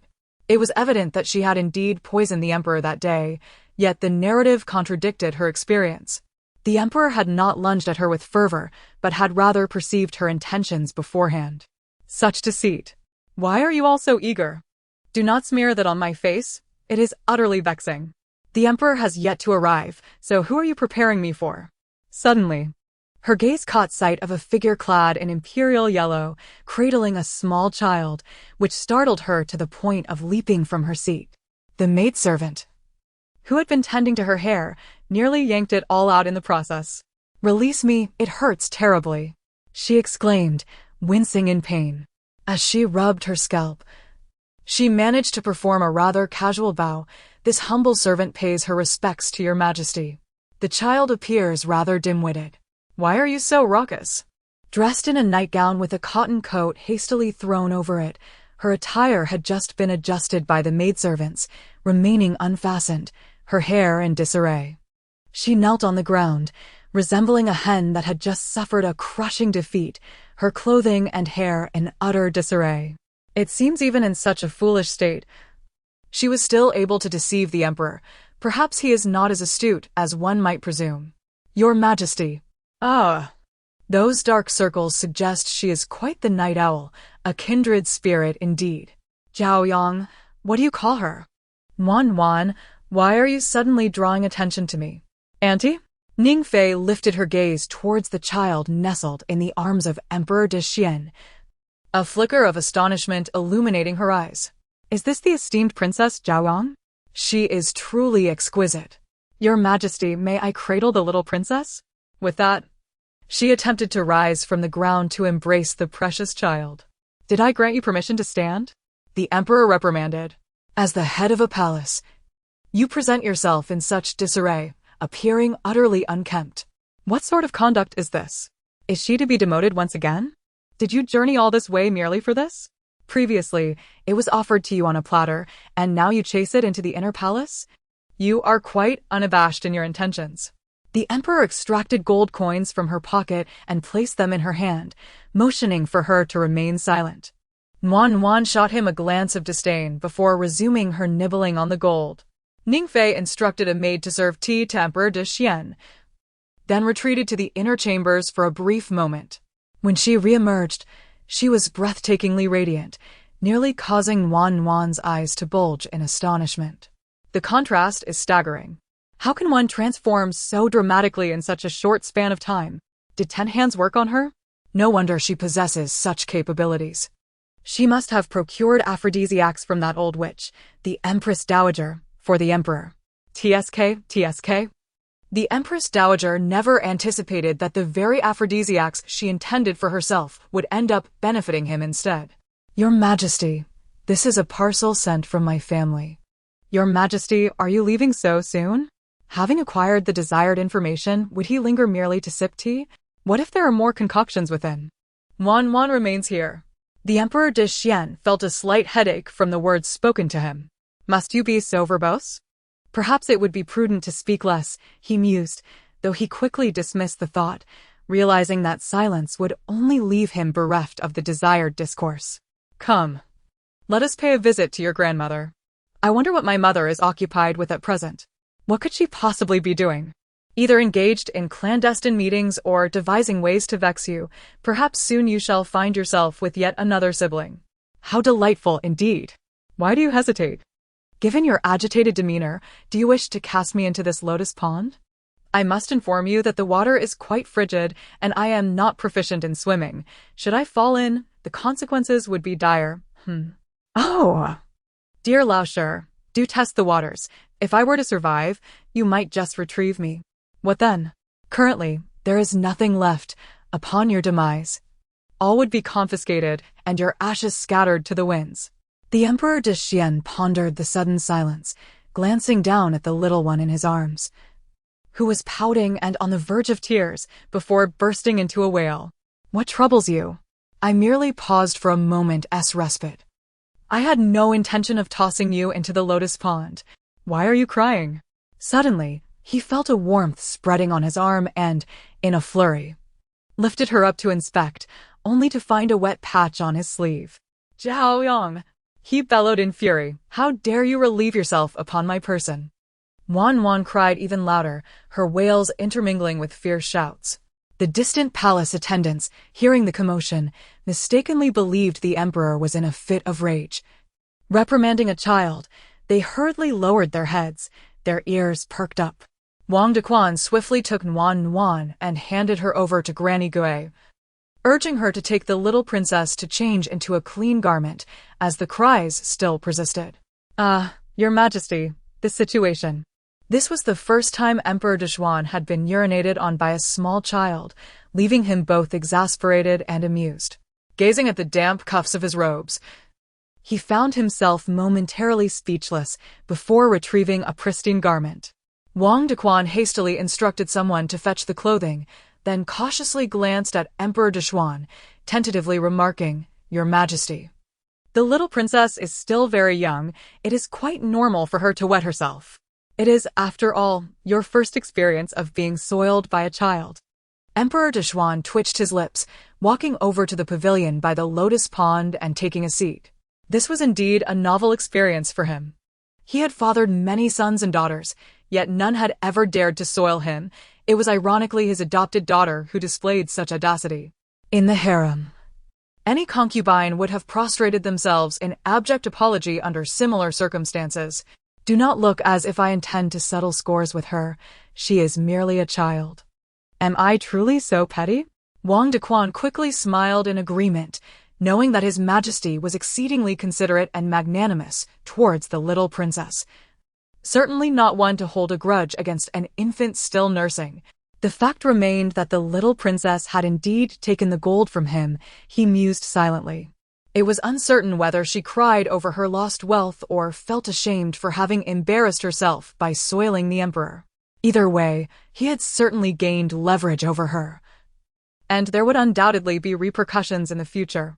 Indeed, when it comes to the prowess of canines, none can rival Emperor Dezhuan. "Zhao Yong, if you dare to soil yourself, what do you propose we do about it?" Wang Dequan was left dumbfounded, as his previous flattery seemed to strike him like a slap to the face. Had he not promised not to take offense? Wan feigned deafness, but tears streamed down her cheeks, and she began to wail once more. "Cease your lamentations. In any case, you were at fault first. You shall owe me for now, and I shall inform you of the conditions when I have considered them. Come, let us proceed to the Sinang Palace." Upon the emperor's arrival, the empress was engaged in idle conversation with the empress dowager. Noticing the emperor's presence, she hastily rose to pay her respects. "I pay my respects to your Majesty. Be at ease, mother." The empress dowager gazed at the emperor in astonishment. "What wind has blown you to my humble abode? I assure you, there is no one here that you seek." Wan sniffled, casting a glance at the old crone. "That may not be the case. Old lady, did you see that young eunuch outside the hall? He is not merely a eunuch. Hee. Last night the Empress Dowager summoned this youthful lad and praised his hands, noting their elegance and length, then selected him to attend to her. Mother, you need not say such things. As a son, it is only natural for me to take time from my busy duties to visit you. Your words are more melodious than a song, yet how come you did not mention your busy affairs while idling in the imperial study? Cough, cough, cough. Does Muan know about this? Where could she have learned such things? What is it? Does the tea here not suit your Majesty's palate? No, it is merely that my throat feels somewhat uncomfortable. The Empress, seated beside him, recalled the words exchanged between Su Lang and herself, and thus spoke. Your Majesty, I have recently acquired a new type of tea. Would you care to have a look? A flicker of discontent crossed the Dowager Empress's eyes. The Empress was brazenly enticing the Emperor within her own palace, showing little regard for her presence. Just as she was about to reprimand her, she heard the Emperor decline the offer. Since Mother is here as well, why not bring your tea for her to sample? The Empress. If the Emperor would not venture to her quarters, how could she proceed with her schemes? She feigned a look of distress and said, Your Majesty, That tea has a slightly bitter taste, and mother prefers sweetness. It may not suit her palate. Perhaps it would be more considerate for you to taste it first on behalf of the Dowager Empress? The emperor nodded, then go fetch the tea. I shall taste it for you. The empress, exasperated by the emperor's obstinacy, thought to herself, does he not grasp the implications of her words? She was nearly driven to the brink of fury. There is no need for such formality, Empress. Just bring the tea, and I shall taste it myself. It is I who shall determine whether I like it or not. Others cannot decide for me. The emperor cast a glance at the obedient child nestled in his embrace, pondering if she could contribute something of substance. After all this time, she merely offered complaints, without addressing any pressing matters. The empress, left with no alternative, dispatched someone to retrieve the tea. Go ahead, who could possibly outdrink the two of you? The emperor cast a glance at the eunuch outside the door and signaled to Wang Dequan with a subtle gesture. Mother, I have observed that the individuals here possess a greater allure than those in my court. Take that young eunuch by the entrance, for instance. He is quite striking. Even Zhao Yang seems utterly captivated, her eyes transfixed. Nuanyuan interjected, what are you implying? Are you too embarrassed to admit your interest in him? So you lay the blame on me? Do you think me incapable of speaking and thus easily manipulated? Let me make it clear, that eunuch has had the audacity to touch the Empress Dowager. You must not allow him to embrace me. The emperor, exasperated, nearly struck the insolent child but restrained himself, his hand hovering in the air before gently descending. Zhao Yang, there appears to be a mosquito on your face. Allow your father to eliminate it. Remain still. He then pinched the flesh of Nuanyuan's cheek, as if the very morsel were a treasure worth seizing. Are you suffering from some ailment? Do you dare to speak? It is still somewhat chilly in spring. Where would a mosquito come from? Do you not see that I am clad in a padded coat? How idle you must be to come here and inquire about the appearance of eunuchs. One might think you have taken a fancy to him and wish for his company at night. Oh dear, Zhao Yang, there is yet another mosquito on your right cheek. Do not move. I shall assist you in exterminating it. He proceeded to employ the same technique, pinching the flesh of her right cheek. Now both sides bore the same hue, perfectly symmetrical. Furious, Nuanyuan seized his hand and began to gnaw at it. I shall bite you. Let me put an end to your face pinching. You are no longer human, specially bullying the little ones. I curse you to be visited by the queen tonight. Oh, Zhao Yang. Look, the little eunuch you were just staring at has arrived. Should we let him embrace you? This remark was made by the emperor in a hushed tone to Wan, to the queen and the Empress Dowager. It appeared as though the emperor and his newly adopted daughter shared a tender, affectionate bond, engrossed in whispered conversations. Wan paused her hand-biting, and upon seeing the little eunuch led in by eunuch Wang, she ceased her habit. Father, I was wrong. I promise not to bite your hand again. Please don't let him hold me. This little eunuch has a connection with your mother. According to the hierarchy, he is of equal standing with your father. How can you? Volume 1, Chapter 31, Foes. Let us not speak of it, otherwise, this stingy child will become upset again. The emperor's anger flared on both sides. If that wretched child dared to suggest that the little eunuch was his stepfather, he would eliminate everyone present, including that wretched child. Your Majesty, why do you seem so distracted and angry? Who has offended you?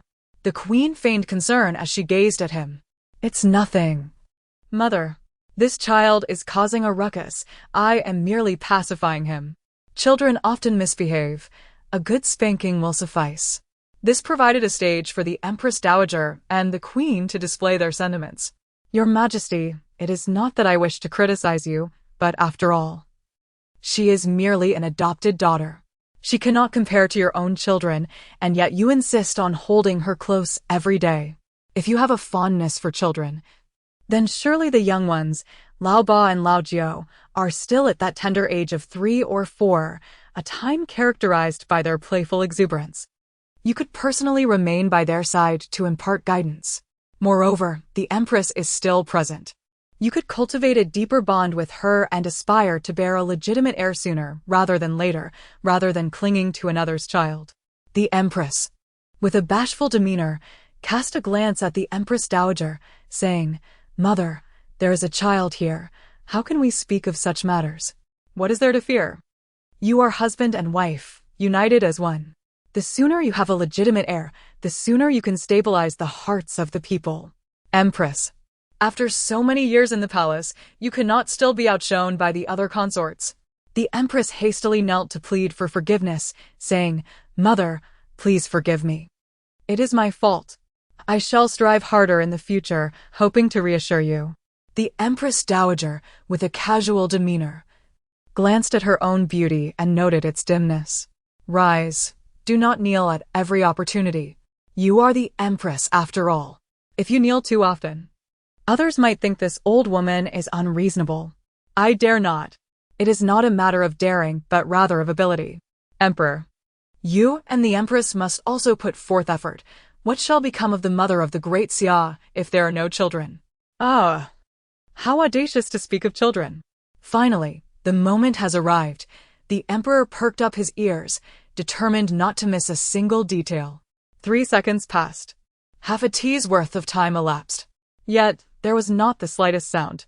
The Emperor waited, as did the Empress Dowager, and for a moment, the hall was enveloped in a profound silence, so palpable that one could hear a pin drop. The Emperor was filled with indignation. Yet he was at a loss as to whom he should direct it and could only swallow his resentment, offering an excuse. "I acknowledge my transgression. I was engrossed in reviewing documents late into the night and found myself somewhat fatigued." "Mother, what was it you just mentioned?" The Empress Dowager cast him a sidelong glance, her belief in his words uncertain. "I was suggesting that you and the Empress should consider having a child." The Emperor pointed towards Nuan, asserting, "Mother, this is indeed my child, recognized in the imperial register and acknowledged by my father.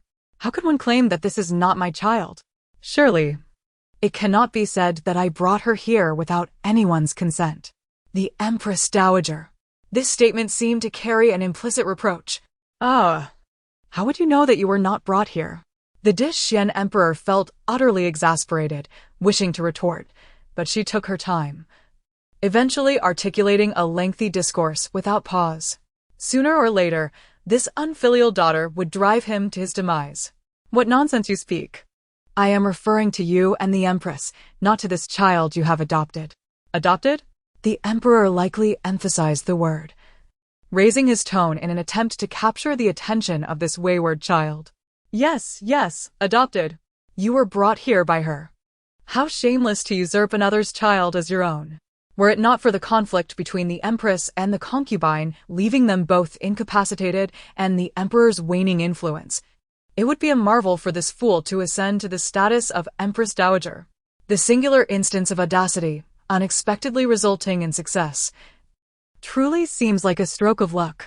The author proves to be quite unreliable, akin to a mantis preying on a cicada while a yellow bird lurks behind. It is likely that the writer intended to surprise the readers, bestowing a convoluted identity upon Emperor Dishwan, culminating in such a dramatic conclusion.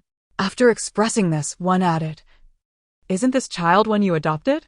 Why the fuss? Although she is listed in the royal genealogical records, she still bears the surname Jiang. Not sure. This person is quite impolite. I have a name, you know? Referring to me as she is infuriating. Old Sure, go and give her a thrashing. Her arrogance has likely caused her to forget the name Chunhua." "Who is Chunhua?" the Empress Dowager inquired. "This child is called Zhaoong. You are her imperial grandmother. And in time, she will remember your kindness. I merely wish to remind you to maintain decorum. Among the many children in the harem, why do you particularly concern yourself with one of a different surname? What must my grandson think? Rest assured, Old Sure, by the time I grow up, she likely won't even notice me." The Emperor, puzzled, wondered aloud, what is the matter? Has she perhaps foreseen the early demise of the Empress Dowager? She shouldn't have such longevity. With those dark circles under her eyes, she seems to spend her nights frolicking with youthful companions, nearly turning into an owl. The Emperor took a deep breath, casting a glance at the young eunuch dutifully pouring tea beside Wang Dequan. "Hold her for a moment. I am weary." This child has been growing so swiftly of late, she has become rather heavy. The youthful eunuch, filled with trepidation, awkwardly took the child into his arms, as though cradling a ticking bomb. His gaze implored Grand Eunuch Wang for assistance. Wang Gonggong, this. Oh, you, the embodiment of a green-hatted spirit, had promised not to let him hold me. How could you abandon me so easily? And now you find me too plump? You. The Emperor, taking a sip of tea, cast an especially displeased glance at the Empress. With a sudden thud on the table, he exclaimed, Empress, how long must I wait for this tea? Have you grown too indulgent with those lowly servants? At last, he found an outlet for his frustration, feeling relieved. Warmth finally wriggled free from the youthful eunuch's embrace and rushed to clutch the Emperor's leg, pinching him with determination. Her innocent expression and bright, clear eyes conveyed her message in a childlike voice. No, don't. Wang Dequan, eager to please, hastily assumed the role of translator. Your Majesty, the princess is merely concerned that you might become unwell from anger and is attempting to comfort you. The Dishyan Emperor glanced at the back of his hand, which throbbed painfully, and replied coolly, Is that so? Indeed, Wang Dequan's comforting words faltered as he beheld the turbulent scene unfolding before him. He obediently stood still, refraining from further comment. It was wise for him, a eunuch, to remain silent amidst the quarrel between father and daughter, lest he inadvertently harm the innocent. The Queen, feeling utterly constrained, quickly offered her apologies, regretting once again her decision to visit Sinang Palace today. Would it not have been better to come a day earlier or later? Being the outlet for both their frustrations was truly an unbearable task. Warmly leaning against the Emperor's leg, Wan observed the Queen's distressed demeanor and couldn't help but giggle, her mouth agape in amusement, nearly drooling as Wang Dequan wiped her chin with a cloth. The Empress Dowager noticed that since the Emperor's arrival, the little eunuch at the door had been incessantly chattering, tightening her heart. You were instructed to hold the princess. How have you managed to make a mess of it? Kneel before me. The Empress Dowager's reprimand was abruptly interrupted by the Emperor. Initially, she aimed to dismiss the eunuch, but now the Emperor commanded him to kneel, causing her eyes to ache from the strain. After much effort to select a pleasing attendant from the throng of eunuchs, the Emperor's interference was unwelcome. Was it possible that she had an informant in her midst? Your Majesty, this young Xia is still quite young. It is only natural for her to struggle with the child. Your anger seems unwarranted. The Emperor appeared somewhat taken aback by the Empress Dowager's concern, evidently. The servant had been attentive enough for her to speak in defense of the girl. You are adept at sarcasm, but really, how inappropriate is this? Both have entangled themselves. A fine young lad has unfortunately fallen into the hands of an older woman, which is utterly unjust. Who exactly is this older woman? Why does the conversation always elude the crux of the matter? It seems a little more fuel is needed for the fire. After all, he is merely a child. The Emperor should not stoop to his level. If he appears nearly 20 yet is still a child, what am I at my age? A wicked old witch? Such blatant double standards. You disdain me, yet you also harbor disdain for the old one. In your eyes, he is scarcely better than a eunuch. Why then did you so brazenly snatch the old one from Chunhua? Were you envious of her bearing a prince while you suffered a stillbirth? The Emperor's hand trembled, causing tea to spill from his cup. He cast a perplexed glance at the innocent child nestled against his leg, gnawing on her fingers, exuding a purity and naivety that stood in stark contrast to the avaricious and scheming gazes within the palace. Was Chunhua truly his biological mother? Had the Empress Dowager indeed given birth to a stillborn? Had he himself been taken away? This narrative bore an uncanny resemblance to the origins of the little one. Who, then, was Chunhua? He had never encountered that name within the palace walls. No. The Empress Dowager would not dare to commit such an act. Surely all who knew of it had been silenced, and his biological mother had long since departed. The very person who raised him was his mother's murderer? A tempest of emotions surged within the Emperor, yet his exterior remained composed. However, the veins in his hand, still clutching the cup, throbbed ominously, and he struggled to contain his breath, the tension in his neck palpable. He glanced around the furnishings of the Sinang palace. In one corner stood an intricately carved rosewood display, adorned with a plethora of exquisite porcelain and jewels.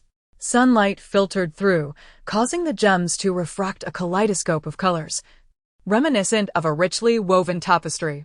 Each year on the Empress Dowager's birthday, he commanded the gathering of these treasures, and from that once bare display, it had now filled 5 tiers. Every detail here was a testament to his painstaking efforts over the years.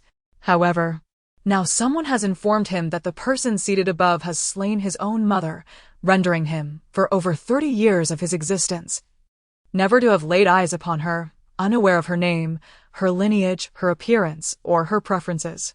Even the last time he witnessed the Empress consorting with others, he merely regarded it as a momentary lapse on her part, and in his anger, he had only executed those palace attendants. For all these years, he had honored the murderer of his mother with the title of Empress, bestowing upon this woman the glory that rightfully belonged to his biological mother. At this moment, it seemed as though the countless treasures within the hall were silently mocking him, ridiculing his ignorance regarding his true mother, his lineage, and his enemy. The Emperor de Xian could not bear this reality. He felt as though he were a jest, his filial piety misplaced. After a moment's contemplation regarding his choice of words, he raised his gaze, his slightly reddened eyes meticulously scrutinizing every fleeting expression on the Empress's face. "Mother, do you know Chunhua?" The Empress had sensed something amiss in the Emperor's demeanor since a while ago, her face shifting from pale to flushed. Had he uncovered her secret once more? Suddenly hearing the name Chunhua sent her into a momentary daze, causing her to inadvertently knock over the cup beside her. After a brief period, she regained her composure and looked at him, feigning ignorance. "What Chunhua? Is that someone's name?" Observing the Empress's reaction, the Emperor de Xian realized that his years of ruling had indeed been in vain. Her flustered expression, with her first response being a name rather than anything else, was telling enough. The Empress, bewildered, gazed at the pair of mother and son, utterly perplexed by their cryptic exchange, unable to comprehend a single word they uttered. "Your Majesty, I have sent someone to bring the tea. Will you not taste it?" The Emperor, cradling the warm child, abruptly turned, his icy gaze fixed upon the Empress, as if he wished to rend her asunder. "You cannot even manage this simple task. Guards, take this eunuch and maid away and execute them." Xia, having knelt on the ground, was so frightened by these words that she lost control of herself, her first instinct to plead for mercy from the Empress Dowager. "Your Highness, spare me."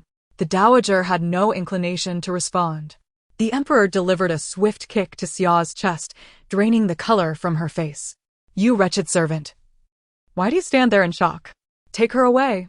Wang Dequan promptly dispatched men to seize Xia, along with the maidservant attending the Empress. "Your Majesty, I acknowledge my fault. Please do not be angry." The Empress could not fathom why simply retrieving tea at a leisurely pace warranted such a dire consequence. Her expression was one of sheer panic, and absurdity washing over her as she realized the Emperor had discovered her misstep. "Your Majesty, should anyone dare to intercede again, I shall eradicate their entire lineage." Everyone knelt, observing the Emperor's furious departure, utterly bewildered. Truly, the capriciousness of a sovereign renders one as if treading on thin ice. The Empress, laden with grievances, listened to the harrowing cries for mercy and the dull thuds of punishment from outside. In a state of turmoil, she turned to the Dowager. "Mother, why has His Majesty suddenly erupted in such wrath?" "Mother." In that instant, the Dowager's once stalwart posture crumbled as the Emperor stepped beyond the palace doors. At this moment, reclining awkwardly on the couch, his expression was vacant, murmuring to himself. He realized that it could not be true. Spring blossoms had long since perished, everyone was gone, and no one knew. It must be because of Xia. Volume 1, Chapter 32, Terrified to tears. "Mother, mother, what has happened to you?" The Empress Dowager waved her hand dismissively. "The Emperor bears discontent towards me, and you have become entangled in it. Be cautious in your service. I am feeling rather fatigued. You may retire now. The Empress, bewildered, departed. Upon reaching the palace gates, she beheld two individuals, bloodied and battered, their flesh mangled, the remnants of their bodies mingling with the wooden benches. The board was drenched in blood, droplets falling onto the floor, coalescing into a small pool. Ugh. The Empress could not restrain herself, retching audibly. Your Highness, if the Xian Emperor learns of her affair with Su Lang, summon physician Su at once. I am feeling unwell. Yes. Wan gazed at the Xian Emperor, who sat in silence upon the dragon throne, his gaze distant and somewhat lost, as if on the verge of tears. Wang Dequan observed her closely, signaling her to refrain from disturbing the emperor, who was in a moment of sorrow. One must tread carefully to avoid incurring his wrath. Melancholy in the changing seasons? Oh dear, you have suddenly grown so profound. It leaves me quite disoriented. If this continues, I fear the emperor may succumb to despair. Where has that black bear monster vanished to? It just appeared and then disappeared again after hearing Emperor Dushuan's command. Wang Dequan exclaimed. That is no mere black bear monster. It is the Emperor's Qianlong Guard, a force that stands alone against 100, instilling terror in all who hear of them. The formidable Qianlong Guard of the Great Xia, established since the time of the Supreme Emperor, was specifically trained by the royal family to protect the Emperor's safety and to uncover hidden truths. The Qianlong Guard has never suffered defeat. Such is their fearsome reputation. Yet, they seldom reveal themselves. The Emperor's deployment of the Qianlong Guard highlights the gravity of the current situation. In the southern Zhao Kingdom, the Crown Prince was advised, Your Highness, it is unwise for you to go now. The Master of the Ziwei Star is still young. Your presence would not only be futile, but would also attract the attention of various national powers. Do you wish to see the Divine Master embroiled in peril before they have even had the chance to grow? Is your primary objective in visiting the Divine Master? The advisor inquired, his expression revealing that he saw through the Crown Prince's intentions, prompting Rongjin to respond with a disgruntled huff. What do you know? The longer I delay, the less chance I have to clarify things with her.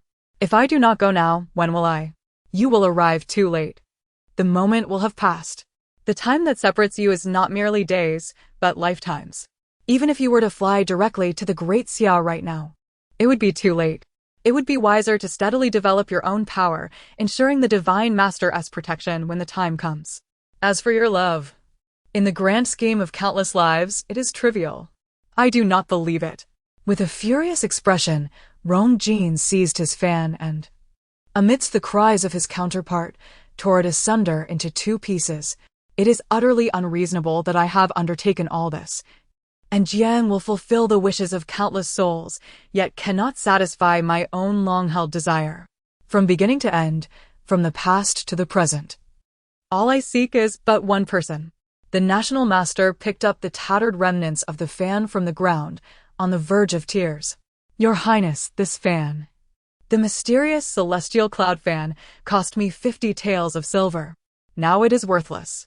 Such extravagant behavior is the mark of a solitary existence. Oh, foolish child. Let go of this.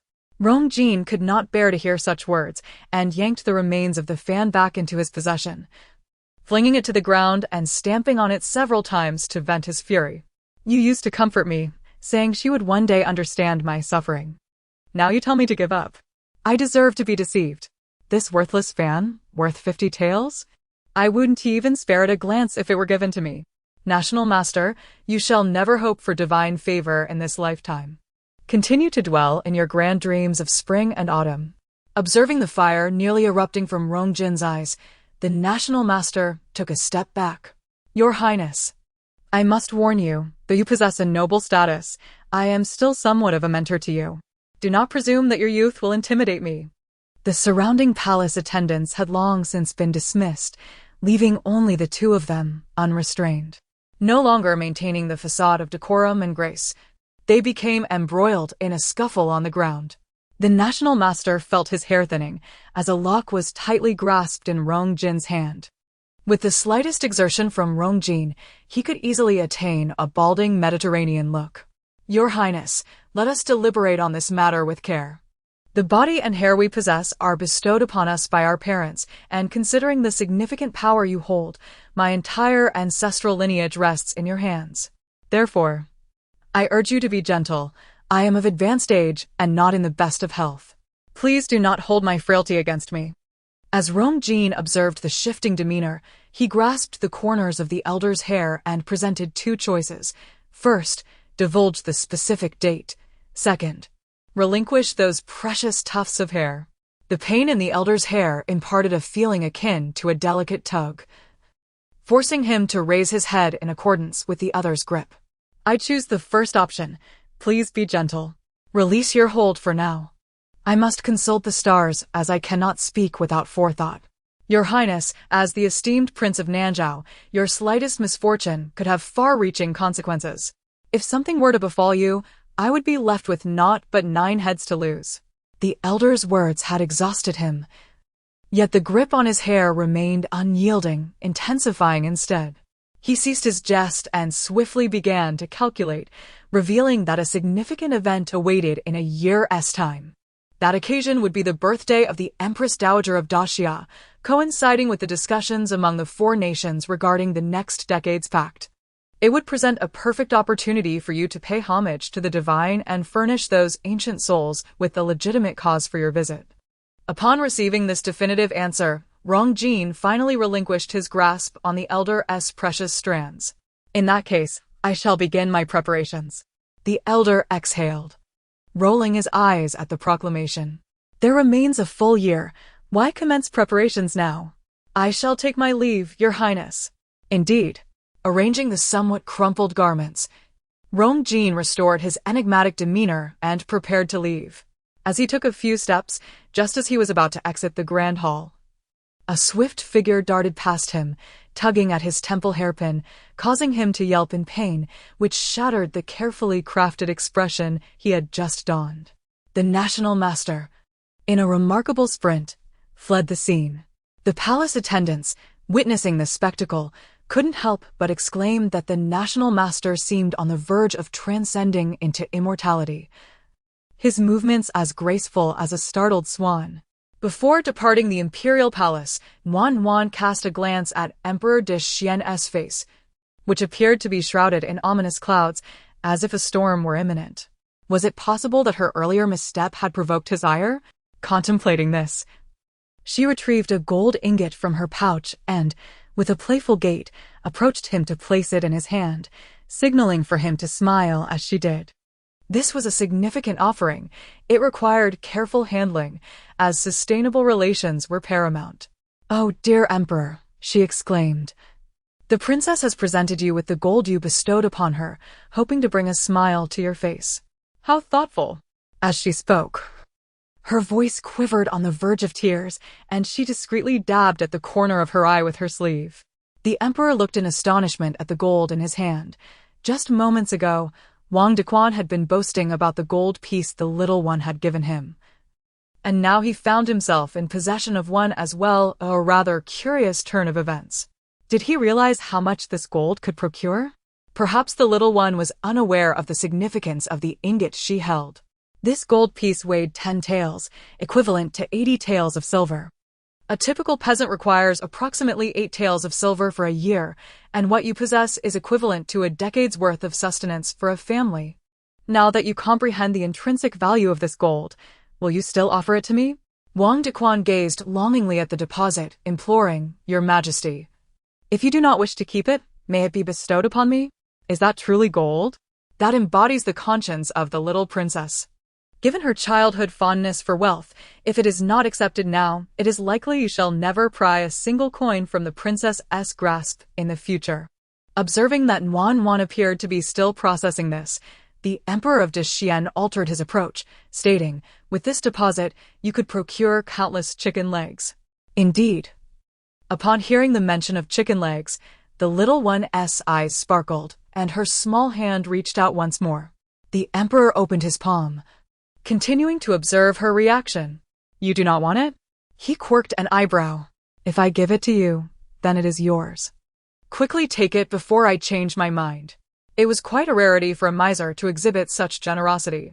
Ultimately, as Nuan departed, 2 eunuchs trailed behind, each cradling a box brimming with silver ingots. Wang Dequan embraced her, exclaiming, "Your Highness, your bargaining skills are truly remarkable.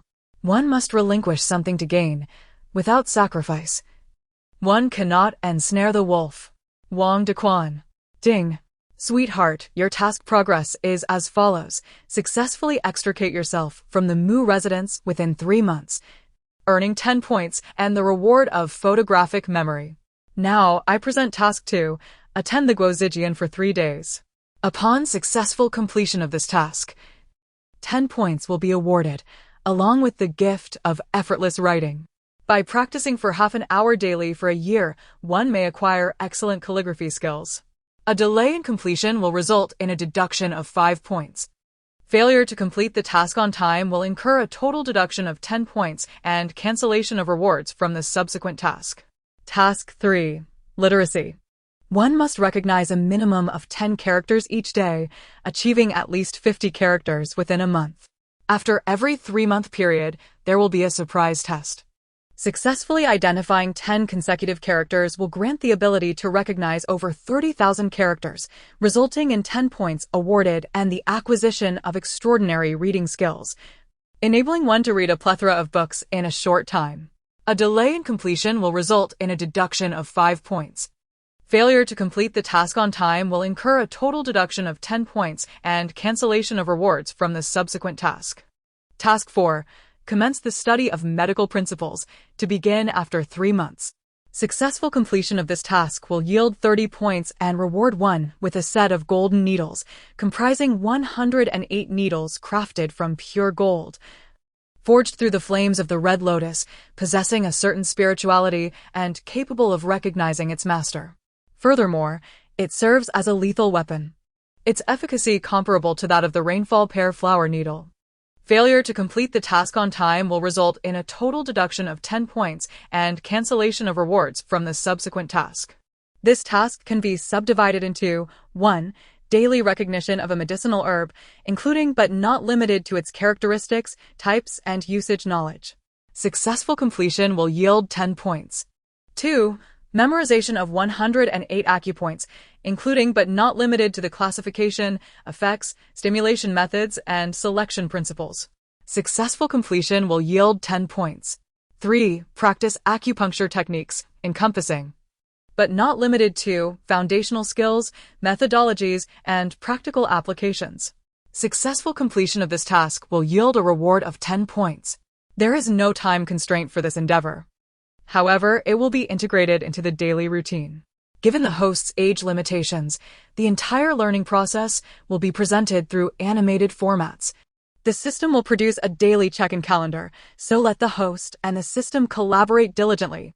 The 2 tasks may proceed concurrently, with the system overseeing their completion each day. Once all tasks are successfully accomplished, the system will present a meticulously crafted medicinal elixir required for the healing of Jiangsheng. For the well-being of the beloved uncle, the host is encouraged to persevere. Now, please select a style of calligraphy. 1. Cursive 2. Running script 3. Regular script 4. Seal script 5. Clerical script. The exterior is crispy while the interior remains tender. All the silver just acquired has fallen to the ground. What did you say? I can't hear you. I'm deaf. Wan began to wail inconsolably, catching everyone by surprise without any prior indication. What's wrong, Wan? Are you feeling unwell? Jiang Rongli, who was nearest, hurriedly picked her up to inspect her and called for the imperial physician. Hearing the cries, Jiang Hongzhe emerged from inside, thoroughly checking her over and finding nothing amiss. I shall personally summon him. You all keep an eye on Wan. Jiang Ming was flustered and at a loss, wondering how she could suddenly be in tears when just moments ago she had been so joyful that her eyes could barely remain open. Volume 1. Chapter 33. The display. The entire family gathered around, observing as Wan cried for a prolonged period, her voice hoarse from the effort. She wept inconsolably. her demeanor suggesting genuine sorrow. The system, aware of its misstep, fell silent, refraining from uttering a word. When the royal physician finally arrived and examined her pulse meticulously, he found no discernible ailment. Instead, he noted that the child was rather robust, perhaps slightly overweight. Casting a glance at the anxious Jiang family, the physician struggled to articulate the word overweight, ultimately stammering, "The princess may be, well." "Come on, just say it. You're driving me to distraction," Jiang Yan urged. "The princess is fine. It's just her weight, which is somewhat." Before he could finish, he was met with the family's collective glare. This boisterous clan was truly unreasonable.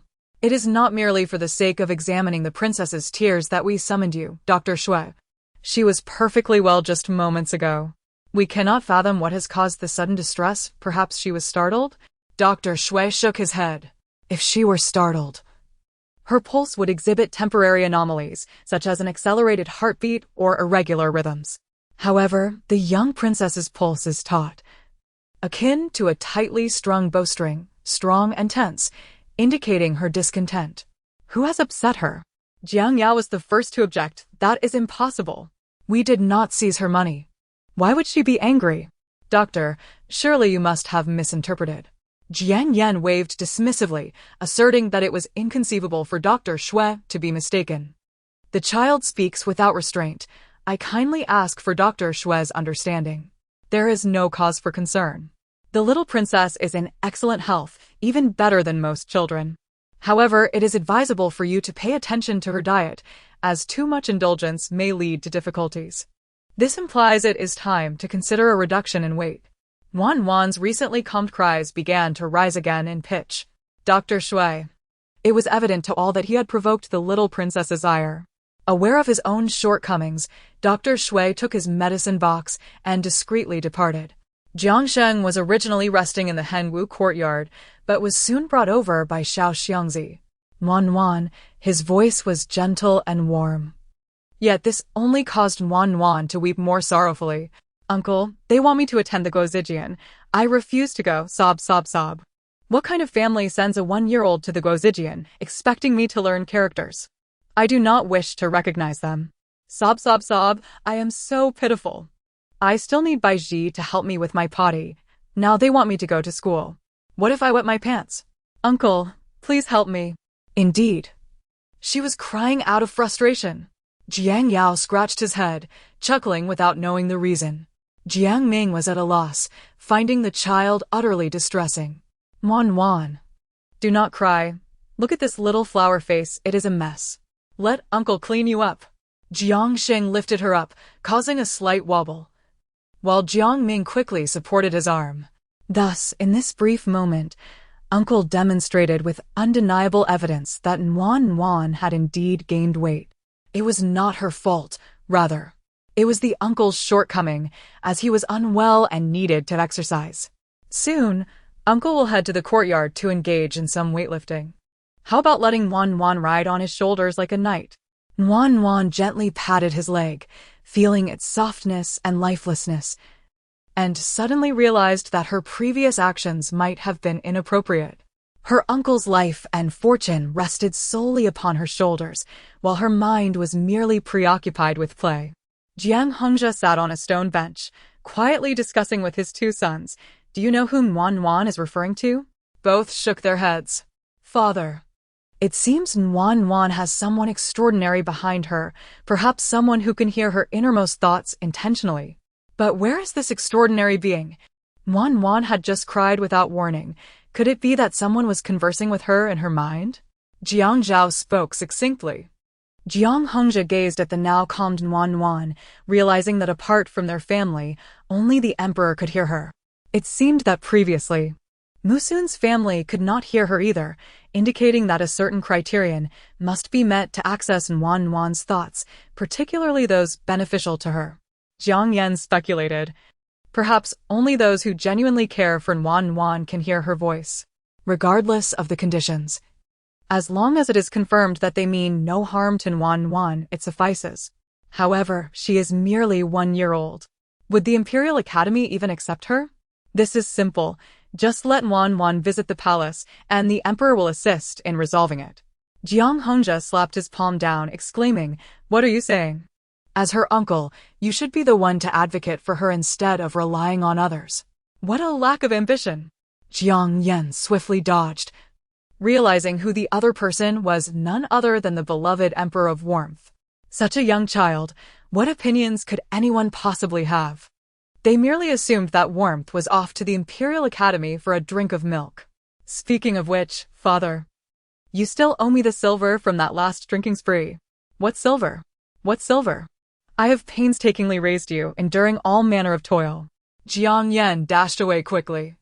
Father, keep it for yourself. I have no need for it. But why was Warmth crying so sorrowfully? Could she confide in her uncle? Leaning languidly against him, Warmth remained silent, idly toying with Jiang Sheng's hair, twisting it about. Jiang Ming feared he might falter. Warmth, come to mother. Sister, I am fine. Let Warmth stay. He had a premonition that Warmth's impending visit to the Imperial Academy was surely connected to him.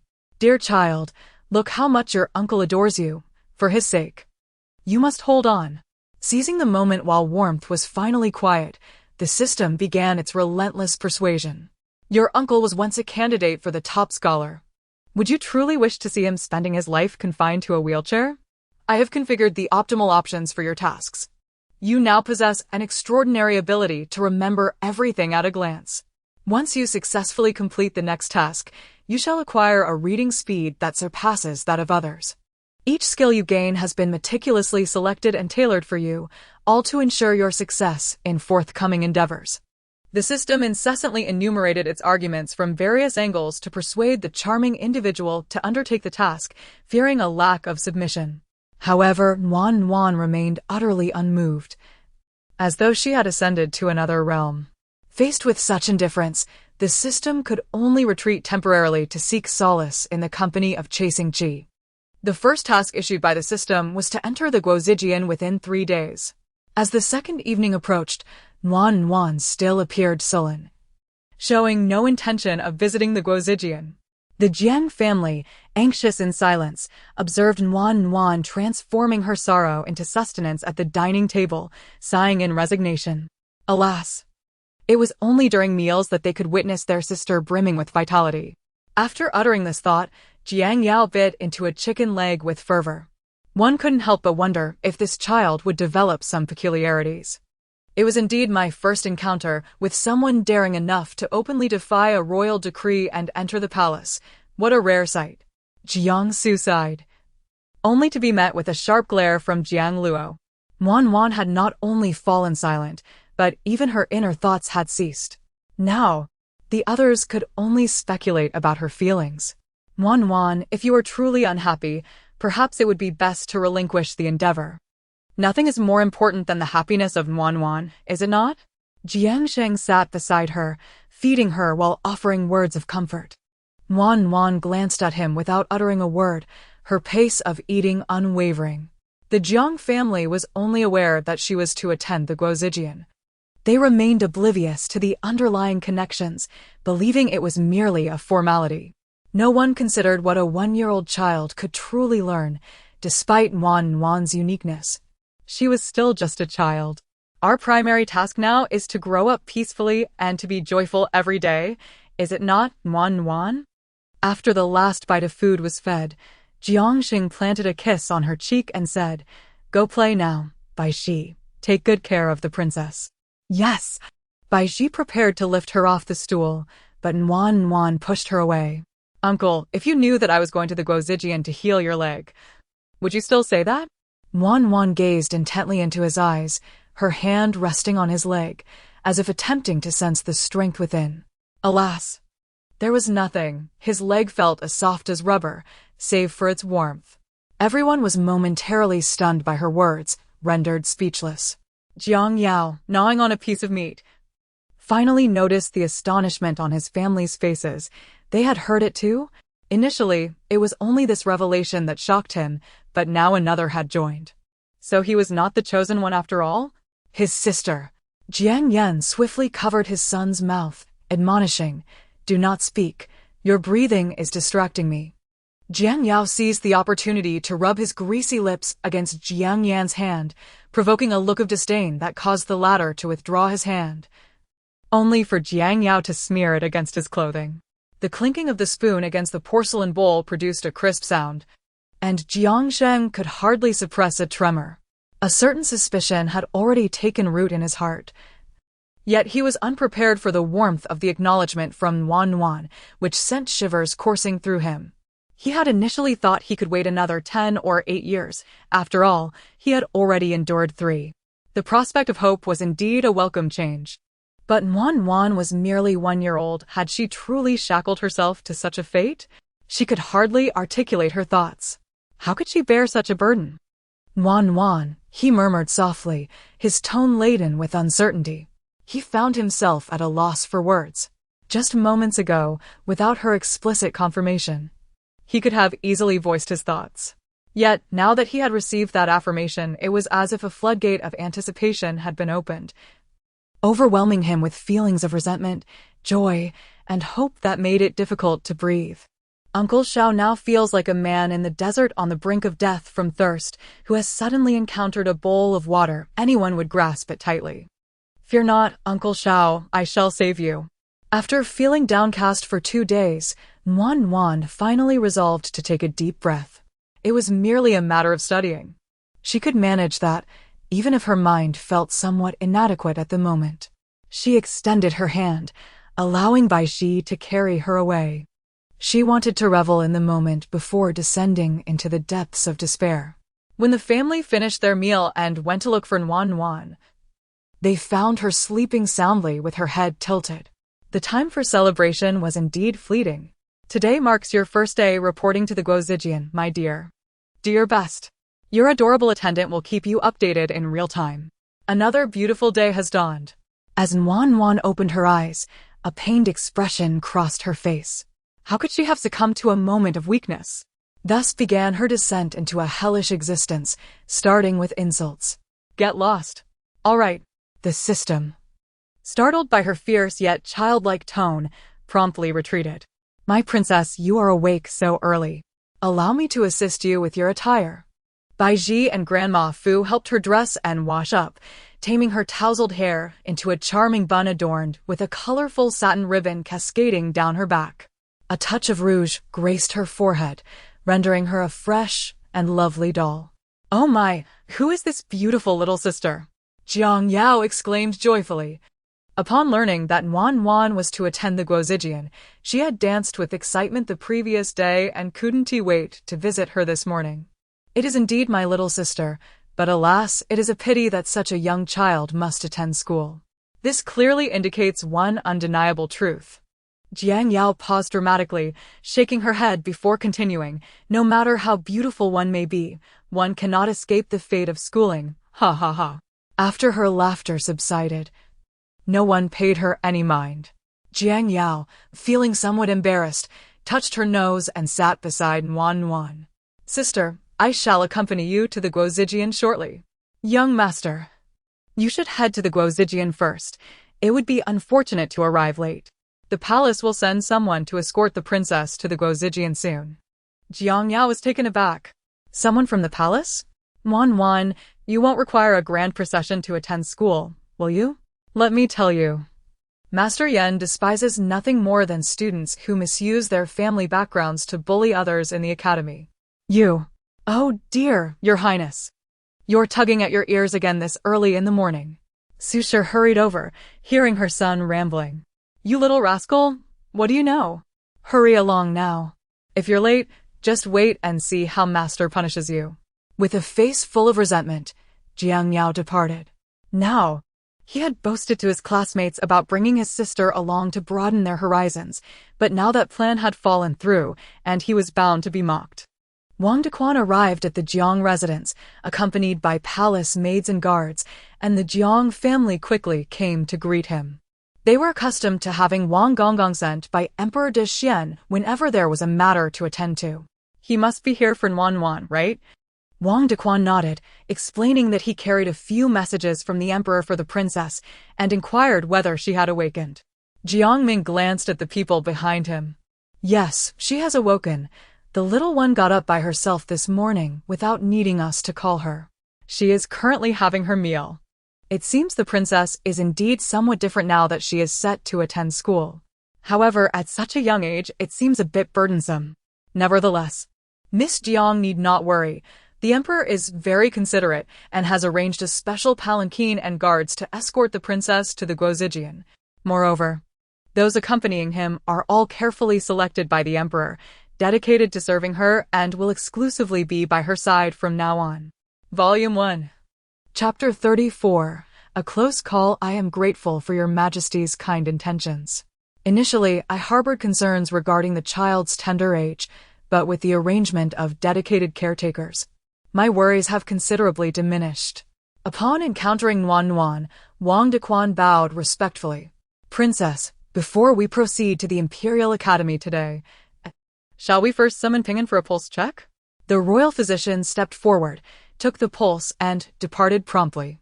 Nuan extended her small hand with a frosty demeanor, remaining silent and unsmiling. Wang Dequan glanced at Jiang Ming, puzzled. It appears the child is somewhat reluctant. But no matter, she will acclimate in due time. Wang Dequan nodded, placing the box, which had been held by a palace maid, upon the table. Your Highness, this is your allowance from the Emperor. On your first day of school, feel free to purchase whatever you desire. One cannot help but admire the Emperor's generosity. Nuan's expression softened slightly as she beheld the contents, a bounty of silver coins, along with a 100-tael silver note. The system stood by, astounded. She truly is a treasure, with generosity bestowed upon her at every turn. One could envision the princess evolving towards a path of opulence, never to return. Your Highness, these are your maidservants, Chunong and Xiaowan, identical twins.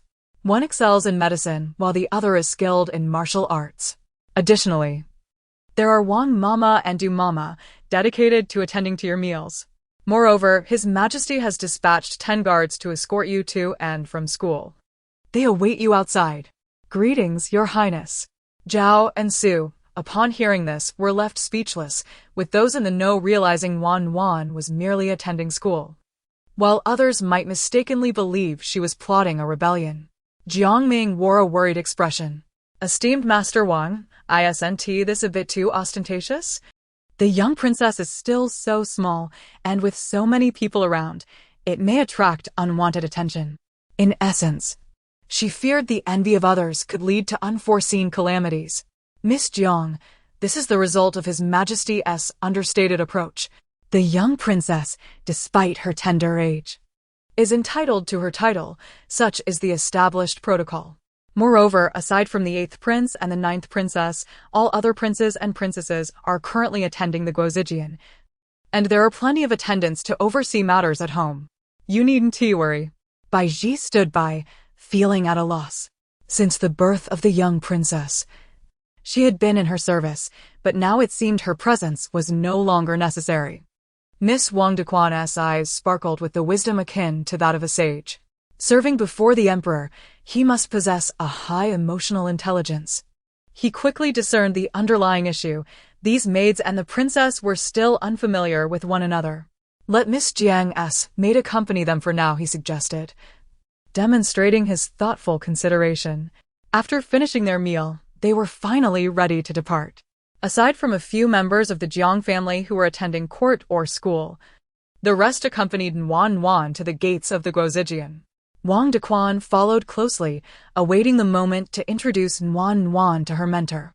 Nuan cast a glance at the stern-faced Qinjizhou, obediently performing a respectful bow, uncertain of the proper etiquette, but knowing a bow was appropriate. She had met her mentor. Qinjizhou, also known as Chen Xueliang, was the man whose collection of books had been ruined by the mischief of the 3rd and 5th princes. At that moment, he stroked his beard, his expression as grave as ever. Your Highness, having entered the Imperial Academy, one must adhere to strict discipline and remember the school motto, to follow the regulations of the Academy and engage in studies aimed at enlightenment and practical application. The foundation lies in filial piety, brotherly love, propriety, righteousness, loyalty, trustworthiness, integrity, and a sense of shame, with the 6 classics and various histories as the subjects of study. The disciples shall bear this in mind. After imparting their concerns, the Jiang family departed with expressions of anxiety, leaving Baizhi, Channong, and Qiuwan behind. Once settled in the academy, Wan was given guidance. Princess, take some time to acclimatize here. This lesson is taught by Master Yan, who is known for his seriousness. Please behave and do not provoke his ire. Wan, on her very first lesson, found herself in Master Yan's class. Did she wish for me to retreat in the face of difficulty? Retreat was not an option, alas. Princess, Master Yan achieved the top 3 degrees and possesses profound knowledge. He once taught the emperor when he was still the crown prince. Now, having aged, he has come to the Imperial Academy. Although Master Yan is somewhat strict, you need not worry, as you're still young.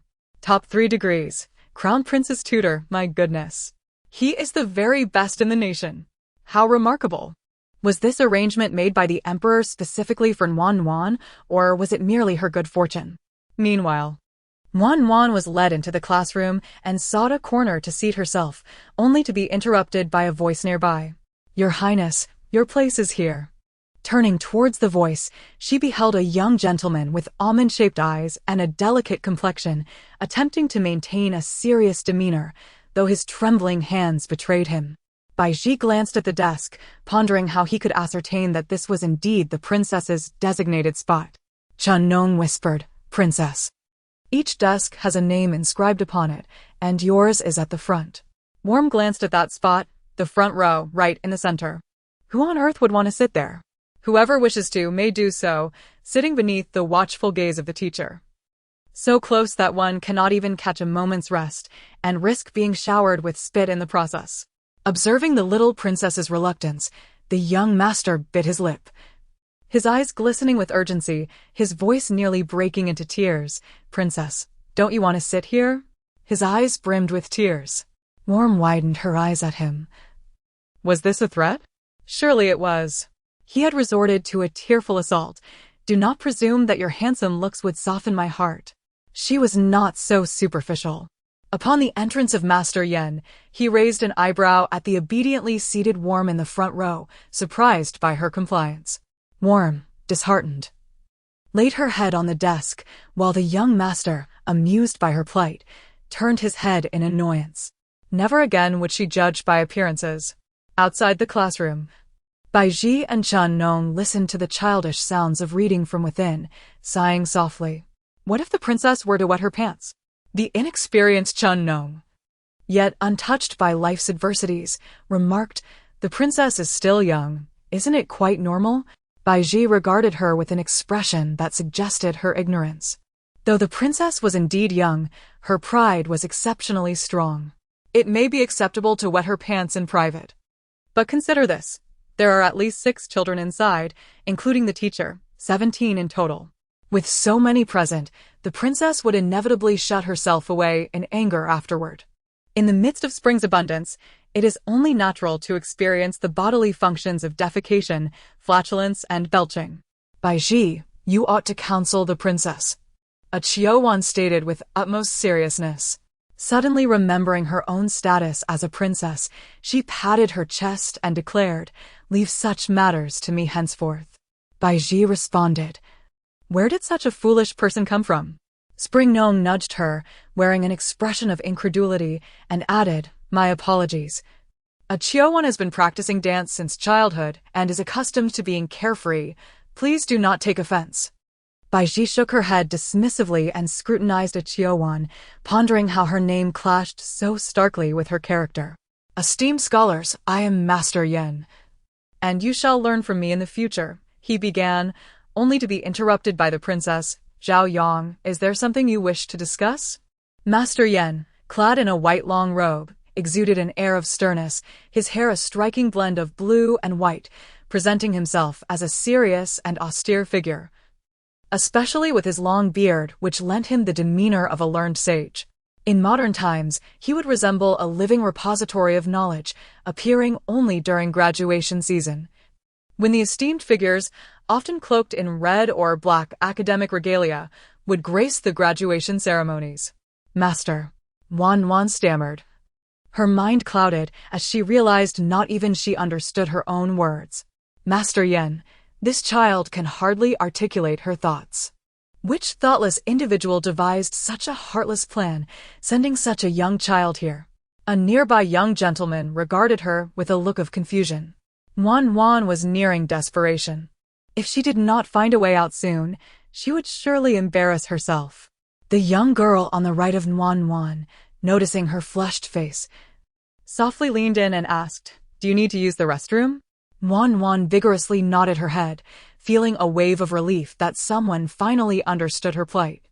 The little girl quickly comprehended the situation and hurried over to the teacher, whispering something before dashing back to scoop up Wan and rush toward the door. Bai Ji and the others had already been aware of the commotion inside. Had it not been for the teacher's presence, she would have stormed in long ago. Now, seeing the little girl struggling to carry Wan, Bai Ji swiftly took her from her arms and rushed toward the restroom, barely having time to express her gratitude.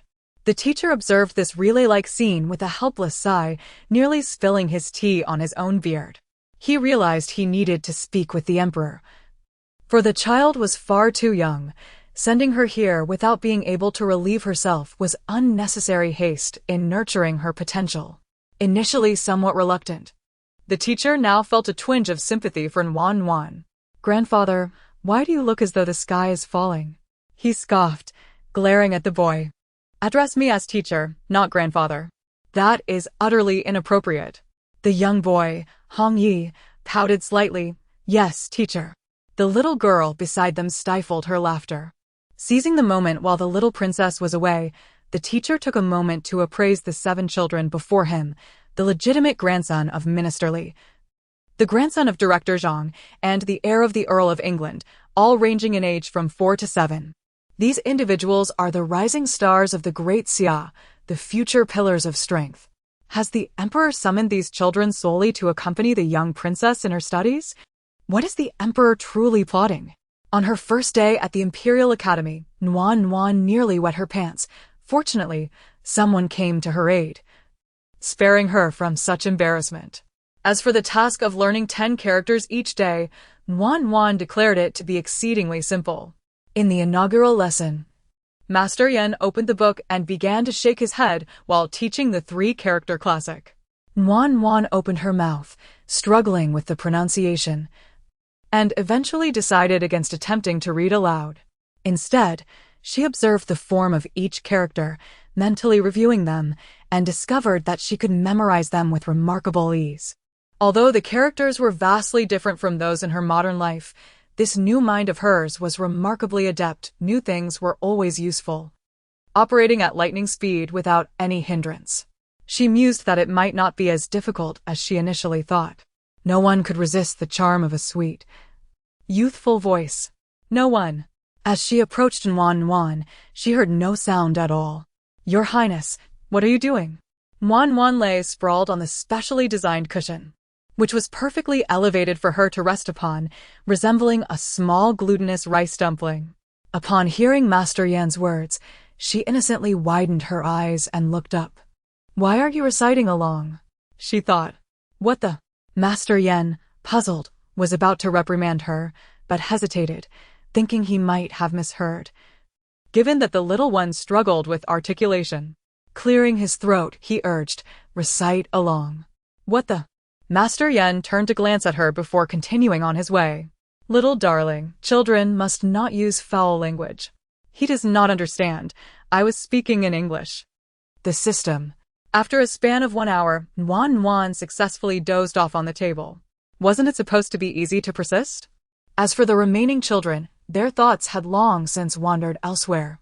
The sound of reading had transformed from a booming resonance to a mere whisper.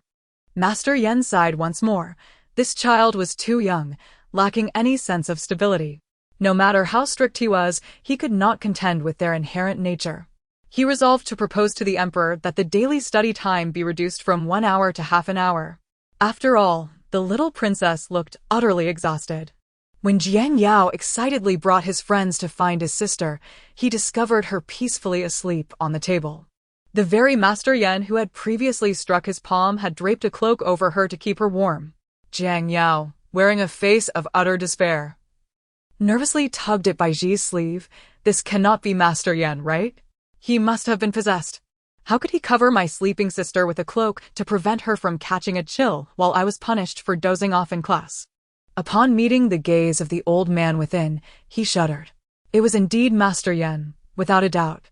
How is it that as fellow students, I am reprimanded for sleeping in class while my sister enjoys such care? He lamented, feeling the weight of unfairness. Jiang Yao, Master Yan's voice echoed, causing Jiang Yao to stand at attention immediately. Greetings, Master. I must attend to some matters, so I shall take my leave. Farewell, Master. The crowd, the companions who followed, could only catch a glimpse of the back of Jiang Yao's head before he was whisked away. They also encountered the elusive Gui Jianchou. Hurry! Hurry! Master Yan is looking this way. Baiji couldn't help but chuckle. Master, allow me to take care of the princess. Very well. Yan Hongya trailed closely behind Master Yan. Grandfather, you truly lack principles. Wasn't it agreed that one should strive for diligence and progress? And yet, you're leaving so soon after arriving? Master Yan took his hand and gently tapped his head with a book. Be quiet. At an age where you can't even hold your bladder, do you expect to sit attentively for an entire lesson? Don't think I didn't notice you daydreaming just now.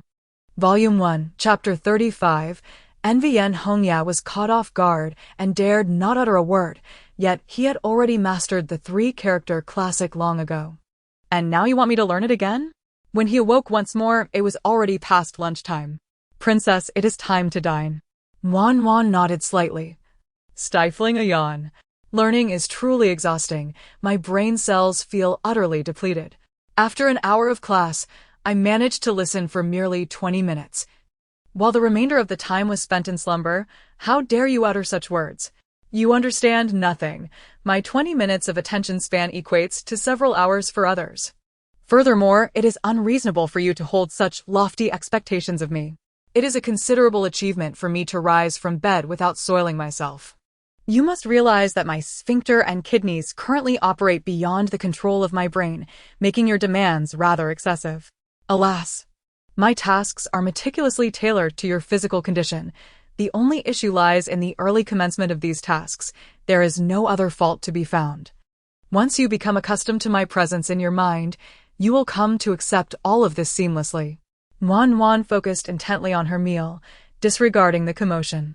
The others had finished eating, watching her with a mix of sympathy and concern. Our little princess appears utterly weary after such a long journey and prolonged hours of study. Her face has visibly thinned. The system sighed and departed.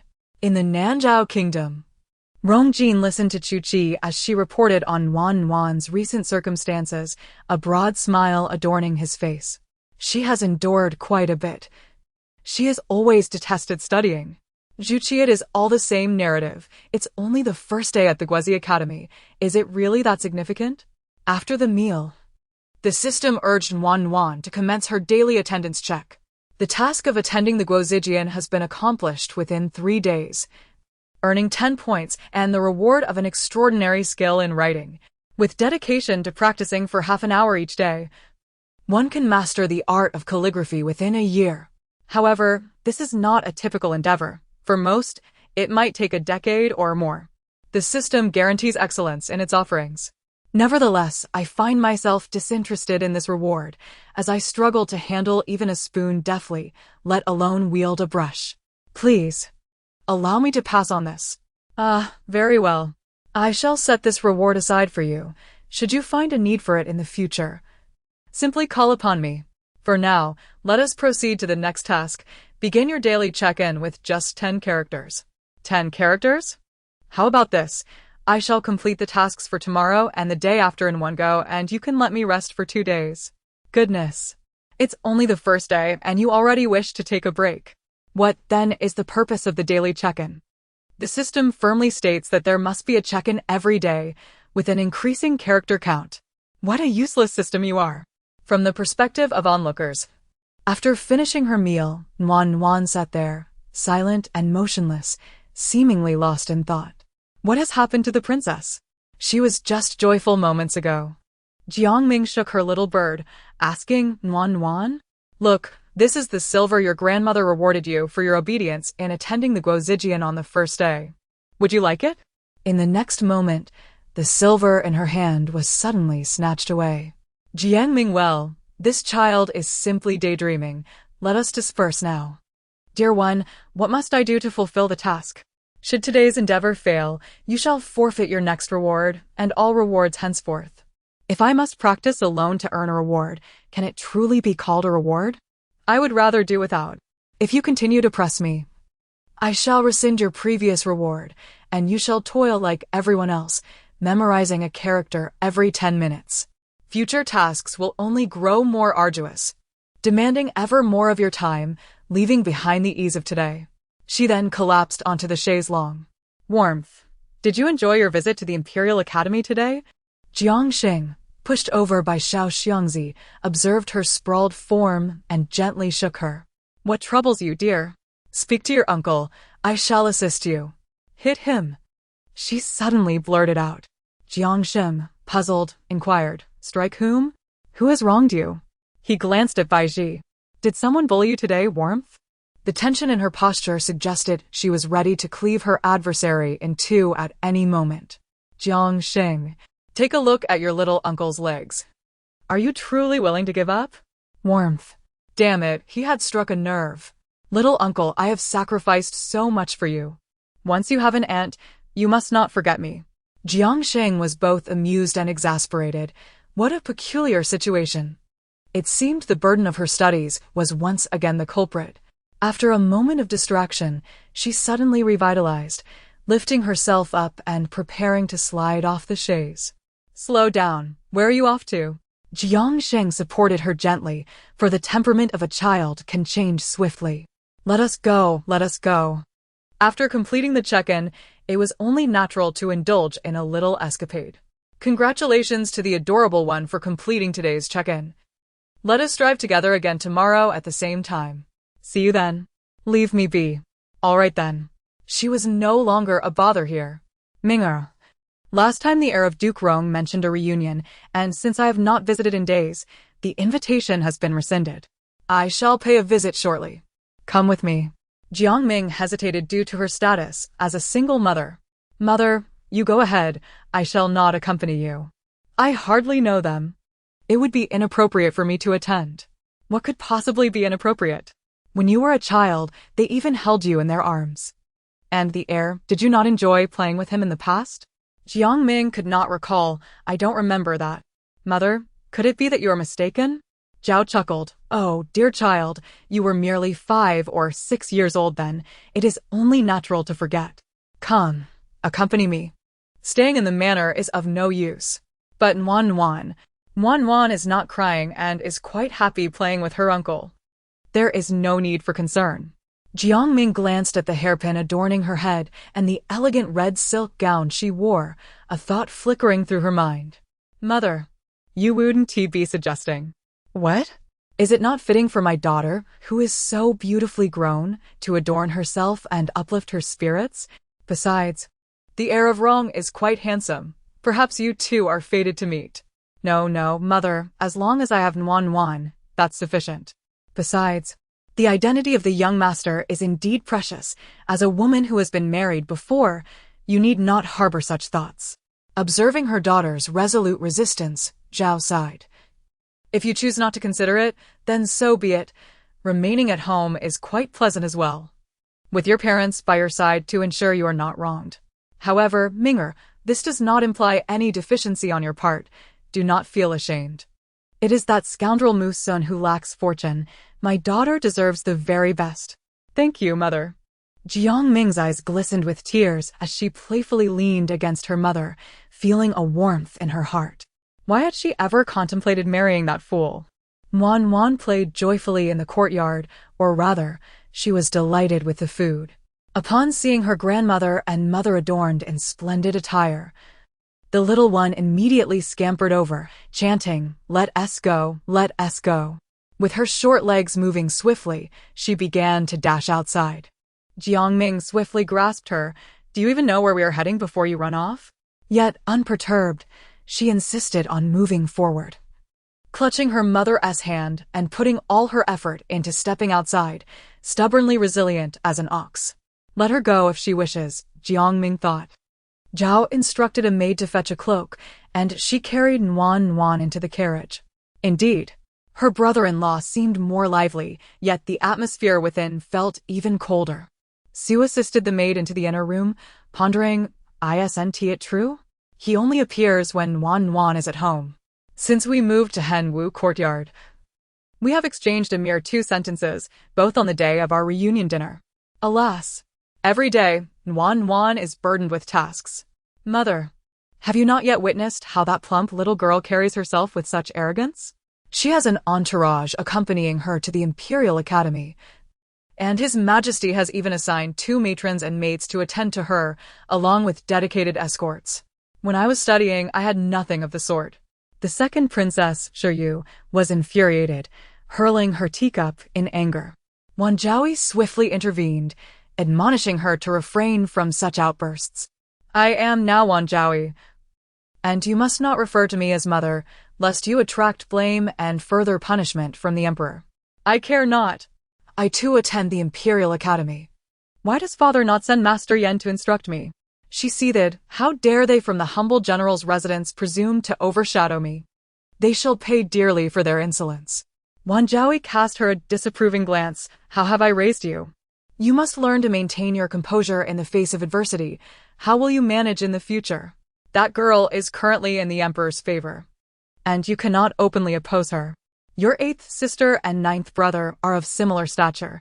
You should go and observe them." In her fury, Shiyu retorted, "I shall not go." However, upon catching the significant look from Wanjiao, she quickly understood and dashed off to seek out her siblings. "Let the outsiders bask in their fleeting glory for now. I shall elevate them only to let them fall heavily, for that expression will be most delightful, will it not?" "Chuntao? Your Highness speaks most wisely. Father, today I encountered Princess Zhaowang at the Imperial Academy. My classmates mentioned that the emperor has specifically dispatched people to escort her, with maids and matrons attending to her every need." Musun cast a glance at Mu Jinghui, feeling a twinge of discomfort within. Had he known that his daughter would capture the emperor's favor to such an extent, he would have been less inclined to acquiesce so readily. After all, she is his own flesh and blood. Their son would certainly have his thoughts on the matter. Mujiao stole a glance at Musun, seeking to draw his attention. It seemed illogical that, as a child of the same age, she could attract the emperor's eye while she herself could not. After all, she possessed the gift of foresight. Musun looked at her with growing impatience. What was once his precious darling had now become a source of annoyance. It was merely a meal. There was no need for such exclamations. Observing the table laden with verdant vegetables while her bowl was filled only with leafy greens, Mujiao wrinkled her nose in distaste. This household truly faltered without the presence of the Jiang family, with only a meager meat dish every 3 days and being in the midst of her growth. She could hardly thrive on a diet solely of vegetables. At this rate, when would she ever rise to prominence? "Father." Musun's patience began to wear thin. Just as he was about to reprimand her, a sudden thought crossed his mind upon seeing Mujiao's cheerful face. This child was indeed quite lovely, having inherited his features. Perhaps. With this notion, he seized the spoon from the maid who was feeding her, a calculating smile spreading across his face. "Jiao, dear, make sure to eat well. I shall instruct the kitchen to prepare more meat for you later. Growing plump and fair will only enhance your charm. Do you understand?" Mujiao swallowed her mouthful and said, "Thank you, father." What scheme was this old man concocting now? Be good, my dear Jiao. You must also practice speaking diligently. If you perform well, father will take you out to play. Eat heartily, yes, just like that, with a heaping spoonful. Mujiao's cheeks bulged, her mouth still full of rice, when Musun offered her another spoonful. Was he intent on making her burst? Jiang Miana watched anxiously, Her heart aching at the sight of Jiaro's struggle to swallow. Hesitantly, she suggested, "Brother Sun, allow me to take over." Musun shot her a frosty glare. "What do you mean, take over? Look at how thin the child has become. Where have you been all this time? Now you come before me to show off? Is it to impress the old lady?" Jiang Miana cast a pitiful glance at the old lady seated silently beside them. "Brother Sun, I did not mean it that way. Jiaro is quite healthy. The doctor said children at this age often look like this. My child, Musun's child, cannot be compared to others." "Doctor, are you listening to me or to the doctor? I say she is thin, and that is what matters. Can't you be gentle and virtuous like Ming'er? Must you always contend with me?" This was the first time Jiang Miana had heard him extol that woman who he had previously belittled. With one praise came another, and she found it increasingly intolerable. "Now that she is no longer here, you begin to reminisce about her goodness? Brother Sun, that's not what I meant. I do not wish to hear your incessant chatter. Remember this, from now on, ensure the child eats well. We adults may manage, but the child is still growing. How can she thrive on nothing but these vegetables and pumpkins? Is it merely a matter of vegetables and pumpkins? It is all a reflection of your own ineptitude. And now you cast blame upon others. Furthermore, every morsel of meat in the bowl has either been consumed by him or offered to the old matron. The lofty words spoken now are but a facade. It is he who has orchestrated the situation. Does he seek something aesthetically pleasing? What could he possibly desire? Is he nostalgic for the daughter born of his legitimate wife? No, it cannot be that simple. He likely yearns for the wealth and grandeur that daughter could bestow upon him. Mujaro also sensed something amiss when he still possessed a modicum of silver. He was notoriously stingy. Now that his source of fortune has vanished, what chance is there to derive any benefit from him? Unless there exists an even greater opportunity awaiting him. All right, sinner, why unleash such a tempest over a simple meal? The child is watching, after all. Jiaro is managing quite well. If she cannot eat, there is no need to force her. Otherwise, the child may soon be ill. Musun gazed at the remnants of congee at the bottom of the bowl, furrowing his brow. How little has been consumed, and so much remains. It must all be finished. Mother, this is clearly insufficient. She appears a tad too slender, lacking the desired plumpness. Ideally, she should resemble that cherubic figure of Wan, as it would significantly increase her chances. Mujaro noticed the spoon being thrust towards her, let out a contented belch, and then began to cry inconsolably. Jiang Mianer took the child into her arms, wiped her mouth, and gently coaxed her, casting a glance at Musun, where a glimmer of coldness flickered in her eyes, before she quickly averted her gaze. Such misfortune! Musun, incensed, slammed down the spoon and cast a glance at the old matriarch. Speaking for the first time in a somewhat stern tone, "Mother, with this woman around, spare me the invitations for dinner. Merely seeing her fills me with disdain. I have official duties to attend to, so I shall take my leave." With that, he swept out in a flourish. Sure cast a glance at his receding figure and sighed. "Do not persist in your weeping. It is precisely your incessant tears that drove him away. Henceforth, it would be best for you to dine in your own courtyard, since Suna will no longer grace us with his presence. I can avoid further vexation and preserve the bond between us mother and son. After assisting you for so long, you cannot even retain a man. How lamentable." With that, she supported the old woman and retreated into the inner chamber, leaving Jiang Mianer to gently comfort the two children. Mu Jinghuai wiped the tears from his mother's face and embraced her waist. "Mother, please do not cry. I shall protect you from now on. Good child, good child." Jiang Mianer murmured, caressing his cheek, her tears flowing even more fervently. Initially, she had harbored ulterior motives and entered the gates of the Mu residence with great joy, oblivious to the inferno that awaited her. Indeed, he had ensnared her with a web of lies, and it was her own folly in misjudging his character that led to her plight. Even the daughter of a great general had been deceived by him, and for years he had exhibited a heart of a wolf and the disposition of a dog. How could she harbor such expectations for a man so fickle? Yet, the children are innocent. He ought not to treat them in such a manner. Mujiaro leaned against her mother's embrace, surprised by her brother's words, casting him a puzzled glance before a flicker of irony crossed her eyes. Protection? In a previous life, this so-called good brother wielded his power to oppress both men and women, committing countless misdeeds, yet now claims to protect others? Merely refraining from bullying others is considered commendable. At the residence of Duke Rome, you require me to invite you repeatedly, and only after sending an official notice do you finally arrive, causing me immense distress. The Duchess of Rome grasped Lady Zhao's hand tightly, her excitement evident as she shook it vigorously.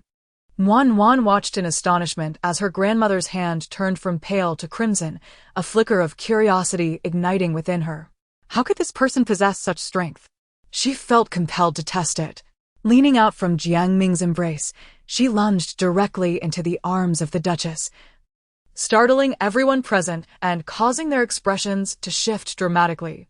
Wan matched her grandfather's strength, who was a seasoned warrior from the battlefield. The strength of the women in this household was indeed remarkable. While still pondering this, she scrutinized the scene intently. Meanwhile, Lady Zhao and Jiang Ming, exasperated, patted her back, chiding her for her mischief. You nearly frightened me to death. The bright red mark on Lady Zhao's hand was particularly conspicuous, drawing the attention of nearby maids. Madam, your hand. Only then did the Duchess of Rome realize, offering an awkward smile. My dear sister, I apologize. Lady Zhao reassured her. It's nothing, sister. You remain as robust as ever. Robust? Wan giggled. I have met the madam. Jiang Ming performed a respectful greeting, following her mother as they entered the flower hall to enjoy tea. This must be your youngest daughter, truly a vision of beauty, and such an exquisite child. A reflection of your fine countenance. Were it not for the fact that that talented young man acted first back in the day, who knows? We might have been in-laws by now, ha ha ha. This person speaks quite amusingly, referring to it as acting first, as if her mother were a paragon of virtue. The unfilial child, Wan, secretly scoffed to herself. Your words are misguided. Your mother is not. No, never mind. I shall take my leave. Are you insinuating that my mother is not a good person? She is a splendid, individual. Begone. Who invited you here? Mother. How could you say such a thing? The term acting first is poorly chosen. Suddenly, a male voice intruded. A figure clad in a dark long robe entered gracefully, a fan in hand, exuding an air of elegance. Jiang Ming's immediate thought was, is this person unwell? While everyone else is dressed in cotton clothing, he wields a fan as if he were some sort of peacock. As he approached, Jiang Ming noticed the damp strands of hair at his temples, his entire being radiating moisture. Had he just bathed? Or washed his hair? No, that thought was leading her astray. Mother, what are you saying? I have been in the residence all along. A guest has arrived, and I ought to greet them. Rongyong, having met the general's wife, addressed the young lady. This charming little one must be Princess Zhaoong, truly a paragon of intelligence and grace. Here, take this trinket I fortuitously acquired. Play with it. As he spoke, he presented Wan with a gem, a cat's eye of a vibrant green, lush, and vivid. Wan instantly took a liking to it. This handsome gentleman is indeed generous, gifting a complete set of a house upon their first meeting, a rather overwhelming gesture. However, considering the compliment he bestowed upon my intelligence, I graciously accepted his offering. Was it merely a figment of his imagination?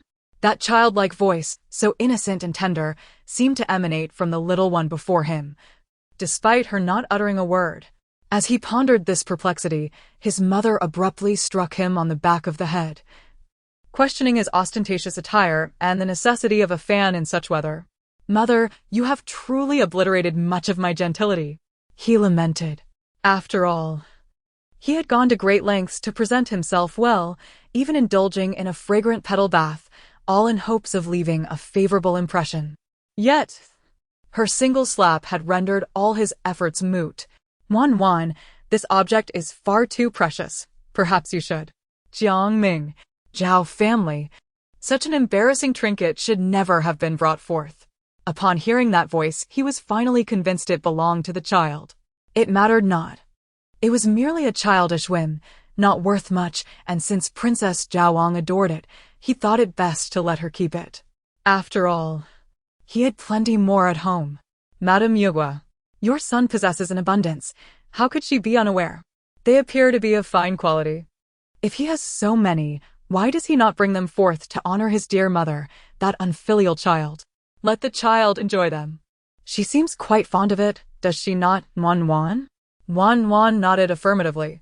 Laughter filled the air as a few individuals chuckled heartily, while Zhao wore an expression of mild embarrassment. Thank you, my lord and sister. This child, Wan Wan, becomes utterly enchanted by anything that sparkles. There is simply no contending with her. She sighed, Oh, my dear mother, perhaps you could refrain from speaking so much. Did she forget to wash her face before leaving home? Observing the awkwardness that enveloped her, she boldly inquired, Is there something on my face? Rongyang was momentarily taken aback, seemingly unprepared for her directness, but soon regained his composure. No. It's merely that Miss Jiang bears a striking resemblance to Princess Jiaowang. I apologize if I have offended. Age is but a number. I am several years your senior. So, it is rather inappropriate for you to speak thus in my presence. Had it not been for that rascal of mine who suddenly petitioned the emperor to travel abroad years ago, Wan Wan might very well have been my granddaughter. Don't you think, Wan Wan? Although she directed her question at Wan Wan, her peripheral gaze fell upon Rongyang, where she indeed detected a hint of amusement on the young man's face. So there is someone special in your heart. No wonder you have been reluctant to marry. It seems you have your sights set on someone else's mother. This revelation had her fretting over whether her son was impotent or perhaps inclined towards unconventional preferences. Thank goodness he favors women, and admiration for another's mother is permissible as well. What a fortunate turn of events! Had she discovered her son's affection for this Miss Jiang years ago, she would have swiftly dealt with that scoundrel Musun, snatching her son's beloved away rather than languishing in indecision until now. It is impossible. If my mother hadn't married this fool back then, who knows what kind of child would have been born, certainly not me. Rongyang. A fool? Does this child disdain his appearance? Although he is a few years her senior, surely he cannot be so lacking in comparison. Observing Wan Wan engrossed in playing with her gemstone, Rongyang extended his hand and said, Princess Jiaowang, allow me to take you on a tour of the residence. We happen to have 2 small animals there that I believe you would adore. Then, as if casually inquiring, he added, Miss Jiang, would you care to join us? It would be a splendid opportunity for me to introduce you. After all, once you move in, it will feel less foreign. Jiangming shook her head and replied, Thank you for your kind offer, young master, but I shall remain here to converse with my mother. The wife of the Duke observed her son's demeanor, noticing that his tail seemed to droop, and she could hardly suppress a smile. She placed Wan Wan on the ground and gently caressed her smiling face, beaming with maternal affection. Oh, you shall be the little princess of our household, my granddaughter. How delightful. Wan Wan, go play outside with this rascal. Staying here might bore you. With a knowing glance at her son, she added, Take good care of her, or I shall have your ears for dinner. Rongyang lifted Wan Wan and looked at his mother, puzzled. Mother, are your eyes discomfort? Should we summon the physician? The Duchess waved her hand dismissively. Go on. Take care of the child. Do not let a single hair fall from her head, or you shall pay dearly. Rongyang. What a distant and indifferent residence this is. Once the two departed, the wife of the Duke of Rong approached Jiangming, sitting beside her and affectionately grasping her hand, showering her with praises.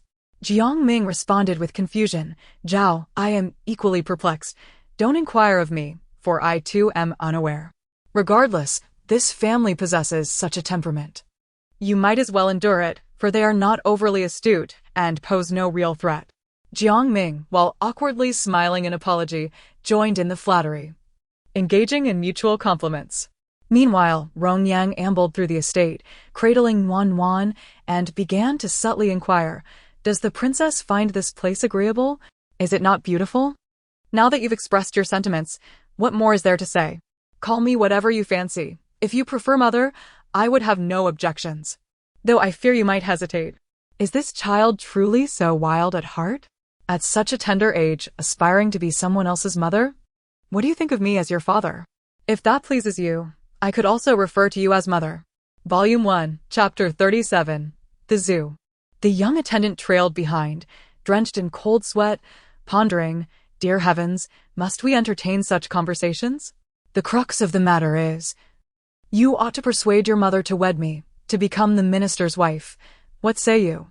Not only are you beautiful, but your thoughts are equally fanciful. Your speech is nonsensical, quite unseemly.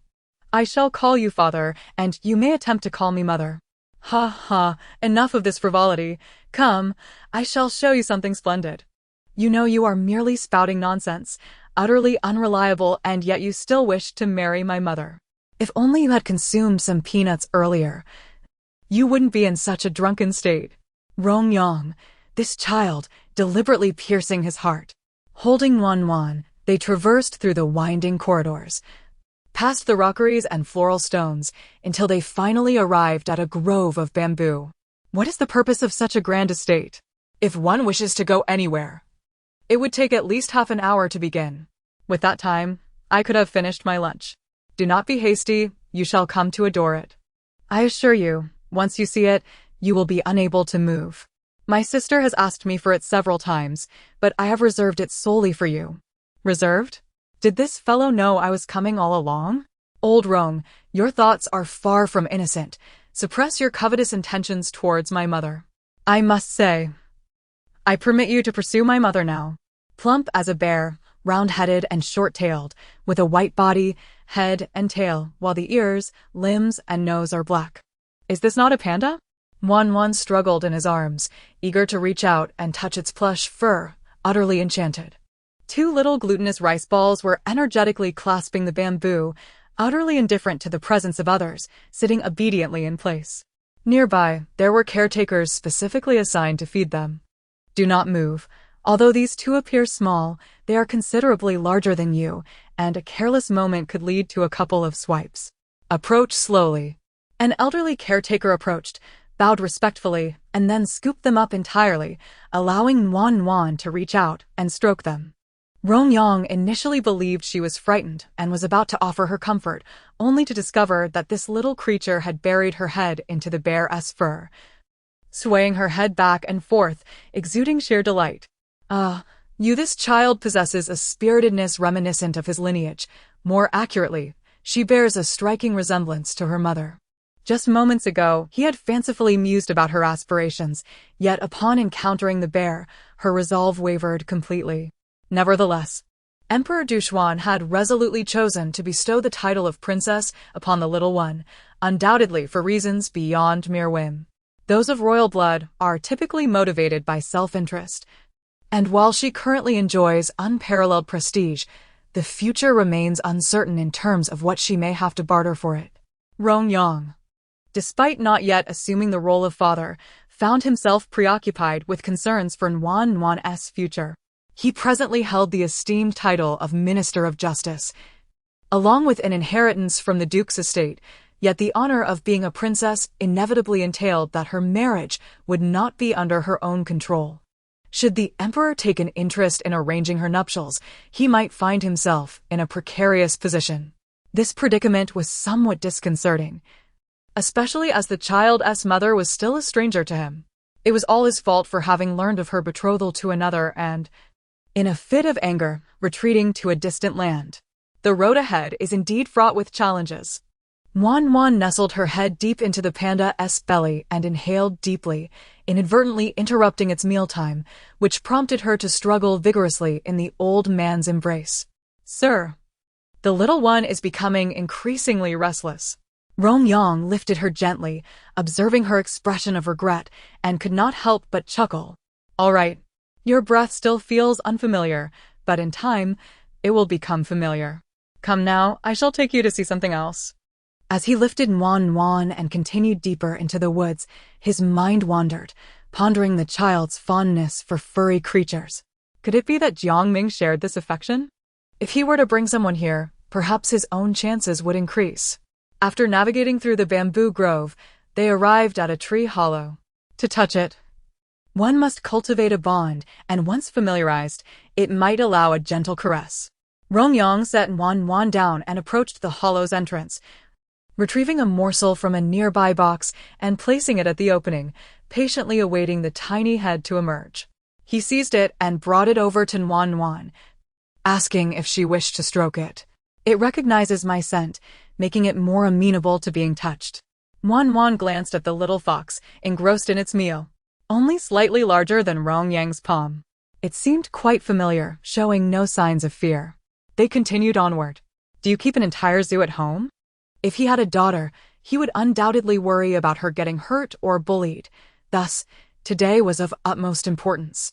Following Rongyang's gaze, she spotted a silver wolf surveying his territory, its sleek coat glistening, eyes sharp as it regarded Wan as prey. In the next moment, as if sensing a familiar presence, it leaped forward with its two small companions, nearly scaring Wan out of her wits. The wolf is after the child. A light laugh resonated nearby, and when Wan opened her eyes again, she beheld the imposing silver wolf affectionately rubbing against Rongyang's leg, while the two little ones mimicked its behavior, circling around him. Gently soothing Wan, he crouched down while holding her, allowing the wolf to sniff her a couple of times. He then lifted the two cubs, letting them inhale their scents. This is your master.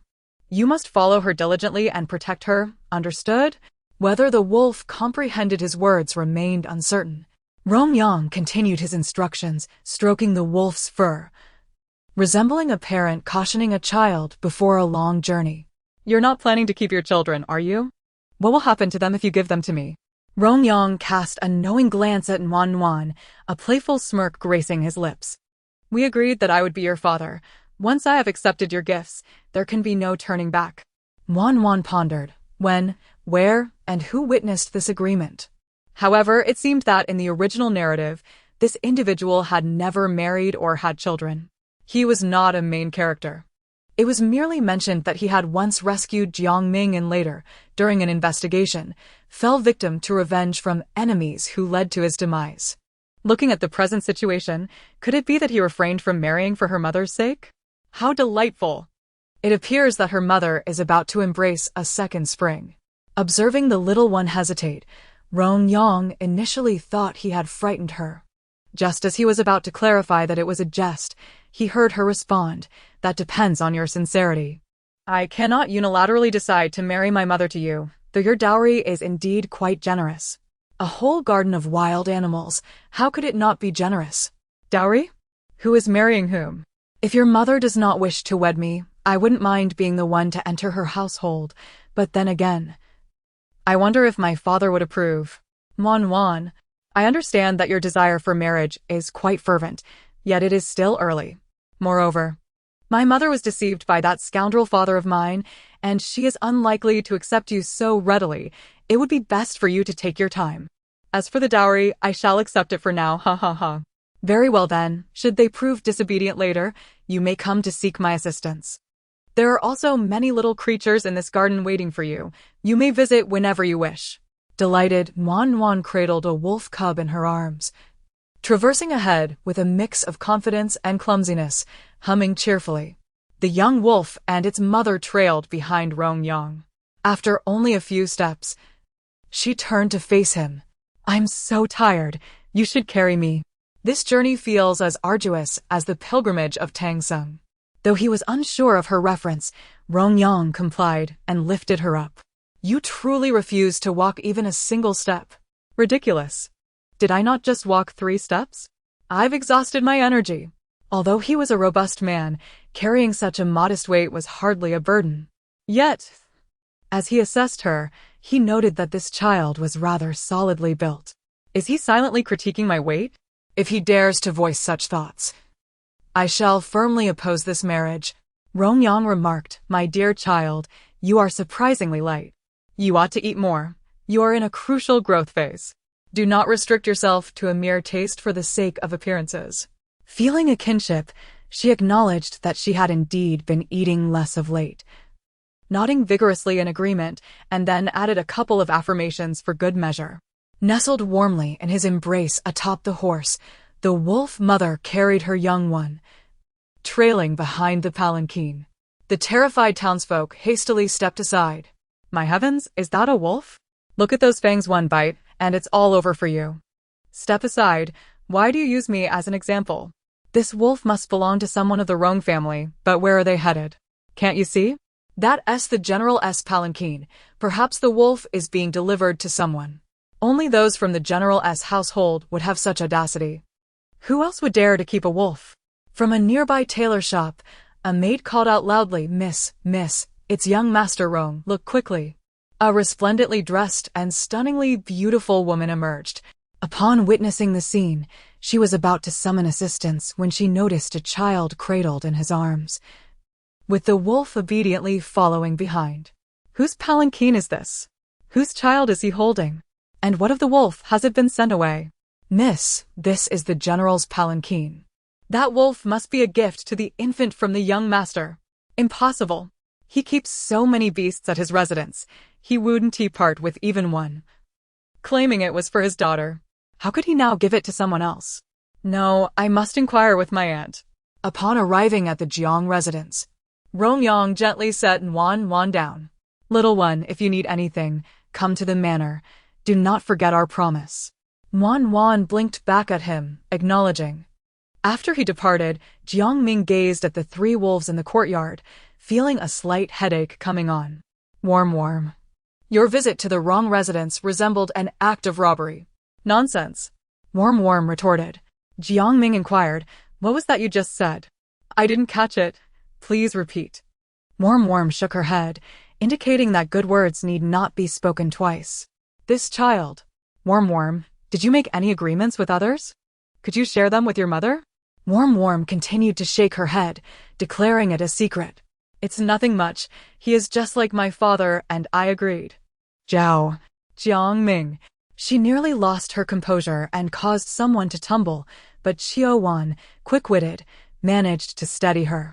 What did you say? Her voice rose, filled with disbelief. Zhao looked at her, equally stunned. What did she say? She didn't say anything at all.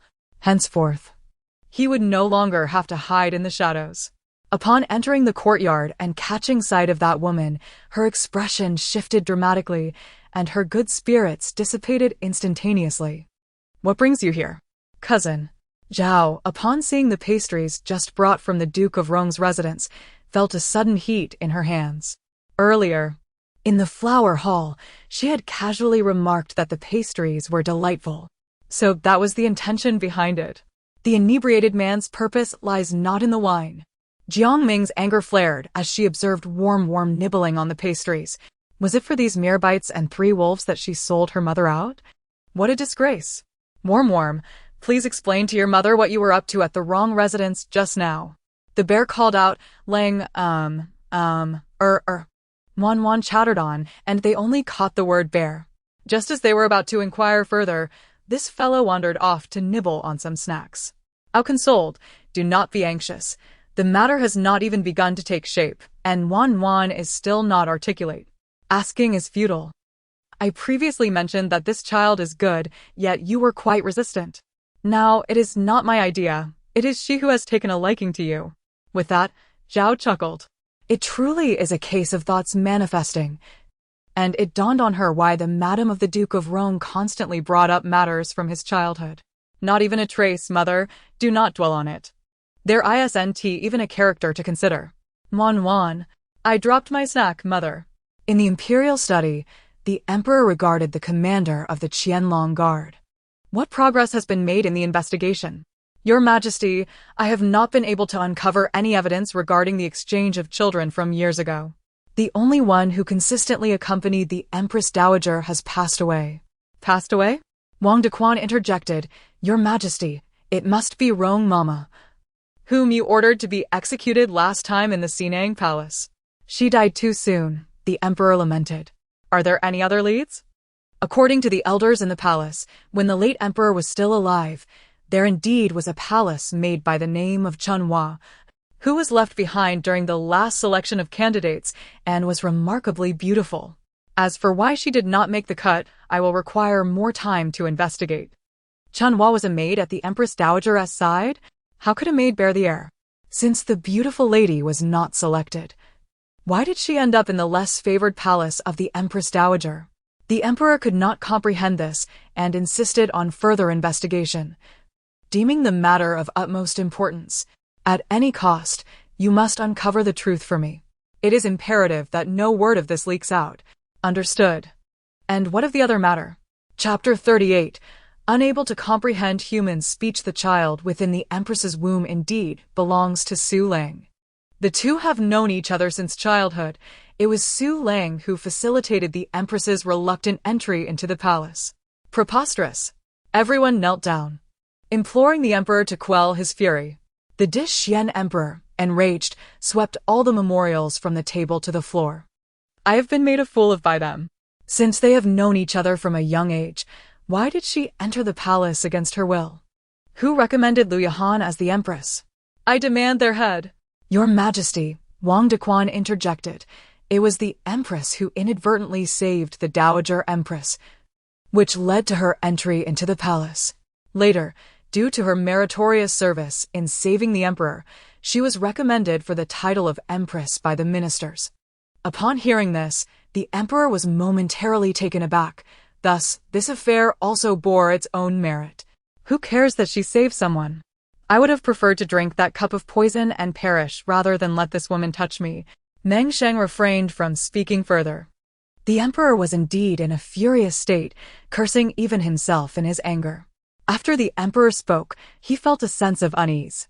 How could the empress possess such extraordinary capabilities, rescuing both the Empress Dowager and himself in such quick succession? Was it mere coincidence, or had it been premeditated? The emperor took a deep breath to compose himself. How had Su Lang managed to persuade the empress to enter the palace, and when had they become entangled? Had they been conspiring together prior to her entry, deceiving him, or had they succumbed to the solitude of the inner chambers after her arrival? Clarify this matter for me. The emperor's gaze was piercing as he fixed it upon the commander, his eyes ablaze with intensity. The emperor found it hard to fathom how this scandal could escalate. His expression turned somewhat unnatural, yet the location of the affair was too concealed for him to ascertain. The more he pondered, the more alarmed he became. How could he not recall? Had he been in a stupor during the empress's visits? Emperor Dishwan massaged his temples, contemplating further. Not there. Wang Dequan whispered. Your Majesty, judging by Commander Wei's expression, it must be on the inner thigh. Are you here solely to infuriate me? I am already aware that the Empress has betrayed me, and yet you choose to highlight the intimacy between these two, particularly in such a hidden spot? Depart at once. You wretched fool. Commander Wei. He cautiously raised his gaze to the Emperor, his mouth opening as if to clarify his intent. But he found himself at a loss for words. It seemed the Emperor was too enraged to comprehend. Perhaps it would be prudent to address this matter another time. In a flash, he vanished from sight. A long sigh echoed within the room.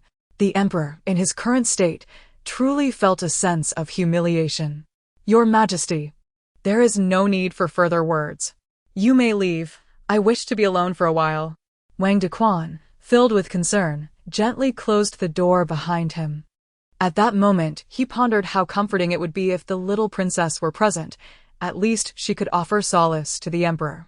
However, he quickly dismissed the thought, recalling that it was Princess Zhao Yong who brought the distressing news. Her arrival might only deepen the Emperor's sorrow. Rong Yang evaded her outstretched hand, instinctively retreating a step. What are you doing? Speak your mind, but do not lean on me. Be mindful of your position. Zhang Rong, feeling a pang of sadness, wiped her tears with a handkerchief. Cousin, how can you speak to me in such a manner? I am your sister, destined to be your bride, devoted entirely to you. Why must you wound my heart so? The maidservant, supporting her mistress, defended her. Young master, my lady is wholly devoted to you. How can you be so cruel to her? If the madam were to learn of this, she would be displeased. You speak on her behalf? If you possess such capabilities, then marry her yourself. A mere maid has the audacity to confront the heir. How does your aunt manage her servants? There is no decorum whatsoever. The maid was taken aback by the complete lack of regard shown by young Master Rong, realizing that any humiliation directed at her was ultimately an affront to her mistress. She tugged at Zheng Rong's sleeve, exclaiming, "Miss, this young master is excessively fierce. I simply cannot abide his treatment of you." However, Rong Yang rolled his eyes, finding the duo's theatrics utterly tiresome. What a farce! Do you truly think this residence of the Rong Duke is a stage for your dramatics? If Nguyen Nguyen were present, she would undoubtedly applaud your performance, for you are both masters at playing the victim. Zheng Rong's countenance fell, genuinely hurt by his words. Cousin, how could you speak to me thus? My feelings for you are well known, yet you dismiss me so cruelly. Must I endure your scorn simply because I cannot return your affections? Rong Yang was unyielding. Like me? Do not presume I am ignorant of your entanglements with that paramour of yours. Do you wish me to expose it before everyone? And yet you dare accuse me of lacking consideration for you? Both were taken aback. What paramour? Cousin, what do you mean? I am the legitimate daughter of the Minister of Personnel, with a reputation untarnished. You cannot slander me thus. How shall I find a suitable match in the future? Rong Yang, considering his father's reputation, reluctantly allowed a modicum of dignity for her sake. With an air of impatience, he dismissed her. Begone. Unless you have business here. Your presence is a strain on my eyes. Zheng Rong ceased her tears, recognizing his reluctance to continue on that subject. It was wise to refrain from further dialogue, lest she deepen her own misfortune. Who is the child you are holding? You seem quite fond of her. I never imagined my cousin would have such an affinity for children. Rest assured, once we are wed, I shall dutifully fulfill my responsibilities as the heir's wife. And we will surely be blessed with delightful daughters and sons. Speaking of this made her slightly bashful as she covered her face with a handkerchief. Rong Yang, does this deranged woman truly fail to comprehend human speech? If you continue to entangle yourself with me recklessly, tarnishing my reputation, do you believe I won't tear your mouth apart? Rong Yang glared at her with a fierce gaze, his fists clenched, clearly exercising considerable restraint. Zheng Rong was taken aback by the murderous intent in his eyes and took a few steps back, stammering, "Cousin." Communicating with someone who cannot understand human language is exceedingly laborious, if the Jiang family were to believe this madwoman's nonsensical ramblings. I fear I would find myself cast into the cold palace. Without further ado, he directed his voice toward the pair of them, butler. The butler hurried over. How may I serve you, young master? Who allowed these two to enter? Do they not realize this is the residence of the Duke of Rong, not the Zheng estate? In the future, without my explicit permission, this woman is not to be allowed entry. Do you understand? The Duchess of Rong approached and slapped him rather irritably. Why are you so furious? This is your sister, not your enemy. Zheng Rong appeared to have found a glimmer of hope, and he grasped her arm, preparing to plead for mercy, only to be choked by her subsequent words. Ah, dear Rong, neither our Yang has taken a wife, nor have you been wed. Frequent visits to our residence may invite criticism. Heed your aunt's counsel, remain within the confines of our home, and prepare your dowry. I shall speak with your mother, ensuring she selects your items with care. Your aunt cannot assist you. Is this perhaps related to the individual who just arrived in the palanquin from the Jiang residence? Aunt, you are aware of my sentiments. I have long harbored admiration for my cousin. Please, lend me your support. Rong, you are already 20 years old. How can you remain unmarried? If you and Yang were truly fond of each other, as your aunt, I would surely facilitate your union. However, you have waited for years, and Yang's feelings remain unchanged. If you continue to delay, you risk becoming an old maid. Trust me, your aunt has no intention of causing you harm. A forcibly obtained fruit is never sweet. Zheng Rong expressed her dissent. Aunt, how can you determine sweetness when I have yet to pluck it? How can one know its flavor in advance? I care not. My mother has declared that I shall marry no one but my cousin. If you object, I might as well find a rope and end it all, for it seems no one desires me. With tears streaming down her face, she fled. Mother, Please allow her to visit our home less frequently. Her mere presence gives me a headache. She speaks without understanding, rambling on without a shred of modesty. Did you hear her? That foolish girl even mentioned future children. It is utterly terrifying. Very well, I understand. I shall ensure that she is not allowed to enter uninvited in the future. Yet, I recall that you were not always so averse to her. Has something changed? Perhaps a newfound affection? Lady Roan looked at him with a teasing expression and said, "Quickly tell your mother. Do you have someone you fancy or not? Otherwise, I will go find your aunt and arrange for your cousin to marry you." Rongyang was taken aback, exclaiming, "No, no, no. Are you not pushing your son into the fire pit?" Knowing full well that she has her eyes set on the position of our family's heir's wife, her intentions are practically written all over her face. Do not change the subject. Speak. Do you have feelings for Wan's mother? Oh, young man. You are trying to outsmart your mother, but you are still too green. Why choose someone so troublesome? You fancy a married man who already has children. If you delay for another year or two, I would not be surprised if you told me you were planning to marry a man. Ah, Rongyang. Mother. Do you not like her? Are you repulsed by the fact that she has been married before? Consider it from another perspective. Look, as long as I marry her, you will immediately have a beautiful and adorable granddaughter, freshly minted and ready to go. Can you really refuse such a delightful prospect? Wan is so charming. Be serious. Is there any need to describe a child in such a manner? I have no disdain for her. Do not slander my reputation. What does it matter that she has been married? You are 30 and still unmarried. What more can I ask of you? And what is the outcome? Well, I had a beautiful dream for only 3 days, and then came the harsh reality of you being 30 and still without a wife. Now, do not even mention Wan's mother. If you were to marry someone just a year or two younger than me, I would accept it. What is there to be picky about? Rongyang was at a loss for words. The reaction was utterly exaggerated. Just as he was about to defend himself, he heard his mother say, "This is my greatest concession. You cannot marry someone older than me. It would create a problem with how to address her.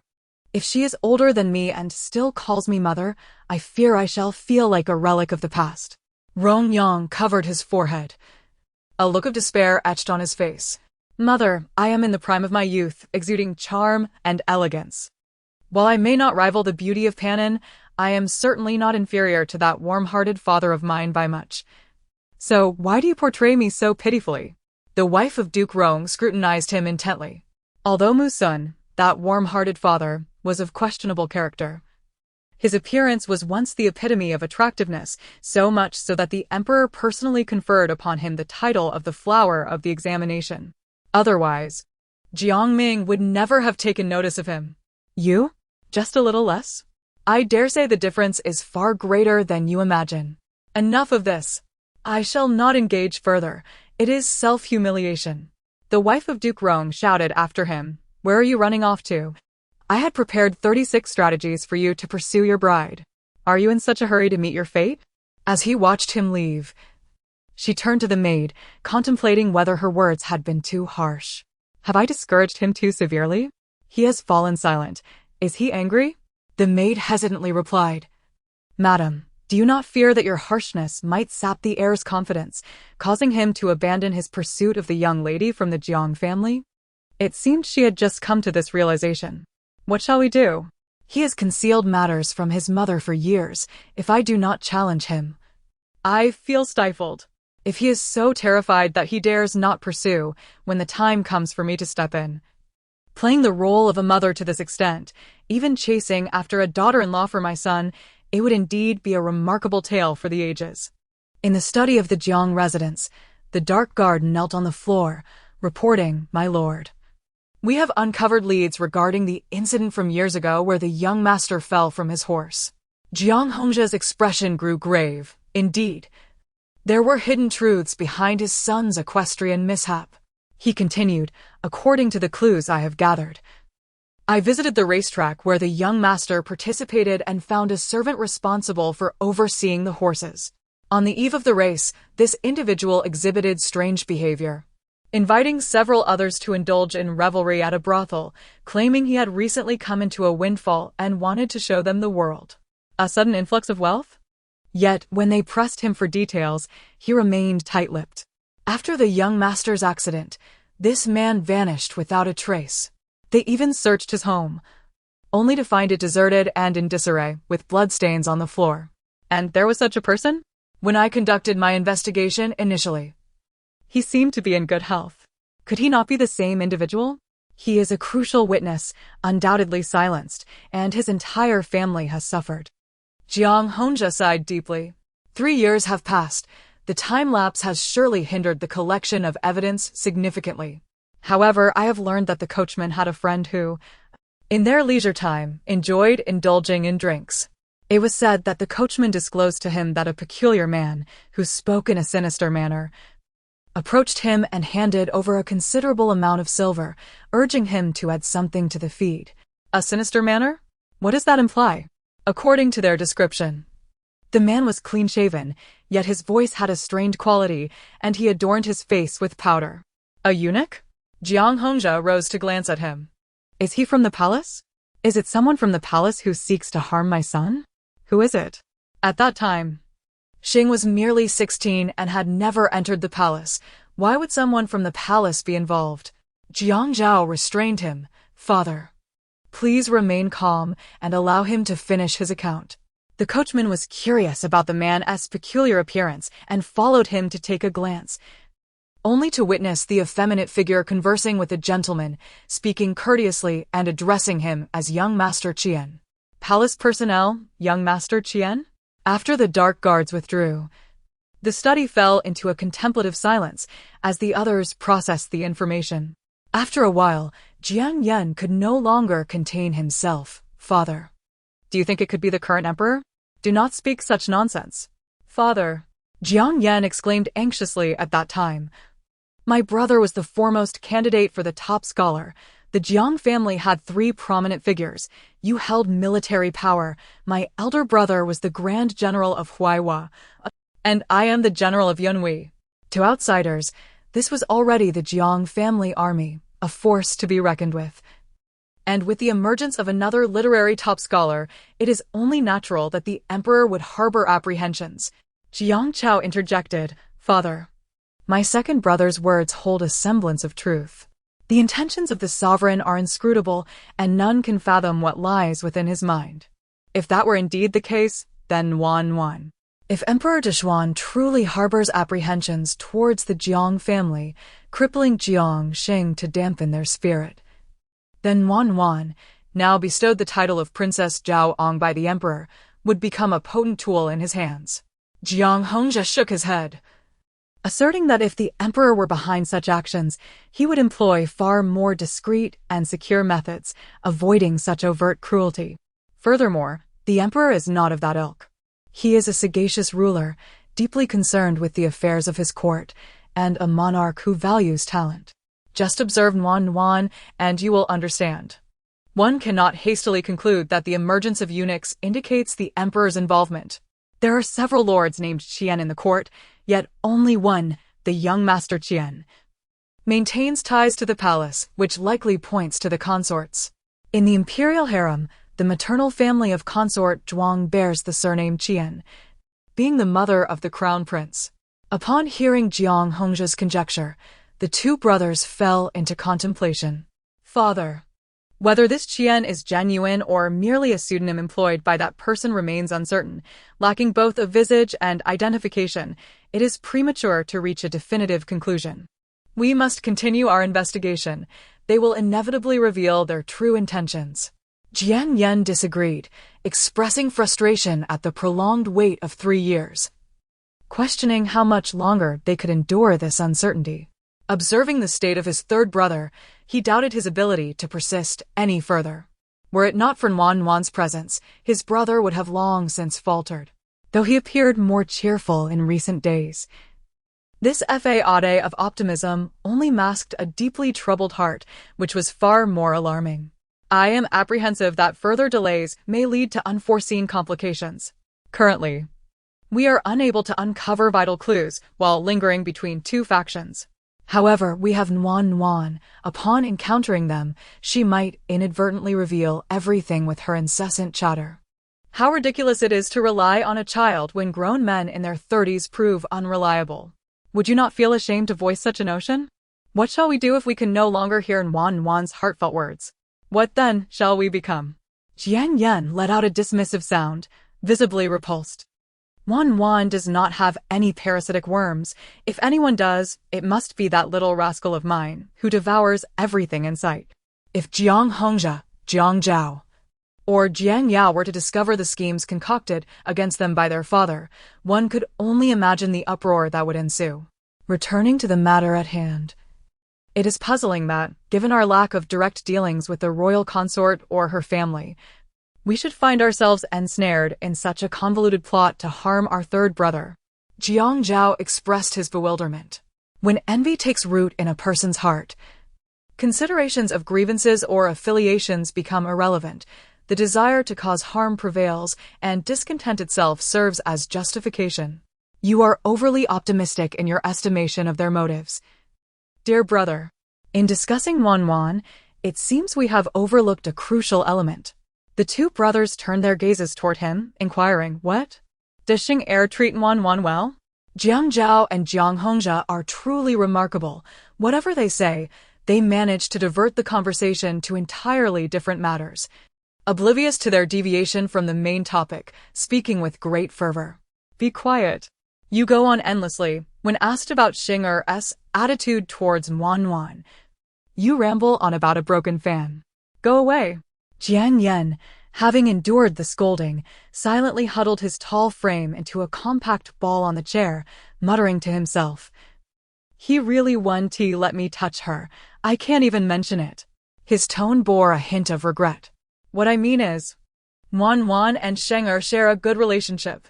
She made such a significant sacrifice for her uncle.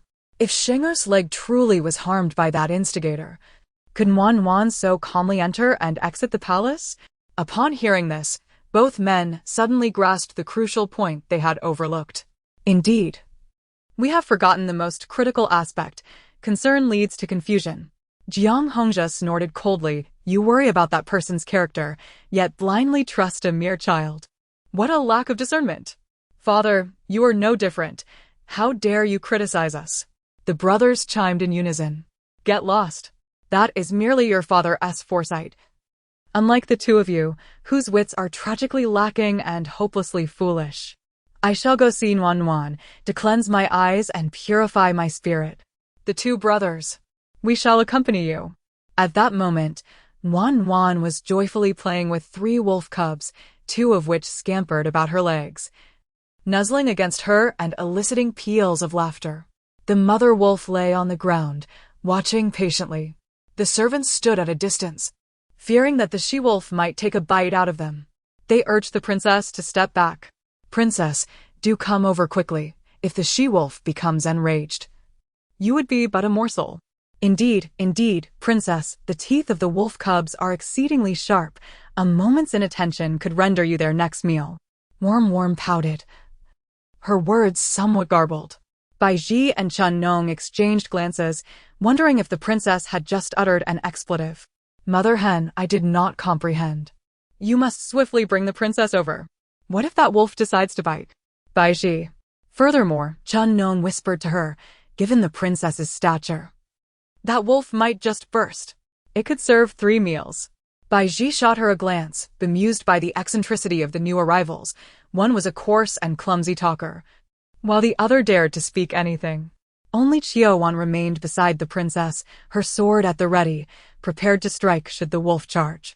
Without hesitation, Baizhi betrayed her companion, cupping her hands to her mouth. Princess, hasten here.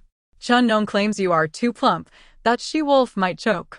Worm's hand froze mid-stroke, her broad smile vanishing instantly as she turned with a huff, her glare directed at Chun Nong like a laser beam. As the spring air thickened, Chun Nong frantically waved her hands, mentally cursing repeatedly while attempting to clarify, Princess, do not heed Baizhi's nonsense. She merely wishes to lure you away from that she-wolf. I assure you, I did not utter such words. I swear by the heavens, if I did, my parents would never bear another son. Wan appeared to be convinced and turned her attention back to grooming. Baiji gazed incredulously at the audacious Chun-Nong. How could you dare to make such a vile oath? Have you lost your humanity? Chun-Nong shrugged her shoulders nonchalantly. It's not as if I will be the one unable to bear children. Besides, look at how we, as sisters, ended up in the palace merely because we were deemed undesirable for our gender and sold off by our parents. Why would I wish for them to have sons? It would be preferable if they only bore daughters, a whole brood of daughters. A brood? How vulgar your insults are. Baiji marveled at her, utterly impressed. Truly, these sisters were a pair of remarkable oddities. One could only wonder where the emperor had found them. Dearest, a gentle reminder from the system, today's check-in has been successfully completed. We hope you continue to strive tomorrow. Leave me be. Very well, wishing you sweet dreams. Having successfully navigated the first day of the system's check-in, Wan drifted into a delightful slumber amidst the system's warm notifications and her own mutterings. The following day, Baiji extracted Wan from her cozy bed. After getting dressed and washed, they made their way to the Guozi Academy, escorted by Captain Wu Hao and his team of 10 guards. Upon reaching the gates of the Guozijian, Baiji, cradling Wan, who had just disembarked from the sedan chair, beheld an even grander and more ornate carriage arriving at the entrance. Quite fortuitously, it obstructed Wan's path. The second princess, Shiryu, alighted with her child and upon spotting Wan, exclaimed, "Oh dear. Is this not the little girl that our esteemed father has recently acknowledged as his goddaughter? To think she has come to the Guozijian so early in the morning. How very commendable of you. Have you donned your diaper properly? I would hate for you to embarrass yourself during the master's lecture. Is this woman insulting me?" Referring to the 10th princess as a little girl? Upon hearing these words, Baiji's expression shifted dramatically. The princess detested any mention of her potential accidents, especially given how close such an incident had come to occurring just yesterday. Your Highness, my princess is still quite young. Such occurrences are entirely natural. Time is of the essence. Second princess, may I kindly request you to step aside and allow my princess to enter?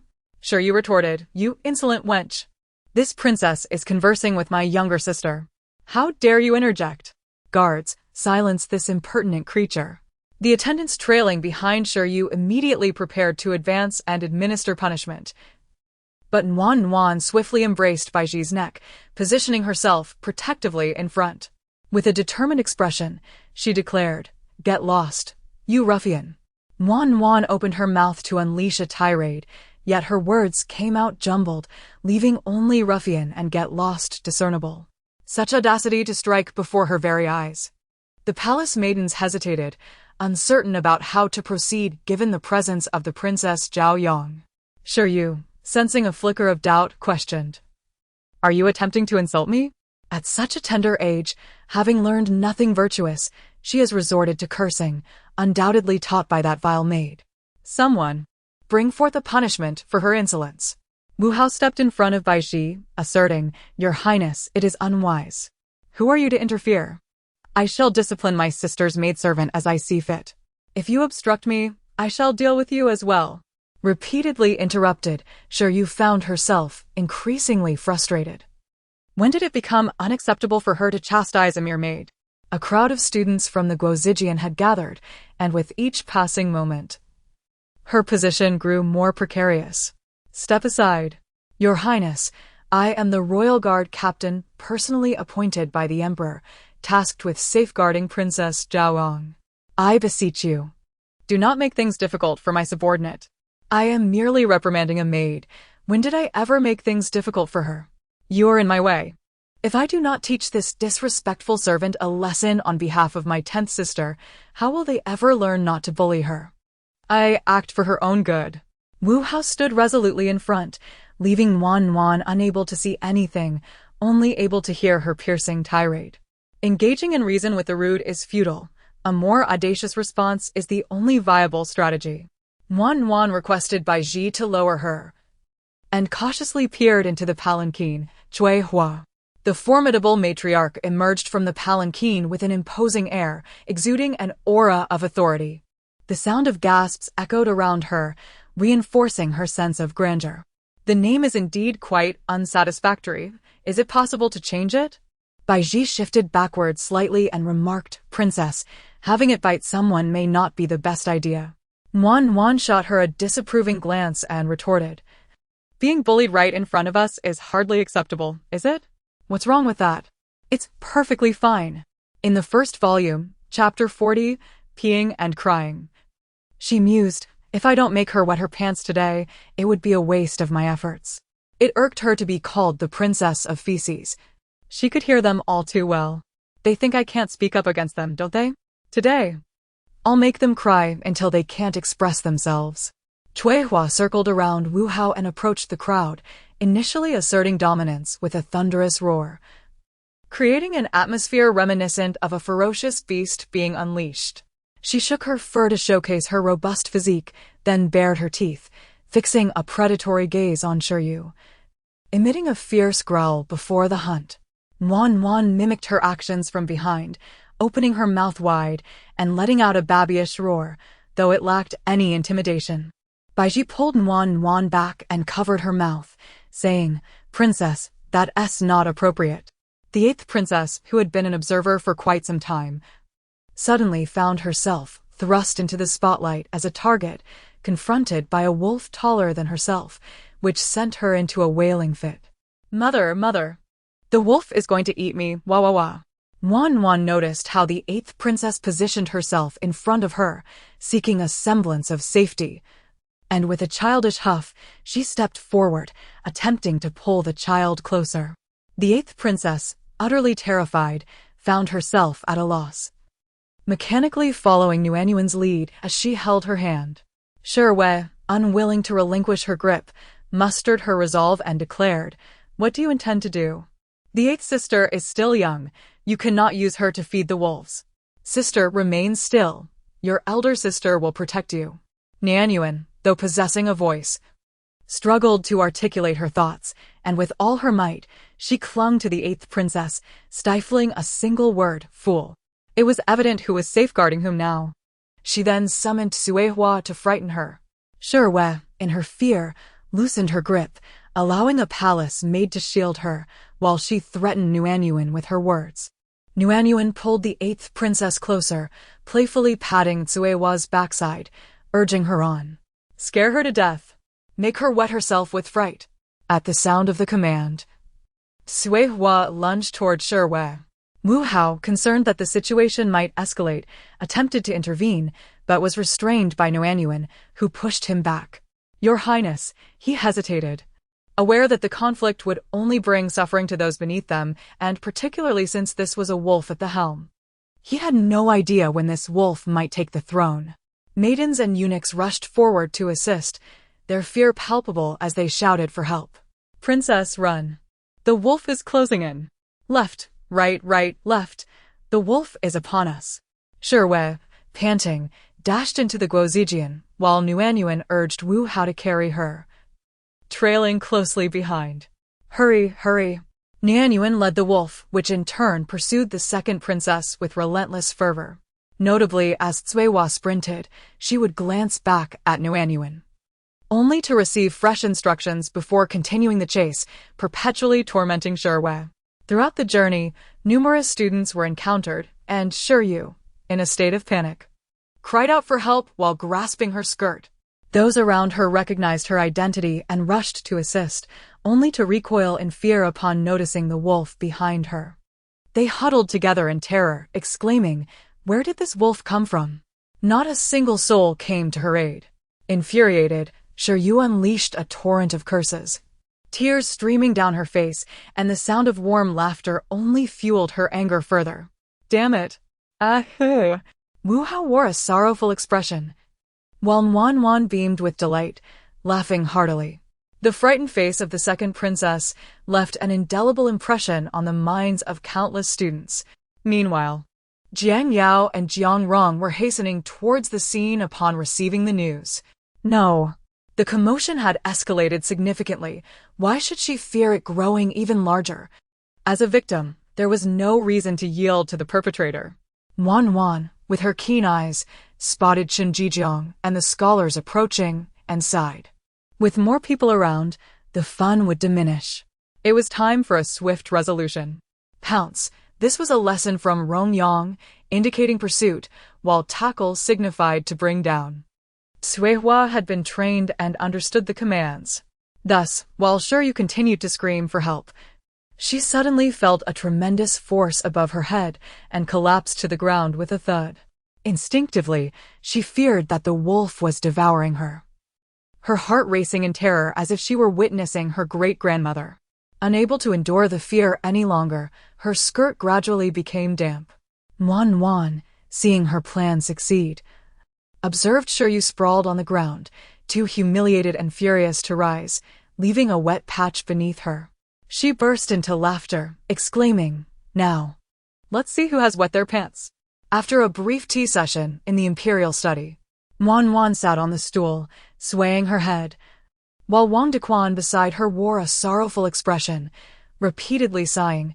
"Oh, my ancestors." Wan cast him an exasperated glance. "What are you lamenting about so early in the morning? Such bad luck." The Xian Emperor glanced at the disheveled Shiryu, who knelt on the ground, and at Qin Jizhao, who stood beside him with a troubled face, recounting the grievances. Wan, swinging her little feet, munched on snacks, her lips twitching slightly. Qin Jizhao spoke with fervent indignation, as if the incident of being chased by wolves pertained to him. Meanwhile, Princess Zhaoang, seemingly indifferent, continued to enjoy her treats, showing no sign of remorse, prompting a deep sigh from him. When he first observed the princess's youthful exuberance, he had assumed her mischief would be harmless. Little did he know that his negligence would tarnish the reputation of the National University. After years of serving as a Jizhao, witnessing the scene of being pursued by wolves was a first for him. Tomorrow, during court, he would likely be the subject of ridicule among the old scholars of the Hanlin Academy. "Your Majesty, the young Princess Zhaoang is so unruly at such a tender age. What are we to do?" Wan, feeling innocent, thought she had merely allowed the wolf to chase her for a brief moment. Her tone suggested that she was beyond remedy, which was rather vexing. Had it not been for the second princess seeking her misfortune so early in the day, would she have allowed the wolf to pursue her? Did they think her small and unable to speak for herself? She felt as if she had been wronged, her frustration evident as she pouted her lips in annoyance. Sherwin knelt on the ground, weeping uncontrollably, an unpleasant odor emanating from her. "Father." The emperor waved his hand in front of his nose, detecting a foul scent. "Hurry and change your clothes, tidy yourself up. At 14, still wetting your pants. What a disgrace." Sherwei wished fervently to find a place to hide, acutely aware of her embarrassment. It was infuriating that her father would bring this up, clearly favoring that little chubby one. Upon hearing the commotion, concubine Wan rushed in. Seeing Sherwei in tears, she quickly instructed someone to help her change, and then knelt down to plead, "Your Majesty, look at Shiryue's current state. She has been wronged by Princess Zhaoang. You must stand up for her. If word of this spreads, how will she ever marry?" The emperor cast a bemused glance at her. "Do you even know what transpired, Wan?" Taken aback, Wan thought it was obvious. Her daughter was terrified to such an extent. What more was there to ask? "Minister Chen, are you aware of the situation?" At least he wasn't entirely foolish. He had grasped the sequence of events. "Zhao Yang, apologize to the teacher for your misconduct at the National Academy. This was your fault. Bow respectfully and considering your youth, I trust the minister will not hold it against you." Minister Chen was taken aback. Was this an attempt to flatter him? Did he have the option to decline? Would this incident simply be glossed over? Meanwhile, Wan pretended to dismount from her seat, crumbs from the pastries falling like rain, making Minister Chen's eyes twitch in annoyance. "Forgive me for my small stature," said Zhao Yang. "I have made amends, and you may take your leave for now." Yes! Wan Zhaodi sensed that the emperor's heart had strayed towards the Nanao kingdom. "Your Majesty, the second princess. Here she comes again. Is this woman courting her own demise? Every woman who enters this place ultimately faces demotion. Are we to relive this scene once more?" The emperor cast a resigned glance at her, settling himself in his seat with a firm directive to remain silent. Warmth. I shall not bear this burden. I shall not utter a word. Your Majesty, the second princess has been subjected to such immense fright. Will you merely brush it aside so lightly? Princess Zhao Yang, relying on the power you bestowed upon her, disregards everyone. If this continues, it will be detrimental to the child's future. You claim to consider the child's welfare and to educate her, yet look at Shiryu, who brings others to bully a 1-year-old. Do you truly believe your teachings have been successful and that this bodes well for her future? Wang Zhaoyi found herself at a loss for words. As a consort, I certainly do not dare to compare myself with your Majesty. However, aside from her youth and a touch of stubbornness, the second princess possesses many admirable qualities. I may be ineffectual, yet I have done all that I can as a consort. Then, the child you have raised is now 14, nearing the age of betrothal, and still deemed too young, yet she bullies her 1-year-old sister? In that regard, Wang Zhaoyi, you are indeed lacking. Your Majesty, even if the second princess is headstrong, she remains your own flesh and blood. How can you show favoritism towards others while neglecting your own daughter? How heartbroken must the second princess be? Rather than fretting over her potential sorrow, it would be more prudent to concern oneself with her embarrassing predicament of wetting her trousers in front of so many onlookers. At the age of 14, it is rather unbecoming to chastise her as a child before someone who is still struggling to articulate their thoughts and cannot even control their bladder. It is a disgrace to my dignity. As for the offspring of the court ladies, regardless of their rank, I have shown leniency, allowing you the privilege to raise and educate your children, considering the hardships of pregnancy. Yet, it appears I have overestimated your capabilities. For all you seem to do is indulge in jealousy and pettiness, leaving much to be desired in terms of nurturing the royal children. Just look at the state to which you have guided the princes and princesses. Wan, assist her if you must, but refrain from mixing personal grievances into your words. Is it not beneath her dignity to be reminded of her inability to hold her bladder? And as for Xiaoba, at merely 4 years of age, your daughter has been sent to the National Academy. What is the intention behind this? To emulate Zhao Yang? If she possessed Zhao Yang's brilliance, I would indeed be in a state of gratitude. Should Hui Fei come seeking retribution later, I shall not intercede on your behalf. As for Wang Zhaoyi, the 8th princess was clearly frightened to tears by a wolf. What involvement does the second princess have in this matter? As fate would have it, Wang Dequan stands by to report, Your Majesty, the Empress Hui Fei has arrived. The emperor pinched the bridge of his nose, pondering whether this is a venue dedicated to resolving women's disputes. Wang Zhaoyi, you shall provide an explanation. Do not frequent my presence unnecessarily. If there is a matter at hand, it is better to engage in study, perhaps consume some walnuts to sharpen your mind. You may leave now. The emperor increasingly resembles a nagging matron, one who has transformed from speaking merely 3 sentences to an incessant 30. You and he are equally matched. Neither should disdain the other. Is it not due to you that the situation has come to this? If you had obediently followed, would I have had to exert myself so? The emperor's current demeanor is merely his way of tidying up the mess left behind by you. Wan pouted, expressing her dissatisfaction. Enough. The system continued its incessant chatter. At this moment, you disregard me, but in the future, you shall find me unattainable. Do say something. My soliloquy only serves to make me appear foolish. Darling, look at me. Am I still your beloved ruler? Hello? Are you still there? Wan puffed her cheeks, wishing to excavate her brain and crush that troublesome system into fine dust. What is it? I have already avenged you. Should you not be content? With her cheeks puffed out, did I treat you poorly? The emperor pinched her inflated cheeks, finding the sensation unexpectedly delightful, and he used both hands to tug at them. In an instant, Wan's face turned crimson. What nonsense! The emperor raised an eyebrow, questioning where she had learned such audacity to scold him. With an impatient swat of his hand, she spread her small palm forward. What do you mean? Your Majesty, the princess is requesting her meeting gift for today. Another demand for gold? I have just assisted you, and you cannot even offer a word of gratitude before asking for riches?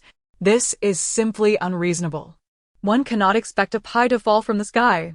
Warm pointed at her own face, pinched it, and attempted to take advantage without cost. Such audacity would not be tolerated.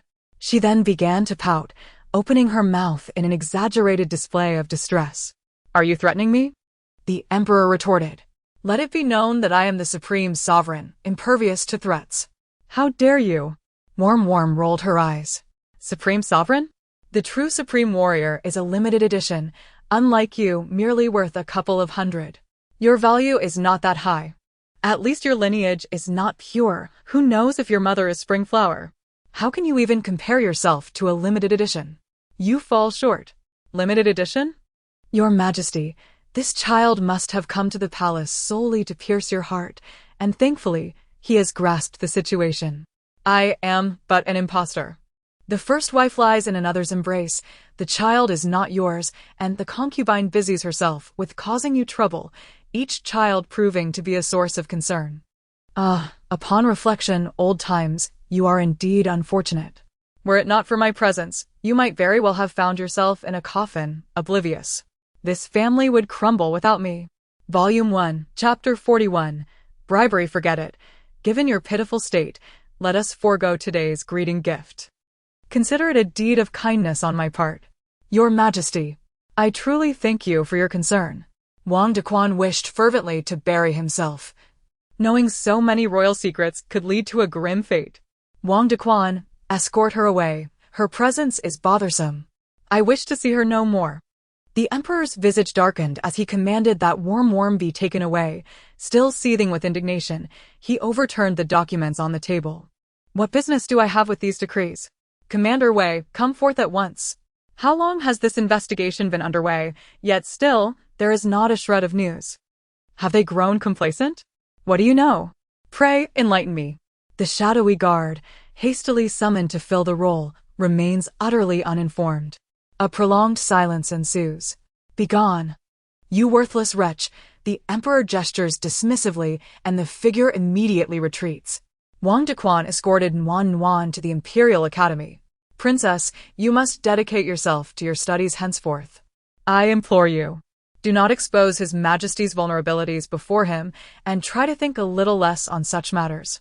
Nuan observed his furrowed brow, filled with worry, as if he bore the weight of existence itself. With a reluctant nod, she acquiesced. Was it truly necessary? She had not been neglecting her studies. Everyone seemed to be in a hurry. By the time they arrived at the academy, it was nearly the hour of the snake. The designated reporting time was 1/4 the hour of the dragon, and Nuan was tardy by an entire hour, facing the prospect of being reprimanded by Master Yan. 1 hour of standing against the wall in contemplation. This duration exceeded her total school hours. Half an hour of lessons, followed by 2 hours of reflection. Nuan stood in the corner, her head resting against the wall, glancing at her pouch. Bored. She opened it to find the pocket money bestowed upon her by the emperor the previous day. She pinched it with her small fingers, casting a glance at Master Yan, who was engrossed in his reading, reflecting on the enticing spicy ribs mentioned by Granny Du before her departure. She pondered whether standing for 2 hours would leave her any share of the ribs. Wang alone could devour 2 plates. They would not taste as good once they cooled. Spotting a handsome young boy beside Master Yan, Nuan tilted her head with a smile and beckoned him over. Yan Hongya gazed at Nuan, observing her joyous laughter, and inquired with perplexity, "Grandfather, how can this princess be so cheerful even while being punished? Could she possibly be a fool?" Yan Fuzi lightly tapped his forehead, admonishing, "Do not speak frivolously. Be mindful of your manners. The princess may unleash her wolves upon you. I must warn you in advance, as your grandfather, I am but an old man and cannot save you from such folly." Yan Hongya, why did he have to speak out of turn? As he noticed Nuan beckoning him, he cautiously glanced at his grandfather, finding no immediate reaction, and stealthily approached her side. "What matter does the princess seek from me?" His scholarly tone diminished his appeal significantly. Nevertheless, he pressed on, taking out silver and placing it in her hand, then gesturing towards Yan Fuzi. "Are you suggesting I give this to grandfather?" Yan Hongya's eyes widened in disbelief as he regarded her. His grandfather was notoriously stern and unyielding. How could the little princess be proposing a bribe? No, no. This cannot be. If you proceed in this manner, not only will grandfather refuse to let you go, but he will also serve you noodles. Noodles? Do you mean with a stick? Wan was skeptical of such superstitions. After all, no one could resist silver. If she were to decline, it could only imply one thing, a lack of funds. However, she had not brought any gold today, as the miserly old man had not provided her with any, leaving her with nothing extra. The matrons were still awaiting her. Yan Hongya appeared troubled, his face contorted in dismay. Princess, this truly cannot be given. How could one offer silver for an apology? You should keep it for yourself. He attempted to place the silver into her purse, but hesitated, ultimately gazing at her with a look of pitiful longing. The old stickler has spawned a younger stickler. Indeed, the apple does not fall far from the tree. Does he disdain me for not giving him anything? Wan mused, her fingers brushing against her attire as she untied the silken ribbon and handed it to Yan Hongya. She pointed to the money attached, asserting that it too held value, considering it as a token for his errand. Yan Hongya clutched the ribbon in one hand while the other held the silver, utterly perplexed. The princess seemed to believe that her lack of monetary offering was the reason for his reluctance to assist her. Your Highness, it is not as you think. Yan Hongya felt a profound frustration. How could she, who had found the boy's appearance appealing for a fleeting 3 seconds, now regard his looks as inconsequential in the face of wealth? What good is beauty when it yields no advantage? What are you doing? Yan Hongya disregarded decorum, hastily attempting to stuff the silver into Wan's pouch. What is this behavior? How have you been taught by your grandfather to place your hands in such a manner upon a lady? Is this how you seek to amuse the princess with silver? Upon noticing Wan's hair, which had come undone, he realized something was amiss. Are you pilfering the princess's money? Yan Hongya, he was indeed more wrong than Doi. Grandfather, this silver belongs to the princess. He cried out in despair, lamenting that he had yet to complete his 3-character classic and now had to copy the Analects. Princess, please take me away. I cannot bear to live with this old man any longer. It is too miserable. Wan gently patted his small hand, empathizing with his plight of being born into the household of this elderly man. Master Yen took the silver back and returned it to Wan, advising her, a princess must not display her wealth indiscriminately. One must understand this principle, for if one encounters ill-intentioned individuals, what then? The elderly often seize opportunities to expound on their wisdom, relishing the art of storytelling. I have already encountered the illustrious strategist, and I am curious to see which young talents will indulge in tales in the future. Wan retrieved the silver coins from the pouch and placed them in Master Yan's hands. Casting a glance at the tearful young boy, she handed him a ribbon. Having soothed both the elder and the child, Wan felt her task was accomplished and turned to leave. The 3 maidservants outside exchanged glances, their eyes twitching in disbelief. Who could be responsible for imparting such lessons to the princess? Bring the midday meal for Master Yen and his companion as well, one of them suggested. Chiowan volunteered. Allow me to go. My pace is swift, lest the princess grows impatient and begins to weep. She is undoubtedly yearning for those spicy ribs today. Once they had departed, Baiji remarked to Chunnong, one would not expect such astuteness from Chiowan. She observes quite keenly, even discerning the princess's little whims. Had she been too dull-witted, the emperor would not have entrusted her with this task. This was indeed a substantial truth. Those sent by the emperor were meticulously selected, and only the sharp-witted would be chosen. Master Yen, scrutinizing the silver coins in his hand, furrowed his brow and called out to Wan, questioning her intent. Is it not apparent? She replied, turning back to face him. This is your reward. Take it and be on your way. Yet, before she could depart again, Master Yen detained her, inquiring about her previous conversation with the princess. What was the significance of the silver coin?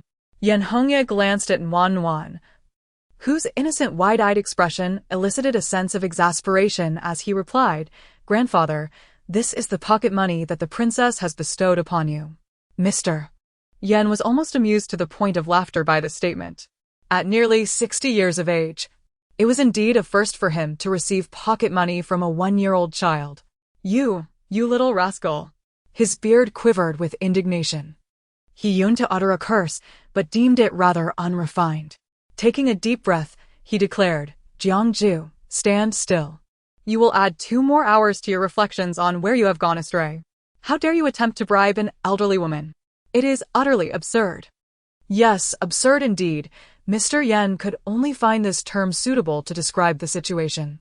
A mere infant, barely a year old, had the audacity to comprehend bribery as a means to evade punishment.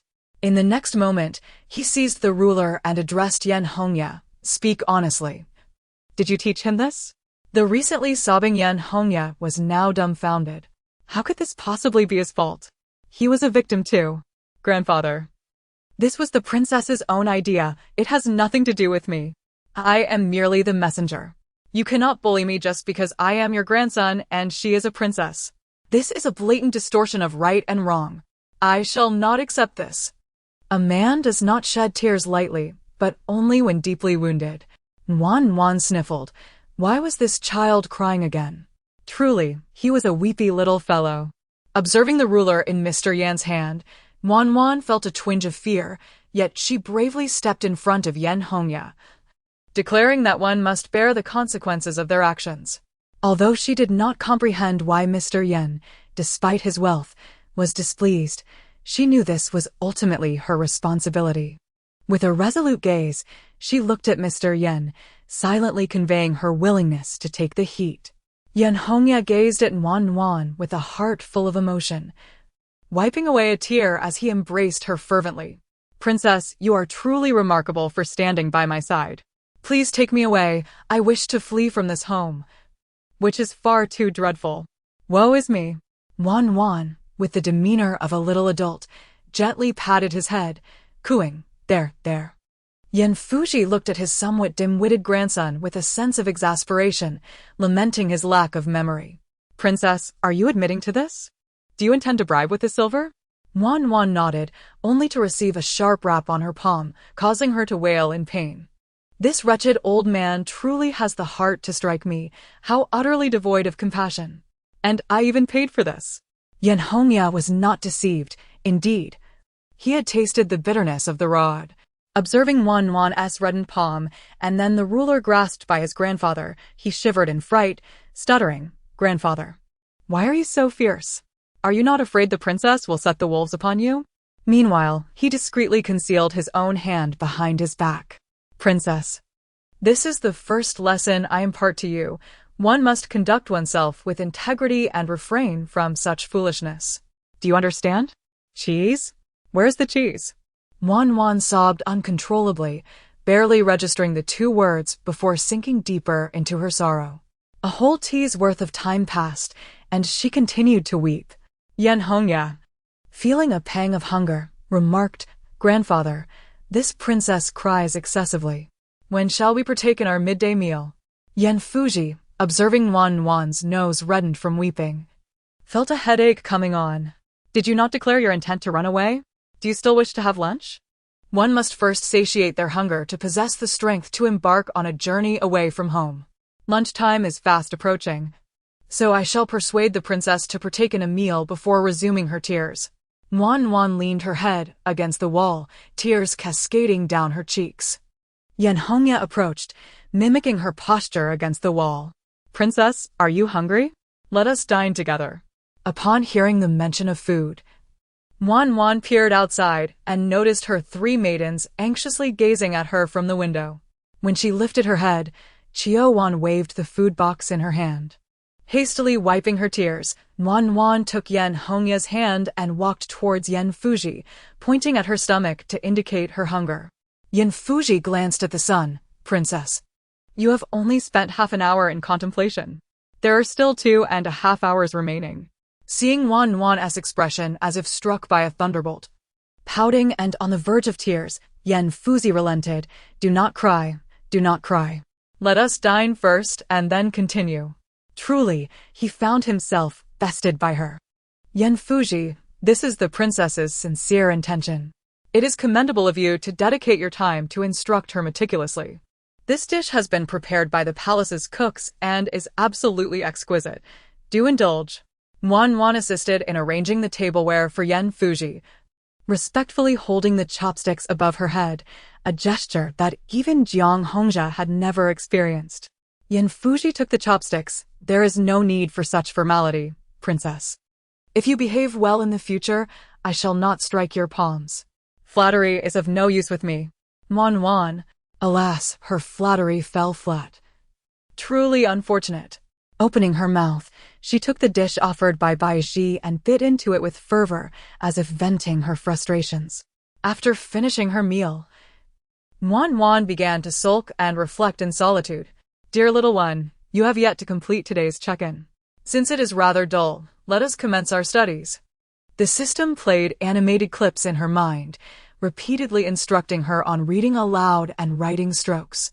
Observing Wan's complete lack of response, the system resorted to a continuous loop, playing the material over and over again. Go away, are you a recording machine? After obediently facing the wall for an hour, Wan shifted from standing to sitting, ultimately collapsing in exhaustion, her little feet aching unbearably. As long as she faced the wall, the task at hand was fulfilled. Master Yen turned a blind eye, intending to let the matter pass. Yen Hongxia, meanwhile, was diligently copying the three-character classic, persistently tugging at his sleeve. Grandfather. The princess has sat down. Grandfather, the princess has lain down. Grandfather, the princess has fallen asleep.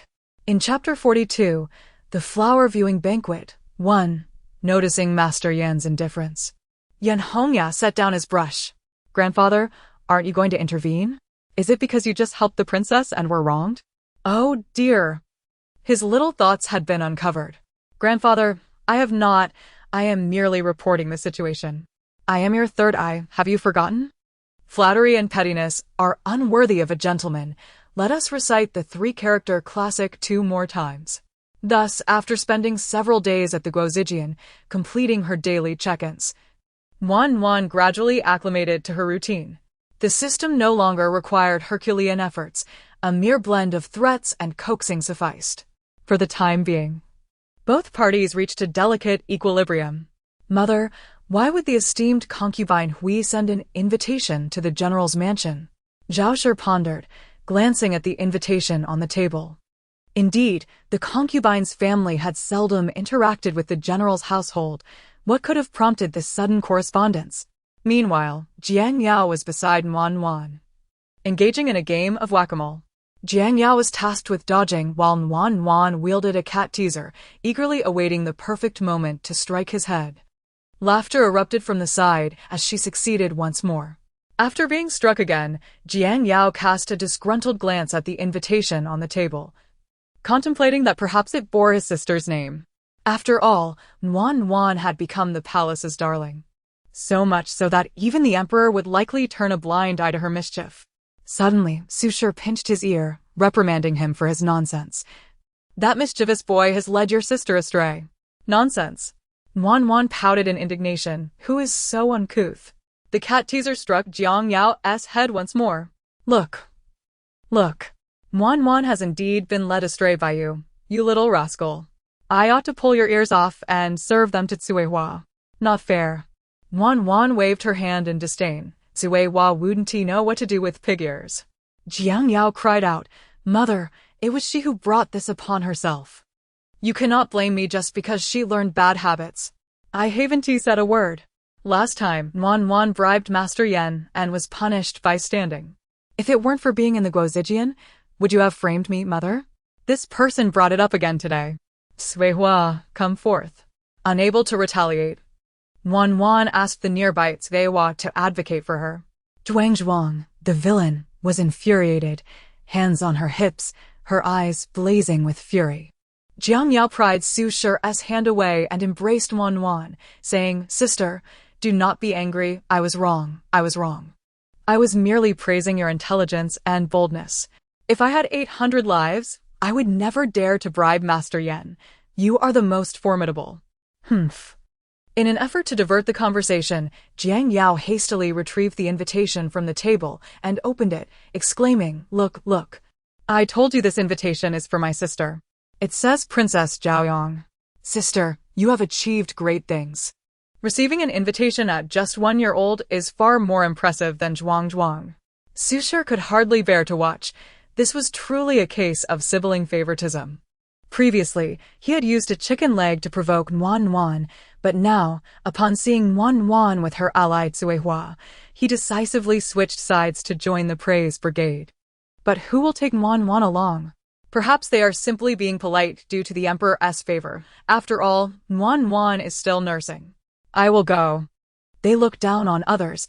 Not only will she attend, but she also wishes to witness how the imperial concubines vie for attention. Ming'er, you should take Nuan with you. The flower appreciation banquet will surely invite all the esteemed families of Diqin, and it will be a perfect opportunity for her to relax and make a couple of friends instead of languishing at home all day. Jiangming nodded. How could she possibly stay cooped up at home? The moment she stepped out, she encountered a peacock displaying its feathers, its predatory gaze instilling fear within her. The following day, Jiangming entered the palace with a letter and a warm token, first seeking an audience with Emperor Dushuan. I have arrived. Old friend. Is my gold prepared? Nuan trod into the study, while Jiangming waited outside. Even before her arrival, Emperor Dushuan had already sensed the presence of his little nemesis, raising an eyebrow in anticipation. Beep. Detection of target's emotional value decreasing. Beep. Detection of target's emotional value increasing. Beep. Detection of target's emotional value decreasing. Beep. Detection of target's emotional value increasing. Nuan paused, puzzled by the fluctuations.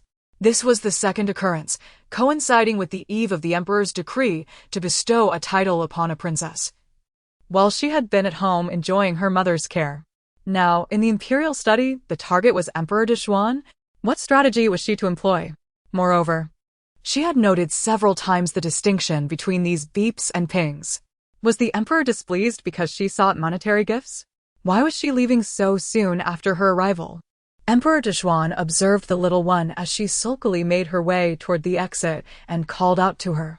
Wait, what does that eye roll signify? Are you unhappy today? He gestured for Wang Dequan to bring her back, pinching her chubby cheek. What is the matter? What is the matter, and you still have the audacity to ask? Is it not simply that I requested a token of meeting? As for unhappiness and emotional fluctuations, your queen's infidelity did not evoke such pronounced feelings in you. How did she perceive the changes in her own emotions? After observing her for a while, I attempted to reach into her purse, only to be met with a sharp slap. If you do not intend to give, why seek silver from my pouch? The Emperor was left speechless. He had merely contemplated the upcoming flower banquet, anticipating some momentous event, as she had never brought good tidings since her arrival. He bestowed upon her a certain amount of gold and suggested, "You shall attend the flower banquet at Lady Huey's with eunuch Wang. Who wishes to join you for some merriment?" Wang Dequan. Warmly accepting the gold, she nodded and departed. Wang Dequan exchanged a glance with the Emperor, instantly comprehending, and promptly followed. He embraced warm, saying, "Miss Jiang, it appears that once again it is the servant carrying the princess. After such a long journey, you must be weary." Being old acquaintances, Jiangming did not stand on ceremony, replying, "I am most grateful to eunuch Wang." Salutations to Princess Zhaoyong, the crowd greeted, noticing eunuch Wang accompanying warm and exchanging glances. Was the Emperor's Princess Zhaoyong being mistreated at the banquet? Warm maintained a stern expression, striving to project an air of authority.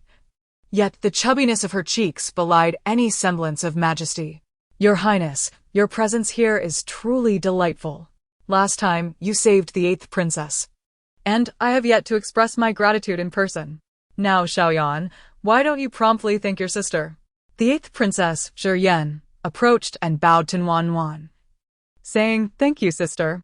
Such familiarity in addressing her as sister. Yet one cannot help but feel that this person is rather stingy. Should there not be some token of appreciation for saving your daughter, rather than merely dismissing it with words? Wan nodded, accepting her apology for the moment. Upon witnessing Wan's nod, Huifei's smile deepened as she glanced at Zhuang Fei and then discreetly scolded the 8th princess. Had it not been for my sister's wolf, I wouldn't have been frightened at all. Mother, why must I apologize to a villain? Shi Yan retorted. Huifei, sensing the gazes of those present, scolded the 8th princess in irritation. Little 8, what nonsense are you spouting? Were it not for Princess Zhaoang, you would have been terrified to the point of wetting your trousers. Quickly, apologize to the princess. Shi Yan, feeling defiant, replied, I am also a princess. Why should I bow to her? I refuse. As she spoke, tears welled in her eyes, and she looked utterly aggrieved. These two are putting on quite the performance before me. Do they think I am easy to bully? Wan tugged at the sleeve of Grand Eunuch Wang. Just as Jiangming was about to speak, Grand Eunuch Wang silenced him with a glance. Indeed, the emperor's considerations are thorough. Your Highness Huifei, it may not be wise to bring up the incident of the 2nd princess wetting herself in front of everyone. It seems that Lady Wan Zhao's expression is rather displeased. Perhaps it would be best not to reopen old wounds. Shifting the focus, Wan smiled, and Grand Eunuch Wang earned a point. To her surprise, Huifei did not anticipate the bickering among the children. Wang Gonggong interjected, remarking that such sorrowful matters ought not to be raised. Today, the empress was absent due to ill health. Wang Gonggong, a busy man in the emperor's service, hardly had the leisure to visit the palace. Was it fair to accuse him of meddling? The emperor, concerned that the young princess might feel out of place, had dispatched a servant to attend to her needs.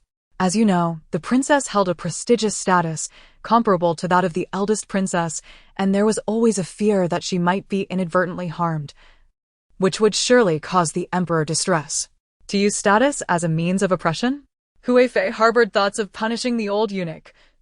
For her Yenno had not been granted a title. What right did an outsider have to such privileges? It was she who had appropriated what rightfully belonged to Yenner. Initially, she believed the arrival of this child would keep their conversations less candid, as the child was unlikely to comprehend. However, to her dismay, the emperor had sent Wang Gonggong over. Wang Gonggong reassured her, stating that he was accustomed to accompanying Yenna, as the child's needs were simple and not overly complicated. After all, these were matters pertaining to children. What authority did one have to impose superiority? Jiangming felt a twinge of regret for bringing Wan here, as she had anticipated a simple flower-viewing banquet, only to find that these women seemed intent on devouring her Wan instead. Was this truly a flower-viewing banquet? Or rather a banquet of treachery, akin to a gathering of avengers?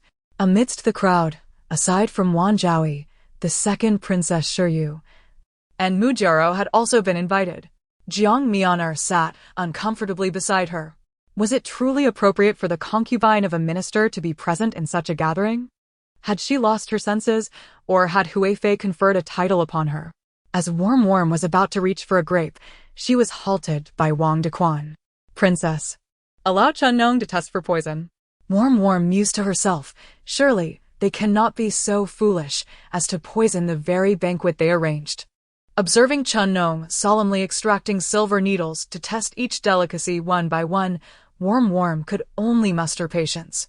Wang Fei and Huifei exchanged glances before speaking. Princess, these dishes have been meticulously prepared and inspected by Huifei herself. There is no poison, as you can see. Everyone is enjoying them. Worm pursed her lips, perceiving the double entendre in their words. Are you deliberately trying to provoke me? Just wait and see.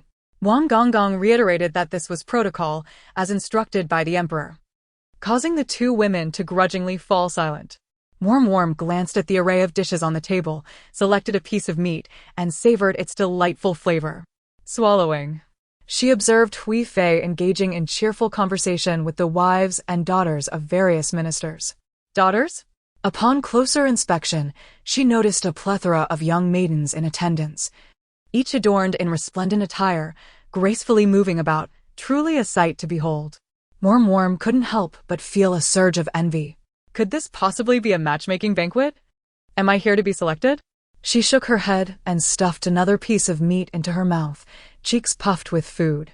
Princess, this is Zhuang Fei, the mother of the first prince, whom you have undoubtedly not met before. The Empress Dowager appeared significantly older than the concubine Hui, her laughter revealing fine lines at the corners of her eyes. Princess, I had the opportunity to meet you briefly during the enthronement ceremony, and I have been thinking of you ever since. I am fortunate to finally see you. You are just as beautiful as the legends suggest. I sense she intends to convey something more akin to pleasantly plump. Oh, dear, you possess a modicum of self-awareness.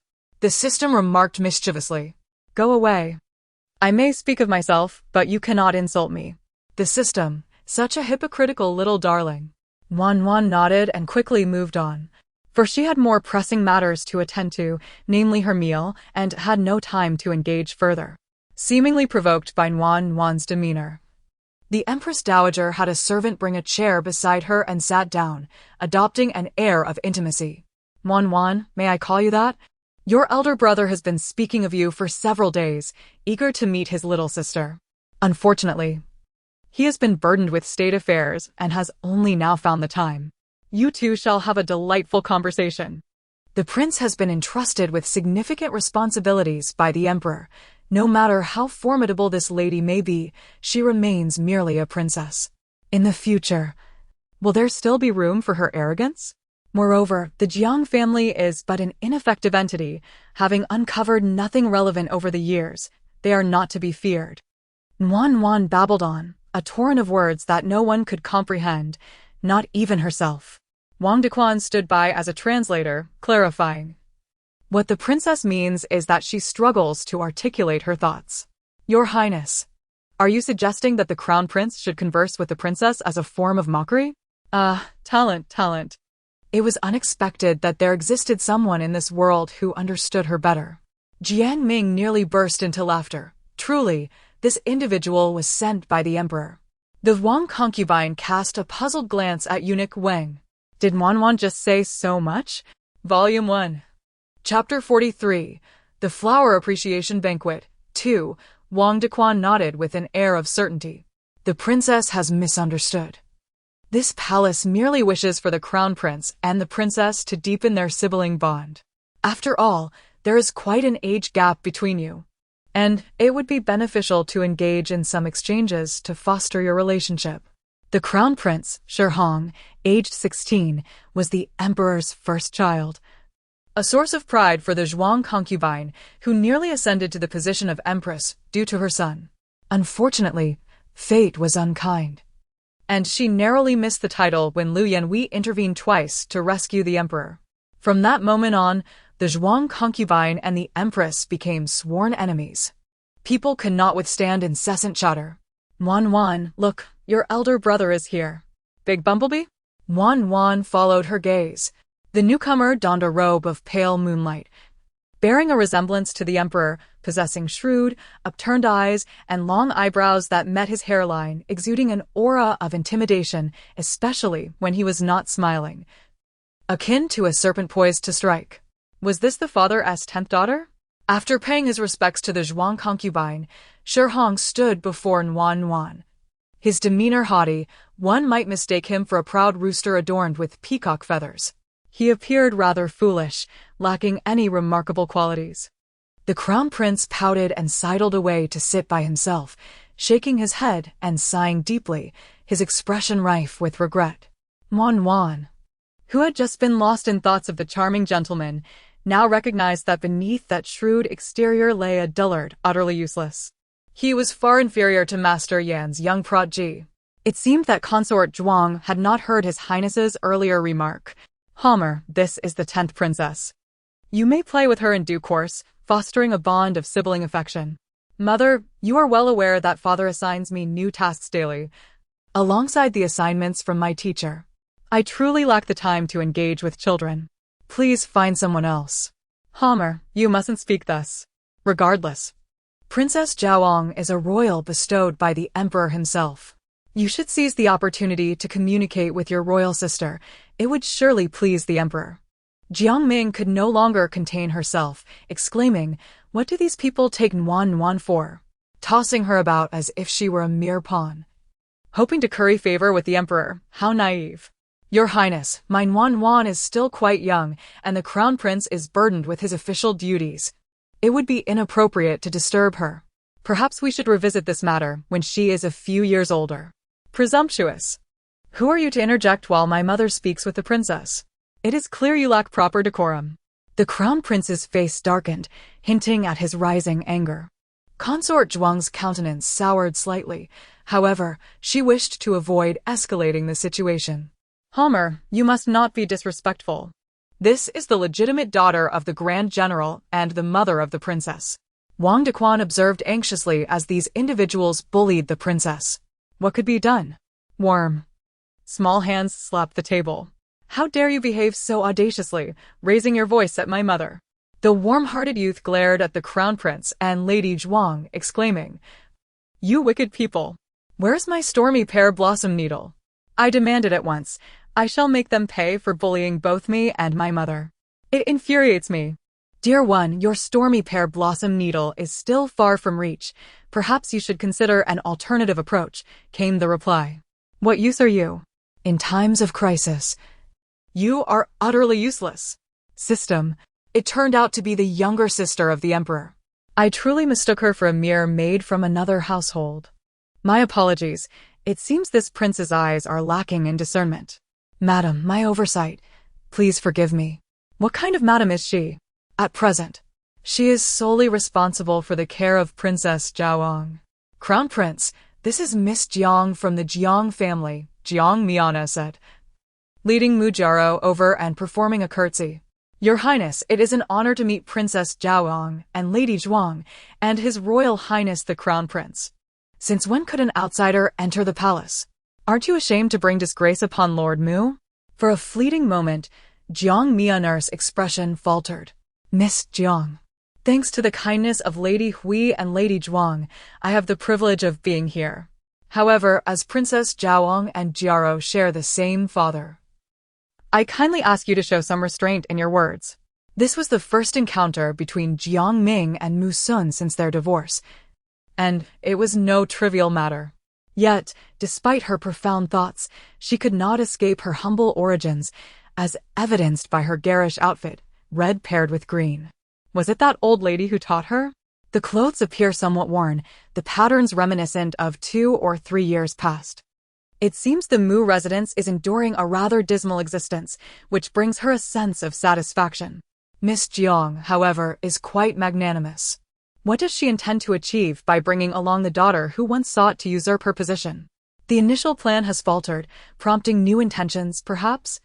Wan wishes to applaud, infuriated by her mother's audacity to come here and obstruct her. It truly seems she has lived long enough. She dares to refer to herself as Miss Jiang. Is she denying her own identity? Miss Jiang, could there be some misunderstanding in this matter? Before she could finish her words, tears began to flow, making it seem as though she were the one being wronged. It is not a misunderstanding, Miss Jiang. This matter has escalated to His Majesty, who has personally adjudicated it. Are you insinuating that the Emperor has failed to ascertain the truth, that he is biased?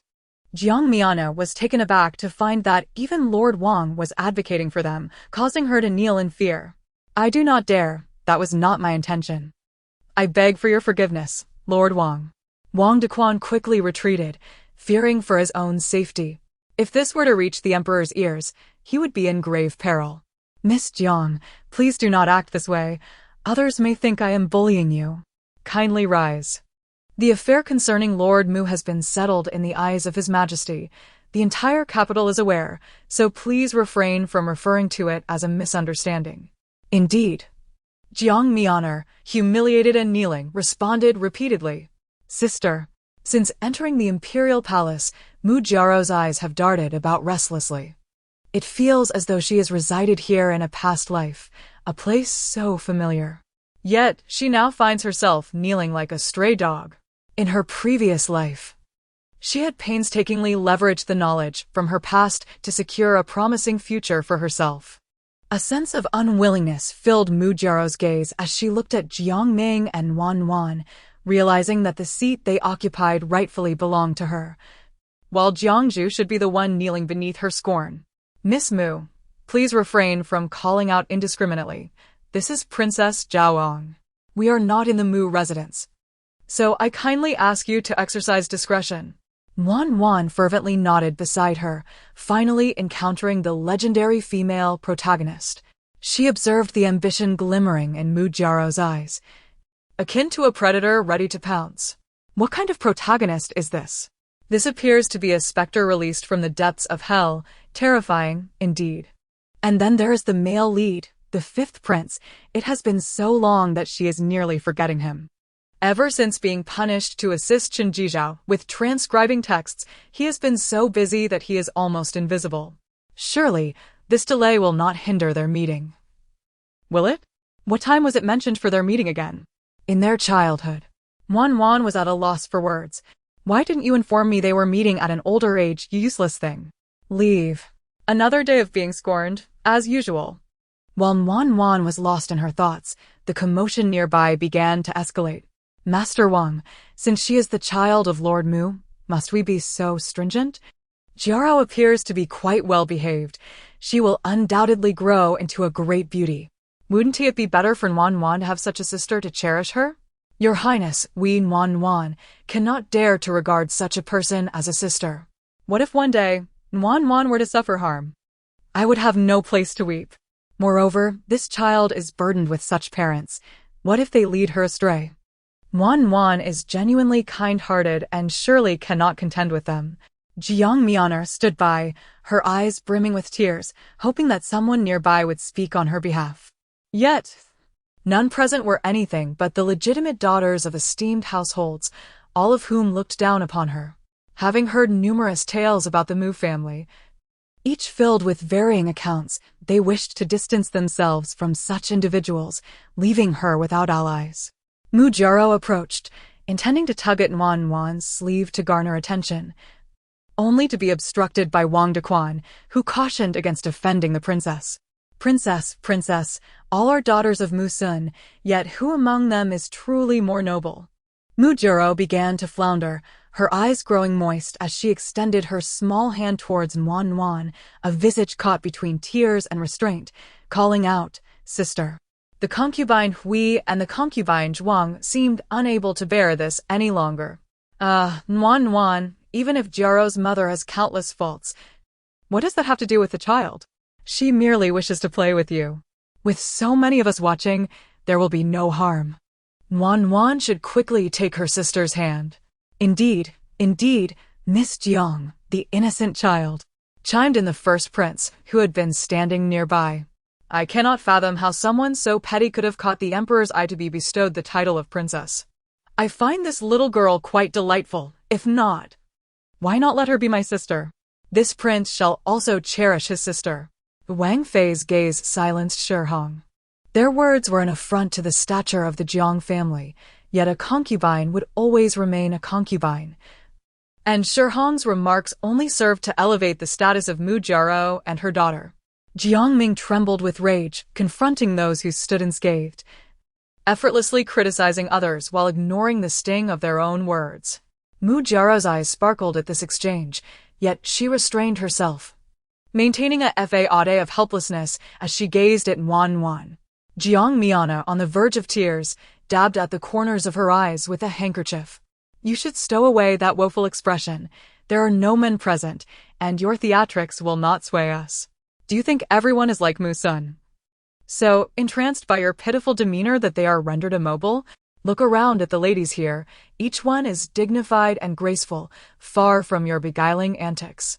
Shihong, bewildered, glanced downward. No men? Then what am I? Jiang Ming continued to admonish, and at that moment, it was as if everyone beheld Jiang Hongzhe, embodying a valor that rendered him invincible. You, who have never felt the blade sting, cannot possibly understand the pain. Now you expect me to accept an illegitimate child as my sister Wan? Do you think Jiangming is dead? If you are so magnanimous, why not swap your own children for those of a mistress and raise them instead? Only then can you come to persuade me, but as of now, you lack the standing. Wan, enjoying her fruit, wiped her mouth as she noted that her beloved mother had finally taken a stand. It is time for one to take the stage. Poisoned? Both Consort Hui and Consort Zhuang abruptly rose from their seats, bewildered by the notion of poisoning. As they attempted to approach and ascertain the princess's condition, they were obstructed by Jiang Ming and Eunuch Wang, leaving them unable to glimpse Nuanyuan's state. Eunuch Wang. Could you be mistaken? The princess may simply have an upset stomach. How could it be poisoning? I have had all these items meticulously inspected. There is no possibility of poisoning, they insisted, still striving to peer inside. Eunuch Wang, his countenance grave, stood resolutely before them. Your Highnesses, the princess's lips are turning purple, and she lies unconscious. If that is not poisoning, then what is it? Perhaps it would be wise for you both to refrain from crowding here and await the emperor's judgment. Shi Hong had initially been engrossed in admiring the beauties, casting flirtatious glances, but now found himself devoid of interest. He could disdain this nominal sister in the presence of others, yet he could not do so in front of the emperor. Step aside, I must ascertain whether my sister is indeed poisoned. Wang Dequan, clear the way for this prince. Wang Dequan, with an expression of selfless duty, obstructed his path. Your Highness, please remain calm. You are not a physician and cannot determine whether the princess has been poisoned. I am here under the emperor's orders to ensure the princess's well-being, and now that she is in distress, I hope you will not make things difficult for me. This splendid selection banquet has now been utterly disrupted. I had not even had the opportunity to enjoy it before it was spoiled, and I have become a suspect. Just now he spoke at length. If the emperor were to discover that he had been bullying others, what would become of him? Shi Hong finally grew anxious and approached the Empress Dowager. Mother, do not fret. Remember, you are always the emperor's firstborn. No matter the gravity of the situation, your father will remain on your side. This reassurance seemed less directed at Shi Hong and more a consolation for herself. The emperor had never treated his children with the same closeness as he did the Princess Jiaoyang, bestowing upon her an exceedingly high title, which filled her with some trepidation. And what of your uncle and brother? They will be fine. At worst, it's merely a case of children misbehaving. Shi Hong expressed his dissatisfaction, grumbling. What was the point of hosting such a grand selection banquet if it were to end up like this? Mother, why invite her in the first place? You fool. Did you not see how well she gets along with your father? Children are easily swayed. If you flatter her a little and make a good impression before the emperor, combined with your uncle and brother's connections in court, who knows, the position of crown prince may very well be yours in the future. Is she truly that formidable? Shi Hong, feeling somewhat guilty, touched his nose. Why was everyone targeting her earlier? I thought, without giving her a taste of her own medicine. How could she possibly regard you with any respect? The Jiang family wields military power. Remember, if you cannot possess it, then destroy it. Do not let the Jiang family fall into the hands of another. Volume 1, Chapter 44. What poison? Your son understands. The Empress Dowager gently patted his shoulder, cautioning him to brace himself, for it seemed the Jiang family would no longer support him. Just then, the emperor arrived. The Empress Dowager promptly fell silent, casting him a warning glance before kneeling down in reverence. Your Majesty, she proclaimed. The emperor, without even glancing at those present, hastened to the curled-up figure of Nuanyuan, his voice tinged with urgency. Jiaoyang, what troubles you? Where does it hurt? Where is the imperial physician? Has he vanished, unable to see the princess in such distress? Your Majesty, the physician is already on his way, came the reply. Observing Jiaoyang's slightly bruised lips, the emperor's heart sank with concern. He feared that the poison might be too potent, potentially extinguishing his ability to hear her thoughts. He had already informed the late emperor of this predicament. Should she become incapacitated, what would become of their communication? Although the words exchanged were far from comforting, it was preferable to be ensnared in ignorance than to face the repercussions of the truth. The intelligence network must remain unscathed. Furthermore, with the passage of time, she ought to eventually address him as Father Emperor. Gazing at those kneeling before him, the emperor's expression darkened. How could a delightful flower banquet lead to such poisoning? Concubine Hui, Empress Dowager, how have you managed this? Shi Hong, what are you doing amidst these women? The emperor's demeanor was decidedly unfriendly. Shi Hong exchanged a glance with the Empress Dowager, about to respond when the emperor's furious reprimand rained down upon them. The Empress Dowager had not anticipated the emperor's harsh words. He offered no regard for their dignity in front of so many onlookers.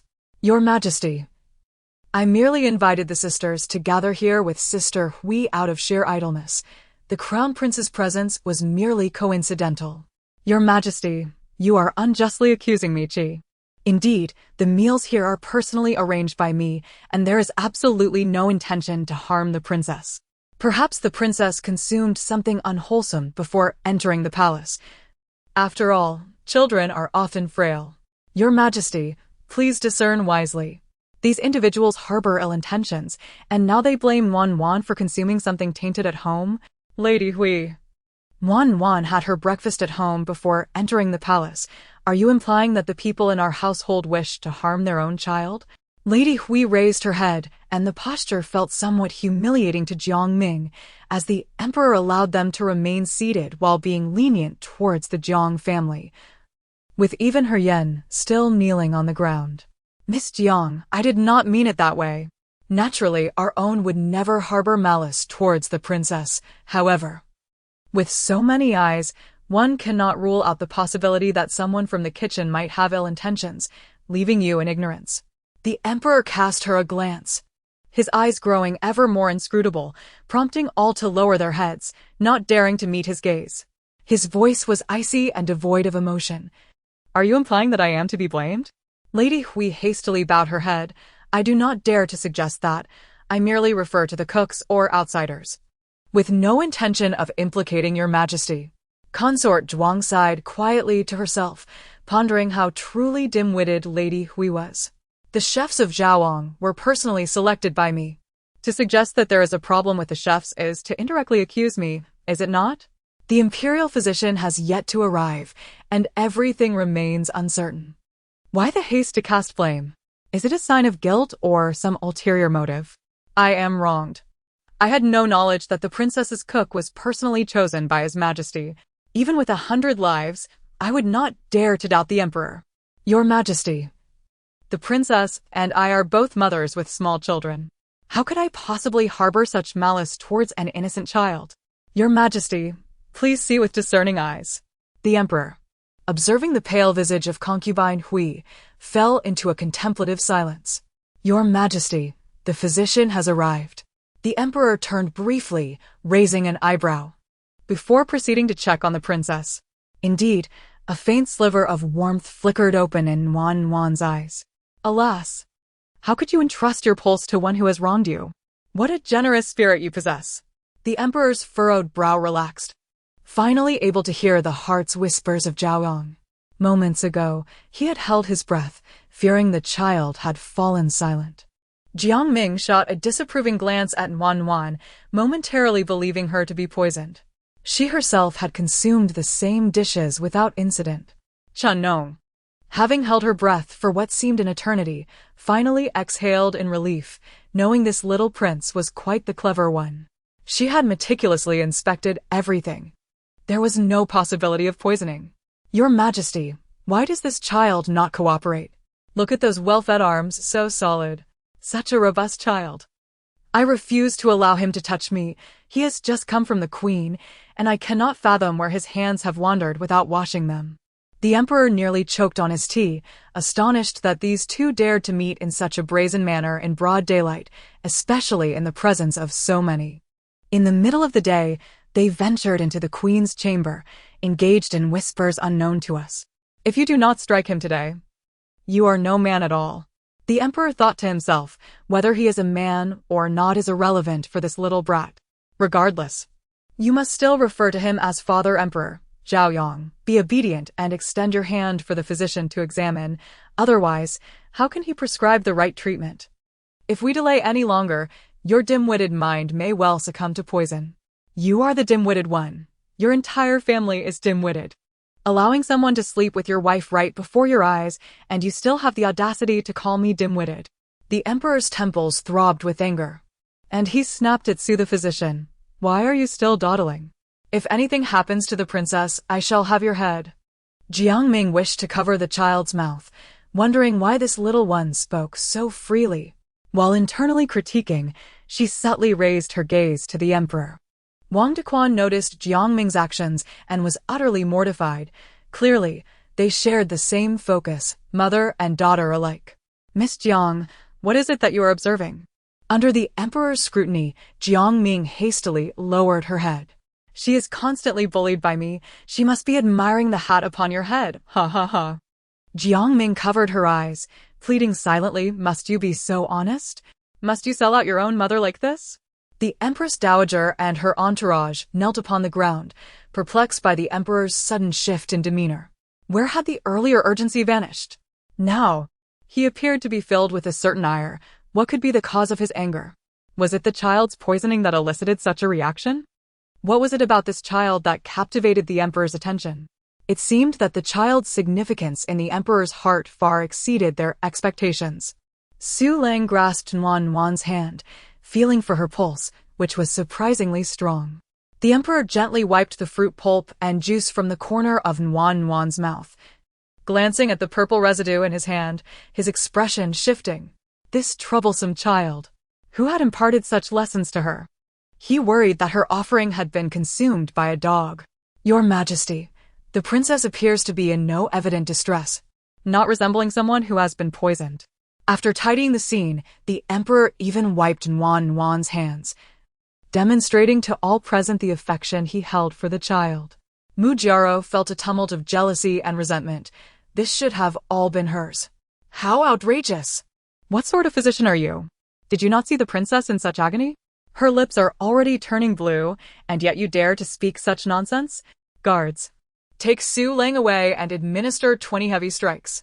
He is such a fool to still be in the Imperial Medical Bureau.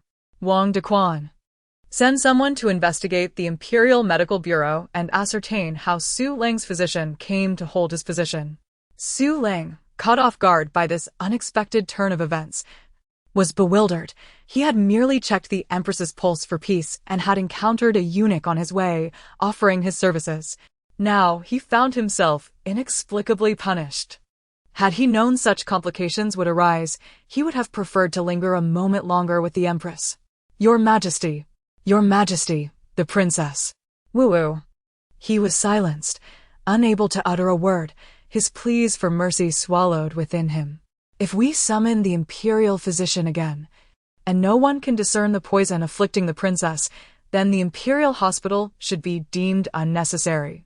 Indeed, Mengsheng understood that the emperor intended to use this incident to his advantage and promptly dispatched someone to summon the physician, requesting several to attend.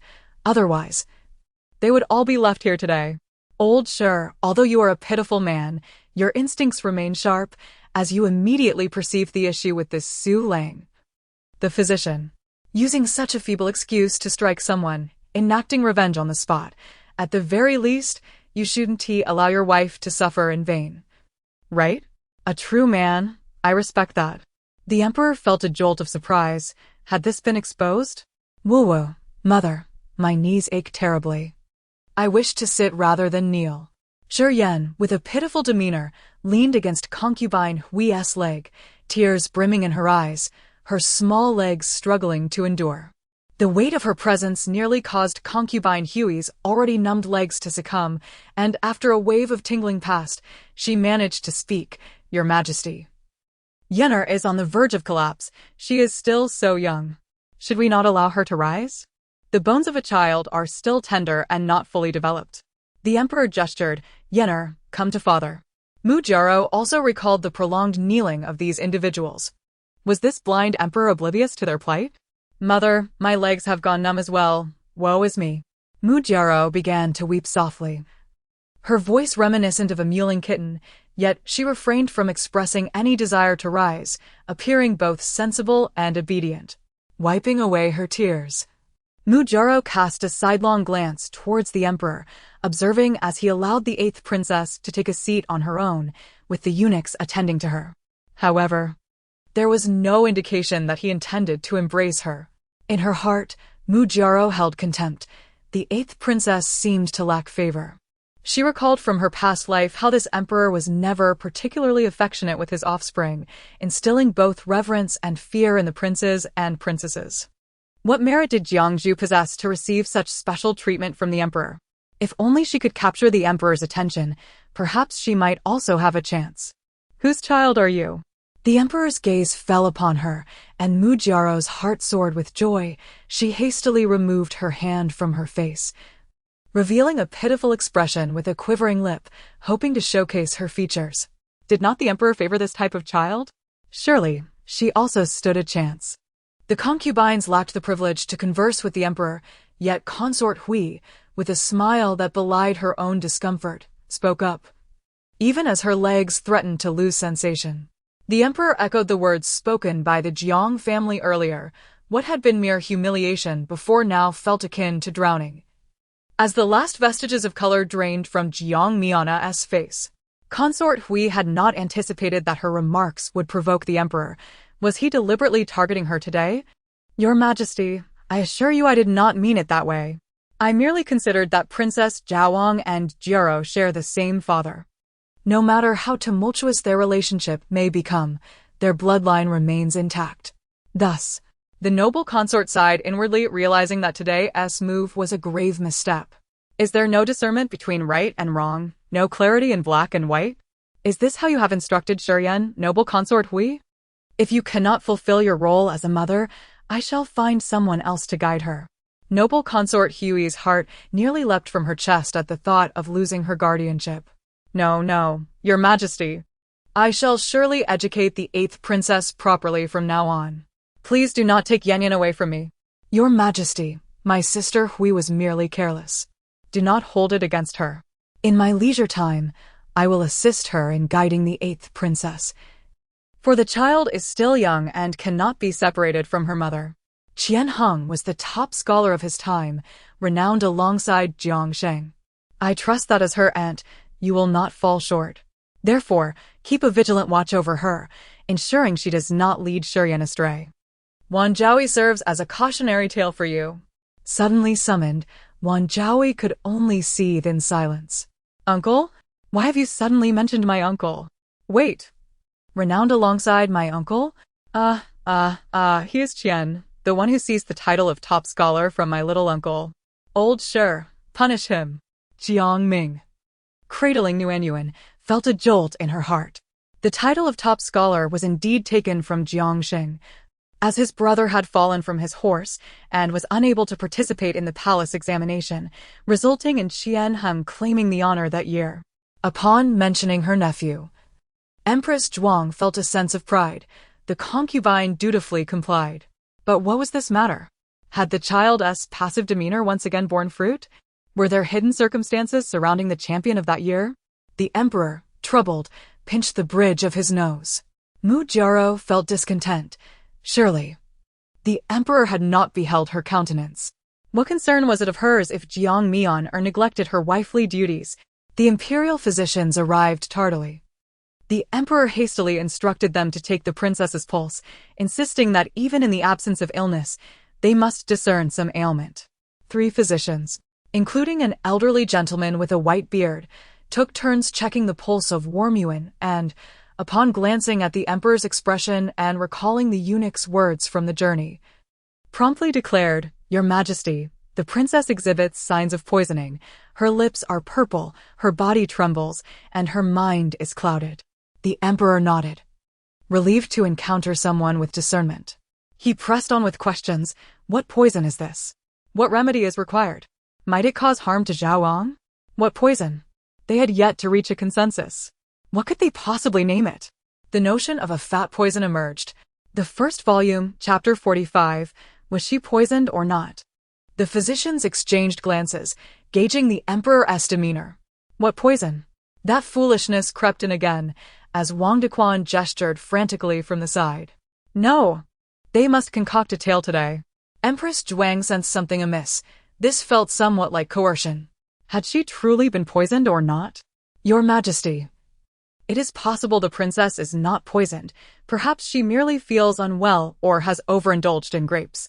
I noticed she consumed a large platter of them. Under the Emperor's stern gaze, Empress Zhuang fell silent. Physicians, can one be poisoned by consuming too many grapes? Not at all. Is it true that the consort possesses such remarkable skills, nearly rivaling those of the imperial physicians? Should I permit you to study at the Imperial Medical Institute for a few years, so you may later attend to the pulse of the palace's consorts? I dare not. It is presumptuous of me to speculate. I beseech your majesty for forgiveness. Physicians, ensure you examine the princess thoroughly and guarantee her recovery. She must not be delayed in attending the Imperial Academy. Wan, who had contemplated evading her responsibilities and avoiding the academy, felt a pang of anxiety. The emperor truly wished to administer a bitter dose to silence her complaints. Wang Dequan, on the other hand, felt compelled to interject, "Physicians, have you not heard His Majesty's decree regarding the princess's attendance at the academy? How much time do you require? Are you certain that the poison she has endured is indeed so rare and severe? Is there still hope for her recovery?" The severity of his inquiry left the physicians trembling. "Then do not delay. If you continue with your unfounded claims, I shall take your life." The physicians, recognizing the gravity of the threat, nodded vigorously, understanding that they were to keep their lips sealed. We comprehend. The poison affecting the princess is truly unprecedented." Mujara was on the verge of tears. Her legs felt as though they no longer belonged to her. Seizing the opportunity when no one was watching, she crouched down, contemplating collapsing to the ground. Mother, boo-hoo. Why had the emperor not yet noticed her plight? Her legs were nearing the point of failure. Just as I intended to draw attention with tears, the emperor seemed to suddenly wish to reclaim his humanity. Everyone, please rise. I am concerned for Zhao Yang. I have been remiss in my considerations. You may rest for a moment. As the assembly rose, preparing to pay their respects, the act of standing and kneeling left them utterly fatigued. They were all pampered individuals, and as they stood, the attendants exerted all their strength to assist their respective masters. Shi Hong grimaced as he rose from the ground, pounding his legs, casting a glance at his father, his eyes betraying the distress for that adopted daughter. Yet, he quickly masked his emotions and took a seat. Mujaro finally managed to stand, her legs feeling as though they were no longer her own. Unable to restrain herself any longer, she burst into tears, her sobs echoing in the otherwise hushed atmosphere. What are you crying about? The emperor inquired, somewhat displeased. Aoyang was poisoned and did not weep, yet you, after merely kneeling, are wailing. Is this how Musun educates her children? Chastised in public. Jiang Mianer trembled as she knelt again, realizing that the ruthless imperial palace was far from her naive expectations. Initially, she had felt a sense of pride, but now she was thoroughly frightened. The grandest scene she had ever witnessed was at the Mu residence, where the matriarch had hosted a meal with Musun's concubines alongside her. Entering the palace for the first time, her ambitions had just begun to stir, only to plummet to despair. At this moment, should the emperor choose to execute her, no one would dare utter a word of dissent. She truly felt a sense of panic. Upon encountering the post from imperial concubine Hui, I should not have recklessly barged in. Just as I believed my life was at stake, I was suddenly graced by a heavenly melody. Why must the emperor quarrel with a mere child? I perceive that this little one is unwell, hence the tears. Is it not so, dear child? I have met the Empress Dowager. Please rise. The Empress Dowager, supporting herself with the hand of a matron, approached with a retinue of attendants. What brings you here, mother? You have never been fond of such youthful revelries, have you? It is not that she dislikes it. Rather, she relishes frolicking with youthful, handsome lads, finding it far more delightful. Jiang Ming was astounded, nearly unable to close her mouth upon hearing such sensational news. What exactly has Wan been up to since entering the palace? As one ages, they tend to seek out merriment. I merely wished to witness the flourishing blossoms and escape the confines of the palace, lest my old bones rust away. You spend your days frolicking more than the emperor does, yet you claim to be resting? Are you not capable of performing the splits? How could one rest? The emperor cast a glance at Wan, who was feigning sleep rather poorly. Her participation was excessively pronounced, as she felt compelled to engage in every conversation. The Empress Dowager looked at Mujaro and beckoned her over. This child is truly adorable, plump and cherubic. Look at those large eyes, nearly overwhelmed by chub.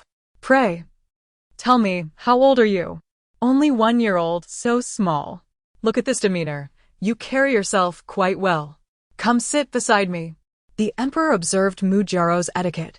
Though her gestures were modest, they were executed with precision, exhibiting a decorum not typically expected from a child of her age. Who had imparted such courtly manners upon her? At that moment, the royal physician finally completed the concoction for Nuan. Wang Dequan presented it, saying, "Your Majesty, the princess's medicine is ready." The emperor glanced at the dark, pungent liquid, an amused smile creeping upon his face. These old fellows truly lacked any sense of adaptability. It seemed that Zhao Yang was destined to make a scene. What on earth is this? Why does it smell so overpowering? I cooperated with you all for nothing. And this is how you repay me? Jiang Ming took the medicine bowl with some hesitation. Wan was not poisoned. Would it be detrimental to her health if she drank the medicine without caution? No matter, he reassured himself. This remedy is tailored to Zhao Yang's condition. Those old geezers have spent decades in the Imperial Medical Institution. They should have some grasp of moderation. Moderation, indeed, but not in abundance. It was surely a digestive aid, designed to soothe the bowels. Judging by its concentration, he could guarantee that Zhao Yang and those 3 old men would soon become adversaries. He couldn't help but chuckle at the thought. Upon hearing this, Jiang Ming felt a sense of relief. He dipped a spoon into the mixture, tasting it bitter beyond measure. How much dried bitter herb had they included? Wan, it's time for your medicine. Open your mouth. Mother will feed you. Mujaro leaned against the Empress Dowager's leg, relishing the moment with a glint of mockery in her eyes. Drink your medicine. Dear, the Empress Dowager held Mujaro's small hand, smiling softly. Look at this child, so considerate, even encouraging others. Help me. I can't drink something so bitter. Whoa. The emperor coughed helplessly and said, Zhao Yang, quickly drink this. I have prepared some candy for you to change the flavor. I don't want it. If you want to drink it, you drink it yourself. Hurry and take this bowl of medicine away, or I will be angry. Humph. The emperor placed gold in her palm, stating, Drink it, and this gold shall be yours. I don't want this right now, mother. Please save me. This medicine is so bitter. If I drink it, I will die. Woo-woo. Her protests were in vain. With so many witnesses present, she had already committed to this charade. Refusing to drink would only lead to embarrassment. The emperor held her close and personally fed her 3 spoonfuls, yet Nuan stubbornly refused to open her mouth. Whoa. Just wait for me. A gentleman takes revenge. I shall repay this later. The Empress Dowager sighed, remarking, Your Majesty, you are indulging this child too much. You even feed her yourself. Look at her, so plump and adorable. I intend to adopt her as my goddaughter. What do you think? Upon hearing this absurd proposal, everyone present turned their heads in unison, gazing at the Empress Dowager in shock. The emperor wiped Nuan's mouth and asked, Mother, what do you mean by that? The Empress Dowager feigned ignorance, replying, If you adopt a goddaughter, I shall do the same. What is wrong with that? Old times, your retribution has arrived. You forced me to drink the medicine, and now there is a younger sister over a year old. Are you pleased? The emperor suppressed his fury, fearing to insult the Empress Dowager directly by berating her for her unrealistic aspirations at such an advanced age. Mujaro felt a surge of joy within. But soon her heart wavered. If she were to become the Empress Dowager's adopted daughter, would she not then be a maternal figure to the princes, complicating the hierarchy? The most prudent course would be to have her accepted as a granddaughter, which would be more advantageous. The emperor perceived the ambition brimming in Mujaro's eyes and felt a momentary pause. How could this child, so young, harbor such aspirations? Mother, this child is the daughter of Physician Mu's concubine, lacking both merit and blood relation. How can she be worthy of such a status? Moreover, she belongs to the Zhao Yang lineage. Do you not fear the ridicule of others should you adopt her? Emperor, the Empress Dowager retorted, her displeasure evident. I merely wish to have a child by my side for companionship. Is that not permissible? Mother. To adopt a child born of a concubine as your own could lead to a prevalence of favoring concubines over legitimate wives in the Great Xia. How am I to face my subjects? The emperor was taken aback by the Empress Dowager's diminishing boundaries. It seemed she could not bear to see him show kindness to Zhao Yang and was intent on finding reasons to provoke him. Or perhaps his previous mention of Chunhua had displeased her? The Empress Dowager's gaze trembled slightly. Her prolonged anxiety had led her to scour for any traces left by Chunhua, yet to no avail. Was the emperor truly toying with her, or was there indeed a coincidental appearance of another Chunhua? The original Chunhua had long since passed away, leaving no other in her stead. At this moment, she could not afford to lower her head, for the emperor might genuinely suspect some hidden intrigue. What was this Chunhua? Merely a lowly maid. What nonsense was the emperor spouting? Regaining her composure so swiftly suggested she had made some progress. A lowly maid? Had the Empress Dowager encountered her? Suddenly, she rose, her gaze scrutinizing the emperor. What riddle were you attempting to weave, Your Majesty? This name, upon hearing it, clearly belonged to someone of no significance. Why do you repeatedly invoke it before me? Does she possess some extraordinary quality? The initiative lay firmly with the emperor, who had gained the upper hand. Mother. Chunhua is the daughter of a minister, not a mere maid. The designation of minister's daughter struck the Empress Dowager's concealed heart deeply, her nails digging into her flesh without her realizing it. A minister's daughter? Her voice quivered slightly. There had been some advancement, albeit minimal. He would know it upon a mere eruption. Indeed, a minister's daughter, yet it was only natural that one in the palace, devoid of political power, would remain unaware of such intricacies. It was plausible that the Empress Dowager understood. This minister's daughter must have been among those eliminated from the selection of palace beauties, and with the passage of 3 years, she was destined to leave the palace. The onlookers listened in confusion as the emperor and the Empress Dowager engaged in their cryptic exchange. Mujiro felt a pang of anxiety. Was this not a matter of rescuing a righteous daughter? Why did she suddenly fall silent after speaking only halfway? She feigned innocence, tugging at the Empress Dowager's sleeve and gazing up with wide eyes. The Dowager suddenly grasped her flesh with surprising strength, as if clutching a lifeline. The harem held no power in political affairs. Whether it was spring blossom or autumn flower, she had no interest in either. As for this child, if the emperor disagreed, she would simply keep her by her side as a little maid to command, deferring further discussion for later. With that, she took Mujiro's hand and walked away, leaving Jiang Miana dumbfounded behind her. The emperor must have sensed something, otherwise he would not have brought up the name Spring Blossom repeatedly. Since he refused to grant her peace, adding to her troubles, she might as well keep the one he detested the most close at hand, including Musun. During the recent conferment ceremony at Jiaong, she had stolen a glance from afar. He was indeed the esteemed scholar of past years, and she could certainly make good use of him. What have you discovered, old friend? Pray tell me, how do you know about Spring Blossom? And that she is the illegitimate daughter of Minister Wang? What have you been secretly doing behind my back?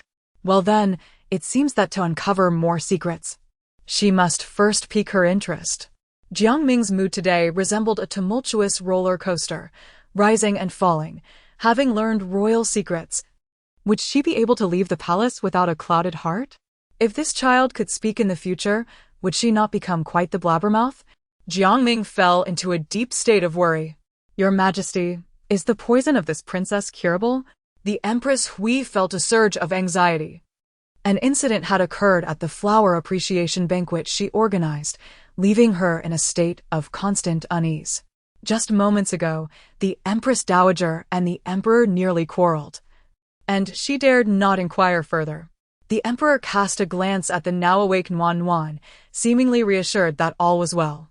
However, given the gravity of this oversight, a thorough investigation was warranted. The Princess Jiaong had been treated with such disregard, confined for a month to contemplate her actions.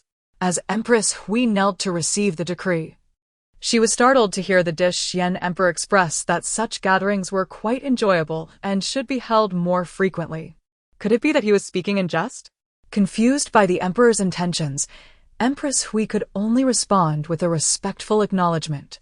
As for the others, who had so brazenly allowed Princess Zhao Wang to suffer such indignity? Zhuang Fei, what do you propose? Wang Fei glanced at the tearful Nuan and felt a twinge of sympathy. Your Majesty, this time it was both my sister and I who were negligent. With the first prince present, perhaps he could comfort his sister, fostering their sibling bond. As for who is orchestrating this behind the scenes, I assure you, I will ascertain the truth and provide the princess with a satisfactory explanation. Such lofty aspirations, yet after all this talk, what tangible benefit is there? What is your offering of gold? Just a moment ago, you looked down upon me. Now, upon seeing the elder, your demeanor has shifted. If you possess such prowess, why not pursue the art of Sichuan opera? The emperor found amusement in her disgruntled expression and inquired, Zhao Wang, Wang Fei wishes for the first prince to bond with you as siblings. Would you consent? Warmly turned her head, the back of her head facing her. Shi Hong and Empress Zhuang's expressions instantly soured, and with some awkwardness, she inquired, weren't you just willing to play with the crown prince? Why the sudden reluctance? Even Zhuang herself felt a twinge of guilt. The child had shown no signs of timidity before such a large audience. Was she shy? The emperor seemed amused, as if hearing such a humorous joke for the first time. Worm felt as if she were seated on a vibrating chair, her entire body trembling. She was indeed shy, which was why she had tried so hard to cover it up. Since Zhao Yang had suffered an injustice as their father, the emperor could not remain indifferent. Wang and Hui, both of you shall each contribute 50 taels of gold. Young girls have an affinity for shiny treasures. Once you are prepared, present them to me, and I shall deliver them to her on your behalf. Zhuang and Hui were momentarily speechless. Where could they possibly procure such a vast sum of gold? Their monthly allowances were fixed. Though substantial, they could not simply produce 50 taels on the spot.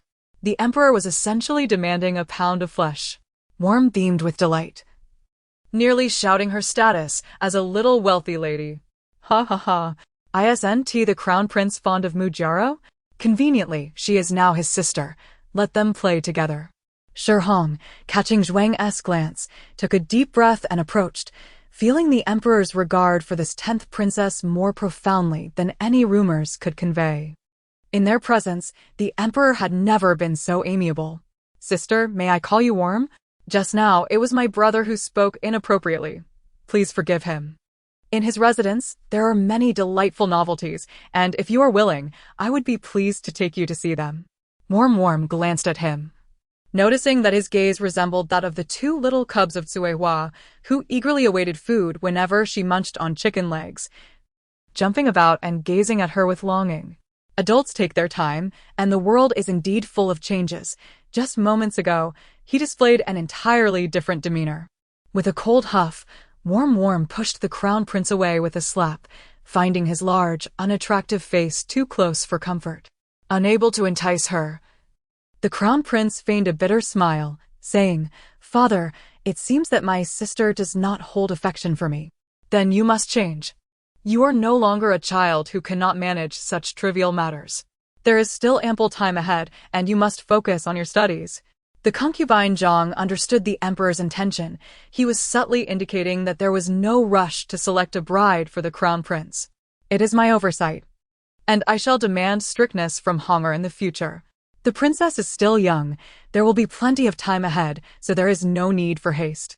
As for Shi Hong, I have heard that you fancy that little girl from earlier. If you believe her to be superior to your sister, then pursue her and cultivate your sibling bond. Concubine Zhang was taken aback. Did this imply that Honger would no longer be permitted to seek the princess? Just as she was about to intercede, the emperor declared, Enough. This matter ends here. Trivialities have delayed us long enough. Zhao Yang requires careful nurturing due to his poisoning, so you may all withdraw. Reluctantly, concubine Zhang fell silent. The elegantly adorned noblewomen were left utterly dumbfounded as they observed the turn of events unfold today. Despite their exquisite appearances, it seemed as if they were confronting a blind adversary. After performing for so long, was this the outcome? It appeared that I was the only one left nursing wounds in this realm. 50 taels of gold is no trifling sum. Are you greedy wretch, still unsatisfied? The Empress Dowager and Consort, we each owe you 50 taels of gold. As an intermediary, I have even defended your interests. So how about we split this 100 taels of gold equally? What did you say? You frivolously penalized them a few taels of silver. And now you shamelessly seek to share in the spoils, having already taken half for yourself. After all my toil and pretense today, this meager compensation is all I receive? So you have gained so much without lifting a finger? You heartless middleman, this is not how the profit margin is meant to be earned. Wang Dequan interjected, Your Highness. The monthly allowances for the Empress Dowager and Consort Hui are 500 and 300 taels respectively. In the Great Xia, 1 tael of gold can be exchanged for 5 taels of silver. Therefore, Your Highness, you now possess 250 taels of silver, a considerable fortune indeed. Nuanyuan's mouth gaped as if it could accommodate a duck egg. Is the gold here truly so undervalued? Then the ingots she previously acquired must also be worth little. Exchanging merely 1 or 2 taels of gold for 5 taels of silver, and yet you scrutinize each transaction as though a piece of your flesh were being severed. She lamented. After toiling tirelessly to perform, it all amounts to a pittance, a deplorable loss. It seems I even aided you in dealing with that scoundrel who dared to betray you, only to receive this meager recompense. The Emperor found her exasperating. Her enthusiasm for silver was unparalleled, and her calculations were astoundingly vivid. Her lips were pursed in discontent, reminiscent of a bottle hung from a ledge. It appears I shall have to take the reins myself, embracing the role of the oppressor to extract what is rightfully mine. Unlike the gentle Lady Yuan, Consort Zhuang's lineage was illustrious. Her nephew had achieved the highest honor in the imperial examinations and currently served in the Hanlin Academy. Her father, the loyal Duke of Yong, was also the first consort to bear the emperor a son. The current suppression was already at its limits. Any further transgressions might provoke a backlash.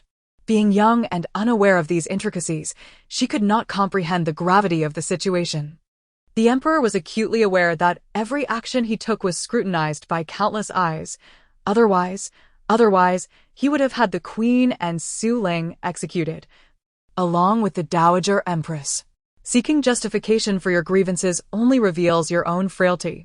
Once I mature, any grudges shall be avenged promptly, without delay until the following dawn.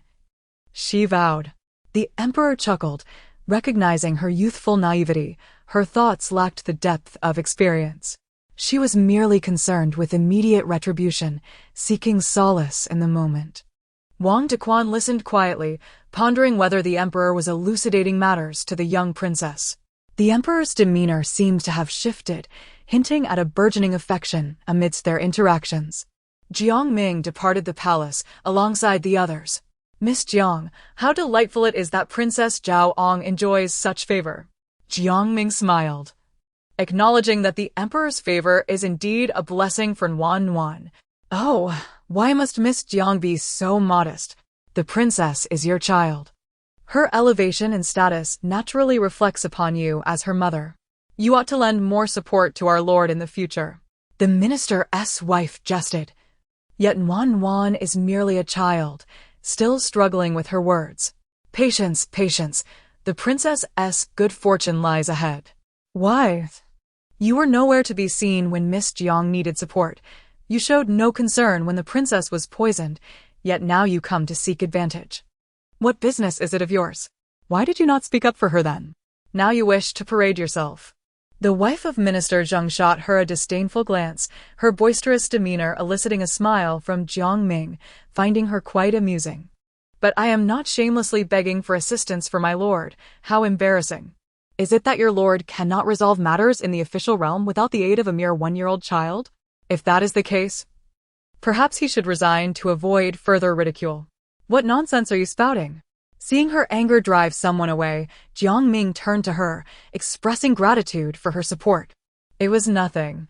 I simply cannot abide her insincere demeanor. I am Zhou Wei. My husband is a minister in the Ministry of Personnel. You likely haven't seen me before.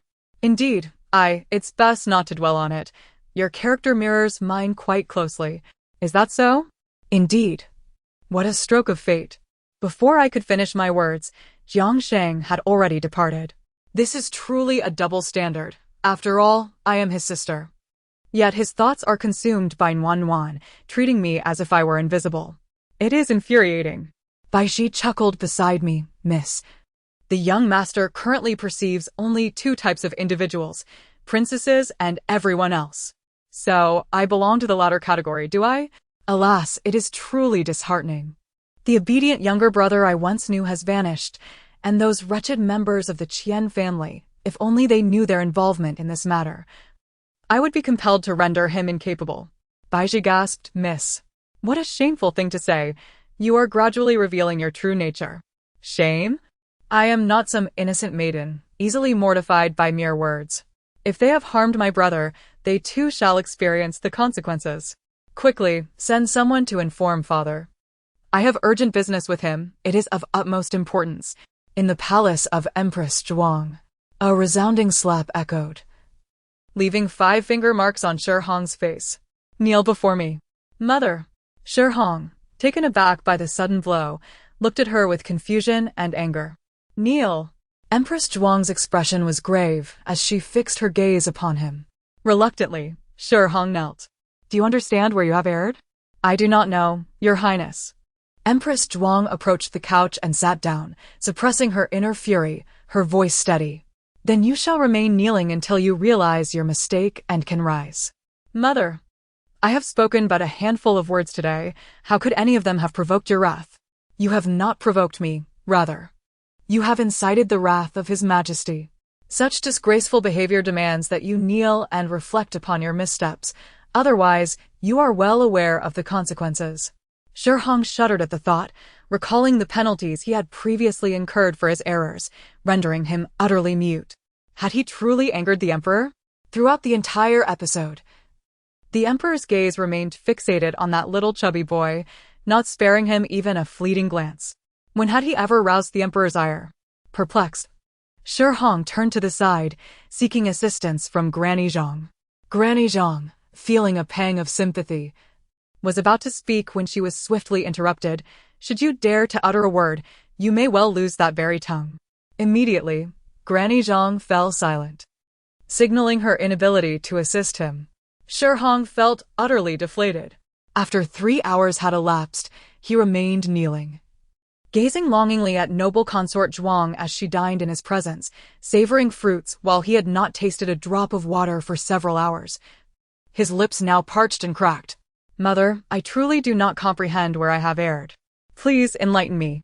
Noble consort Zhuang cast him a disapproving glance, her voice laced with contempt. How could I have given birth to such a blockhead? Look at your elder brother, the top scholar. I know. Cousin has achieved the highest honor, a rising star of the Qian family, a role model for me. Spare me the lecture and simply tell me where I have offended the Emperor. You have knelt for hours, and what have you gained but thirst and hunger? Is there nothing else? After all these years of nurturing you, and the tutors I procured for your benefit, have you learned nothing? Has your intellect not yet awakened? Shi Hong was mercilessly berated yet remained oblivious to his faults, inciting the wrath of the Empress, who punished him with 5 strikes.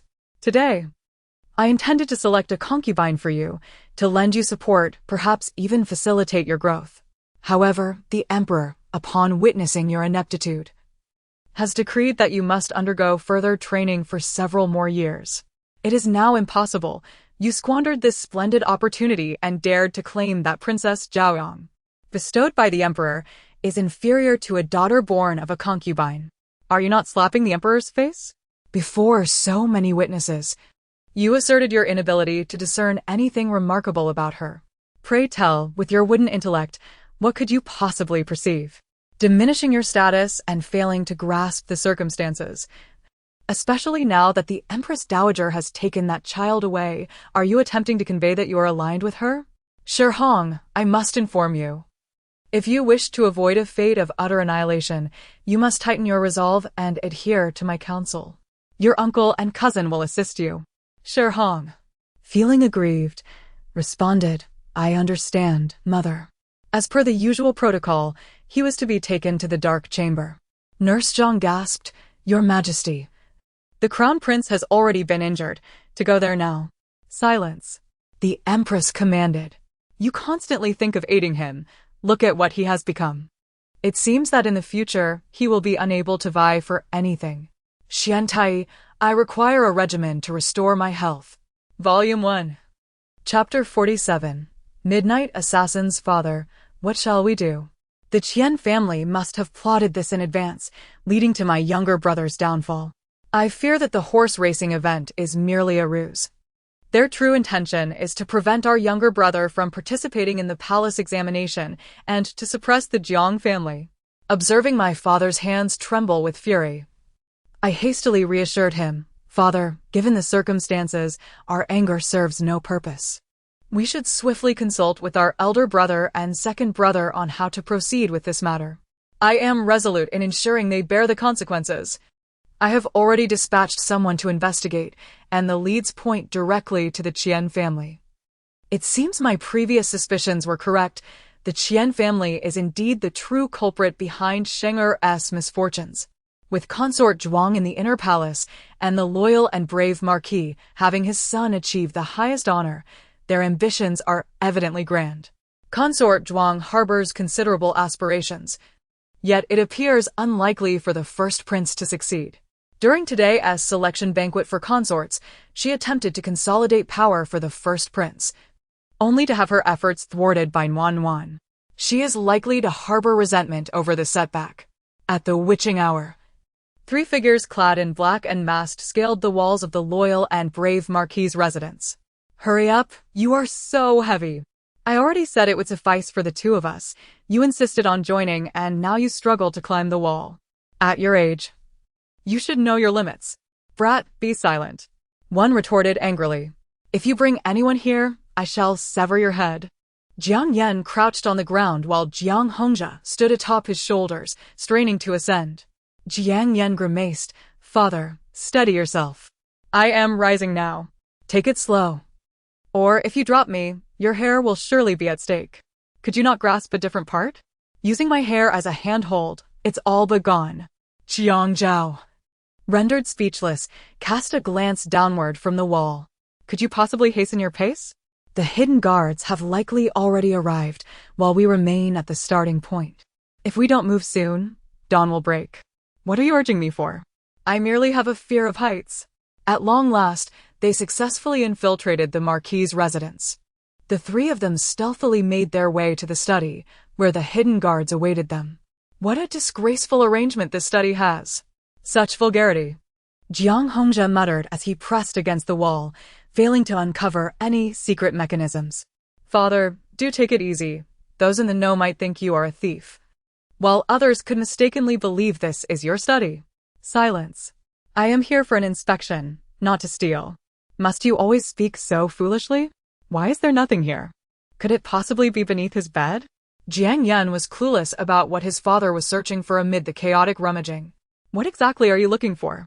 I am, of course, in pursuit of his little secrets, to ascertain whether he is engaged in any disreputable dealings. Then why not send the hidden guards to do it? Why must you come personally? The issue lies in the noise. One would fear they might not awaken.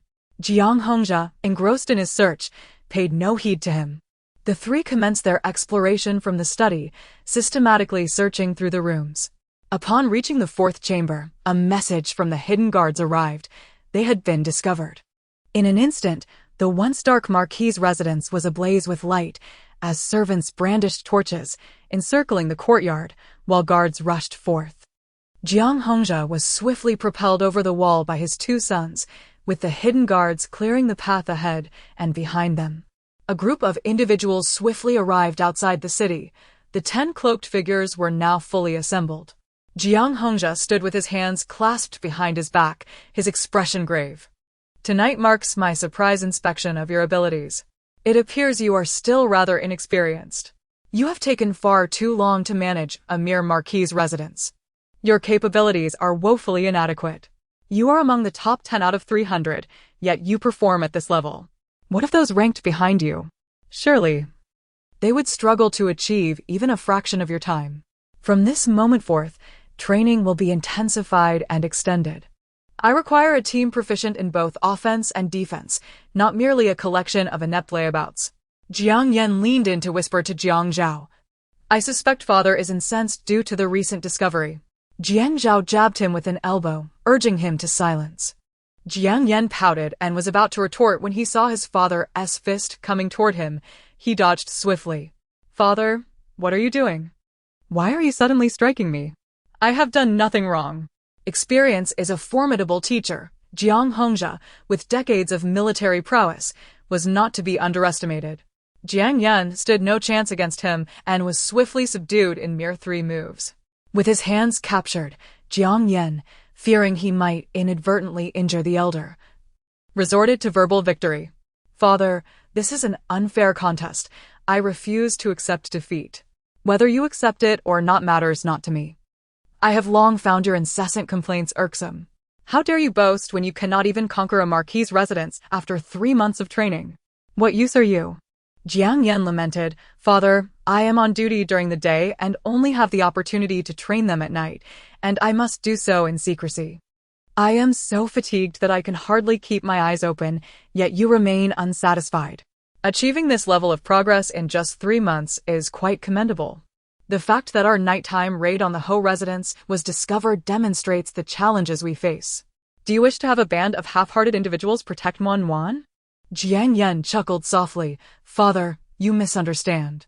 These 10 individuals are merely the weakest of my group, the very bottom tier.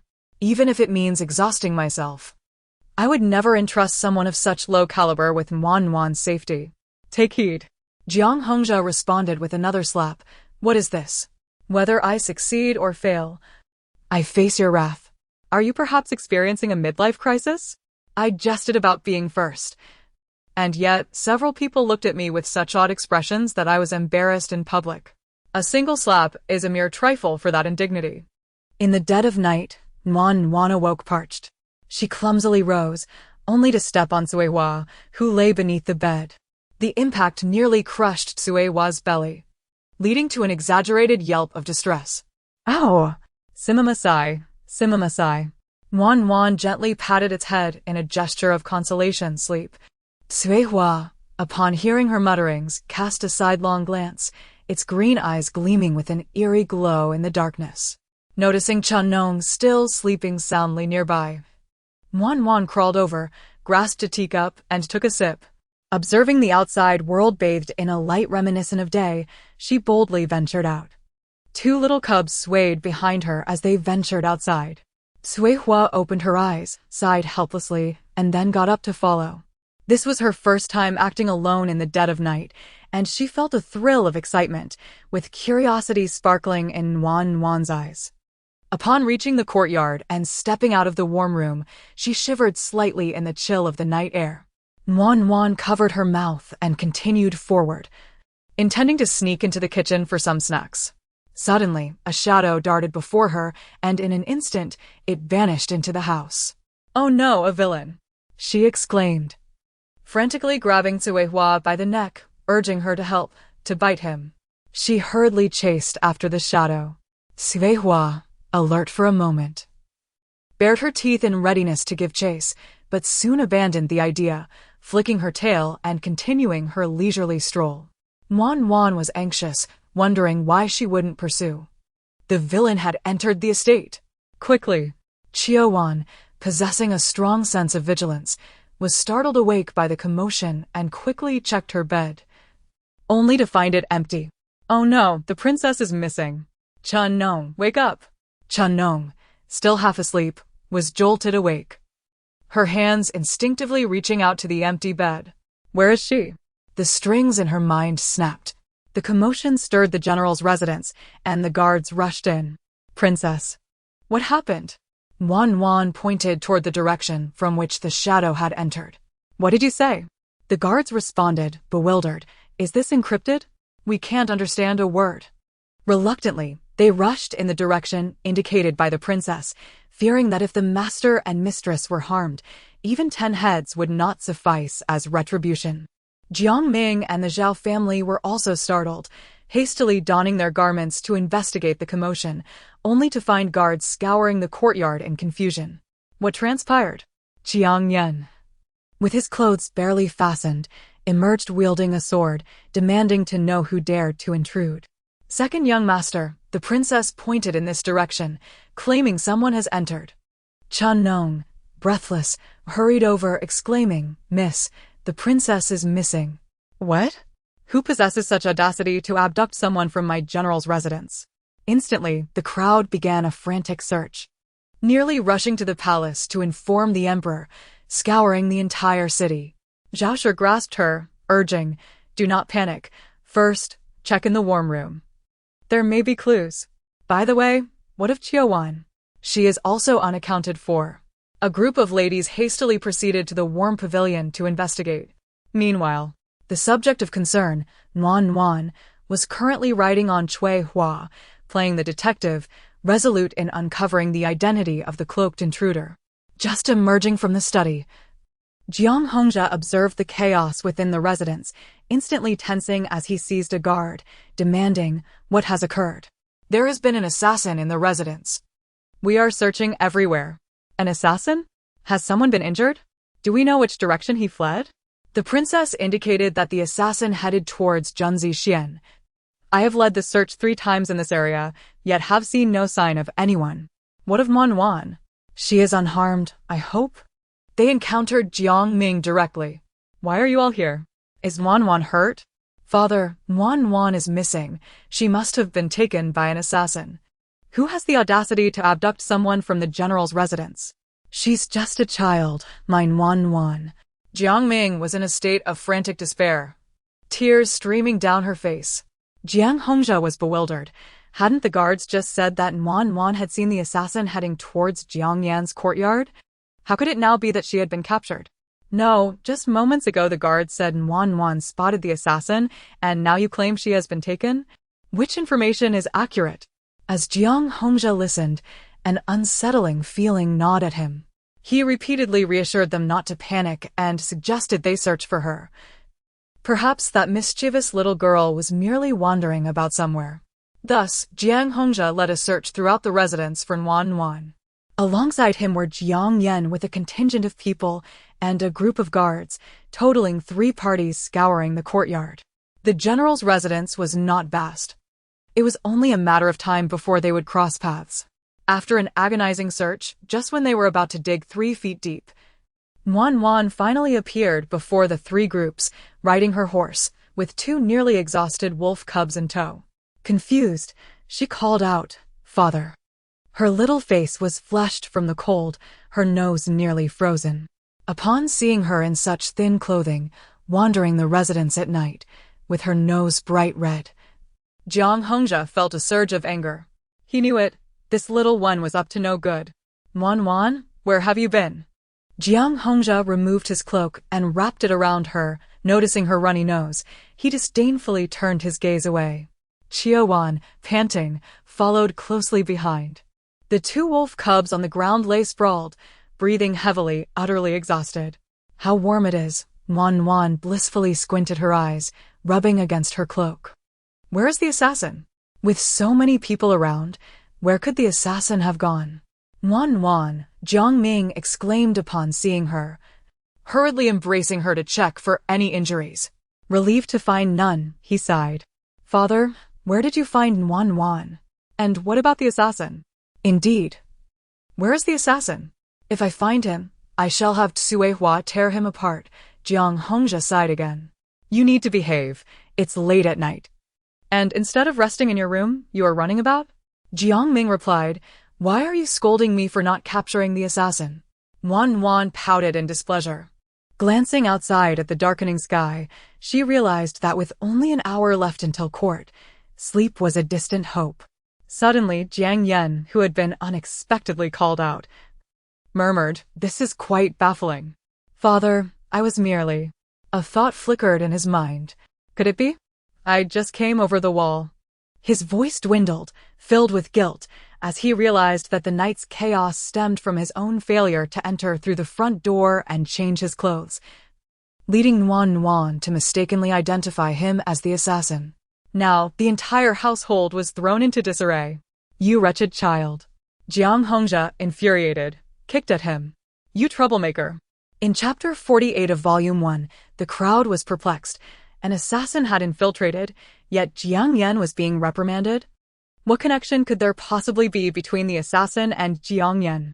Why do you not use the grand entrance but instead choose to scale the wall at midnight? Are you intent on driving me to despair? The entire household is in disarray because of your antics. That shadow I just saw was Uncle. It makes sense now that he entered the gentleman's quarters without a second thought. Oh, Uncle, you truly are something else. Typically, this is how he behaves. But who would have thought that tonight it would be witnessed by Nuan? This is utterly absurd. Enough is enough. Let's disperse. For what kind of nonsense is this at such an hour? Hurry and leave. I do not wish to see that large face of yours. It infuriates me. Nuan chuckled softly. Mother. Do not call me mother. You are my daughter. We have been worried sick about you, searching high and low. Yet here you are, gallivanting around the estate with Suehua, neglecting to inform me of your whereabouts. What were you thinking, acting so recklessly? What if there truly were assassins? Do you believe you could withstand their blades? Nuan felt as though her ears might burst. Mother, please, do not be angry. This was such an opportune moment for heroism. How could I possibly let it slip away? Perhaps if I catch a cold, I could avoid going to the Imperial Academy tomorrow. Hee. Just look at her rosy cheeks, with snot running down her nose. Now you have gone and gotten yourself chilled. You must still attend the Imperial Academy tomorrow. Nuan's little scheme had been uncovered, and she pouted in reluctance before sneezing. After being forced to drink a large bowl of ginger soup, she begrudgingly lay down to sleep. In her dreams, she envisioned capturing the thief, garnering praise for her bravery, and miraculously avoiding the need to attend the Imperial Academy. In a moment of joy, she was suddenly interrupted by the system's insistent voice. Dear one, today is yet another day brimming with vitality. It is time to rise. Go away. Such a strong aversion to waking up. I shall take my leave now. But do not forget to clock in today. With great difficulty, she opened her eyes, and Chunnon gently lifted her to dress her. For the princess had just dreamt of something delightful, eliciting a smile. Warm touched her forehead with her small hand, finding no fever. Alas! It seems that good health can also be a burden. What had happened? She had been so cheerful just moments ago. Observing Warm's listlessness, Chunnon could not help but express her concern. Princess, are you unwell? It is no wonder, considering you were exposed to the cold wind for so long last night. As Warm paused mid-slurp of her porridge, a brilliant idea struck her. She quickly gulped down the porridge, resting her head on the table, murmuring, The male lead does not have to attend the Guozi Academy anymore, ha ha ha ha. Jiang Ming arrived with the imperial physician to check on Warm's well-being. Is she ill? Chunnon nodded. Miss, the princess seems devoid of energy upon rising and has only consumed a bowl of porridge. Her appetite is rather poor.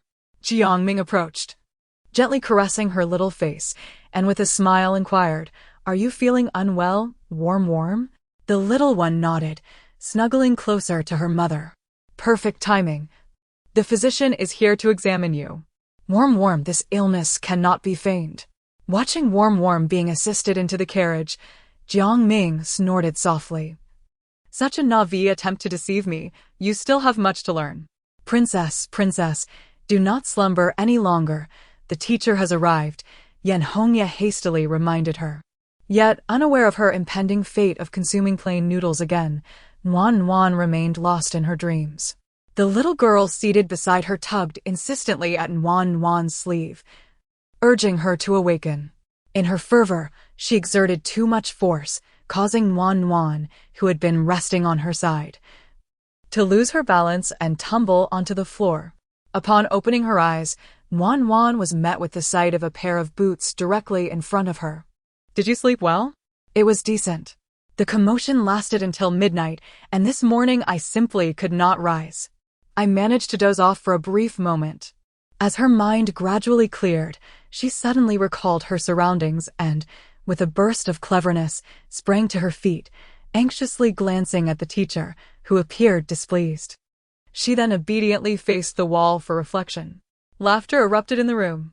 Wan leaned her head against the wall, chuckling quietly to herself. How was it that no one called her? Now she found herself the center of embarrassment. As she observed Teacher Yen approaching with a ruler in hand, Wan instinctively withdrew her hands behind her. But I was merely standing in the wrong place. Do I truly deserve punishment? Teacher Yen regarded her with a stern expression. Princess, extend your hand. Wan shook her head vigorously. No. In just 3 days of school, you have engaged in fights, arrived late, and slept during class. Your attitude towards learning is truly disheartening to me. Now, extend your hand obediently. Moments later, with her palm stinging from the reprimand, Wan began to pout, tears welling in her eyes as she bit her lip to stifle her cries. Corporal punishment of students is illegal. I must ensure the teacher faces justice. Woe is me. Such notions are unfounded. You ought to accept your fate gracefully. As he guided the individuals to their seats, Master Yen surveyed the still chuckling assembly and remarked, Do not mock the princess. At her age, many of you are still in your homes, drinking milk and unable to recognize a single character. For the princess, being here is already a formidable challenge. As her classmates, should you not offer her support instead of ridicule? Dear one, this old gentleman's highest expectation of you is merely that you attend the Imperial Academy punctually. He chuckled heartily. Do not underestimate others. You shall see. After half an hour, Master Yen excused himself. The classmates gathered around Wan, offering her comfort. Princess, do not weep. Come to the Imperial Academy early tomorrow, and I shall bring you my favorite beef pie, which is simply delightful. I can eat 2 at once. I will bring you pastries, too. The chef in my household makes them exquisitely. The group huddled together, and upon hearing several offers of food, Wan wiped her tears and said, I want to. Of course. Yen Hongya and the young princess of the Wuan Marquis stood to the side, listening to the banter of their peers. The princess is easily appeased. A mere morsel can win her over. Did you bring silver? She favors that even more. Xia Yan, momentarily puzzled, suddenly recalled the incident when the princess had given Master Yen silver last time, leading to a moment of clarity. Allow me. Let me show you something. He. Princess, look at this. Wan's eyes sparkled as she beheld a stunning piece of amber, radiating an exquisite icy blue hue, within which nestled a delicate white flower, seemingly alive in its encapsulation. Envy stirred within her as she reached out to touch it, exclaiming, How lovely. You don't want it?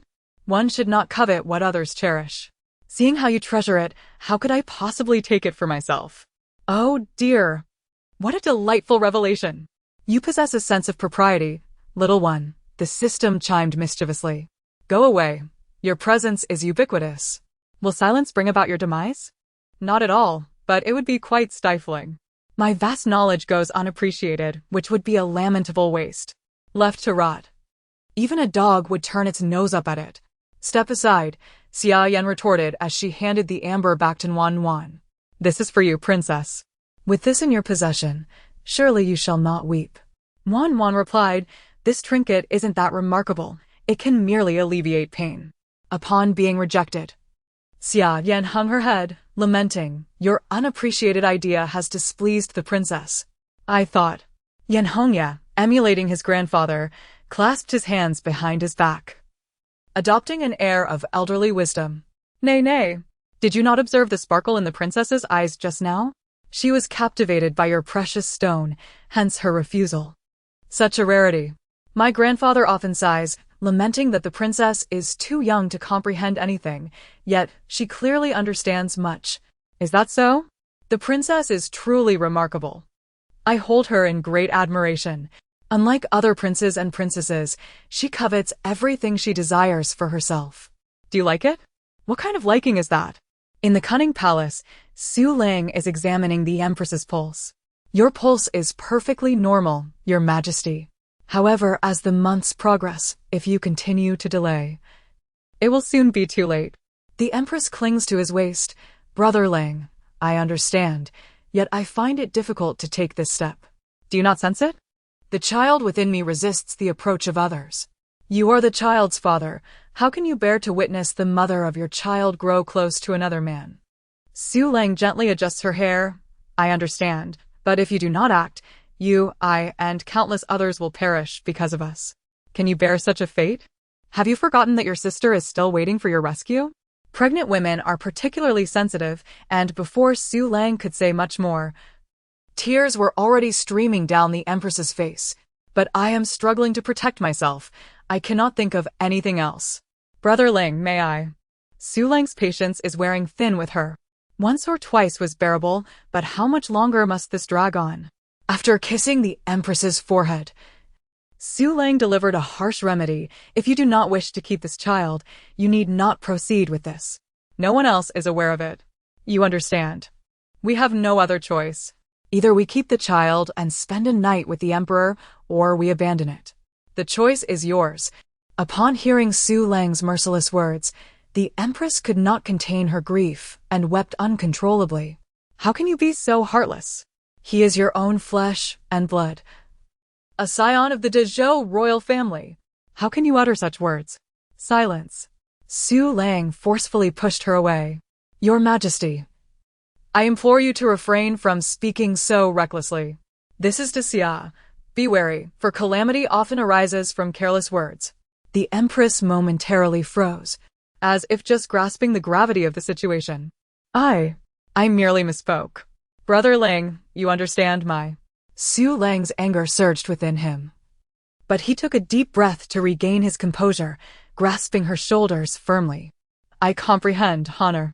This is our child, and I too am reluctant to part with him. However, the Emperor has not visited you in quite some time. Your sudden pregnancy will inevitably raise suspicions among others. This is the safest course of action. Once the child is safely born, we can choose a suitable time to have you care for him in the inner palace. Thus, even if the child's appearance differs, it will go unnoticed. Trust my words. Today is the 15th. By tradition, the Emperor is expected to visit you. But the Emperor has not been here for ages. Then you must seek him out. You may not usually have the opportunity, but today presents the perfect excuse. If he fails to come, it would be a public affront to the Empress, and the censors would never allow it. The Empress hesitated for a moment, but ultimately resolved, very well then. I must devise a plan. De Zhou? Su Lang is of De Zhou? Are you certain of this? The diligent guard knelt upon the ground, listening intently as the Emperor spoke. It was the Empress herself who had uttered the words, yet. Speak. The guard recounted his previous mention of the Empress and the intricate patterns upon the inner thigh of Physician Su, which resembled the blossoms of the gesang flower. Wang Dequan felt a chill run through him at the mention of the gesang flower. The Emperor, incensed, cast the memorials to the floor. The people of the Northern Yi? How dare they infiltrate my harem? The Empress bears no resemblance to those barbaric tribes. Why then the gesang flower? Has the Great Zhou conspired with the Northern Yi? Upon hearing the Empress declare that Physician Su was the 8th Prince of Great Zhou, the guard had already conducted an inquiry, revealing that the 8th Prince had not departed from Great Zhou. Furthermore, I demand to know the Empress's true origins. Yes. Additionally, Your Majesty, the Empress intends to administer a potion to you this evening. Enough, I am aware. Wang Dequan silently mused. Summon Princess Zhaoong. 3, 2, 1. Summon Princess Zhaoong. Wang Dequan. He anticipated that in times of trouble, the princess would be sought, a steadfast rule. Ah, how envious I am of Princess Zhaoong, who enters the palace as if indulging in a delightful game. I long to partake as well, remarked Zhang Wei, the legitimate son of Deputy Minister Zhang, with envy.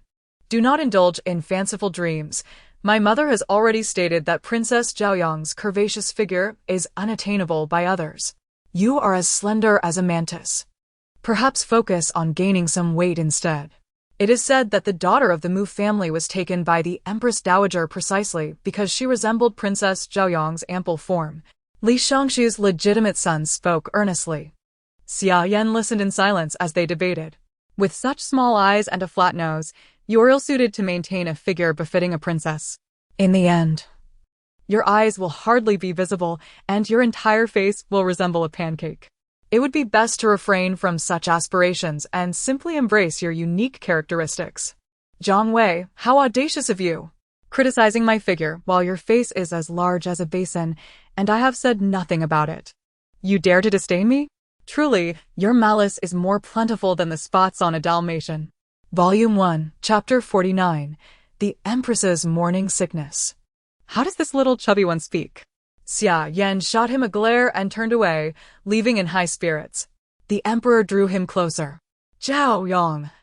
It has been several days since we last met, and yet you have not come to see me. How ungrateful, considering the generous allowance I have bestowed upon you. Wan rolled her eyes. I am but a student now. How could I possibly spend my days running to your side? Unlike you, who idles away time playing with cats and dogs. De Xian Emperor, the dignified sovereign reduced to a mere plaything in her words. How absurd. Wang Dequan. The princess has been poisoned and is somewhat delirious. Her mind is not functioning properly. Go to the Imperial Medical Institute and find the 3 physicians who previously examined her, and have them brew another dose of medicine. Wang Dequan chuckled to himself. The child's misadventures were about to begin anew. Your mind is clouded. Refrain from seeking me. I acknowledge my mistakes. Truly, earning money is arduous and life is fraught with difficulties. Oh, Your Majesty, I observe that the princess appears much improved. Perhaps we ought to forego our meal, as it seems she has not dined. Shall we discuss this further after our repast? Warmth tugged at her sleeves and gently patted her small belly, contemplating the meal. The emperor inhaled deeply, deciding to endure the matter at hand for her sake. And with a grand gesture commanded, serve the meal. As Warmth's gaze fell upon the succulent chicken leg on the table, she was eager to partake. However, the emperor abruptly changed his mind, scooping her up instead. Come, I shall take you to a different place for our meal. Is there something amiss? The table is laden with steaming dishes. Where else could one possibly go without dining? My legs. Watching helplessly as the distance between her and the table grew, Warmth stretched her hands in despair, exclaiming, Oh dear. In Jingun Palace, the empress sat at the table, her mood soured as she stared at the food before her, lacking any appetite. Just as she contemplated having the dishes removed, a loud announcement pierced the air. The emperor has arrived. The empress was taken aback, surprised by his timely entrance. Before she could act, the emperor had already made his presence known. Everyone hurried to welcome him, and the empress adjusted her attire, striving to conceal her discontent. At ease, Empress. Today is the 15th. I have come to share this meal with you, as the empress rose to speak. She caught sight of the emperor cradling a chubby child in his arms. Anger surged within her. Why must he carry her everywhere? Were they so inseparable that parting would bring calamity? Why do you appear displeased at my arrival? Just look at that long face of yours, longer than a donkey's. If you're unhappy, then I too am not pleased. Just then, I was about to partake in my meal, Your Majesty. Your timing is impeccable. Observe the Princess Zhaoyang. The bond between you and Princess Fang is truly commendable. The emperor laughed heartily, casting a subtle glance at the empress's abdomen, and casually remarked, Empress, you seem to have lost some weight lately. Wang Dequan, please instruct the kitchen to prepare some hearty dishes for the empress to replenish her strength. The dishes on the table were quite bland, as the empress was experiencing morning sickness and could not bear the smell of meat. Upon hearing this, she immediately attempted to decline. Your Majesty, there is no need. I have little appetite these days, and these dishes suit me just fine. Not suitable at all. Just look at this plate, so green and devoid of meat. Bring forth a large pork knuckle and a roasted chicken, so that she can truly nourish herself. That simply will not do. These dishes do not appear appetizing. The emperor and Zhao Wang are waiting, and it is not worth the delay. You are the empress of our great Xia. How can you settle for this? Is it that those serving you are negligent? Someone, punish the Empress's attendants with 10 strikes. Let us see if they dare to be remiss in the future. The 4 attendants were forcibly taken away by the eunuchs, crying out in protest, "Your Majesty, forgive us." The Empress was taken aback. How did things escalate to such punishment? "Your Majesty, they have all served diligently. It is merely that I feel unwell," prompting their actions. "Your Majesty." The Emperor feigned anger, declaring that this was utterly unacceptable. "The Empress is unwell." Yet these palace attendants have not summoned the imperial physician to attend to her. Such disregard for rank must be met with consequences. Increase their punishment by 5 strokes. The Empress observed with growing anxiety as the Emperor spoke sweetly of his concern for her, leaving her no room to retort. You are once again settling personal scores. These close attendants have always been watchful for the Empress, ensuring that Su Ling and the Empress can meet in secrecy. I wondered why the meal was laid out yet you did not partake. It appears you sought to bring misfortune upon the Empress. How amusing. The Emperor stuffed a leaf of vegetables into Nuan's mouth, silencing her protests. Where does the Empress feel unwell? Wang Dequan, hasten to summon physician Su. It is unwise to conceal illness. Are you feeding a rabbit? I do not eat vegetable leaves. Why summon the paramour? You are truly seeking trouble today.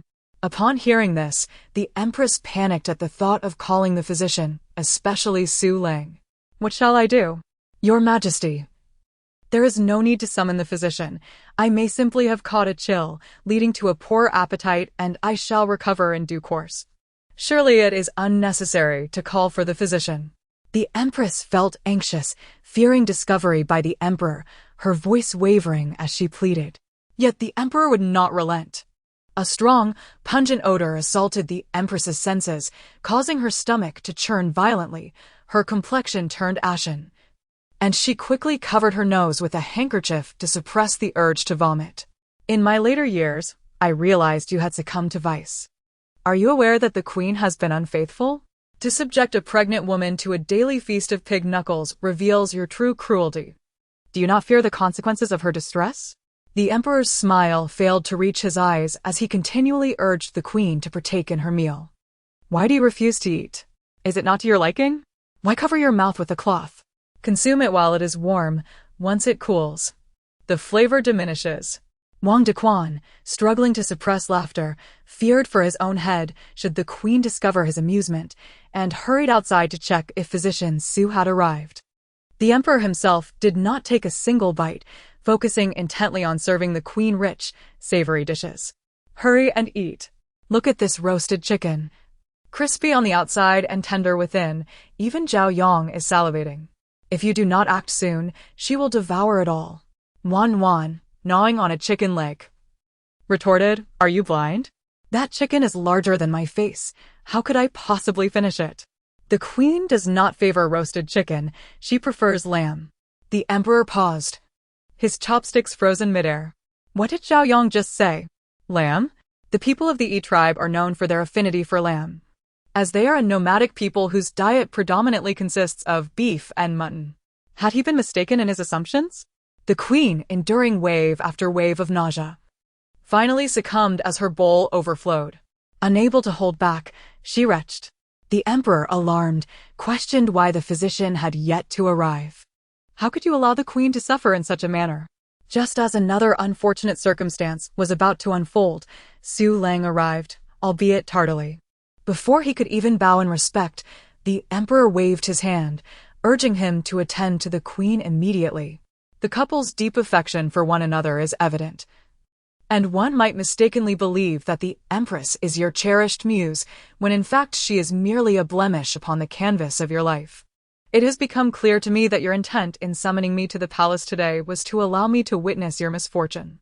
Observing your paramour taking your wife's pulse while flaunting their affection before you, only for you to surreptitiously chastise them, what does this signify?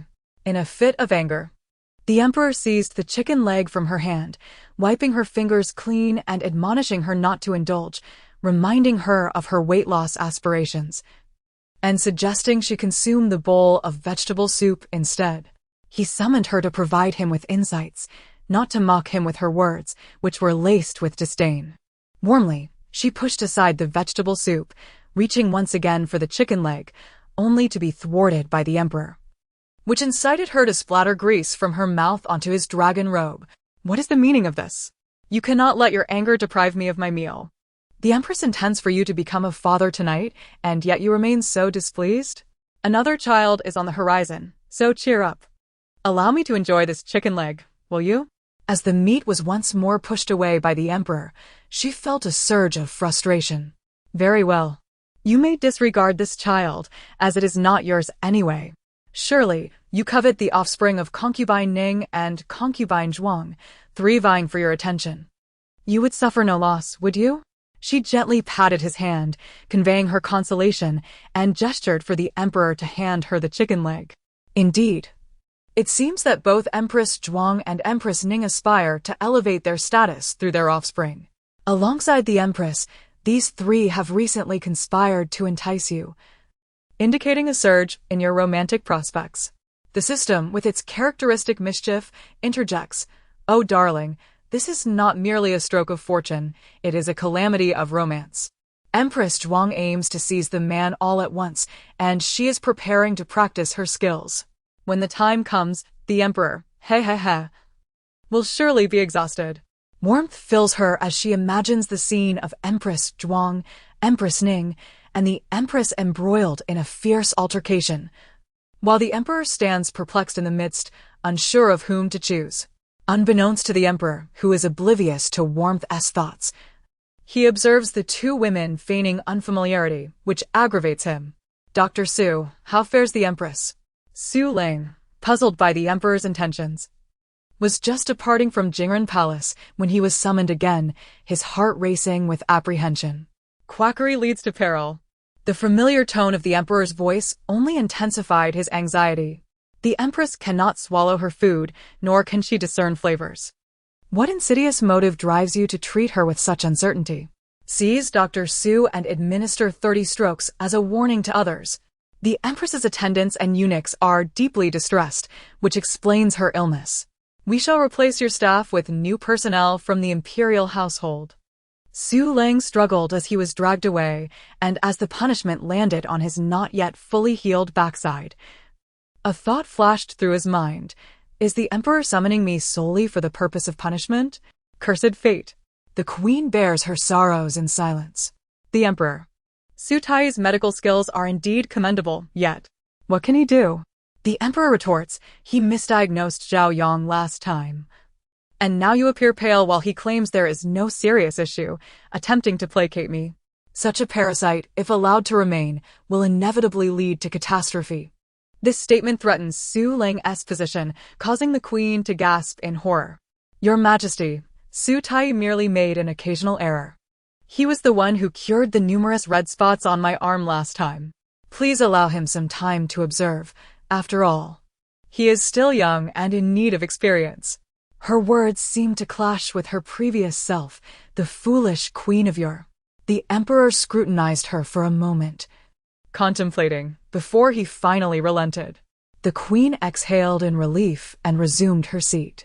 Thinking of Su Lang, she took a deep breath, picked up her chopsticks, and savored a piece of elbow meat, forcing a smile despite the greasiness. Your Majesty, this elbow is indeed tender and delectable. I no longer feel nauseous. It seems there is no serious concern. If it pleases you, indulge further, the emperor replied with an increasingly warm smile, though internally, he felt a rising anger. True love is invincible. Just moments ago, she couldn't bear to eat a bite, yet now, for her illicit lover, she feasts without a hint of discomfort. How disrespectful. The queen endured a most uncomfortable meal. The emperor, in a furious mood, barely touched his food, while only warm, happily gnawing on a chicken leg, enjoyed her meal alongside the drama. Once they finished, the queen noticed the emperor had yet to depart, leaving her utterly disheartened. If the emperor did not leave, when could she finally express her grievances? Gulping down a large bowl of cold tea, the queen felt a modicum of relief within her, temporarily suppressing the nauseating sensation that had been churning in her stomach. The palace maid beside her hesitated to speak, having just consumed greasy dishes. The addition of cold tea might not bode well for her. Let us go. Wan tugged at the emperor, eager to escape. However, the emperor had yet to hear the news he longed for and was reluctant to depart. Why was it so difficult for her to share a piece of information? Queen, how long has it been since you last saw your mother? Was he attempting to engage in casual conversation? The emperor nodded. Do you miss them? Wan cast him a puzzled glance, wondering if he intended to discuss intimate matters with the queen. She was ready to leave. Fortunately, when she first entered the palace, her parents had already prepared for her absence. The concubines of the harem could not easily venture beyond the palace walls, which spared her from such concerns.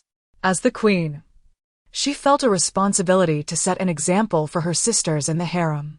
Her implication was clear. She did not wish to leave the palace, for they were not her biological parents. She urged him not to take such liberties. The emperor's lips twitched.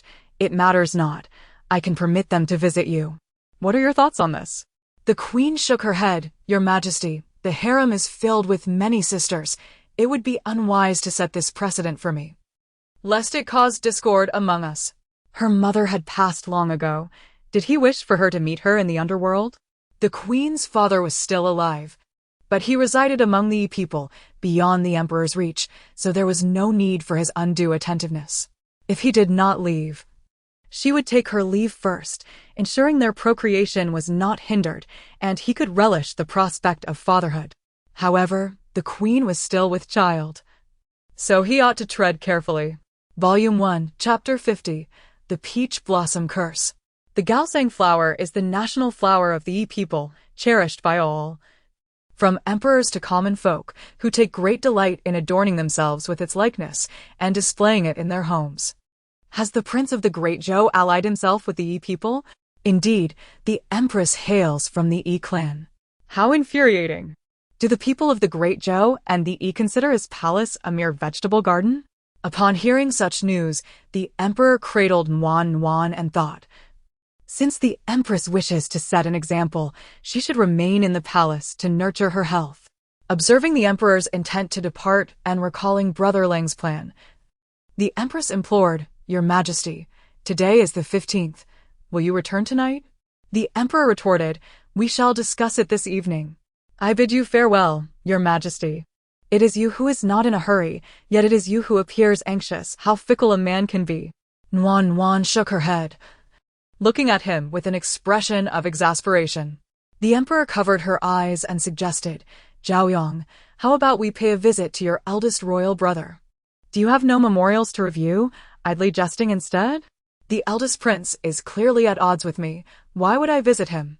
While the emperor was engaged in this one-sided banter, he unexpectedly encountered concubine Ning. Oh dear, what a coincidence to meet the emperor and the princess here. It is indeed fate. I have the honor of greeting your majesty. A voice emerged from behind, and as the emperor turned with Wan in his arms, concubine Zhuang also approached. Look. These two women are nearly ready to contend for your favor. Old sir, whom will you choose? One desires a second child to practice with a younger sibling, while the other wishes for her firstborn to solidify her position. Old sir, you barely had enough of that pig knuckle earlier. What a loss. Wang Dequan truly finds himself in a predicament. This little princess seems to divulge everything without restraint. To dare question the emperor, she is bound to face repercussions. As expected, Wan received 2 sharp reprimands, her forehead echoing with the sound of strikes. Zhaoyong, I sense you are speaking ill of me. Should you continue your reckless chatter, I shall inform Master Yen to serve you a bowl of noodles. Wan, with tears welling in her eyes, covered her forehead in silence, finally subdued. Zhuang Fei and Ning Fei, what brings you here?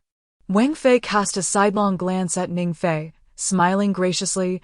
I thought to visit my dear sister in her palace. And what a coincidence it is to encounter the emperor and the princess. Ning Fei, unwilling to indulge her, replied, dear sister Zhuang.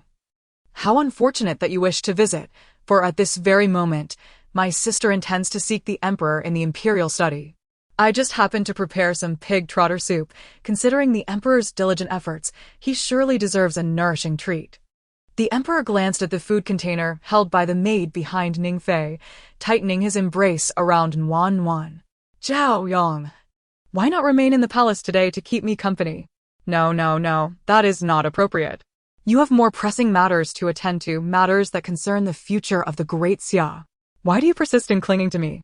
With the Empress, Ning Fei, and Zhuang Fei all present, your fortunes in romance seem particularly prosperous today. The emperor shot her a sidelong glance, remarking on her perceptiveness. Ning Fei, as it happens, the empress is feeling unwell today and desires some pig trotter soup. Please take this to her. Wang Fei, did you not wish to visit Ning Fei? Now that she has arrived, you two may engage in conversation while I attend to some official documents. Your Majesty. Your Majesty. The two women watched as the emperor departed with the princess, lamenting the missed opportunity. They exchanged an impatient glance, each acutely aware of the underlying sentiments harbored within their hearts. Sister, how could one be unaware of the close bond between you and me? It is curious that I have never seen you grace my presence until now, particularly upon the emperor's arrival. Wang Fei glanced at her, nonchalantly remarking, now you have come to realize that today is the 15th. The emperor has just visited the empress and brought your hoof flower soup as a token of appreciation. Sister, you are indeed fortunate, for the empress will surely extend her gratitude towards you. Ning Fei scoffed inwardly, mocking the emperor's apparent disdain for her soup. This is merely my duty, she mused, uncertain if the empress would even partake of the soup upon seeing her sister.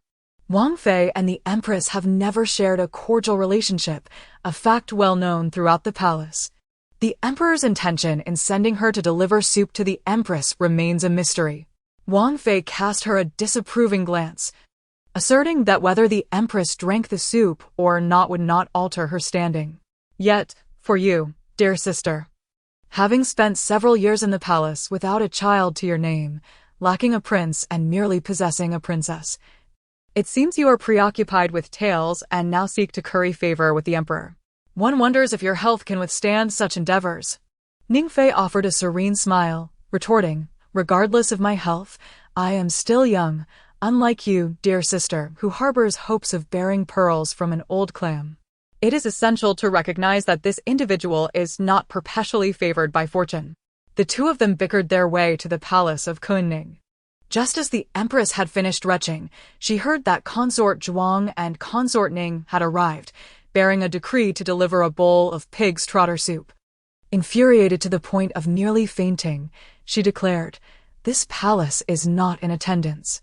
However, before she could finish her sentence, consort Zhuang barged in. Your Majesty. My sister and I heard His Majesty mention your desire for pig's trotter soup today. By a stroke of luck, my sister Ning is quite adept in the kitchen and has prepared a bowl for you. Please, do sample it. The empress, incensed, rebuked, is there no decorum? You enter without announcement? Guards, punish her.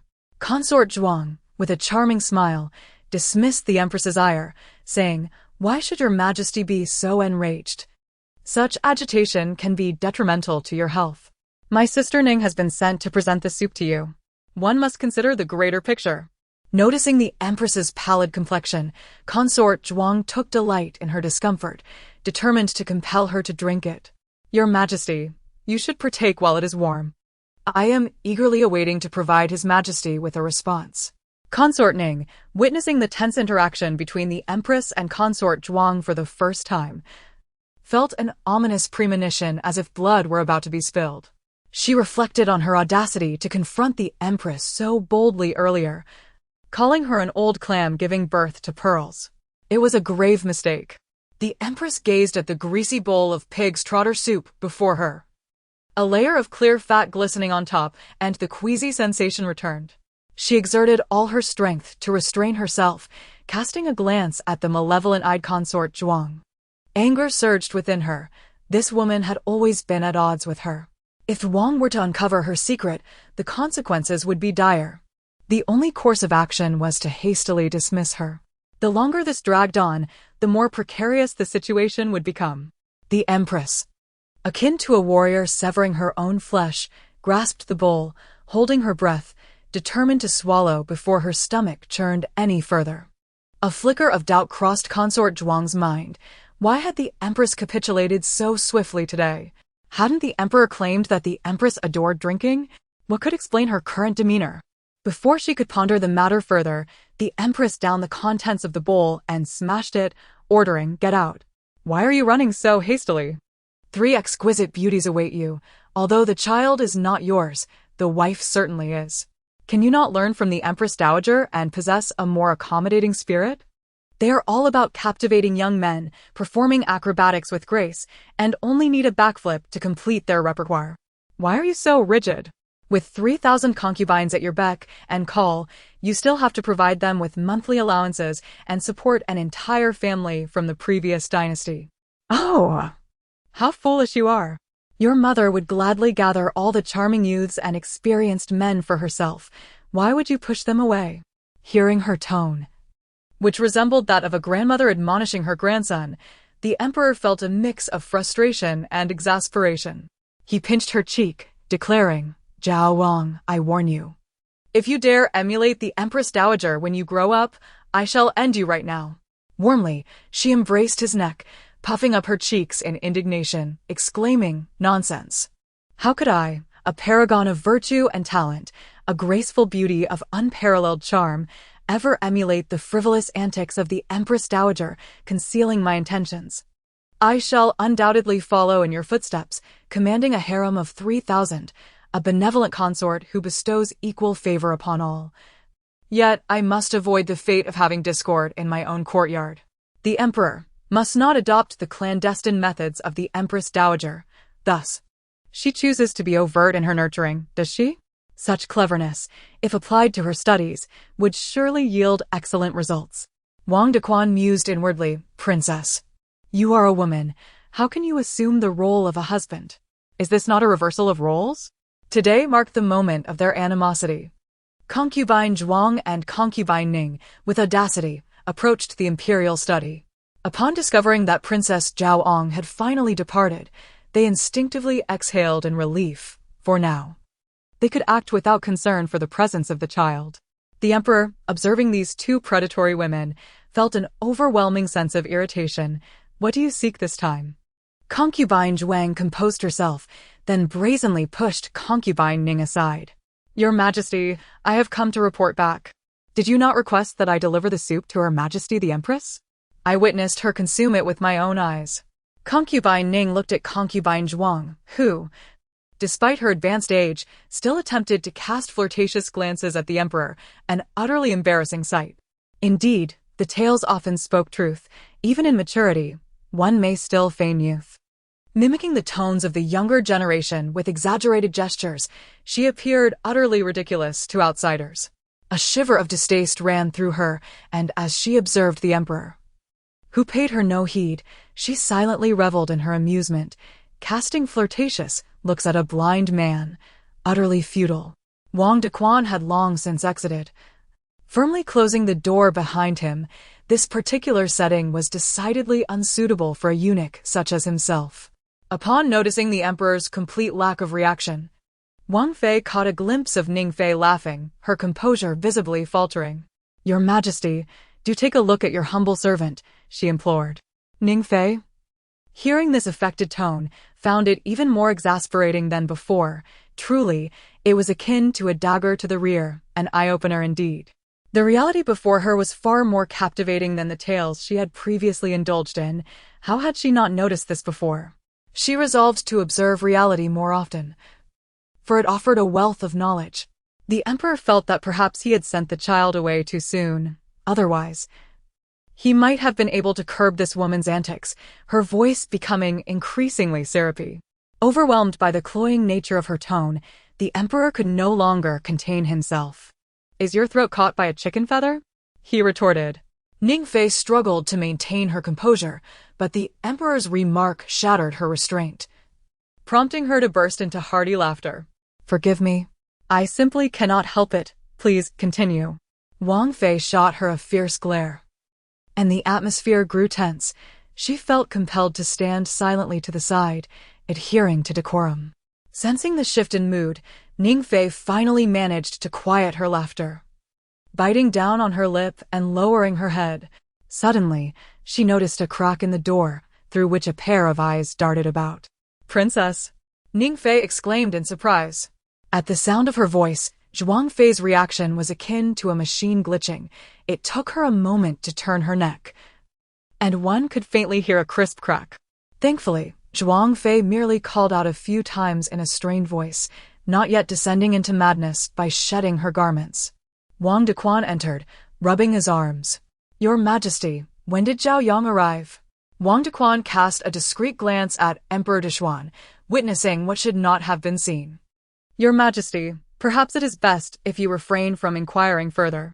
Just moments ago, he had attempted to intervene, yet Xiaowan had nearly dislocated the servant's arm, leaving him powerless."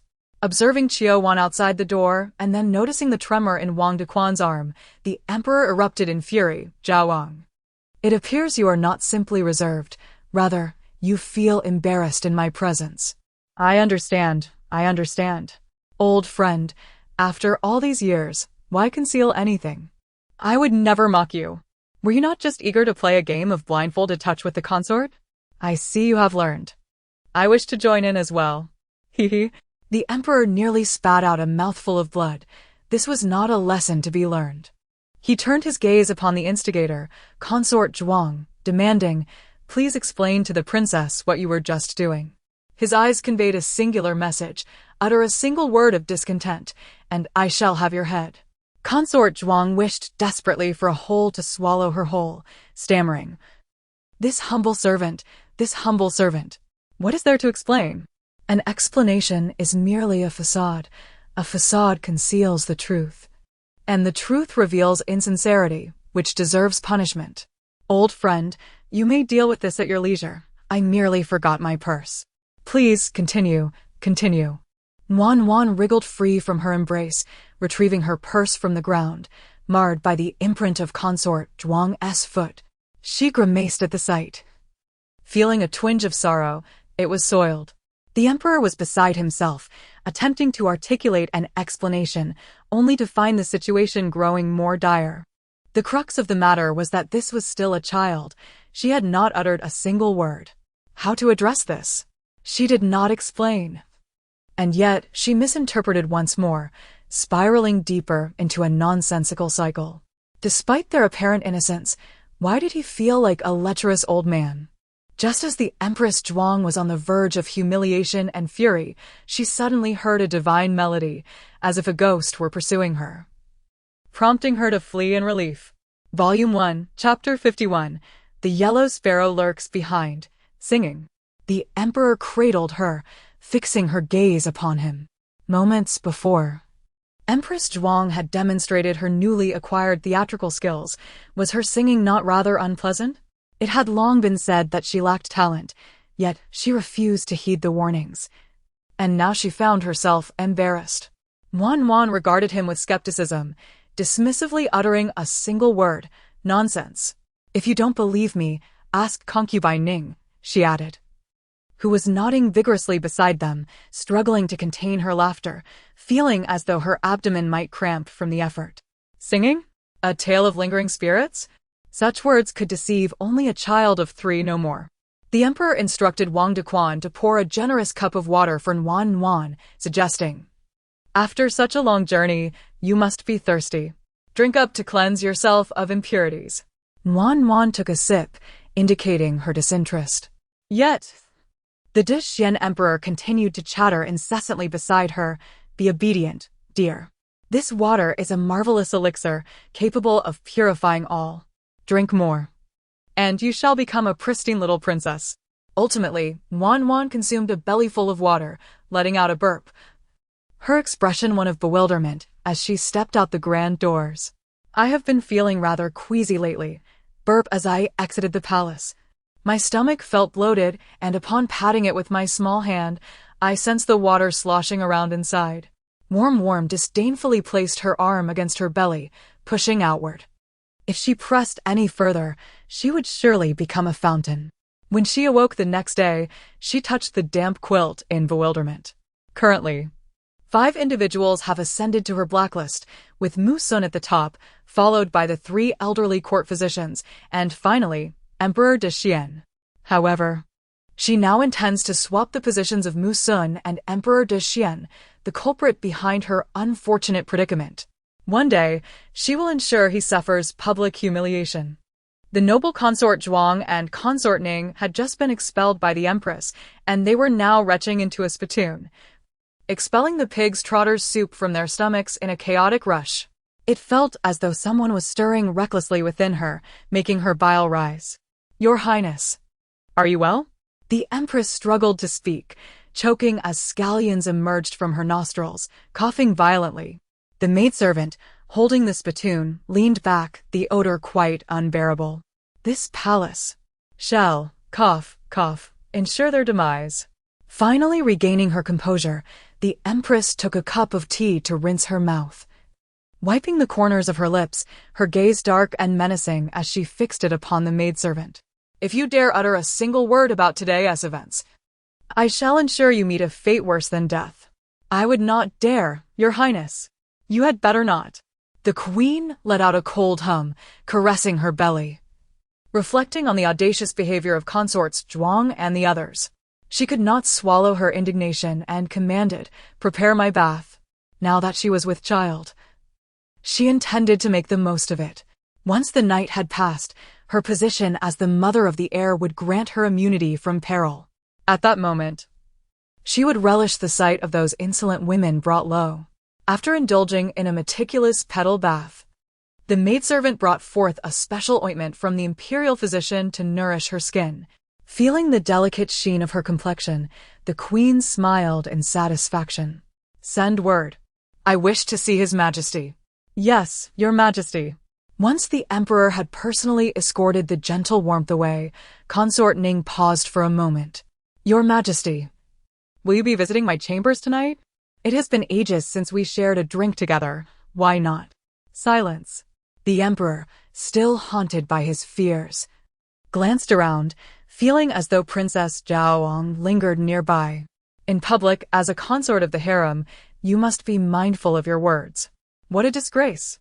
Watching the Emperor leave in a huff, consort Ning wrung her handkerchief in distress. "What is this, mother?" "I merely wish to bear a child." "Why must it be so difficult?" With Princess Zhaoang absent, why this pretense of propriety?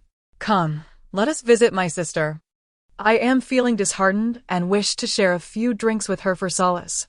The maidservant hesitated. "Your Majesty, this may not be appropriate. The Emperor has not gone far. You should exercise some caution." "I am saddened. I simply wish to confide in my sister." "What do you understand?" "Be silent." The palace maid bore a somewhat peculiar expression. Upon noticing the displeased countenance of noble consort Ning, she promptly fell silent. The Empress, having adorned herself with great care, stepped outside only to feel a fleeting discomfort in her abdomen. She paid it little heed, furrowing her brow for a moment before turning to leave.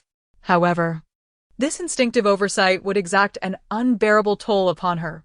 Emperor Deshwan received a signal from the hidden guards and waved his hand to indicate his understanding. Shortly thereafter, the Empress gracefully entered, her demeanor warm and inviting as she playfully called out, "Your Majesty." Her voice, melodious and winding, startled Emperor Deshwan, who had prepared himself for this encounter. This particular place cast a deep shadow over him, prompting a decisive change of heart. "Why has the Empress come?" "I was just about to seek you in Koan-Ning Palace." "Come, let us change our location." Wang Dequan endeavored to diminish his presence, opting to become an invisible spectator. The Empress, bewildered, pondered why they were to depart so soon after arriving. Meanwhile, concubine Zhuang, incensed, swept all the teacups from the table to the ground, exclaiming, "Wretched woman! That accursed wretch!" Having lost all dignity, she realized the Emperor showed no inclination towards her as he turned to head to Koan-Ning Palace, leaving her in a state of despair. At that moment, noble consort Ning was nestled beside a beautiful companion, sharing drinks that flushed her cheeks crimson as she recounted her sorrows. "My dear, you have no idea. Hic." Her hand had slipped beneath her companion's garments. The palace maid, observing the scene, wore an odd expression. "Noble consort, are you truly all right with this?" "Your Majesty, the dishes are ready, and we may commence our meal." A eunuch nodded to the emperor before silently leading the way. The emperor entered with an air of calmness. "Your Majesty, please try this newly brewed plum wine. Its flavor is exquisite, and I am certain you will enjoy it." The emperor, delighted, accepted the cup and drank heartily. He then poured a glass for the empress, affirming its delightful taste. "You should have some as well. Today is the 15th, a splendid day for us to celebrate." The empress tightened her grip on her handkerchief for a moment before relaxing it. "Your Majesty speaks truthfully. I too feel the same." The dishes were barely touched, yet the two continued to drink cup after cup. Whenever the empress wished to refuse another drink, the emperor always found a new reason to persuade her, leaving her unable to decline. Is a pregnant woman truly foolish enough to indulge in wine? Does she not worry about the potential intelligence of her future child? Or has no one ever advised her against it? "Very well, I shall attend to the emperor's grooming. You need not follow." "Yes." After dismissing Wang Dequan, the empress removed her garments and then took off the emperor's outer robe. As she looked at him sprawled across the bed, the realization struck her that she lay in disarray beside someone she did not favor. Anger surged within her, and she barely restrained the urge to strike him. "Damn it! You wretched emperor, after tonight, you shall be a father. Are you pleased? Alas, this child is not yours, but I shall not let you discover that. Once the child is born, I shall bring forth your offspring for you to nurture personally." Then the two brothers turned against each other, vowing to slay you, the wretched emperor, and place my son upon the throne. In the future, I shall be the most esteemed woman in this great Xia, while you shall remain oblivious until your dying breath. The emperor lay on his side, his fists clenched tightly, the veins on his arms bulging beneath the fabric. After the empress's tirade, she suddenly felt a sharp pain in her abdomen. Just as she intended to ascend to her bed, she begrudgingly had to don her garments to relieve herself. Alas, her absence stretched on for what felt like an eternity. Cursed be those pig trotters, causing this nocturnal distress. I shall ensure that wretched woman suffers a most tragic fate.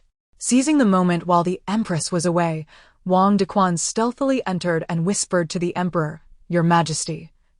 The empress consumed pig trotters and sipped a cup of cold tea during the day. She must be experiencing a bout of diarrhea now. "What do you suggest?" The initial plan was to wait until the empress fell asleep before departing, leaving a palace maid to inform her of his morning departure. The effects of the medicine would soon manifest. "Your Majesty, it would be prudent for you to appear truly asleep, lest suspicions arise." The emperor, struggling with impatience, found it unbearable to wait another night. He could scarcely endure even a quarter of an hour. "Get out," he commanded. "Your Majesty, please temper your anger. The empress's maidservants are already prepared. Rest assured, this minor inconvenience will lead to a splendid opportunity for your future vindication." Unable to contain his frustration any longer, Emperor Deshwan opened his eyes. "Are you seeking a death wish?" Wang Dequan knelt on the ground, feeling somewhat aggrieved. "I merely intended to offer you comfort." Emulating Princess Zhao Yong's approach. "If the emperor is dissatisfied, I shall invite Princess Zhao Yong to compare. You may then experience what it is like to lie here." "I dare not."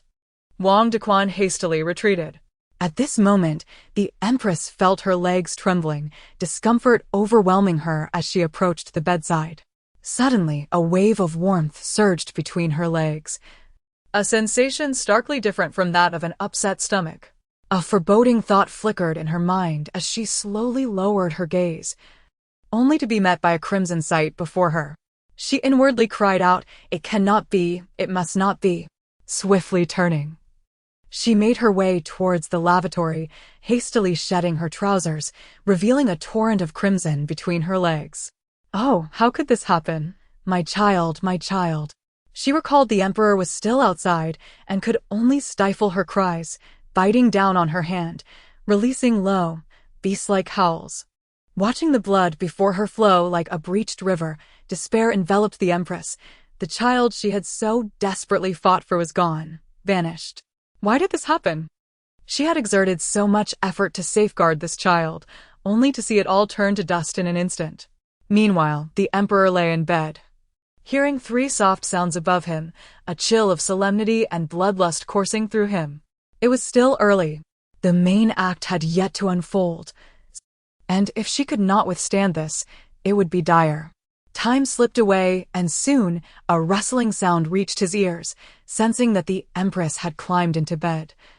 Silently curling up beneath the covers, not daring to make a sound. Having just lost her child, she could not afford to raise an alarm.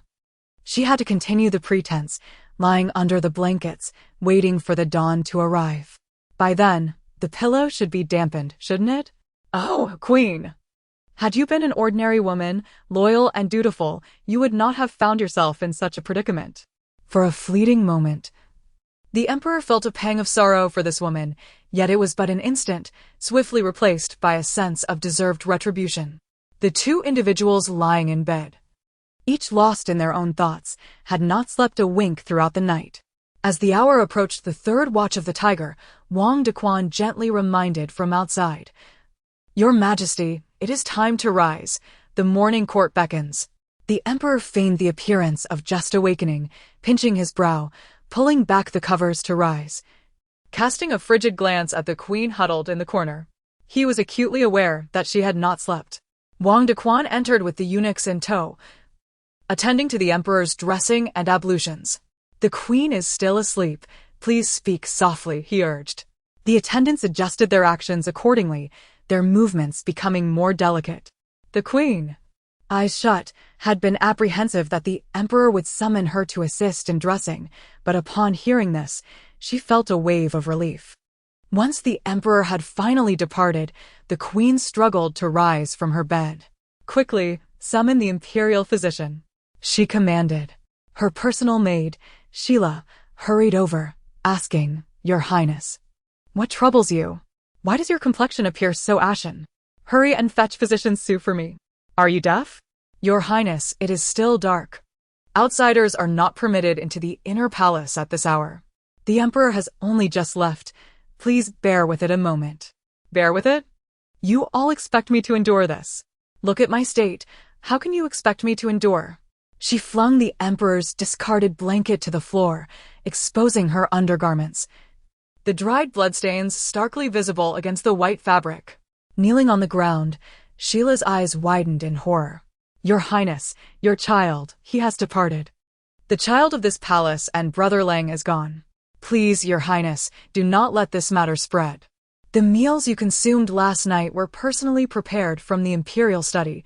They would never commit such an act, especially with His Majesty present. Your Highness, how could the child have vanished so suddenly? Could it be that you mistakenly took the wrong medicine last night?" The Empress instinctively shook her head, declaring, "Impossible. His Majesty slept soundly like a log last night. I could not have made an error. Is it possible that you ingested something accidentally? The medicine may contain elements harmful to the child. Unless, of course, the medication provided by Su Lang was flawed from the outset." In Volume 1, Chapter 52, A Loss of Face to avoid arousing the Emperor's suspicion, Su Lang had administered 2 types of medicine to her. One was colorless and tasteless, inducing a gradual drowsiness that culminated in a deep slumber, unshakable even by thunder. This was prepared in a secluded location prior to the Emperor's arrival, known only to her. The second medicine, upon consumption, would cause the cheeks to flush, emotions to intensify, and the heart to race, creating an appearance akin to one who had just engaged in intimate relations. After the Emperor entered the inner chamber, she ingested one of the pills. At that moment, she was also afflicted with abdominal pain, having made several trips before finally finding relief, only to be met with unexpected bleeding. She had not touched the dishes or utensils that had been tampered with. The sole flaw lay within that very pill she had swallowed. At that moment, the Queen suddenly recalled Su Lang's words about not wanting the child. Could it be? She hurriedly retrieved the remaining medicine and instructed Shilu, "Take this and seek out an unfamiliar physician for identification. Remember, confidentiality is paramount. You must understand that your entire family's fate rests in my hands." Shilo nodded fervently.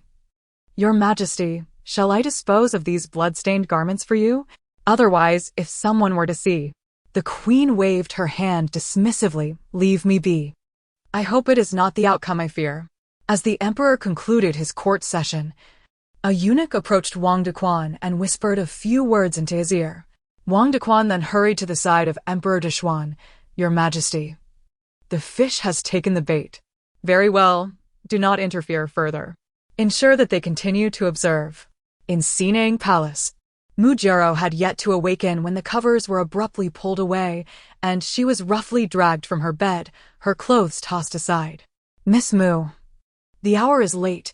The Empress Dowager awaits your service. Mujiro glared at the elderly woman with a grim expression, thinking, how dare this servant of the Empress Dowager? The old matron sneered, oh, how frightened I am. You must hurry. If you delay even a moment longer, you will miss your breakfast. With a venomous glare directed at the retreating figure of the old matron, Mujiro felt a shiver of anger from those nearby, who hastily retreated lest they attract trouble. This wretched old hag dares to treat me thus.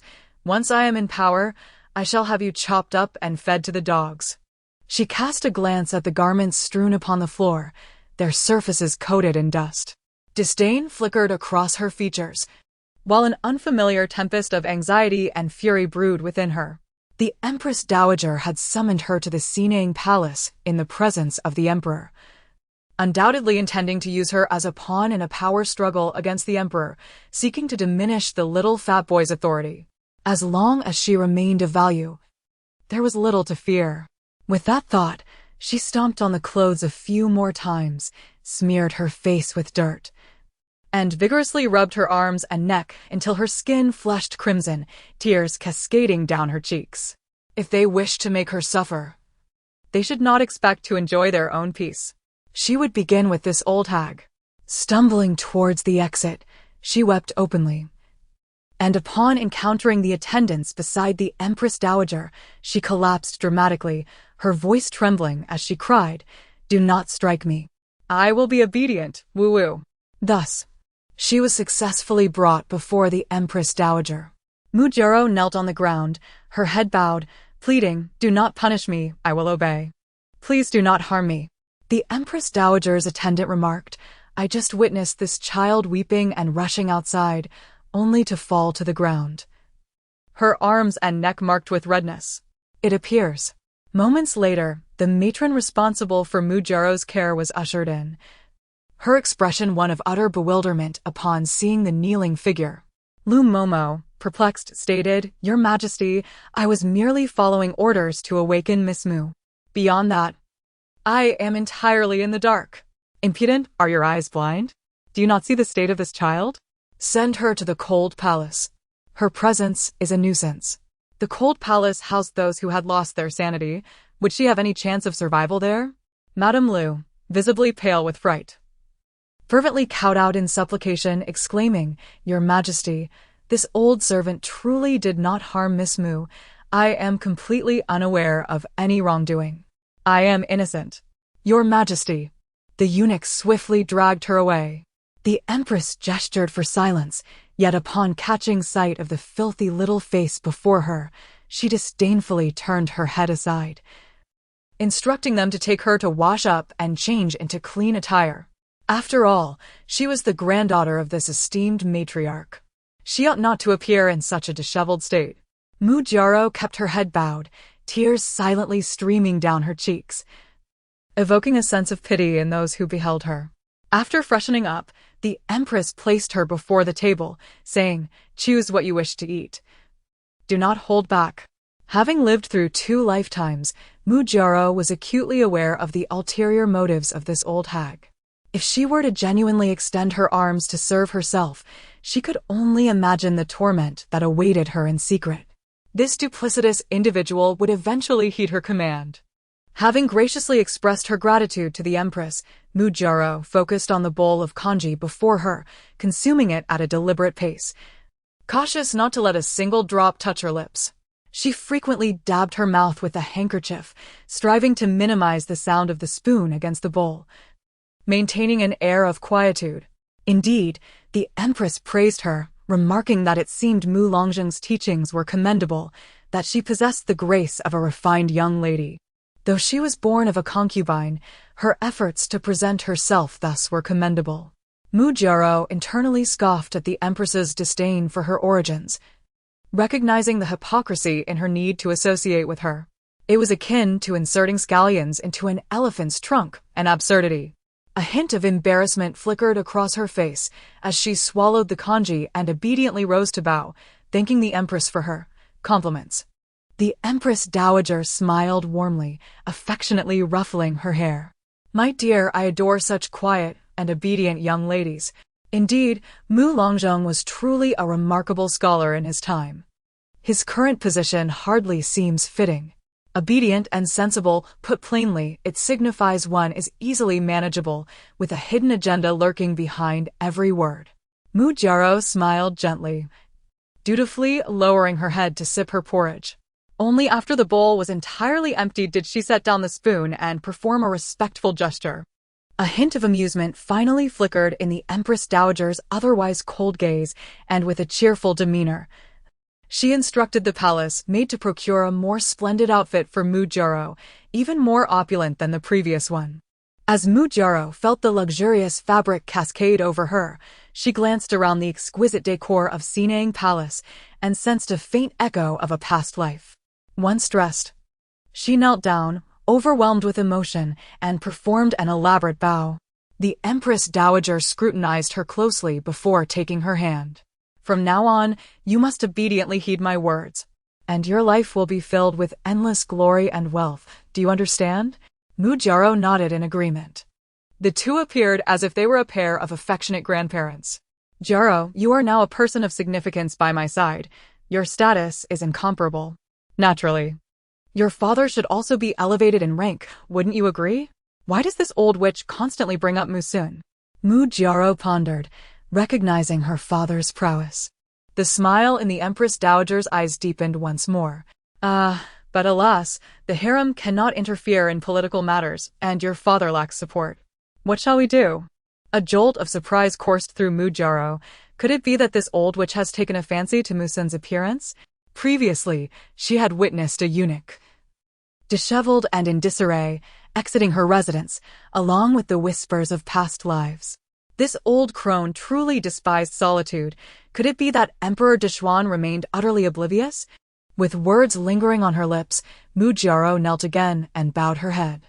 The Empress Dowager, taken aback by her astute actions, grasped her small hand and inquired, "Are you imploring me to assist your father?" "Please, your majesty," she replied. The Empress Dowager hesitated. "However, your father cannot enter the palace without permission." "It is quite a predicament." Mu Jiaro hastened to express her loyalty. "I can manage it. Father will see."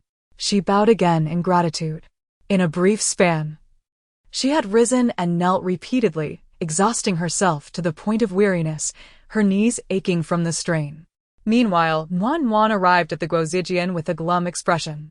After attending the Master's lecture, she felt utterly dispirited.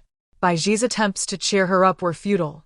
Once again, the boorish Wan made her entrance, declaring, "Princess, eating and relieving oneself are merely natural occurrences. At your tender age, bedwetting is entirely normal. There's no need for embarrassment." Master Yan was still awaiting Yan Hongye's arrival. This insufferable creature showed no intent to lower her voice, speaking with an air of righteousness, as though deliberating a significant matter, only to utter such crass remarks. Wan had initially intended to cover her mouth, but being of shorter stature, her hand barely reached halfway before the vulgarity had escaped. From the very first day at the Guozijian, she had been meticulously cautious about this issue, striving to drink less water before her visits, even making a special trip to the lavatory. All her efforts, painstakingly accumulated over 50 years, seemed to evaporate in an instant. In the warmth of the atmosphere, tears flowed uncontrollably, echoing with cries of despair. The system had already reported the situation ever since Wan witnessed the alluring Wang Fei seducing the emperor. She began to imitate her, yearning for the embrace of beauty. The system, ever vigilant, hastily contacted Zhuiqi. Zuei-chi, the princess has changed her heart. She now wishes to gather handsome men from across the realm and command a harem of 3,000. If you do not urge your master, she will miss her chance and be left with nothing but disappointment. My dear, do pay attention to your choice of words. Who is the fool here? The system retorted without hesitation. Of course, it is your master who is the fool. After all this time, he still hasn't arrived. No wonder pursuing a wife feels like a funeral pyre for lost love. What abysmal efficiency. Then is your master akin to a dog? After all, you are already mine. Why must we delineate between yours and mine? Thus, your master is indeed my master. You are the true fool. Who has married you? Do you possess any proof? Have we registered our union? Do not act lewdly in broad daylight. It is bad luck. Quickly urge your master to come, if he does not arrive soon. Let him not show his face again. Zuei-chi wished to say more, but alas, this individual had already departed.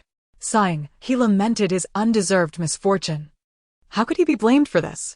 His beloved was slipping away.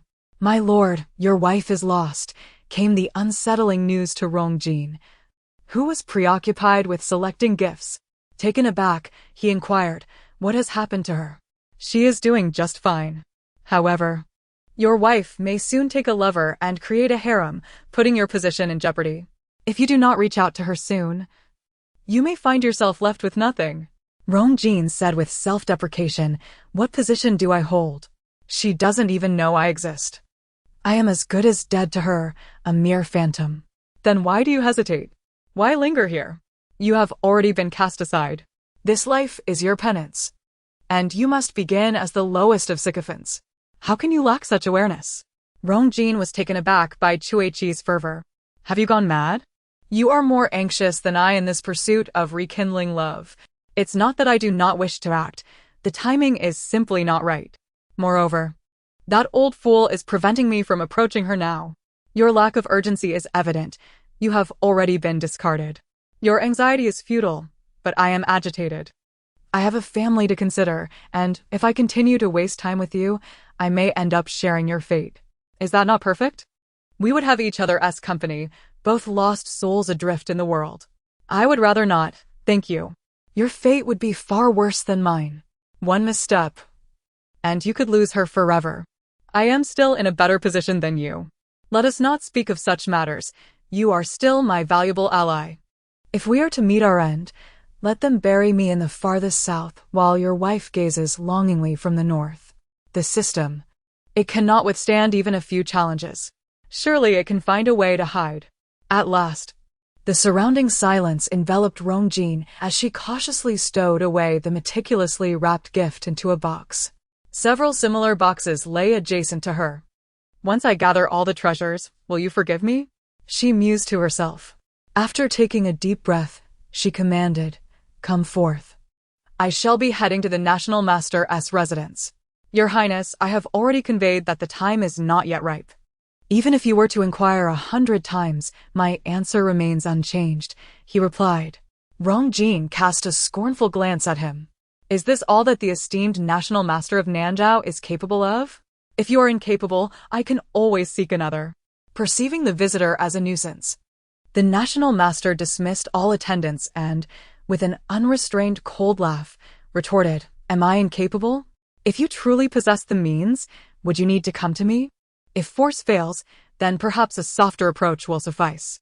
O National Master, consider my pitiable state and assist me, for if I do not reach the Great Xia, I shall remain lonely for the rest of my days. Is that not fortuitous? You would make a fine companion for me. How does the saying go? The world is an infinitely vast cycle. Just half an hour prior, he had uttered this phrase to the system. Indeed, fortune shifts. And now it has come to my doorstep, ha ha ha. Rongjin. Volume 1, Chapter 53. The Devious Merchant. I possess a fragrant and tender counterpart. Why would I choose to accompany a mere mortal buried in dust? The National Master admonished him, saying, do not behave like a puppy. Whether this belongs to you is still uncertain. You have merely marked it as your own. He continued, you present yourself so impeccably before others. Yet display such crudeness in my presence. What a disgrace. In a fit of frustration, Rong Jin seized his whisk and threatened, "Will you comply? If you do not provide me with a satisfactory answer today, I shall. Do not hesitate. You may burn it, swallow it, or even use it to wipe your esteemed posterior. None of that would trouble me." His words were stifled by the other's nonchalance, an attitude that seemed utterly unfitting. This individual never parted with his whisk, and the servants never dared to touch it, yet now he was so dismissive. The national master wore a smug expression. "Your diminutive stature, my dear prince, will require several years before you can seize anything from me." Glancing at his own short legs and small hands, Rong Jin sighed. "Is it truly impossible?" He further lamented, "I fear that if too much time passes, she may forget me." His voice was barely above a whisper, imbued with profound helplessness. "As long as you do not forget, that is what matters. If your feelings remain, pursue her once more. This time, unencumbered by any external factors. Follow your heart to rectify the regrets of your past life. Moreover, after such a prolonged entanglement, to have ultimately inflicted a wound upon her, such resoluteness is not something one easily forgets." Rong Jin. After living for so long, what purpose does it serve, if one cannot even utter a word? Humph. Your Highness, I have erred, and I shall never dare again. Please, spare me. Chiowan felt as though her lungs were aflame, having run for half an hour, with the princess relentlessly pursuing her on that wolf. Wan Wan, perched upon Cui Hua's back, wore a tense expression, her eyes glinting with fury. Observing that the princess showed no sign of relenting, Chiowan could only comply with the command and continue fleeing. Were it not for her years of martial training, she would have collapsed long ago. Your Highness, how much longer must we chase? I feel as though my legs may break. Wan Wan pursued for what felt like an eternity, the wind whipping against her face, yet it did nothing to extinguish the fire of rage within her. The mere thought of her impending visit to the Guozijian, where everyone would know of Princess Zhao Yang's mishap, publicly exposed by a maid, filled her with a desire to incinerate the institution. The anger within her remained unquenched, only growing fiercer. I no longer wished to attend the Guozijian. Oh no, my dear, you must continue to check in daily. I have lost all faith. Yet, you still expect me to check in every day? Are you even human? How are you any different from those parents who demand perfect scores while neglecting their children's mental well-being? You claim to have my best interests at heart, but it seems you only wish to exploit me. I shall run away from home. Humph. Wan Wan ceased the pursuit of Chiowan. With a pat on the wolf's head, she embraced its neck, redirecting its course. Go on, Suehua. Suehua glanced in the opposite direction of the general's residence, her steps faltering as she halted. The warmth was overwhelming. Even Suehua was bullying her. Hurry up. Suehua let out a wail that startled those nearby. The chubby little girl was riding a dog. Wait, it was a wolf. Run. Whose child was this, gallivanting about on a wolf in broad daylight? Wan Wan, unwilling to relent, stood firm in the corner with her wolf, igniting a tug-of-war. At that moment, Chiowan found a nook to catch her breath, conserving her energy for the marathon ahead. Frustrated by her inability to move the creature, Wan Wan tossed the rope aside and walked off on her own. Even the mighty have fallen. If Suehua won't listen, I shall abandon it and go my own way. Wan Wan felt the coins in her pocket, glanced towards Chiowan's direction, and stealthily moved in the opposite direction. Suehua, in a fluster, whined and howled towards Chiowan's direction, leading the latter to believe they were being pursued. She took off running, exclaiming, I truly made a mistake. Spotting a pancake vendor, Wan Wan's eyes lit up with excitement, and she prepared to indulge. The vendor, noticing Wan Wan, surveyed her from head to toe with a warm smile, inquiring, Would you like some pancakes? Wan Wan gazed at the golden, sizzling pancakes, oil glistening on both sides, and tears of longing welled in her eyes as she nodded eagerly. 3 coins each. How many would you like? Wan Wan fished out a small piece of silver from her purse after some time and offered it to him, saying she wanted 1. The vendor weighed the coin in his hand, declaring it to be 3 win, not even a single win, and insisted it was insufficient. Wan Wan, does this person take me for a fool? A bystander, Unable to bear the sight, interjected, "The child merely wishes to purchase a pancake. Do not be unreasonable. Your own worth pales in comparison to this paltry sum." The pancake seller shot an impatient glance at him, retorting, "What business is it of yours, beggar? Look at your tattered clothing, yet you dare meddle in my affairs. Begone, you." The vendor ignored him and turned to the young girl. "Do you have any more? Just 2 of these would allow you to savor a delicious, greasy pancake." Wan shook her head, indicating she had none left. The vendor observed her hand lingering on her purse, which appeared quite full. "Child, I assure you, this is truly insufficient. I cannot incur a loss." "Why not show me your purse? Perhaps there is more within." "Look, that wretched fellow beside you cannot even afford one. Do not follow his example." Volume 1. Chapter 54, Returning Home with Someone. As the vendor approached, Wan regarded him with a wary gaze, asserting her refusal. "Oh, dear child, I am but an adult seeking to assist you. Do you not desire a pancake?" Worm took a cautious step back, watching him warily, and declared, "No. I won't look. You needn't be afraid." Glancing at the golden thread adorning the ribbon atop her head, a mischievous idea began to brew within her. "Ah, it seems he has set his sights on my gold, intent on seizing my fortune. Such audacity cannot be tolerated. Today I shall ensure he pays dearly for his greed."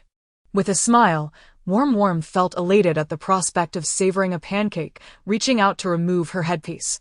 However, her arms fell short, unable to grasp it. The flesh of her small belly bulged slightly, rendering her movements somewhat cumbersome. The vendor, delighted, rubbed his hands together in anticipation of a windfall. Nearby, a destitute man selling fans hurriedly intervened, exclaiming, "Little girl, you mustn't give it to him. The golden threads upon your ribbon are far too precious to part with, lest you enrich this man of ill intentions. Where are your parents?" Ignoring him, Worm persisted in her efforts to tug at the ribbon. The fan seller, misinterpreting her desires as a yearning for pancakes, grew increasingly anxious as he attempted to pull her away. "Oh, dear girl, don't heed his words. Pancakes are hardly worth such sacrifice. You would part with your golden threads for mere food?" The vendor approached and forcefully shoved him aside, warning, "Step away, or I shall set your wretched fans ablaze." The man lost his balance and fell, blood seeping from his wounds. "Allow me to assist you, if I may?" "Please, remain still." As the vendor reached above her head, Wan suddenly burst into tears, crying out for help, "Thief! Oh no!" Her voice resounded with such intensity that it nearly deafened the vendor. "In broad daylight, how dare you steal?" The vendor took a few steps back. Panic etched across his face. "I didn't. I merely intended to assist her." Just then, a sudden yelp escaped him. "Ouch! Who bit my backside? Oh heavens! Where did that wolf come from? Help! Help!" Wan scoffed lightly to the side, then approached to take a pancake for herself, too hot to hold. She subsequently rummaged for a paper wrapper, struggling to stuff the pancake inside, and eagerly took a bite, exclaiming, "So delicious! As if you could deceive me into giving you my money. Not a chance." Continuing to wander outside as twilight descended, Wan pondered where she would spend the night. If she went to an inn, the innkeeper might refuse her entry due to her small stature, or worse, might swindle her out of her coins. At this moment, Tsuehua approached her. Wan shared a pancake with him, placing it on the ground and patting his furry head. "I'll take care of you." Tsuehua glanced at the pancake on the ground, sniffed it, and promptly devoured half of it in one bite, leaving only crumbs. "Slow down." After finishing the pancake, Tsuehua licked his tongue and fixated on the sizable remaining portion in Wan's hand, clearly indicating he was still hungry. Worm tightly clasped the cake and concealed it within her embrace, gently patting the wolf's belly, feeling satiated. When thoughts of her mother surfaced, she hesitated for a moment. However, the prospect of being ridiculed by others the following day steeled her resolve. "I shall not heed your words. You are merely a source of trouble for me. I have diligently undertaken tasks for a considerable time, attending the Imperial Academy day in and day out, yet I have accrued not a single point. You are not only a burden, but also exceedingly stingy, humph. The system seemed at its wit's end. Dear one, you have just completed a single task. How can you possibly enter the marketplace without sufficient points? The design of the system aims to encourage your proactivity, so you may earn points sooner. My intentions are purely benevolent. Unfortunately, her words fell upon deaf ears as Worm remained obstinate. I refuse to listen. I refuse to listen. You cannot make me. The first order of business upon leaving home was to ensure her basic needs were met. The second was to find a place to stay, for which she had no connections. A wave of melancholy washed over her, pondering the futility of possessing silver, yet being unable to spend it. Wait a moment. At that moment, someone approached, breathless and clutching their arm, their eyes filled with concern. Are you all right? Worm shook her head and pointed to the bleeding arm, indicating that it was the other who was in need. If that is the case, then come with me. Although my home is somewhat impoverished, it can still provide shelter from the storm. Casting a glance at the wolf beside Worm, the individual inquired, Is this yours? She shook her head once more. The other person exhaled in relief. So it is not yours. What a situation. Worm obediently followed behind. In the end, not a single shadow could be seen. What should be done? After inquiring along the way, I finally discovered the location where the pancake vendor had been. On the ground lay a man, clutching his backside and wailing, his clothing soaked in blood. Did a child come to buy your pancakes? The vendor, mistaking her for the child's mother, grasped her leg desperately, exclaiming, Your child set a wolf upon me. You must take me to a doctor. Did Suehua bite you? Chapter 55, Restless Movements. What do you mean it bit you? Chio-won cast a glance at his blood-stained attire, her gaze sharp and unyielding. The vendor, feeling somewhat guilty under her fierce stare, was about to retreat when the pain in his backside reminded him of his predicament. Summoning his courage, he declared, Do not think that because you outnumber me, I am afraid. You indulge your child in raising wolves, and now a person has been harmed. Even if this reaches the authorities, I am in the right. You must take me for treatment at once. Which direction did she go? How should I know? Do not think to evade responsibility. It is ultimately on you. After a lengthy pause without clarity, Chio-won, growing impatient, directly seized him and began to walk away. Where are you taking me? Are you intent on silencing me? I tell you, so many people witnessed it. Silence. Miss. The princess's whereabouts are currently unknown. Perhaps she has been deceived, you see. Chio-won had expected to be reprimanded, but was taken aback by how indifferent the young lady from the Jiang family seemed, as if losing a child were of no concern at all. Zhao entered the room and saw Chio-won. Where's Wan? Chio-won repeated the question. What? Wan is missing? Hurry and send someone to find her. She is so young. Surely she hasn't been abducted, has she? Mother, please don't overreact. You know this child. She's quite clever and mischievous. If anyone were to suffer, it would be them. Besides, she is surrounded by so many people, she will be fine. Perhaps she is simply embarrassed about wetting the bed and has gone out to clear her mind. She will return after a night. Zhao looked at her disapprovingly. You speak as if you were a stepmother. Was I ever so indifferent to you?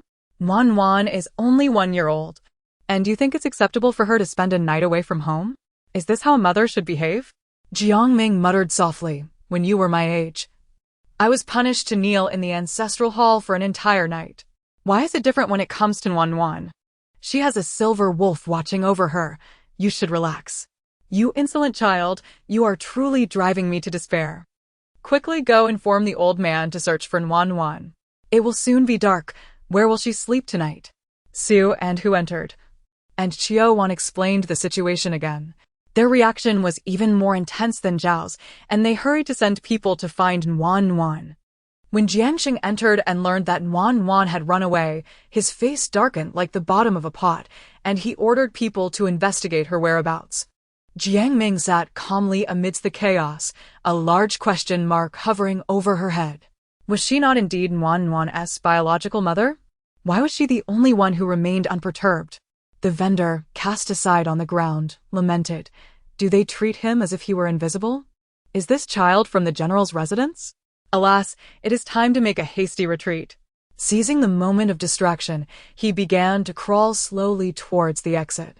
Just as he was nearing the threshold, hope glimmered before him. He placed his hand on the doorframe when suddenly a weight descended upon him. Accompanied by a sinister voice from above, "Where do you think you are going?" The brothers Jiang Hongzhe and Jiang Yan were still on duty.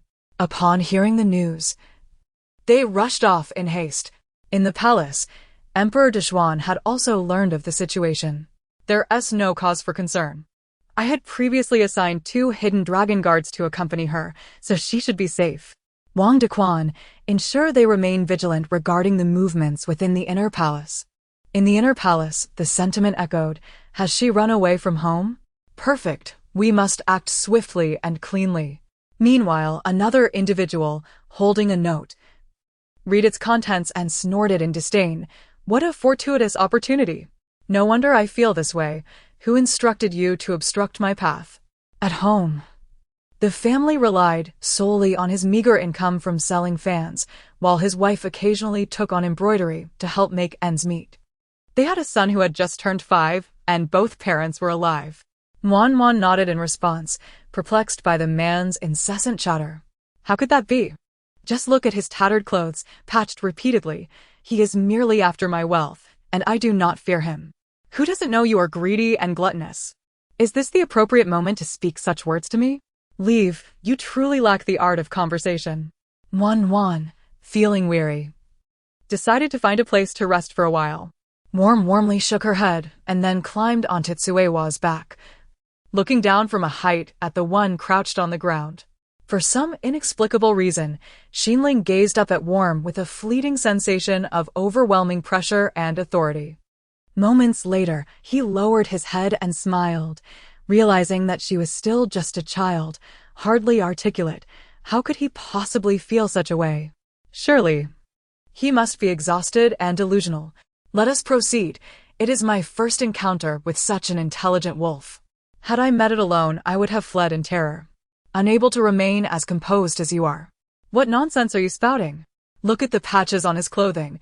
They are nearly stitched into a new garment. He cannot even support himself, yet he dreams of marrying a daughter-in-law. Could you refrain from viewing others through a tinted lens? He just stood up for me. It was unclear whether she was speaking to herself or merely bantering with the system. After their playful exchange, Worm looked up at him and offered a sweet smile. You are truly adorable. When you grow up, you will undoubtedly become a great beauty, and your children will surely be handsome as well. Worm, do you recall what I said? One can know a person's face, but not their heart. Speaking such words in your presence seems to mock your inability to comprehend. Adorable one, he is a pervert, run away. Did you not hear him complimenting my looks? To extol the ultimate secret of beauty, one must commend her genes, which are impervious to external alteration. The system has discerned that the darling is eager to indulge in revelry, crafting excuses with fervor, even resorting to absurd justifications to placate him. In Volume 1, Chapter 56, 3 years foresee the future, upon arriving at Xinling's territory, the sky had succumbed to darkness, enveloping the surroundings in a shroud of blackness, save for a faint glimmer of light emanating from a distant room. Wan perched upon Tsuewa's back, surveying the desolate environment, where human presence was scarce, with only a solitary household nearby and a vast expanse of forest serving as a natural barrier. Is this truly a suitable locale for habitation? Is there no fear of wild beasts lurking nearby? Such desolation, where human footprints are rare, serves as an ideal setting for nefarious deeds and the concealment of evidence. Dear one, do try not to weep in fright later on. But you're here, are you not? Can you truly bear to witness my dismemberment? The system found this exchange rather apt, beginning to perspire in apprehension. Well, this is my home. The location may be somewhat remote, yet it is blessedly tranquil. Free from disturbances, a sanctuary of peace. Do come inside. Wan slid down from Tsuewa's back, gazing at the earthen dwelling before her, its dilapidated door dangling precariously, as if it might collapse at any moment. Can this truly be a residence? Yet, in the next instant, Wan was taken aback. The interior was not as decrepit as she had imagined. Rather, it was surprisingly well kept. Xinling pushed open the rickety door, revealing a courtyard beyond. The essence lies in the presence of a door in the courtyard, an entrance that stands in stark contrast to the dilapidated portal outside. This grand door, crafted from robust pine, is adorned with simple yet elegant carvings. It stands ajar, revealing a scene of flourishing vegetables and vibrant flowers within the courtyard, where the air is rich with the earthy aroma of soil. Dangling from the door are strings of red chilies and golden corn, while the brass knocker, etched with a fish motif, gleams in the light. Flanking the entrance are two imposing stone lions, exuding an air of majesty, and above, a wooden plaque bears the inscription "Harmony at home leads to prosperity." Behind the grand door lies a modest gatehouse, the abode of the gatekeeper. Though unpretentious, it is meticulously maintained. Sweetheart, there must be something amiss, if he were truly innocent. I would gladly sever my head to offer it as a ball for you to kick. Such an obvious matter does not require further elucidation, Exclaims remarked while walking. Our family is rather large. Seeing a companion among them should alleviate your fears. My parents are quite amiable, and I trust you will get along splendidly. Get along in the future? He likely intends to keep you all here. Oh dear, darling, you have stepped into a den of wolves. As Exclaims spoke, footsteps echoed from within. Looking up, they beheld a woman, dressed in stark contrast to Exclaims, emerging while holding a child. Adorned with shimmering hairpins and clad in a flowing green gown, the fabric appeared soft and luxurious, clearly beyond the means of a peasant woman, especially with its length trailing on the ground, rendering any laborious tasks cumbersome. How is there such a large dog? It is quite frightening. Father, I do not like this daughter-in-law. Please send her away. Woo-woo. Do not speak foolishly. She is your sister, Exclaims admonished. Turning towards Wan, he comforted her. Do not be afraid. This is my son, Exclaims, as I mentioned before. You may reside here at ease. Mayor, where are our parents? It is getting late. Let us invite them for dinner. The woman named Mayor scrutinized Wan for a few moments, her gaze seemingly infused with approval. Upon hearing this, she smiled. Father and mother are still in the inner room. Those little rascals are attending to them. You must be hungry, dear husband. I shall instruct someone to prepare the meal at once. Goodness, there are even servants. What sort of household is this, shrouded in mystery? Exclaims, having been reprimanded, pouted and glared at Wan with an unfriendly expression. Yet, moments later, he suddenly broke into a grin, his gaze making Wan feel as if she were being eyed by a beast. Turning, she revealed Suewa's head, which successfully silenced the insufferable boy. However, his unrelenting stare remained fixed upon her. These eyes are truly detestable. I wish to gouge them out. This little darling, this fellow must undoubtedly be a pervert. There must be a reason why his family resides in such a remote location. Surrounding them is barren land, and there are no tools like hoes in the house. The corn and chili peppers hanging on the wall are covered in dust, clearly mere decorative items. Observing the furnishings within the abode, it is quite peculiar for someone who lives by selling fans to possess an armchair of such stature. This room is simply a hall. And although it is evident that this individual is attempting to feign poverty and portray a rustic lifestyle, the presence of the grand armchair and 8 immortals table is decidedly incongruous. While pondering what business Xinling is engaged in, the sudden appearance of the elderly man and woman accompanied by 7 or 8 children in the hall sparked an idea in my mind. Oh, this child is rather well-formed. Plump and fair, though he appears somewhat small. Linger, from where did you bring him? Xinling rose from the grand armchair, personally assisting the elderly woman to take her seat at the head of the table. He then went on to support the elderly man as well. The old man scrutinized for a moment before nodding and saying, "Not bad, it is somewhat better than what is here. But judging by this attire, have you cleaned him up?" Xinling nodded, reassuring. "Father, rest assured, I encountered him midway. No one can connect me to him. Although he is a bit small. With some care, he will do just fine." If this arrangement is settled, we can certainly send the others away. Are these people truly considering me a fool, deliberating before me with such audacity? Little darling, have you been chosen by them? Are you pleased? Humph. Why would you choose me?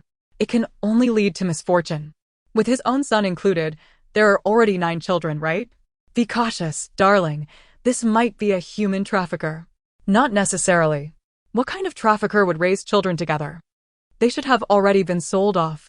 Please refrain from speaking as if you possess vast experience. The elderly lady shook her head. She believed one could discern a person's character from a young age. The child was still small, so there was no need to rush. Observing the child's current health, she pondered the possibility of future misfortune, lamenting the potential loss for her precious grandson. While you're busy selecting a bride, you speak of judging character from childhood. I'll twist your head off. Volume 1, Chapter 57. The overbearing matriarch, come here. Let this old woman see if you are obedient. Wan rolled her eyes, too apathetic to respond. In an instant, she tightened her grasp on Suewa's fur, wondering what mischief the old hag was planning. Father, do not act hastily. This wolf is familiar with the child. Perhaps, once accustomed, it could assist us. Do not focus on that beast for now. Why isn't this stubborn child listening? Can't she comprehend? I've beckoned her, yet she refuses to come. The elderly lady glared at Wan with displeasure. Mother, do not be anxious. This child cannot yet speak. She likely does not understand. Let us have our meal first. The 8 little girls stood obediently beside the old man and woman, the eldest appearing no older than 5, while the youngest was merely 3. Some squatted, others stood, either massaging the old lady's shoulders or kneading her legs. The attire worn by everyone was a dreary gray, their hair styled into small tufts, and they dared not utter a word, perpetually bowing their heads. It is no wonder they harbor disdain for Wan, considering her diminutive stature. These beasts. Wan's anger simmered within her heart, longing for a moment when she could unleash her fury upon them. Jean's son. Do you have an inclination towards this little girl? If so, have her attend to you during the meal, inquired the elderly matriarch as she pulled aside the sullen Xian, whose lips were tightly pursed. Xian, she glared at Wan with palpable discontent. She had just been scolded by her father, all because of this wild child. I do not like her. Let her serve as my maid, so I can torment her thoroughly. Very well, your father is quite unreasonable. I shall reprimand him later. Jean's son, do not be upset. Goodness, this boy is truly twisted. At such a tender age, his words are remarkably venomous. This little darling is a menace to humanity. I wish to see him vanquished. A noise echoed from the roof above. Wan stifled her fury, casting a glance upwards before shaking her head. Very well, with this family diminished, I am eager to witness the mischief that ensues. Mother, do not coddle him. This child may indeed be a promising prospect, potentially bringing U.S. surprises in the future. This wretched boy knows nothing. It is time to dine. On this first day, let this child join us at the table. The table had already been laid with an array of dishes, served by 2 women dressed in traditional attire, who arranged the bowls and chopsticks. Once everyone was seated, the 2 women stood behind, ready to serve. Warmly approached the table, greeted by a feast of chicken, duck, fish, and meat, each dish a harmonious blend of color, aroma, and flavor. Her impression of this family diminished another notch. The door was shattered, and the children, dressed peculiarly and in odd numbers, regarded the food with cold, scrutinizing gazes. It was no wonder they resided in such a desolate area. Perhaps they feared being perceived as peculiar. Worm was permitted to sit at the table beside Xian, while an elderly woman beside them began her critical tirade. Today is the first time you've been allowed at the table. You should understand that others do not receive such privileges. Cherish it, do you understand? Xian Ling, with a gentle demeanor, sat next to Worm and offered her a piece of meat. My dear, are you not reassured by my care? This child is well. Perhaps she is merely shy at the moment, but she will adjust soon. Look at you all, resembling creatures yet to evolve, and you dare to criticize others.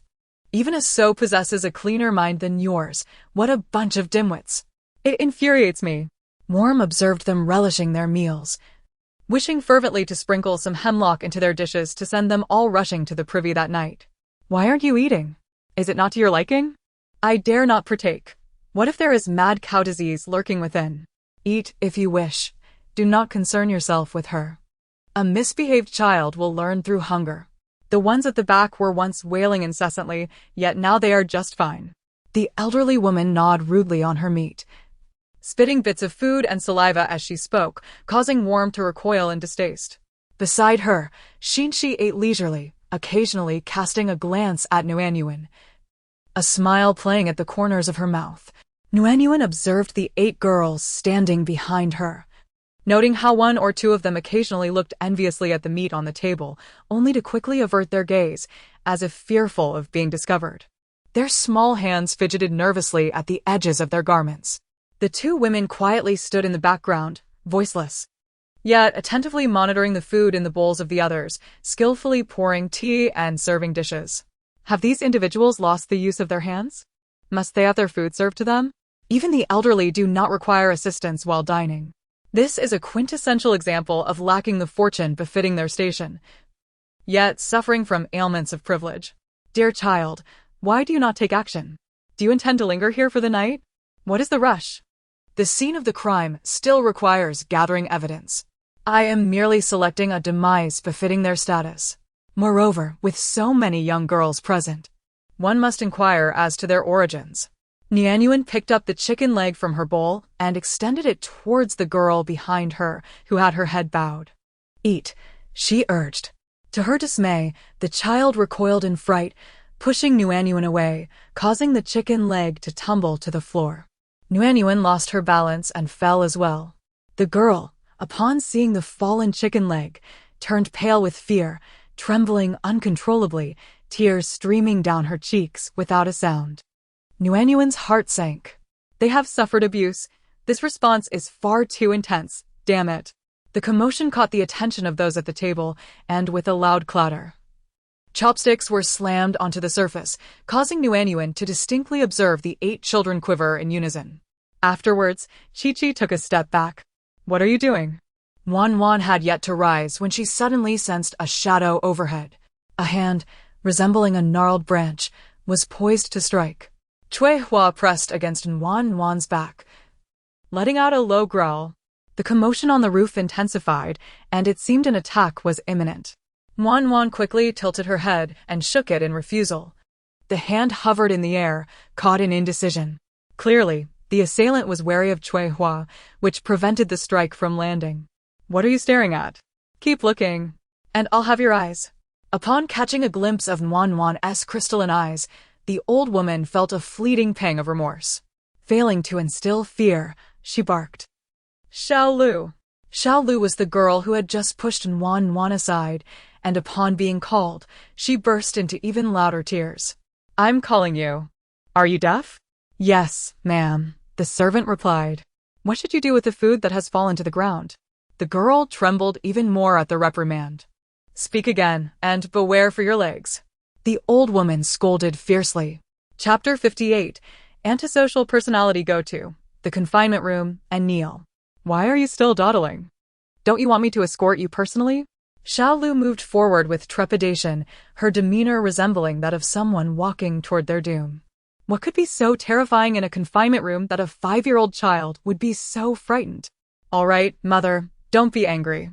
Just a lesson will suffice. We will still need them in the future.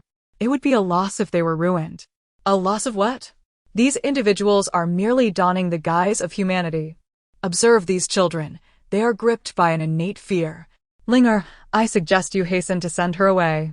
If she remains here, it may well drive your mother to despair. My grandson cannot endure such torment. What value is there in mere beauty if it may hinder the birth of future heirs? That wretched old woman. I am compelled to silence her. How could she utter such cruel words to the innocent child? Why the haste? What haven't I witnessed before? These few inept ones will soon face their reckoning. Mother, please dine first. This child's attire suggests an extraordinary lineage. Perhaps they hail from a remarkable ancestry. If we retain such a treasure, it might ensure the glory of our Xian family for generations to come. For the future, mother. Please bear with it a while longer.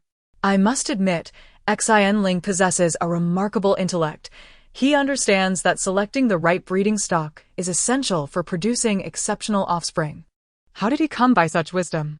System, dear child, are you speaking of yourself? Begone. Have you thrust me into this predicament? If you seek to end your existence, do inform me. I shall grant your wish. I wouldn't dare. Should I discover that this worthless creature is utterly inept, I shall not hesitate to mar her visage. Those who disobey deserve to be sold off. They have no right to stand here. To whom these words are directed remains unclear, yet the women standing behind, including Xian Ling's wife, instinctively lowered their heads in unison. Since that chicken leg fell to the ground, Wan has lost her chance to join the table, idly waiting by as the pigs feasted. That little pervert occasionally glanced her way, provocatively tossing meat in front of her, then looking at the old lady, who remained indifferent. Before smugly directing his gaze back at Wan, his silent display affirmed his status within the household. Competing with her? He was still too inexperienced. After the 5 pigs finished their meal, someone finally acknowledged Wan. Xian Ling led her to a room which contained a large communal bed. Covered with a dull gray quilt, a mere thin layer that could likely freeze one to death at night. Wan obediently nodded. She then began to wander around the room. First, she thoroughly searched the space, discovering nothing, and then, seizing the opportunity when no one was watching, she quietly observed from the doorway. Aside from the dining hall where they had just eaten, there were 3 additional rooms. They retained that dilapidated air. But when Wan entered the adjacent room, she nearly had her eyes dazzled. The room appeared to be divided into 2 distinct sections. Apart from the mahogany tables and chairs, the walls were adorned with calligraphy and paintings, alongside shelves filled with vibrant porcelain, predominantly in striking red and green, embellished with exquisite peonies and other resplendent florals. On the opposite side, the decor exuded a gaudy ostentation. With a dazzling copper mirror encrusted with gemstones and a vanity overflowing with glimmering gold jewelry, such an appreciation for opulence mirrored that of a certain unsavory parent, whose extravagant tastes, adorned in garish hues, surely contributed to the ruin of countless families. These young girls, seemingly of little significance in their households, had suffered the loss of numerous children without a trace or even a report to authorities. Even if such reports were made, they would likely yield no substantial consequences. Do not speak so cruelly. Being abducted is already a profound tragedy, and to face familial disdain adds to their plight. What will become of them? One might ponder. Yet, in encountering you, they have found a semblance of fortune. Please keep a watchful eye for me. I must discern what they are conspiring, she instructed. Sui Hua trailed closely behind, akin to a devoted caretaker, never straying from her side. In the enveloping darkness of the night, the dim flicker of candlelight served as their only guide. What in the world is happening? It's pitch black. Is this place haunted? My dear, I advise against venturing forth. It may leave you with haunting memories, came the warning. Intrigued by this caution, Wan was compelled to investigate. Following the sound, she spotted a figure crouched on the ground, grappling with something, desperately struggling. However, she was acutely aware that it was blood, the blood of a kitten. Accompanied by that unyielding smile, Wan felt a chill run down her spine. What a little pervert. Unable to contain herself, Wan waved frantically towards the ceiling. This scene was too much for her tender spirit to bear. 2 figures descended from the rooftop, standing protectively in front of her. Princess, are you all right? Wan leaned against Sui Hua, weakly gesturing with her hand. The sound of galloping hooves echoed in the distance, prompting the occupants of the room to rush in, their faces pale with fear. Upon seeing the dark-clad figures in the courtyard, they retreated hastily. Wan, oh, that's my grandfather's voice. He has come to fetch me. Suddenly, With a loud crash, the precarious door outside finally fell, revealing the imposing figure of Jiang Hongzhe silhouetted against the light. Seeing Wan Wan standing safely in the courtyard, Jiang Hongzhe let out a sigh of relief, exclaiming helplessly, "Wan Wan, come here at once." The four from Xinling had remained huddled in the corner since the appearance of the dark figures, neglecting even Xin. Only the elderly woman persistently gestured for Xin to come closer, yet the latter remained utterly indifferent, fixated on Wan Wan, her small cat already lifeless, hanging limply in her hands. Drops of blood fell to the ground, each sound resonating painfully in the otherwise silent atmosphere. Wan Wan hurriedly dashed into Jiang Hongzhe's embrace. Nuzzling against his shoulder, fearful Jiang Hongzhe noticed Xin and gently pressed down on Wan Wan's head, reassuring her, "There's no need to run around in a panic. My dear, a large wave of enemies is approaching. Prepare yourself." Volume 1, Chapter 59. The First Wave of Attack. What do you mean by an enemy attack? Why did you not inform me until now? The system replied helplessly, "I cannot foresee the future. Moreover, the storyline has already deviated from its original course, and the characters will inevitably change. My dear, we cannot rely solely on the plot for our preparations. When have I ever depended on the storyline? I haven't even inquired about the well-being of that little pervert today. This character was unlocked by you. According to the initial narrative, he should not appear in the story. Even if you were to ask me, it would be futile. Incompetent fool, begone." Wan Wan hastily pulled Jiang Hongzhe. They are coming.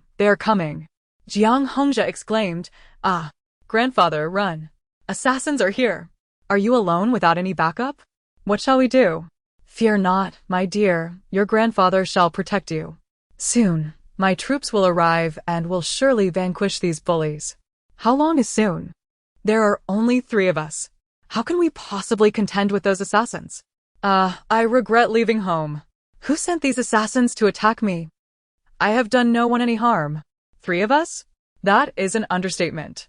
2 shadow guards positioned themselves behind Jiang Hongzhe. Sui Hua sensed the unease and moved closer to Jiang Hongzhe, her fur bristling, baring her teeth and glaring menacingly at the figures in the courtyard. Xin swallowed hard, mustering his courage to take a step forward and kneel. "My lord, I am uncertain of the purpose of your esteemed visit. I am filled with trepidation." The 3 individuals behind him also knelt down, while the once arrogant elderly woman fell silent, rendered speechless in the presence of authority. At that moment, Jiang Hongzhe was clad in full armor, evidently having arrived in haste without the time to change. He scoffed disdainfully, "You feel trepidation? You boldly abduct the Princess Zhao Yang, personally appointed by His Majesty.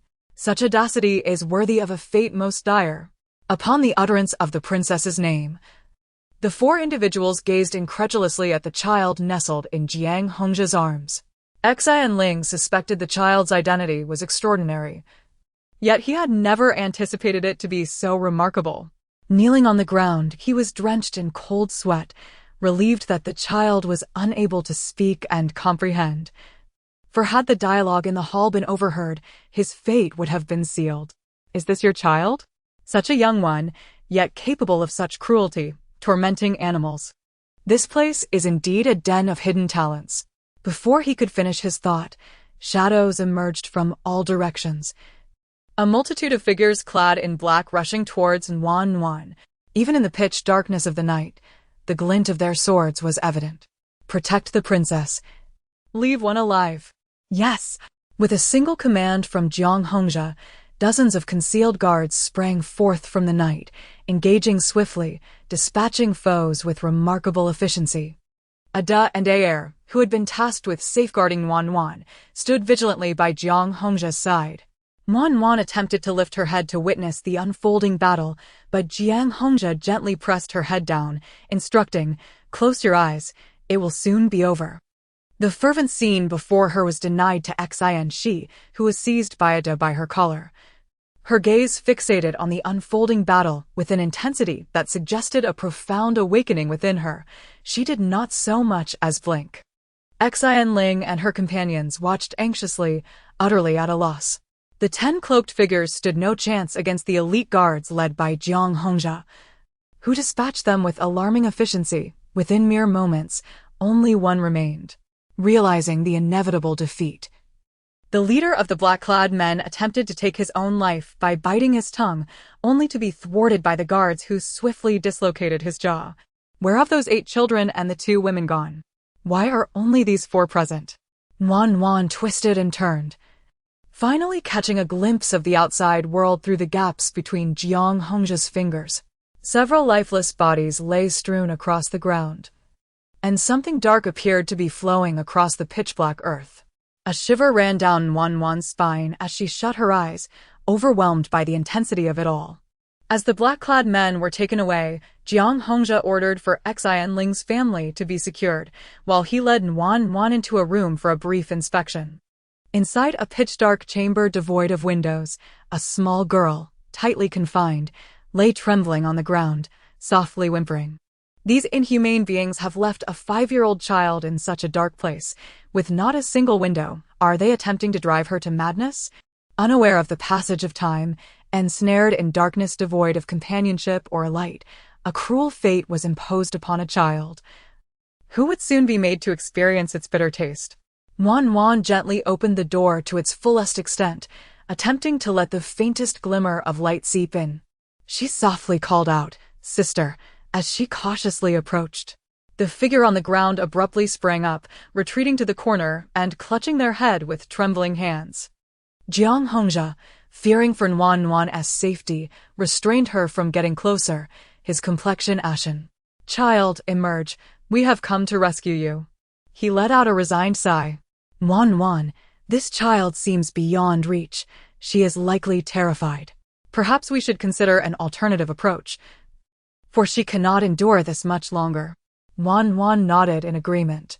Jiang Hongzhe cast a glance at the cramped, shadowy room, then proceeded to the entrance, forcefully dismantling the door with a few swift motions. He retrieved a fire starter from his pocket and ignited a wooden fragment. Instantly, the interior was illuminated, the flames casting flickering shadows upon the walls, dancing as if sensing a hint of warmth. At last, the little girl lifted her weary head from her frail arms, revealing eyes that were hollow and steeped in despair. Jiang Hongzhe shuddered, unable to bear the sight, and instinctively turned his head away. Wan, too, recognized that gaze, identical to so many she had encountered during her training in that organization, where countless such eyes had surrounded her. In her 20s, she had long become accustomed to the harshest of gazes and the lifeless bodies that surrounded her. At that time, she had grown numb, her heart unable to stir even the slightest ripple of emotion. Yet now, upon returning to this place, she was confronted once more with those familiar eyes, and unexpectedly, her heart ached with a tinge of sadness. It turned out that she was not as desensitized as she had thought. Wan, why are you crying?" Startled by the voice, she touched her eyes, finding them damp. Had she been crying? This was the first time Jiang Hongzhe had seen Wan weep over not wetting the bed, leaving him flustered and at a loss. "What's wrong? Did something frighten you?" "It was my fault for bringing you here. I was foolish." Volume 1, Chapter 60, Nonsense. Jiang Hongzhe berated himself, recognizing that he had overlooked the child's capacity to endure. Usually, this child was remarkably astute, making him inadvertently disregard her feelings. Wan shook her head, indicating that she was fine, and struggled to free herself, rushing over to the child beside her, forcibly pulling her along as they made their exit. Whether it was the flickering flames or something else, the little girl was easily drawn out by Wan. Concerned about the gruesome scene in the courtyard, the dark guards ushered the remaining 7 children and the 2 women into a makeshift shelter. The 7 children huddled together on the floor, avoiding the chairs. Sitting far from the surrounding paintings and calligraphy, their heads bowed slightly as they nervously scanned the faces before them. As warmly ushered the little girl into the room, the child finally reacted, breaking free from her grasp as if she had found her long-lost kin, huddling together with 7 other little girls. The 2 women, visibly anxious, squeezed into a corner, their eyes widening in astonishment at the sight of the unharmed Worm. Worm. Suddenly, a figure dashed in from outside, enveloping Worm in a tight embrace. "You little rascal, running away from home. You nearly gave your mother a heart attack. Are you hurt?" It was Jiang Ming, accompanied by Jiang Yan and his son, as well as Jiang Zhao and his son. Upon seeing Worm standing there unscathed, everyone let out a collective sigh of relief. "Oh dear, everyone's here. Am I really that impressive? Ha ha ha." Upon hearing her inner thoughts, Jiang Ming shot her an exasperated glare. Jiang Hongjia's expression had been grim since he spotted the other children, and at that moment, his face was as stern as ever. Jiang Yan, observing the tense atmosphere, felt as though they were on the brink of an invasion, reminiscent of the time his father had that very same expression during the campaign against the northern barbarians. "Jiang Zhao, take your men and conduct a thorough search within a 5-mile radius to identify any anomalies." Yes, both men had brought the Jiang family soldiers with them, ensuring ample manpower as they set off. "You brothers, ensure the safety of this place." With that, Jiang Hongjia departed. Jiang Yao approached and grasped Worm's hand. "Sister, you truly frightened me. I was so worried I couldn't even finish my lunch. Look, I'm all skin and bones now." Worm, gently caressing the flesh on Zhuang's belly, the atmosphere in the courtyard grew tense. The Xinling family knelt on the ground, their faces pale with fear upon seeing Jiang Hongjia. As they beheld Jiang Zhao and his companions mounted on their noble steeds, accompanied by troops, they completely collapsed to the earth. Xinling seemed oblivious to their words, staring blankly outside, where hundreds of Zheng's soldiers stood in formation, exuding an imposing aura, their eyes filled with lethal intent. His heart sank deeper with each passing moment. Xian, she gazed for a long while at the corpses on the ground, the vivid crimson blood seemingly piercing his eyes. Eventually, the reality of the situation dawned on him. He began to struggle desperately in Ada's grip, crying out and reaching for his grandmother. "Grandma, I'm so scared. Please come rescue me." Yet Ada appeared deaf to his pleas, holding firm and allowing Xian she to writhe in futility. The blood on his hands had dried, and he stretched out towards Xinling and the others, his mouth uttering cries of fear, though his eyes betrayed no trace of dread. Instead, they sparkled with a hint of exhilaration. His entire demeanor exuded an unsettling stiffness, as if his face were divided into 2 distinct halves, each belonging to a different person. The little kitten he had once held was now discarded on the ground. "Grandson, my dear grandson, Shir, do not be afraid. These are all good people. Just be obedient, and soon the soldiers will leave." The old woman's voice caught in her throat. Jiang Hongjia approached, scrutinizing Xian she intently, though he cried out in terror. His countenance bore no semblance of fear, and the corners of his mouth seemed to curve upwards. Her eyes still gleamed with mirth. Yet her hands were in a continual struggle, her entire being leaning towards the Xian family. The dried blood upon her hands seemed to whisper secrets of the recent turmoil. This child exuded an air of peculiarity. She was evidently unafraid, yet feigned terror, desperately concealing her own exhilaration. At such a tender age, she had already begun to master the art of self-concealment, suggesting an awareness of her divergence from others. "Your Excellency, the child of a villain is blameless. All faults lie with the villain. I implore you, show mercy to the child." Xian Ling, perceiving the disquiet in Jiang Hongjia's expression, hastily bowed in supplication. Jiang Hongjia, having scrutinized Xian, she turned to face Xian Ling, raising his head. Xian Ling cautiously elevated her gaze, her eyes betraying her unease as they met his. Jiang Hongjia assessed Xian Ling with a similar intensity. "Is this child yours?" He had lived many lifetimes, yet in that moment, he found it difficult to discern whether the person before him was genuinely anxious or merely acting. "Where's the child's mother?" Xian Ling swiftly pulled forth a woman kneeling nearby, declaring, "This is the mother of the villain's child." Jiang Hongjia observed the woman trembling on the ground, her fists clenched, her voice quaking with fear. He thought to himself, now this is more like it. This is the true visage of terror.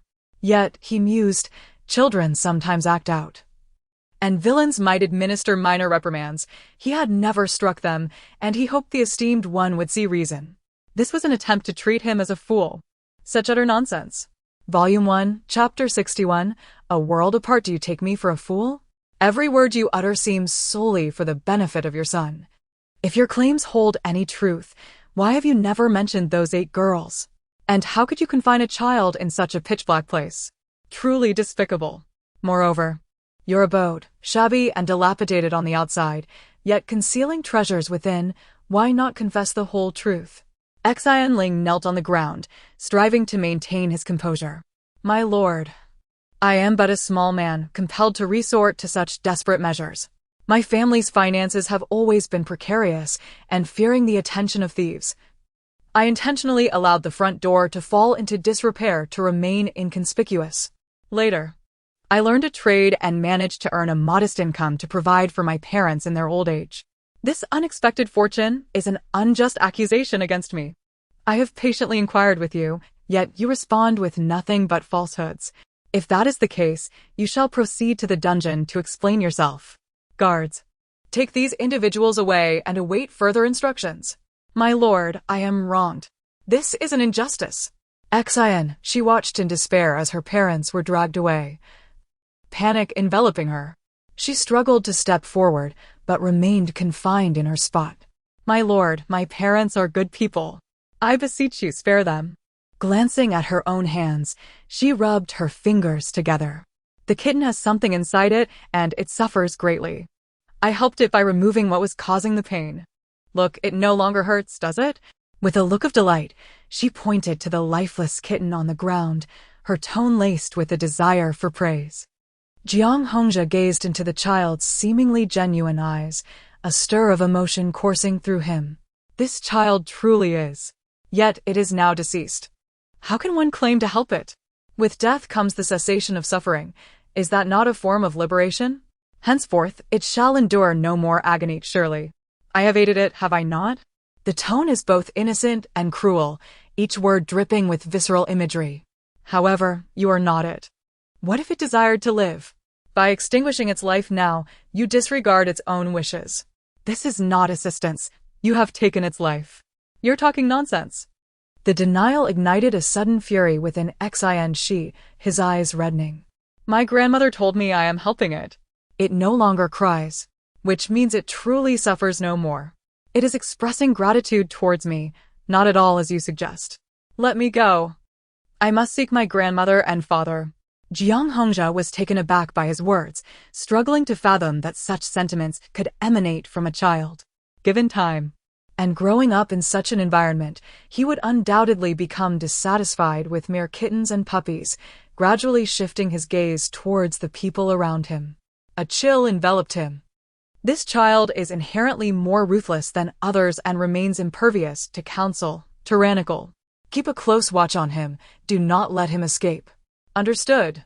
Let us uncover the truth before determining his fate. Sweet child, the second wave of enemies is imminent. Quickly find a place to hide. Wan. Next time, wait until I have cooled down before informing me, so I can avoid hiding everywhere. A group of riders galloped forward, with Wan cradled in Jiang Hongzhe's arms. Most of the Jiang family soldiers had been dispatched, leaving only a small contingent to escort them. Who could possibly be so eager to end her life? Hurry, run. Wan urged Jiang Hongzhe, for they were surrounded by the elderly, women, and children, none of whom possessed the ability to fight. Jiang Hongzhe, mistaking her urgency for a desire to ride faster, wrapped her in his cloak. Do not fret. It is a bit chilly tonight, and we wouldn't want you to catch a cold. You can ride when you are older. Oh no! That is not what I meant. The villains are coming. Grandfather, run. Villains? Jiang Hongzhe immediately halted his horse. Everyone, be cautious. As soon as he spoke, a sharp arrow whizzed through the air, aimed directly at Wan, the sound piercing through the clatter of hooves. Following that, a barrage of arrows rained down upon them. With a swift motion, Jiang Hongzhe cleaved an arrow in two with his sword. Everyone advance and leave no survivors. Wan felt a flash before her eyes as countless figures clad in black surged towards them, only to be intercepted by yet another wave of attackers from an unknown direction. Wow! Jiang Hongzhe sheltered Wan protectively in his embrace. What are you so amazed about? With so many foes, can you not feel even a hint of fear? He rode forth to Jiang Rong's side, gazing at Jiang Yao in his arms. Yao, are you afraid? Jiang Yao buried his head in his elder brother's shoulder, too fearful to lift it. Upon hearing a familiar voice, he cast a fleeting glance at Wan, only to immediately lower his head again, terrified. Why are there so many people wanting to kill me? Though I may have a penchant for gluttony, I've never resorted to snatching others' chicken legs. There's so much blood. Wan, seated atop her horse, rolled her eyes in exasperation. Useless. Seeing her mother already engaged in a fierce battle with the cloaked assailants, she rolled up her sleeves and shouted, "Go, mother!" Jiang Su and Jiang Luo rushed to assist, for not a single man of the Jiang family was unskilled in combat. From a young age, they had either been trained rigorously by Jiang Hongzhe or compelled by Jiang Yan to practice. Now, only Jiang Yao, the glutton, remained untrained, relying on his youth as an excuse. Seeing Jiang Yao so frightened ignited a surge of anger within Jiang Hongzhe. He swiftly scooped him up and nestled him into his embrace, then placed Wan into Jiang Rong's arms, charging into the fray. Open your eyes and see clearly. How can the men of the Jiang family be so cowardly? Strike him down. Wan. Wow. Jiang Rong found amusement in the situation, gently caressing Wan's somewhat cold cheek. Aren't you afraid? Look at those wicked men. There are severed arms and legs, and oh, that one is missing his head. Wan, is this family truly all right? In comparison, even that perverse Xian, she seems less depraved. Jiang Luo and Jiang Su gradually found themselves overwhelmed, retreating in defeat. Several individuals who had previously exhibited carefree smiles now assumed a vigilant stance. It was evident that these two groups were distinctly different. Caution was paramount, and self-preservation was essential. Jiang Yao, who had earlier been terrified and cried out in panic, fell utterly silent, while Jiang Hongzhe refrained from pressuring him further, enveloping him in a cloak, rendering him completely concealed from view. As he observed the dark guards collapsing one by one, Jiang Hongzhe's heart ached profoundly. These were the reinforcements prepared for Wan, a considerable investment of both silver and effort. Now perishing here was indeed a regrettable loss. Once he uncovered the true mastermind behind this treachery, he vowed to unearth their ancestral grave in his quest for vengeance. After a prolonged struggle that felt like an eternity, only a third of the Dark Guards remained. The leader, sensing the arduous nature of this encounter, decided to retreat, having lost the majority of his men without even laying a finger on the young child. Jiang Hongzhe, noticing the retreat, swiftly tossed the bundled figure of Jiang Yao into Jiang Su's arms and shouted, "Block his path." Wan watched intently as the Dark Guards, receiving their orders, surged toward the leader, determined to claim his head. Outnumbered and overwhelmed, the leader found himself under immense pressure. A careless move resulted in his arm being severed. With a mighty roar, he bore the excruciating pain and thrust a subordinate forward to absorb a critical blow, attempting to break free from the encirclement, only to find Jiang Hongzhe standing resolutely in his way. "General Jiang, you privately raise troops and wield military power. Are you plotting a rebellion? Clad in black and masked, you conduct a midnight assassination of Princess Zhaoang. Do you intend to incite chaos?"